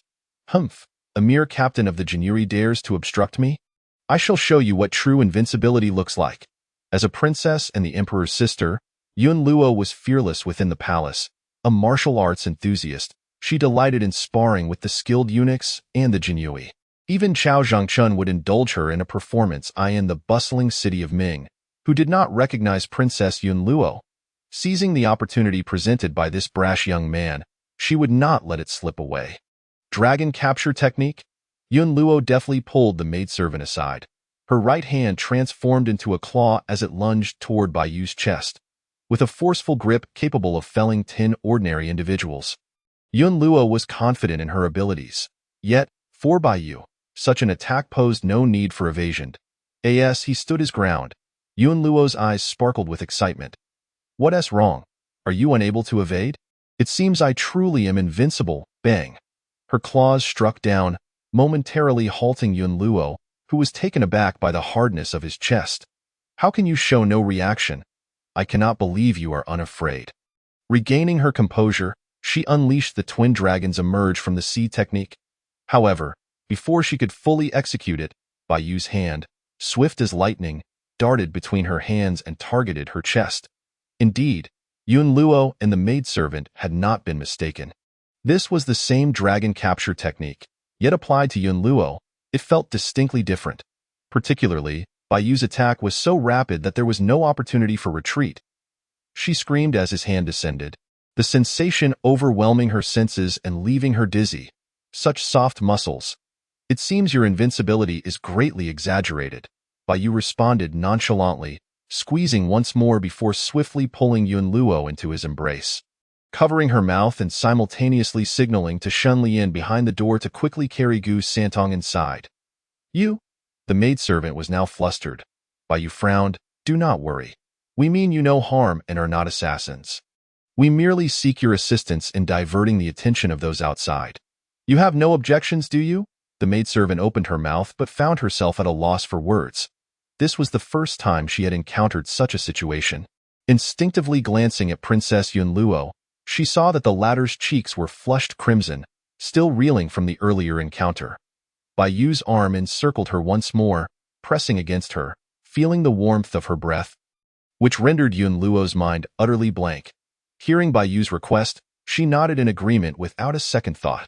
Bai Yu released her, showing no lingering desire for the fragrant embrace, and retreated alongside Shen Lian and Gu Santong. Shortly thereafter, the closed door was knocked upon, and a Jinyiwei poked his head in, bowing respectfully. Princess Yun Luo, there has been news of an assassin in the palace, and we intend to conduct a search. Search for what? Is there a problem in my residence? Be gone quickly. I wish to change my clothes, Yun Luo rebuked, her voice authoritative. The Jinyiwei, accustomed to her temperament, hesitated momentarily before retreating with a wry smile. In his mind, as Yun Luo had stated, it was highly unlikely she would hire an assassin to abduct her own mother. Watching the Jinyiwei hastily withdraw, Yun Luo scoffed disdainfully, but her expression shifted to one of alarm as she recalled a crucial detail. She had disguised herself as a man to leave the palace.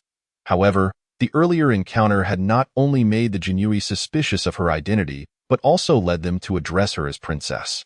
Reflecting on the earlier exchange and the rather intimate dragon capture technique, Yun Luo's face turned beet red as she hurriedly turned to clarify. My name is Yun Luo, and I am not truly a princess. Please do not misunderstand. As she spoke, Yun Luo keenly observed Bai Yu's expression. Yet, the young man remained unfazed, as if he had anticipated her identity all along, his demeanor utterly calm. You must have known my identity all along and attacked me on purpose. Yun Luo exclaimed, bewildered at the realization of the earlier encounter, wishing to find a hole to hide in. Princess, you jest. I truly could not discern your disguise, Bai Yu replied indifferently. You? Yun Luo was momentarily speechless, her frustration evident as she stomped her foot in exasperation. This indignity had been taken advantage of in the past, within the palace, who dared to best her, let alone confront her directly. The Jinyiwei captain before her not only dared to attack her, but had also subdued her in a manner unprecedented. You are quite something. We shall pretend that nothing has occurred, but I must know what you are doing here, and who that old man is. Yun Luo glared at Bai Yu before pressing for answers. Observing the two Jinyiwei and the disheveled figure accompanying them, suspicion arose. Shun Lian admired Bai Yu's audacity to brazenly take advantage of the princess. Just as Bai Yu prepared to respond to Yun Luo's inquiries, he raised a hand to halt her. He is an unparalleled martial arts master, and my skills are a result of his guidance. However, he encountered an issue while training, causing both his clothing and himself to be in this disheveled state. To avoid any misunderstandings, we sought refuge here. I trust Princess Yun Luo will not mind. An unparalleled master. Yun Luo was momentarily stunned, then her face lit up with sheer joy, a martial arts enthusiast. She had just been awakened from her dream of invincibility by Bai Yu. Now, encountering a true master was exhilarating, momentarily overshadowing the earlier embarrassing incident. The maidservant beside her could hardly contain herself. But no matter how much she gestured, the martial enthusiast Yun Luo remained oblivious, especially given the recent provocative encounter.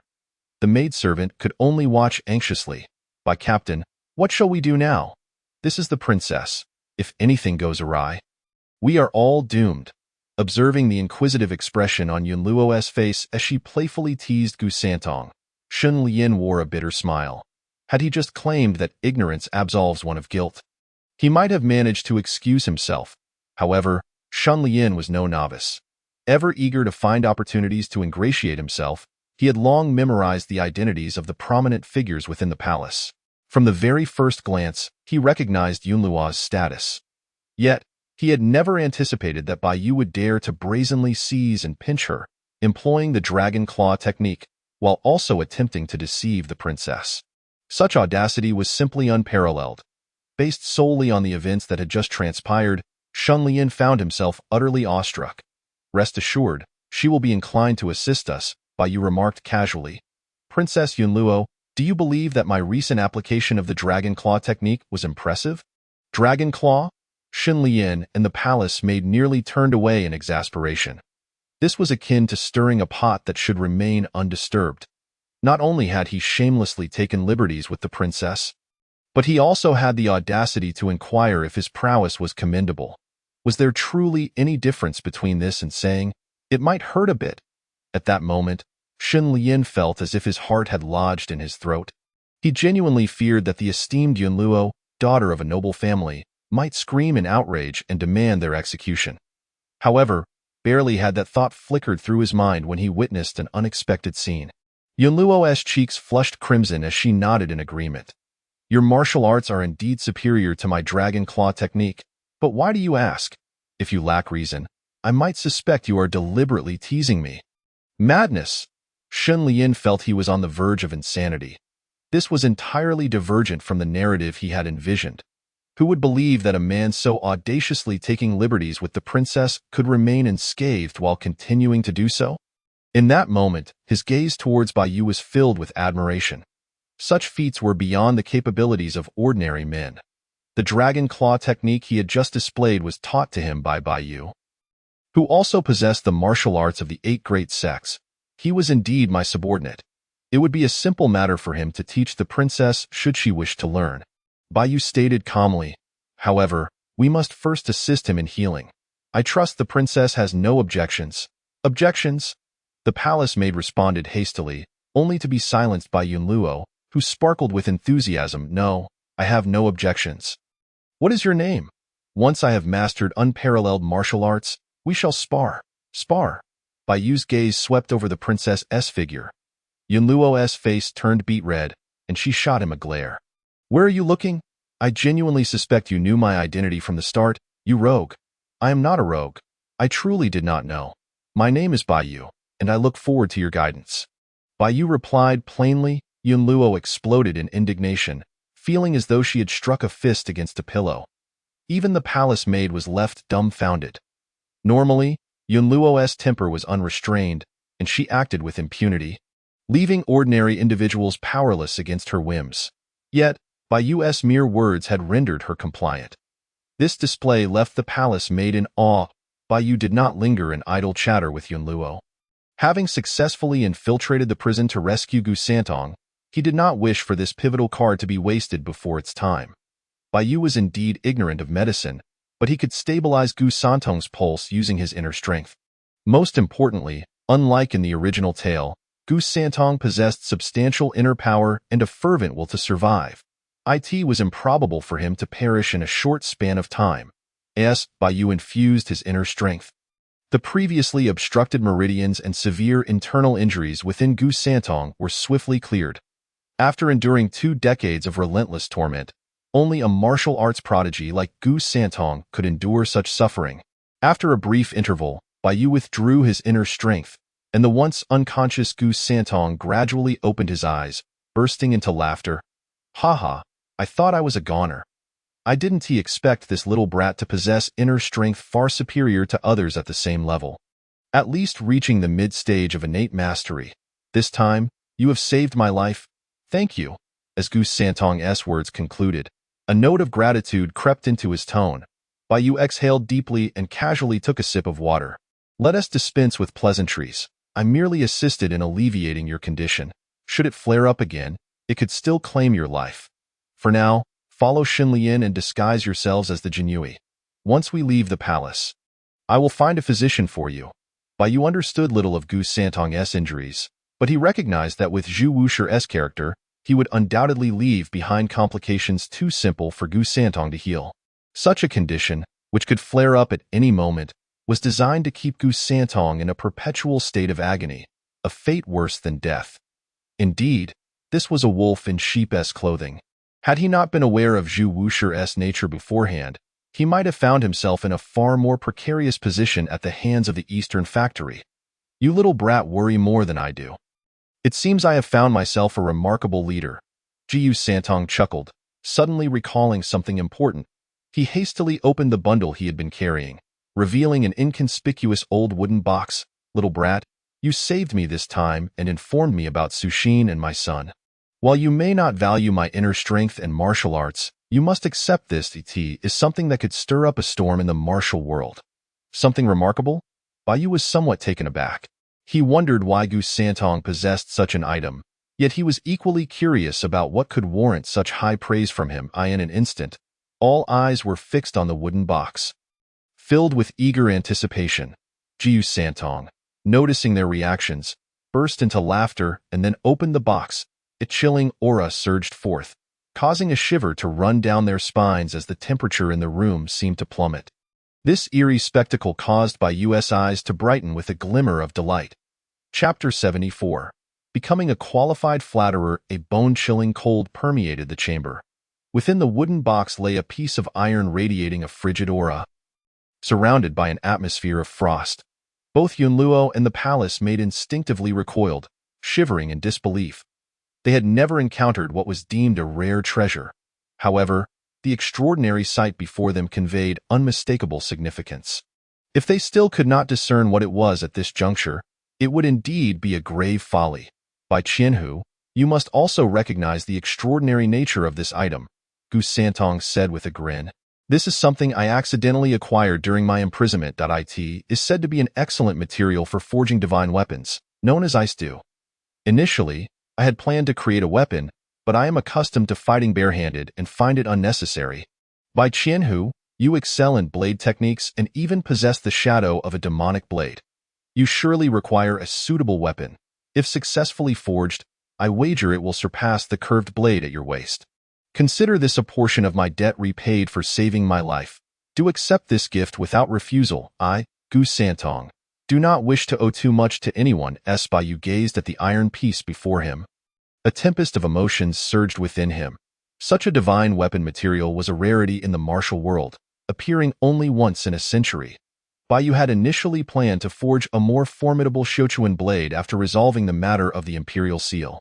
After all, to reorganize the southern and northern pacification offices, he must establish himself as a Jinyiwei.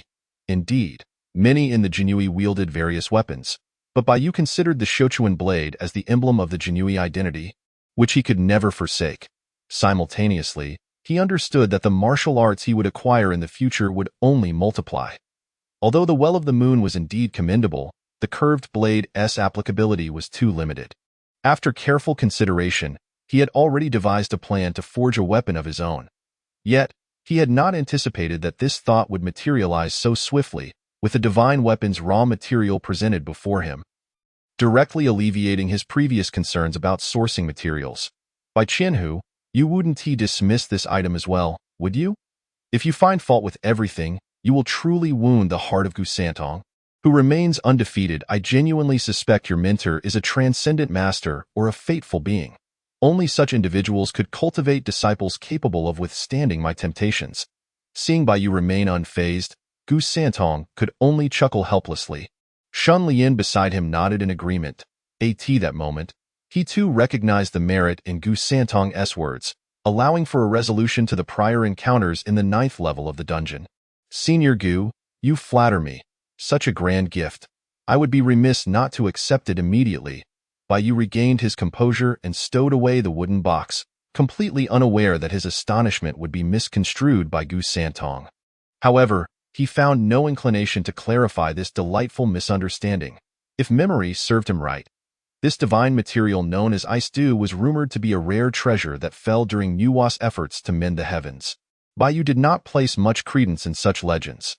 Nonetheless, it was said that the once illustrious Niaoren Wang of the Jiangnan martial world possessed the legendary weapon, the snow-drinking mad blade.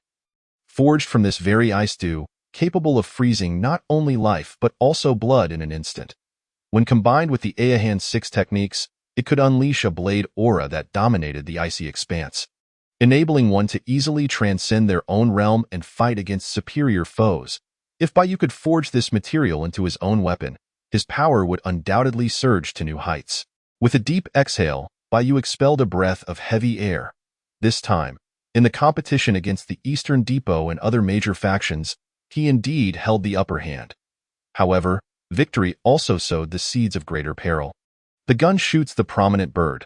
Especially in comparison to other factions, Bai Yu's foundation remained precariously weak. If he could arm himself swiftly, it would provide him with a greater assurance. It seemed that the forging of divine weapons must be expedited. Princess Yunluo, the Jinyiwei outside have dispersed. They couldn't find anyone and should have left, a palace maid whispered as she stealthily returned. Princess Yunluo turned her gaze towards Bai Yu, a hint of urgent inquiry in her eyes. Just moments ago, she had been somewhat skeptical of Bai Yu's words. However, upon witnessing Gu Santong revealing the divine material, she was instantly convinced. Given the current uncertainty, we should vacate the palace, Bai Yu suggested. Princess Yunluo, you often disguise yourself to enter and exit the palace. Surely you possess a convenient method to escort us out? Hemph, I thought by Qianhu that you truly didn't need to solicit my assistance. Such trivial matters are, of course, within my capability. However, you must fulfill your promise to me, Princess Yunluo replied, her eyes sparkling as she regained a semblance of her noble presence, haughtily lifting her chin. Rest assured. Princess, I shall not go back on my word, Bai Yu declared, taking a swig of strong liquor. Shunlian hastened to assist Senior Gu in his disguise. We must depart immediately. I fear that the matter of the assassins will not be easily resolved. Shunlian paused momentarily perplexed by Bai Yu's statement. However, after spending time together, he had firmly established his position. Regardless of how formidable the individuals Bai Yu brought under his wing might become, it sufficed for him to be a competent subordinate. In comparison to those unparalleled masters, this was precisely within his expertise. Shan Lian could hardly believe that those martial arts experts could outshine his servitude. As he spoke, Shan Lian turned to lead Gu Santong in adjusting his beggar's appearance. Confusion filled Gu Santong's heart as he pondered Bai Yu's resolute words. Yet when he sought confirmation from Shan Lian, he was met only with a mysterious smile, causing his heart to skip a beat as an unsettling intuition washed over him, akin to boarding a pirate ship after the passage of an incense stick's time. 5 figures emerged from a discreet entrance meant solely for eunuchs and palace maids within the palace. Leading the group was the flamboyant and still disguised Princess Yunluo, who, in contrast to her status, found the surrounding guards utterly oblivious, granting her passage with mere glances. Chapter 75.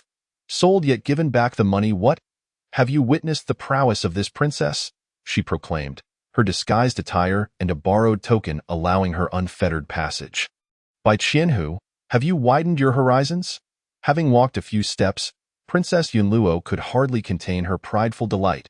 In contrast to the fawning Shan Lian and palace maids, Bai Yu exhibited no leniency. Casting a sidelong glance before retorting, it is quite remarkable that you can don plain clothes and masquerade as a young master within the palace, traversing without hindrance. It is a wonder you haven't been unceremoniously expelled through the noon gate for execution. Only a fool would fail to perceive the anomaly. You? Princess Yunluo sputtered, momentarily speechless, before glancing at her personal maid, whose rueful expression left her incredulous. By Qianhu, so you are here. How do you know Princess Yunluo? A cool voice suddenly interjected. Bai Yu quickly spotted Fong Yuding approaching briskly, accompanied by Yuan Xiaotang and several Jinyiwei. Yet, the mention of Princess Yunluo struck her like an invisible hammer, reverberating through her fragile heart. Especially after Bai Yu's remark that only a fool would not notice, did it imply that the truly foolish one was she? Bai Yu paid little mind to the shifting expressions of Princess Yunluo. Furrowing his brow as he inquired, Commander Fong, are you in such haste to seek me? I am an old acquaintance of Princess Yunluo, he continued. She requires my protection during her exit from the palace. You? Princess Yunluo nearly ground her teeth in frustration, having never endured such humiliation before. First being treated as a fool, then being used as a shield. Yet, for the sake of mastering martial arts, she resolved to endure. She vowed to acquire the martial arts secrets and reclaim her dignity. An old acquaintance with Princess Yunluo? Fang Yuding expressed surprise, but quickly regained his composure. It seems Bai Qianhu is indeed no ordinary individual. However, I have come to seek you for an urgent matter. Recently, the Eastern Depot's prison collapsed, resulting in the death of Jia Jingzhong. Following this, assassins infiltrated the palace, and the Empress Dowager has gone missing. The occurrence of these two major incidents has incited the Emperor's wrath, prompting an emergency gathering of the Eastern Depot, along with the Dragon Guardian Villa and the Divine Marquise Manor. Commander Yuan has also been summoned to discuss the matter, hoping to uncover the reasons behind the Empress Dowager's disappearance and identify the audacious individuals who dare to disrupt the palace. Normally, with various factions involved, this matter should be resolved swiftly. However, Wei Zhongxian of the Eastern Depot seems intent on causing you trouble. Bai Qianhu. Shun Lian's expression shifted, realizing the gravity of the situation. This was indeed a sign of guilt. After all, the recent events were all tied to them in one way or another. If Wei Zhongxian were to publicly confront and hinder Bai Yu, it could potentially expose their misdeeds. With this thought, Shun Lian anxiously glanced at Bai Yu, while Fang Yuding couldn't help but scrutinize Bai Yu, eager to discern his reaction to this news. Bai Yu had anticipated such developments. Though he hadn't expected Wei Zhongxian to act so swiftly, he believed that there were more players behind this incident than merely Wei Zhongxian. Otherwise, Fang Yuding wouldn't be so cautious. For others, such schemes might seem daunting. However, for Bai Yu, it merely required addressing the issue head-on. Bai Qianhu, are you worried? Fang Yuding inquired, unable to restrain himself. In truth, Commander Yuan had already devised a countermeasure, though it was hoped that Bai Qianhu would endure some humiliation for the time being. There's no need for that. I appreciate the goodwill of Commander Fang and Commander Yuan, Bai Yu replied coolly. I have long been prepared for this. Commander Fang, did you not mention that the Emperor is summoning me? We should hasten to him, lest we provide an opportunity for others to exploit. Fang Yuding and the others were momentarily taken aback, having not anticipated Bai Yu's prompt agreement. Such decisive action reminded them of the events of the morning, his audacious confrontation with the Eastern Depot and his intricate maneuvers against all factions, fundamentally overturning their perceptions. Now, his calm demeanor made Fang Yuding curious about Bai Yu's thoughts. However, this was not the time for inquiries, and after a moment of hesitation, Fang Yuding stated, since Bai Qianhu has already made plans, I shall say no more. The court is convening, so allow me to escort you there. As for them, I can manage alone.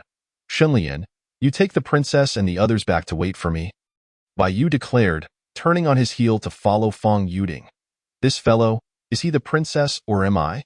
How dare he make decisions regarding my affairs? Princess Yunluo glared, yet soon her spirits lifted as she exclaimed. However, for the sake of my master, I shall forgive him. Master. Gu Santong felt the penetrating gaze of Princess Yunlu, and for a moment, he was utterly bewildered. Under the hushed whispers of Shun Lian, he instantly understood why Bai Yu had responded so readily just moments ago. Not only had he boarded a treacherous ship, but Bai Yu had also long since sold him out. The earlier act of presenting a divine weapon was nothing short of being sold while still counting the money. Wasn't it? The mere thought of the dragon claw hand was utterly absurd, however. Considering the identity of Princess Yunlu, Gu Santong could only force himself to comply. Meanwhile, in the grand hall, Zhu Youjiao sat regally upon the dragon throne, his expression darkening as he gazed down at Wei Zhongxian and others who had gathered yet failed to reach a conclusion. He could not help but let out a cold snort. What is the matter? Have I waited so long only to hear no resolution? Or have we exhausted all capable individuals at court? With the Empress Dowager missing and the prison destroyed, this is indeed a tremendous disgrace for our Ming Dynasty. How much longer do you intend for me to wait? His stern words were laced with barely concealed anger. Ignoring the others, Zhu Youjiao's countenance shifted slightly, causing them to bow in apology. At that moment, Wei Zhongxian hastily stepped forward, asserting, Your Majesty, Such a grave incident within the palace must surely be attributed to the negligence of the imperial guards. Otherwise, how could the intruders have spirited away the Empress Dowager without anyone noticing? I believe, as the commander of the Northern Pacification Office, Commander Yuan cannot escape responsibility for this matter. Chapter 76. A day is enough to save Yuan Xiaoji's expression changed. He had not anticipated that Wei Zhongxian would target him so quickly. However, recognizing the connection between the palace guards and the imperial guards, he conceded that the latter's failure to detect the infiltration indeed indicated a dereliction of duty. Yet, considering the current state of the Northern and Southern Pacification Offices, which were hardly impenetrable, he doubted that any discoveries would be communicated to him, as they would likely be passed to the Eastern and Western censors instead. With the Eastern censor suddenly taking action, it seemed related to Baiyu, aiming to exploit the situation to undermine him. Upon hearing this, Zhu Youjiao's face darkened to an extreme, and he slammed his hand against the armrest of the dragon throne, urgently declaring, "Yuan Xiaoji, do you understand your crime? If anything happens to the Empress Dowager, I will assuredly have your head. Does the Northern and Southern Pacification Office not have a single capable individual? If you cannot even handle such a trivial matter, I must seriously reconsider your worth and ability to govern. I give you 3 days. If you cannot locate the Empress Dowager and bring her back safely, you shall return to me with your head." As these words fell, the expressions of all present shifted dramatically. A hint of amusement flickered across Wei Zhongxian's face, quickly suppressed. His earlier remarks were intended to manipulate Zhu Youjiao into holding the Northern Pacification Office accountable for its incompetence.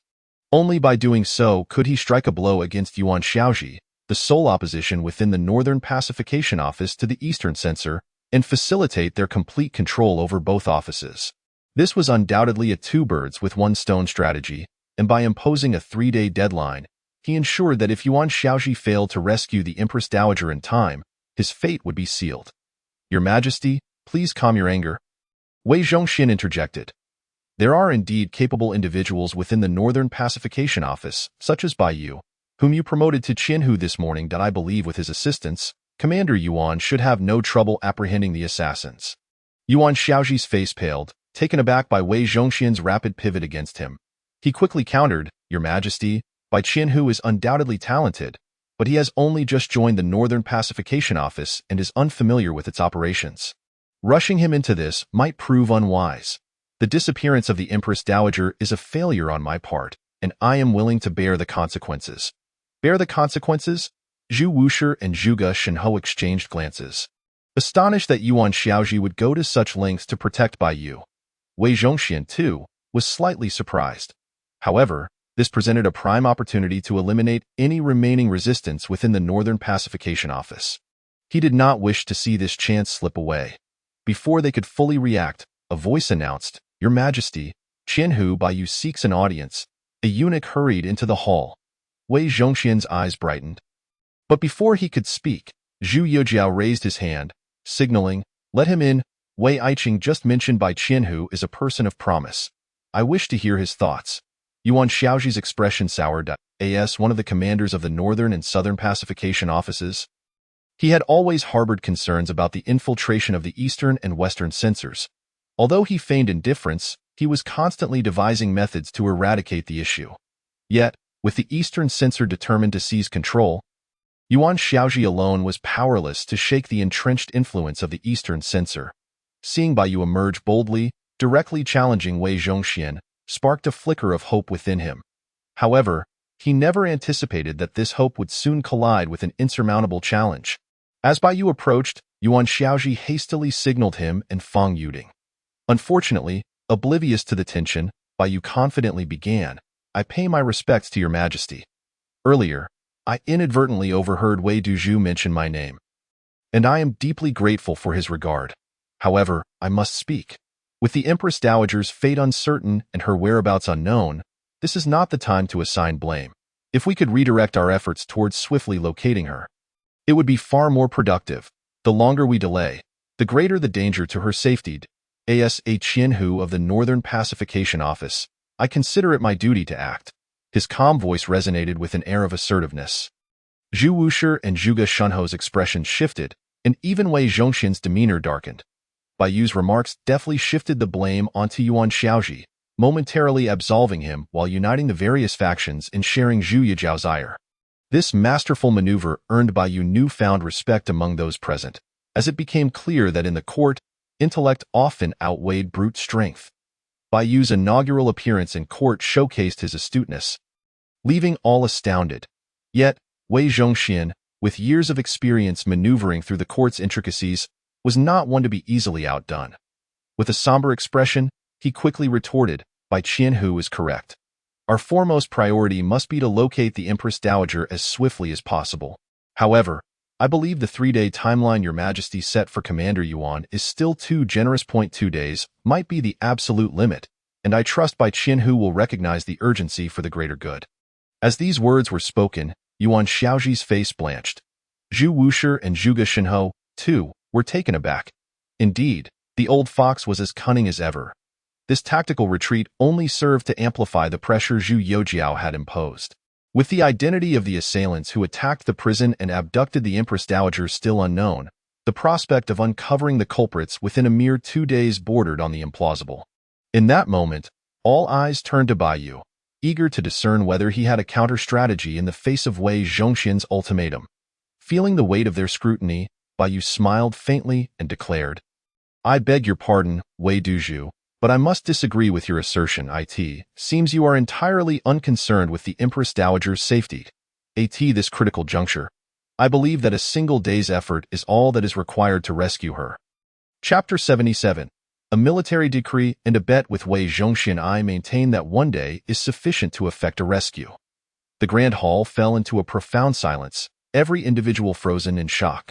Even Yuan Xiaoji and Fang Yuding wore expressions of utter bewilderment. 3 days had already seemed a nearly insurmountable challenge given their lack of leads. Now, with Wei Zhongxian reducing the timeline to 2 days, they felt as though they were trapped in a nightmare. And now Bai Yu boldly claimed that a mere day would suffice. Was he pushing himself toward ruin? What was his intent? They could hardly believe that Bai Yu could actually manage to locate the Empress Dowager in such a short span.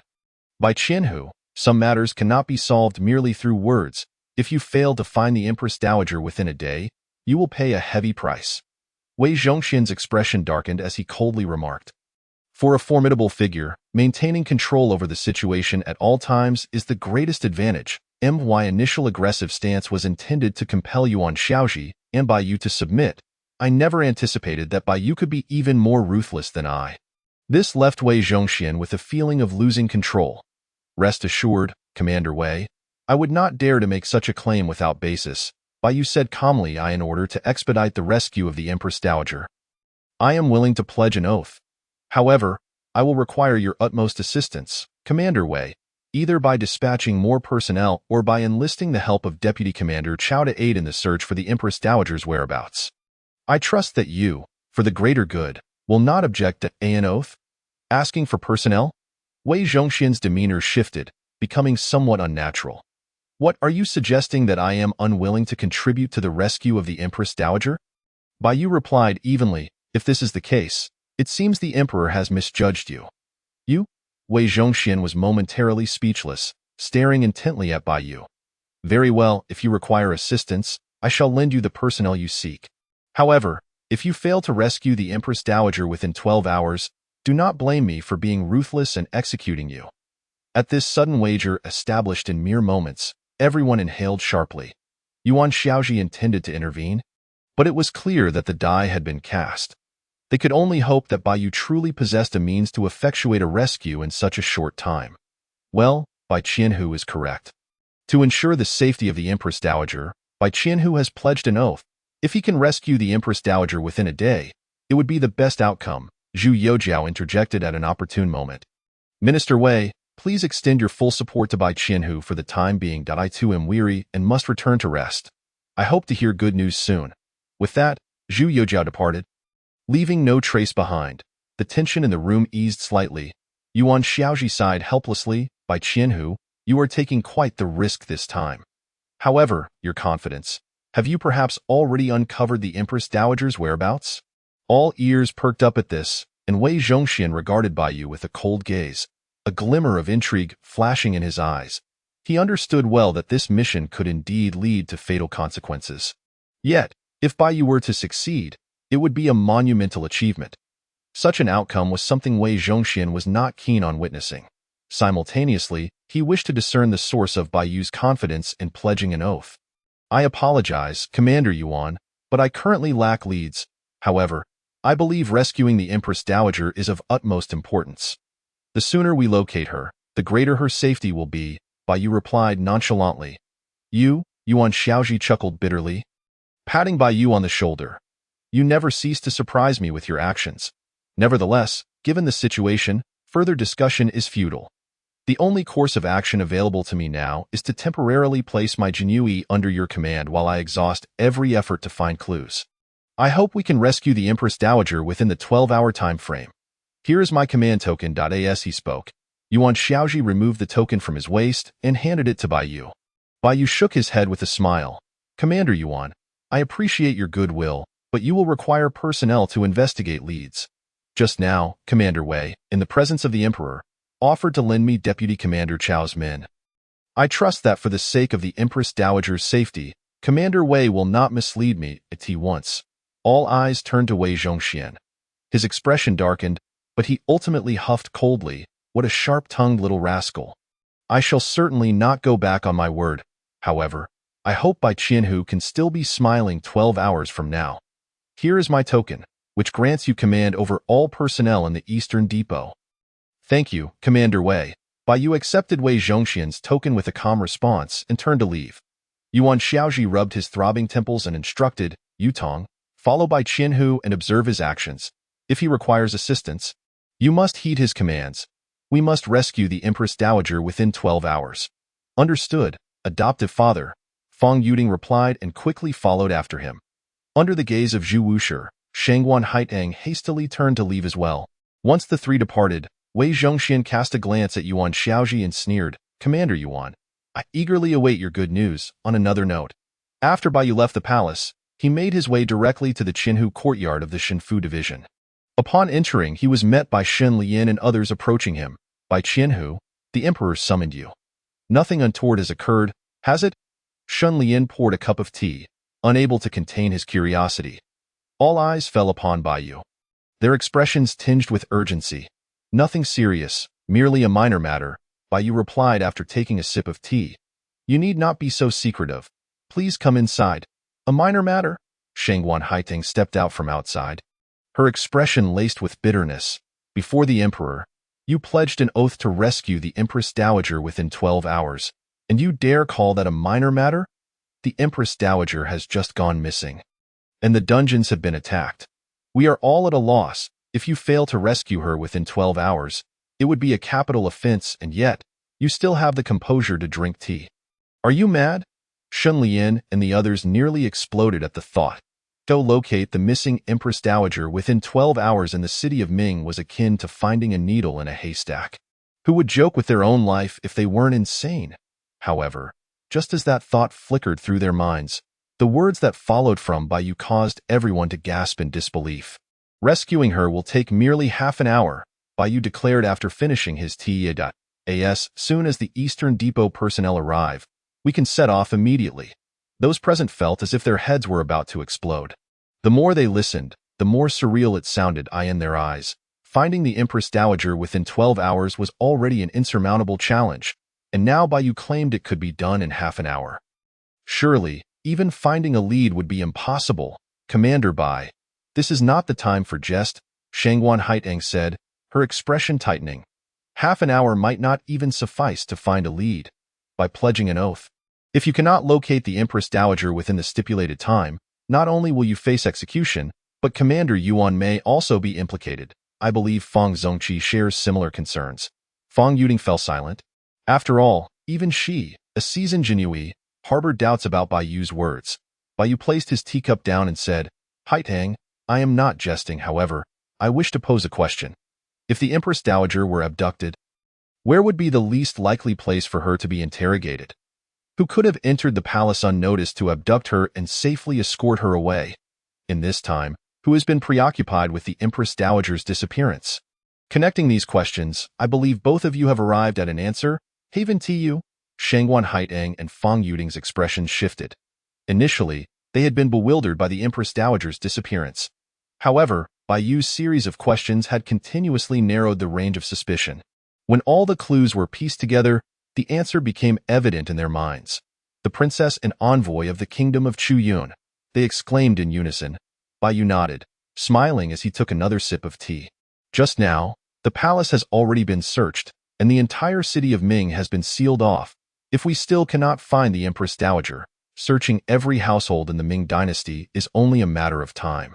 In the meantime, what locations might be exempt from scrutiny? The embassy representing the ties between our two nations. Fang Yuding's expression changed as she exclaimed, currently, the only embassy still operational in Ming City is that of the kingdom of Chuyun. No one else has arrived. Are you suggesting that the Empress Dowager has been abducted by the envoy of the kingdom of Chuyun and is being hidden within the embassy? If this is true, I shall immediately seek out my adoptive father to request the emperor's decree for us to search the Chuyun embassy. With that, Fang Yuding turned swiftly to leave.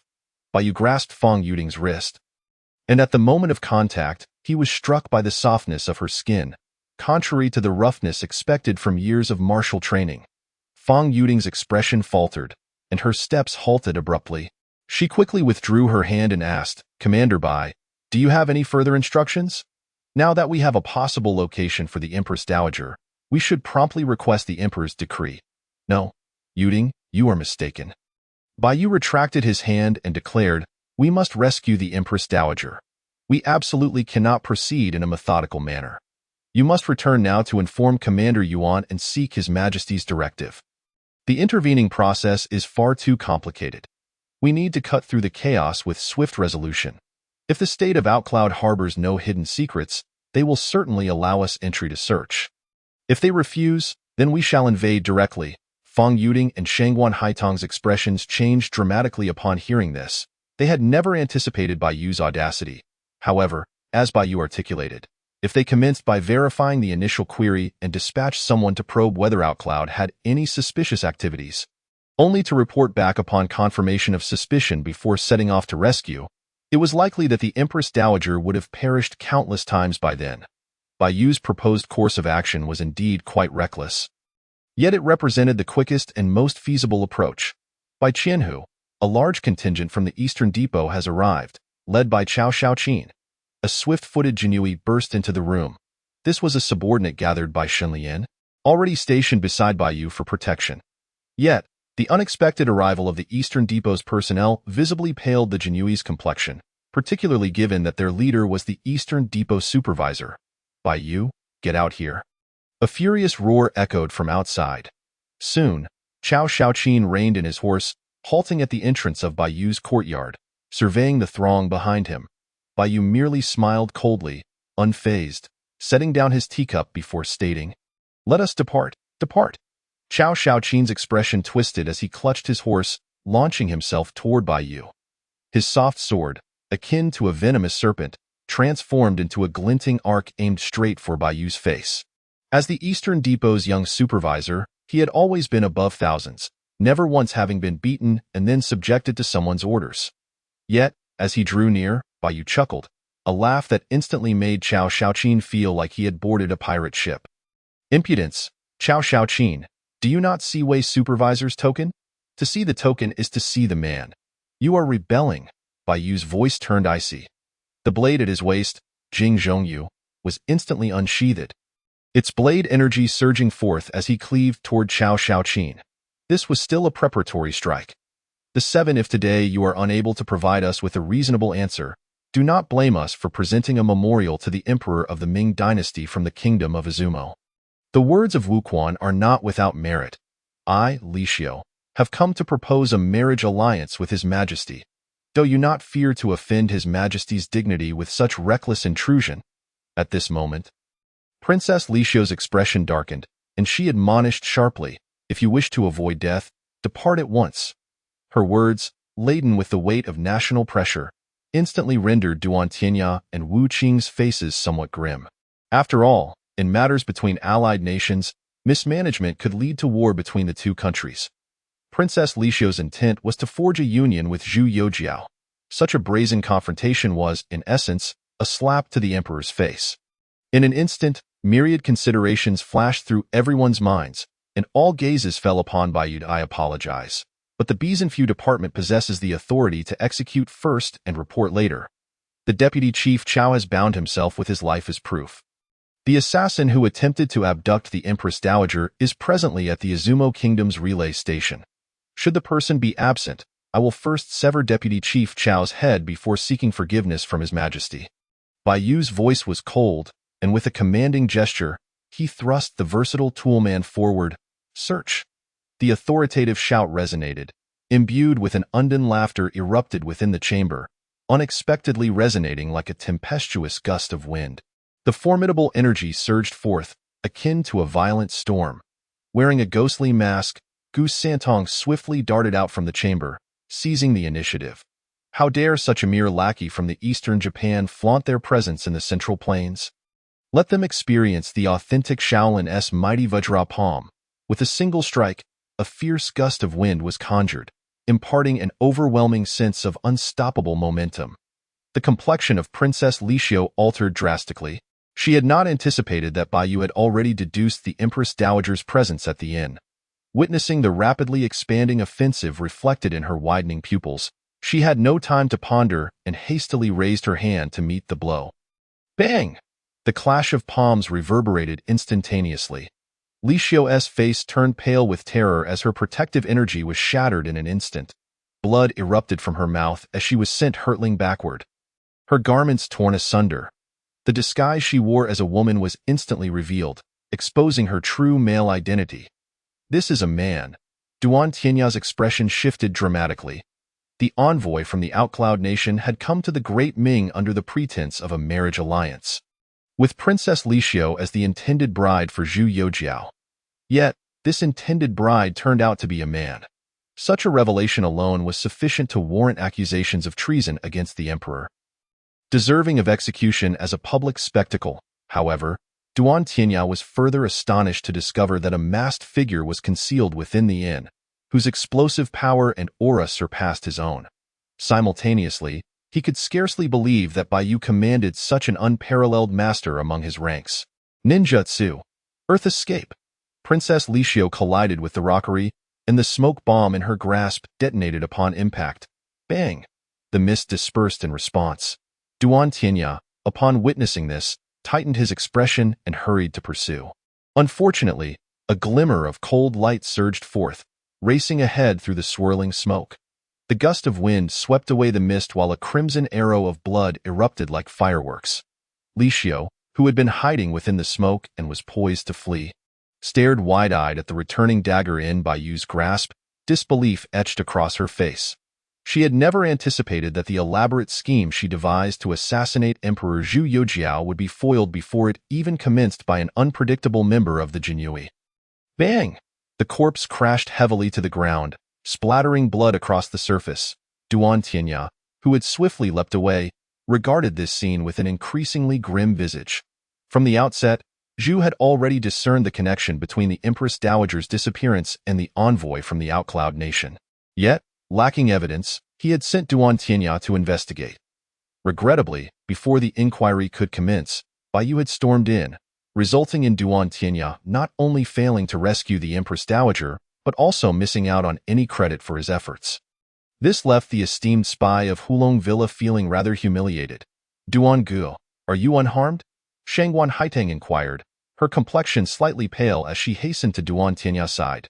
Duan Tianya regained his composure and shook his head. I am unscathed, but the events that transpired here must be reported to the Divine Marquis without delay.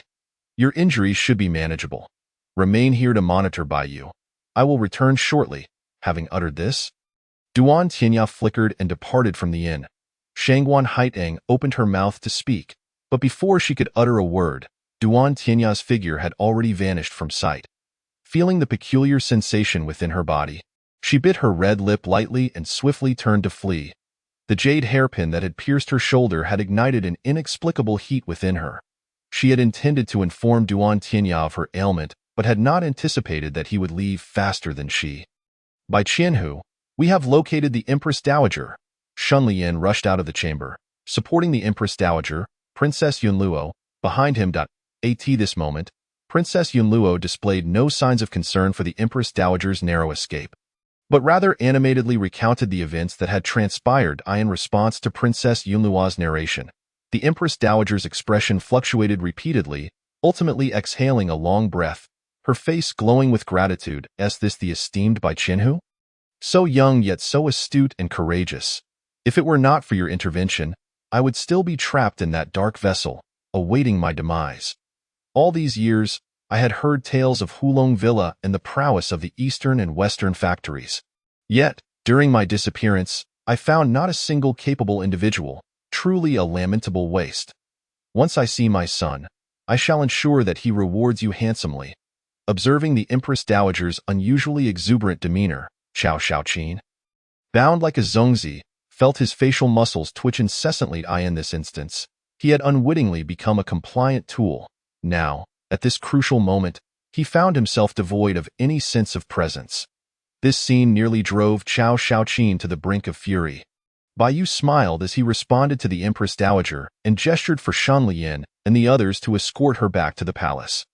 Glancing back at the direction from which Shangguan Haitang had departed, his brow furrowed as he recalled an important detail. If memory served, Li Xiu's hairpin had been coated with a potent aphrodisiac. In the original narrative, Duan Tianya had fallen victim to Li Xiu's treachery, succumbing to the effects of the drug. Even with his innate mid-stage prowess, he could not withstand it, let alone Shangguan Haitang, who was merely at the half-step innate stage. Duan Tianya's abrupt departure had essentially been an invitation for disaster. Chapter 82. I am not the hero you imagine. Bai Qianhu, are you not going? Shan Lian and the others were momentarily taken aback. This was a monumental achievement in rescuing the Empress Dowager.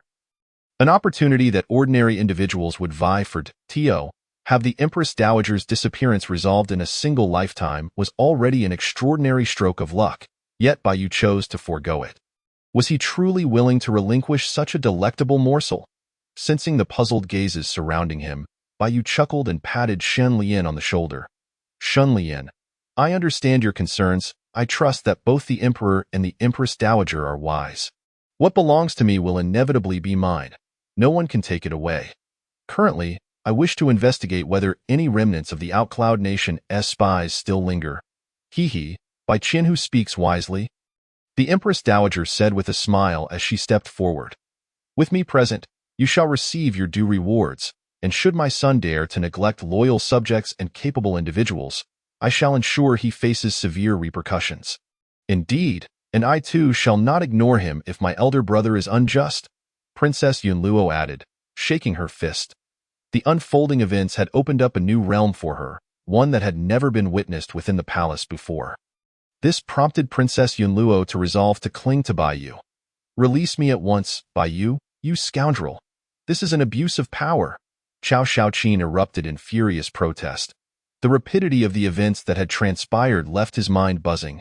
Now that things had calmed, he finally regained his senses. Being bound like a zongzi had indeed provided Bai Yu with a pretext to investigate the Outcloud Nation's inn, thus allowing him to claim a sliver of merit. However, as the deputy of the Eastern Factory, when had he ever suffered such indignity? For him, this was akin to death. The expressions of the surrounding henchmen stiffened. After casting a glance at Bai Yu, not a single one dared to step forward to untie him. Just moments ago, Bai Yu's overwhelming presence had completely intimidated them. You insolent wretches, have you forgotten who the true head of the Eastern Factory is? Do you all wish to die? Qiao Shaoqin's expression twisted and furied. At this moment, every acupoint on his body had been sealed by Bai Yu, rendering him only marginally stronger than an ordinary person. He could not possibly break free through sheer force. However, as soon as these resentful words escaped his lips, he noticed Bai Yu approaching with a smile. A chill surged down Qiao Shaoqin's spine, and he felt a pang of dread. What do you intend to do? I am the head of the Eastern Factory, Qiao Shaoqin. Now that the Empress Dowager has been rescued, you cannot harm me. Harm you? Bai Yu replied with a warm smile. Of course, I cannot harm you, but everyone can see that you seem quite fatigued. Perhaps you should rest for a moment, Deputy. Bang. A heavy hand struck down, and as Qiao Shaoqin's eyes widened in shock, he slumped over, unconscious. The final utterance of deputy echoed in his ears, now transformed into a feeling of humiliation. Observing Cao Shaoqin sprawled on the ground, the gathered henchmen and Jinyiwei wore expressions of shock, their gazes towards Baiyu filled with awe. For ages, the eastern and western factories had wielded tremendous power, with the deputy being a towering figure within the court. Ordinary individuals would go to great lengths to avoid them. Yet here was Baiyu, a ruthless individual who not only delivered a crushing blow but also bound him as a mere shield. The fluidity of his actions left everyone dumbfounded and shattered their prior perceptions. By Qianhu, you truly excel. After a brief twitch of his facial muscles, Shen Lian managed to utter just this one sentence. He was acutely aware that Baiyu's actions stemmed entirely from his concern that, in his absence, no one would be able to restrain Cao Shaoqin. With Cao Shaoqin now unconscious, they could relish their leisure. While the potential wrath of the Eastern Depot was a matter that Shen Lian no longer needed to ponder. After bidding farewell to Shen Lian and the others, Baiyu swiftly vanished from the scene. 1,000 meters away, a figure staggered through a secluded alley, swaying unsteadily. Surrounding her were 3 or 4 shadowy figures, hastily keeping pace. Hearing the increasingly approaching footsteps, Shangguan Haiteng gritted her teeth, wishing to quicken her pace. But the restless agitation within her left her feeling inexplicably out of control. In that moment, she finally understood the nature of the poison that had afflicted her. Ha ha, little girl, you seem to be in quite a predicament. Do you need us to escort you back? A burly man emerged from the shadows, followed closely by 3 others. Seeing that Shangguan Haiteng lacked the strength to even respond, the scar-faced man let out a hearty laugh and declared, "This girl is laden with valuables. Let us strip her of her clothes and sell them." As the words fell, the 4 men lunged toward Shangguan Haiteng. In her dazed state, her expression shifted dramatically. Having already expended her internal energy to suppress the aphrodisiacal poison within, she now found herself nearly as weak as an ordinary person. Not to mention counterattacking, she could hardly muster any resistance. If her garments were truly stripped away, the fate that awaited her was indeed unimaginable. Suddenly, a shadow shot towards them from a distance, colliding with the leading scar-faced man. The immense force sent him hurtling backward. Crashing into the wall, Shangguan Haiteng was momentarily stunned, caught off guard, and quickly exclaimed, "Brother Duan, is that you? Duan Tianya?" Baiyu approached slowly, saying, "I'm sorry, but I am not the hero you envision. You, with your medical expertise, should be well aware of the circumstances under which you require assistance, correct? As the foremost master of the world's south most prestigious estate and a top disciple of the elusive young master, Shangguan Haiteng was not only proficient in the arts but also possessed first-rate medical skills. While perhaps not qualifying as a divine physician, she was certainly a distinguished figure within the martial world. "Is it by Qianhu?" Shangguan Haiteng's expression faltered, clearly taken aback that Baiyu had not come to claim credit but instead appeared in this situation. However, before she could say much more, the suppressed poison within her surged forth, eliciting a shameful moan from her lips. She quickly gritted her teeth and said, "By Qianhu, please protect me while I suppress the poison." As she spoke, Shangguan Haiteng retrieved a vial of pills and swallowed them before pulling out silver needles to puncture several critical acupoints on her body. The scar-faced man, observing this scene, immediately scowled and shouted angrily, "Who dares to thwart the affairs of our Tianlong gang? You have 2 choices. Leave quickly or face death." With that, the 4 members of the Tianlong gang swiftly encircled Baiyu. Tianlong gang, Baiyu frowned, a myriad of thoughts flashing through his mind. He seemed to recall something about this so-called Tianlong gang. Noticing Baiyu momentarily frozen, the scar-faced man burst into maniacal laughter. Drawing his large blade and charging directly at him, "Little boy, now you fear us? Our Tianlong gang is mightier than the 8 great sects. Prepare to die." With a hum, a glint of cold light flashed as Baiyu unsheathed the Jing Zhongyu from his waist. The 4 men barely had time to register the fleeting motion before their weapons were severed in half with a sharp crack. As they comprehended the sight before them, Baiyu sheathed the Jing Zhongyu, and streams of blood erupted from their necks. The 4 members of the Tianlong gang desperately tried to staunch their wounds, but the gushing blood proved unstoppable. Ultimately, they collapsed, lifeless, onto the ground. "Tianlong gang, you say?" Alas, the greatest power in this world belongs to the court. Bai Yu cast a nonchalant glance at the scene, then turned to the visibly pale Shangguan Haitang, whose face was flushed and body trembling. What's wrong? Are you unable to proceed? No, my internal energy is insufficient. I need your help to expel the poison. It's just that. Shangguan Haitang struggled to maintain her composure, biting her crimson lips as she trembled. You are a woman, aren't you? Bai Yu replied indifferently, directly lifting Shangguan Haitang into his arms and heading towards the residence of the town protector. I've known that for quite some time. You knew all along? Shangguan Haitang was taken aback, but the agitation she had been suppressing suddenly spiraled out of control. Her mesmerizing gaze flickered with colors, and her restless hands began to wander over Bai Yu's body. Bai Yu frowned, about to speak, when he noticed that Shangguan Haitang, through sheer willpower and the effects of the pills she had just ingested, had managed to regain a flicker of clarity. Gritting her teeth, she stammered, "By Qianhu, I didn't mean to earlier. Please follow my instructions and help me this way."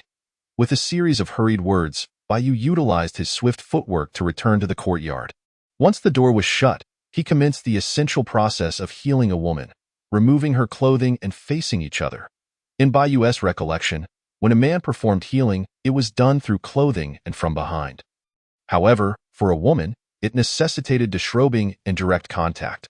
The intensity of this situation was beyond Bai Yu's capacity to articulate. According to Shangguan Haitang, this was due to the differences in male and female physiques. Meanwhile, in the court, Wei Zhongxian stormed in with a thunderous expression, flanked by Lu Shi and Chao Zhengchun, among others.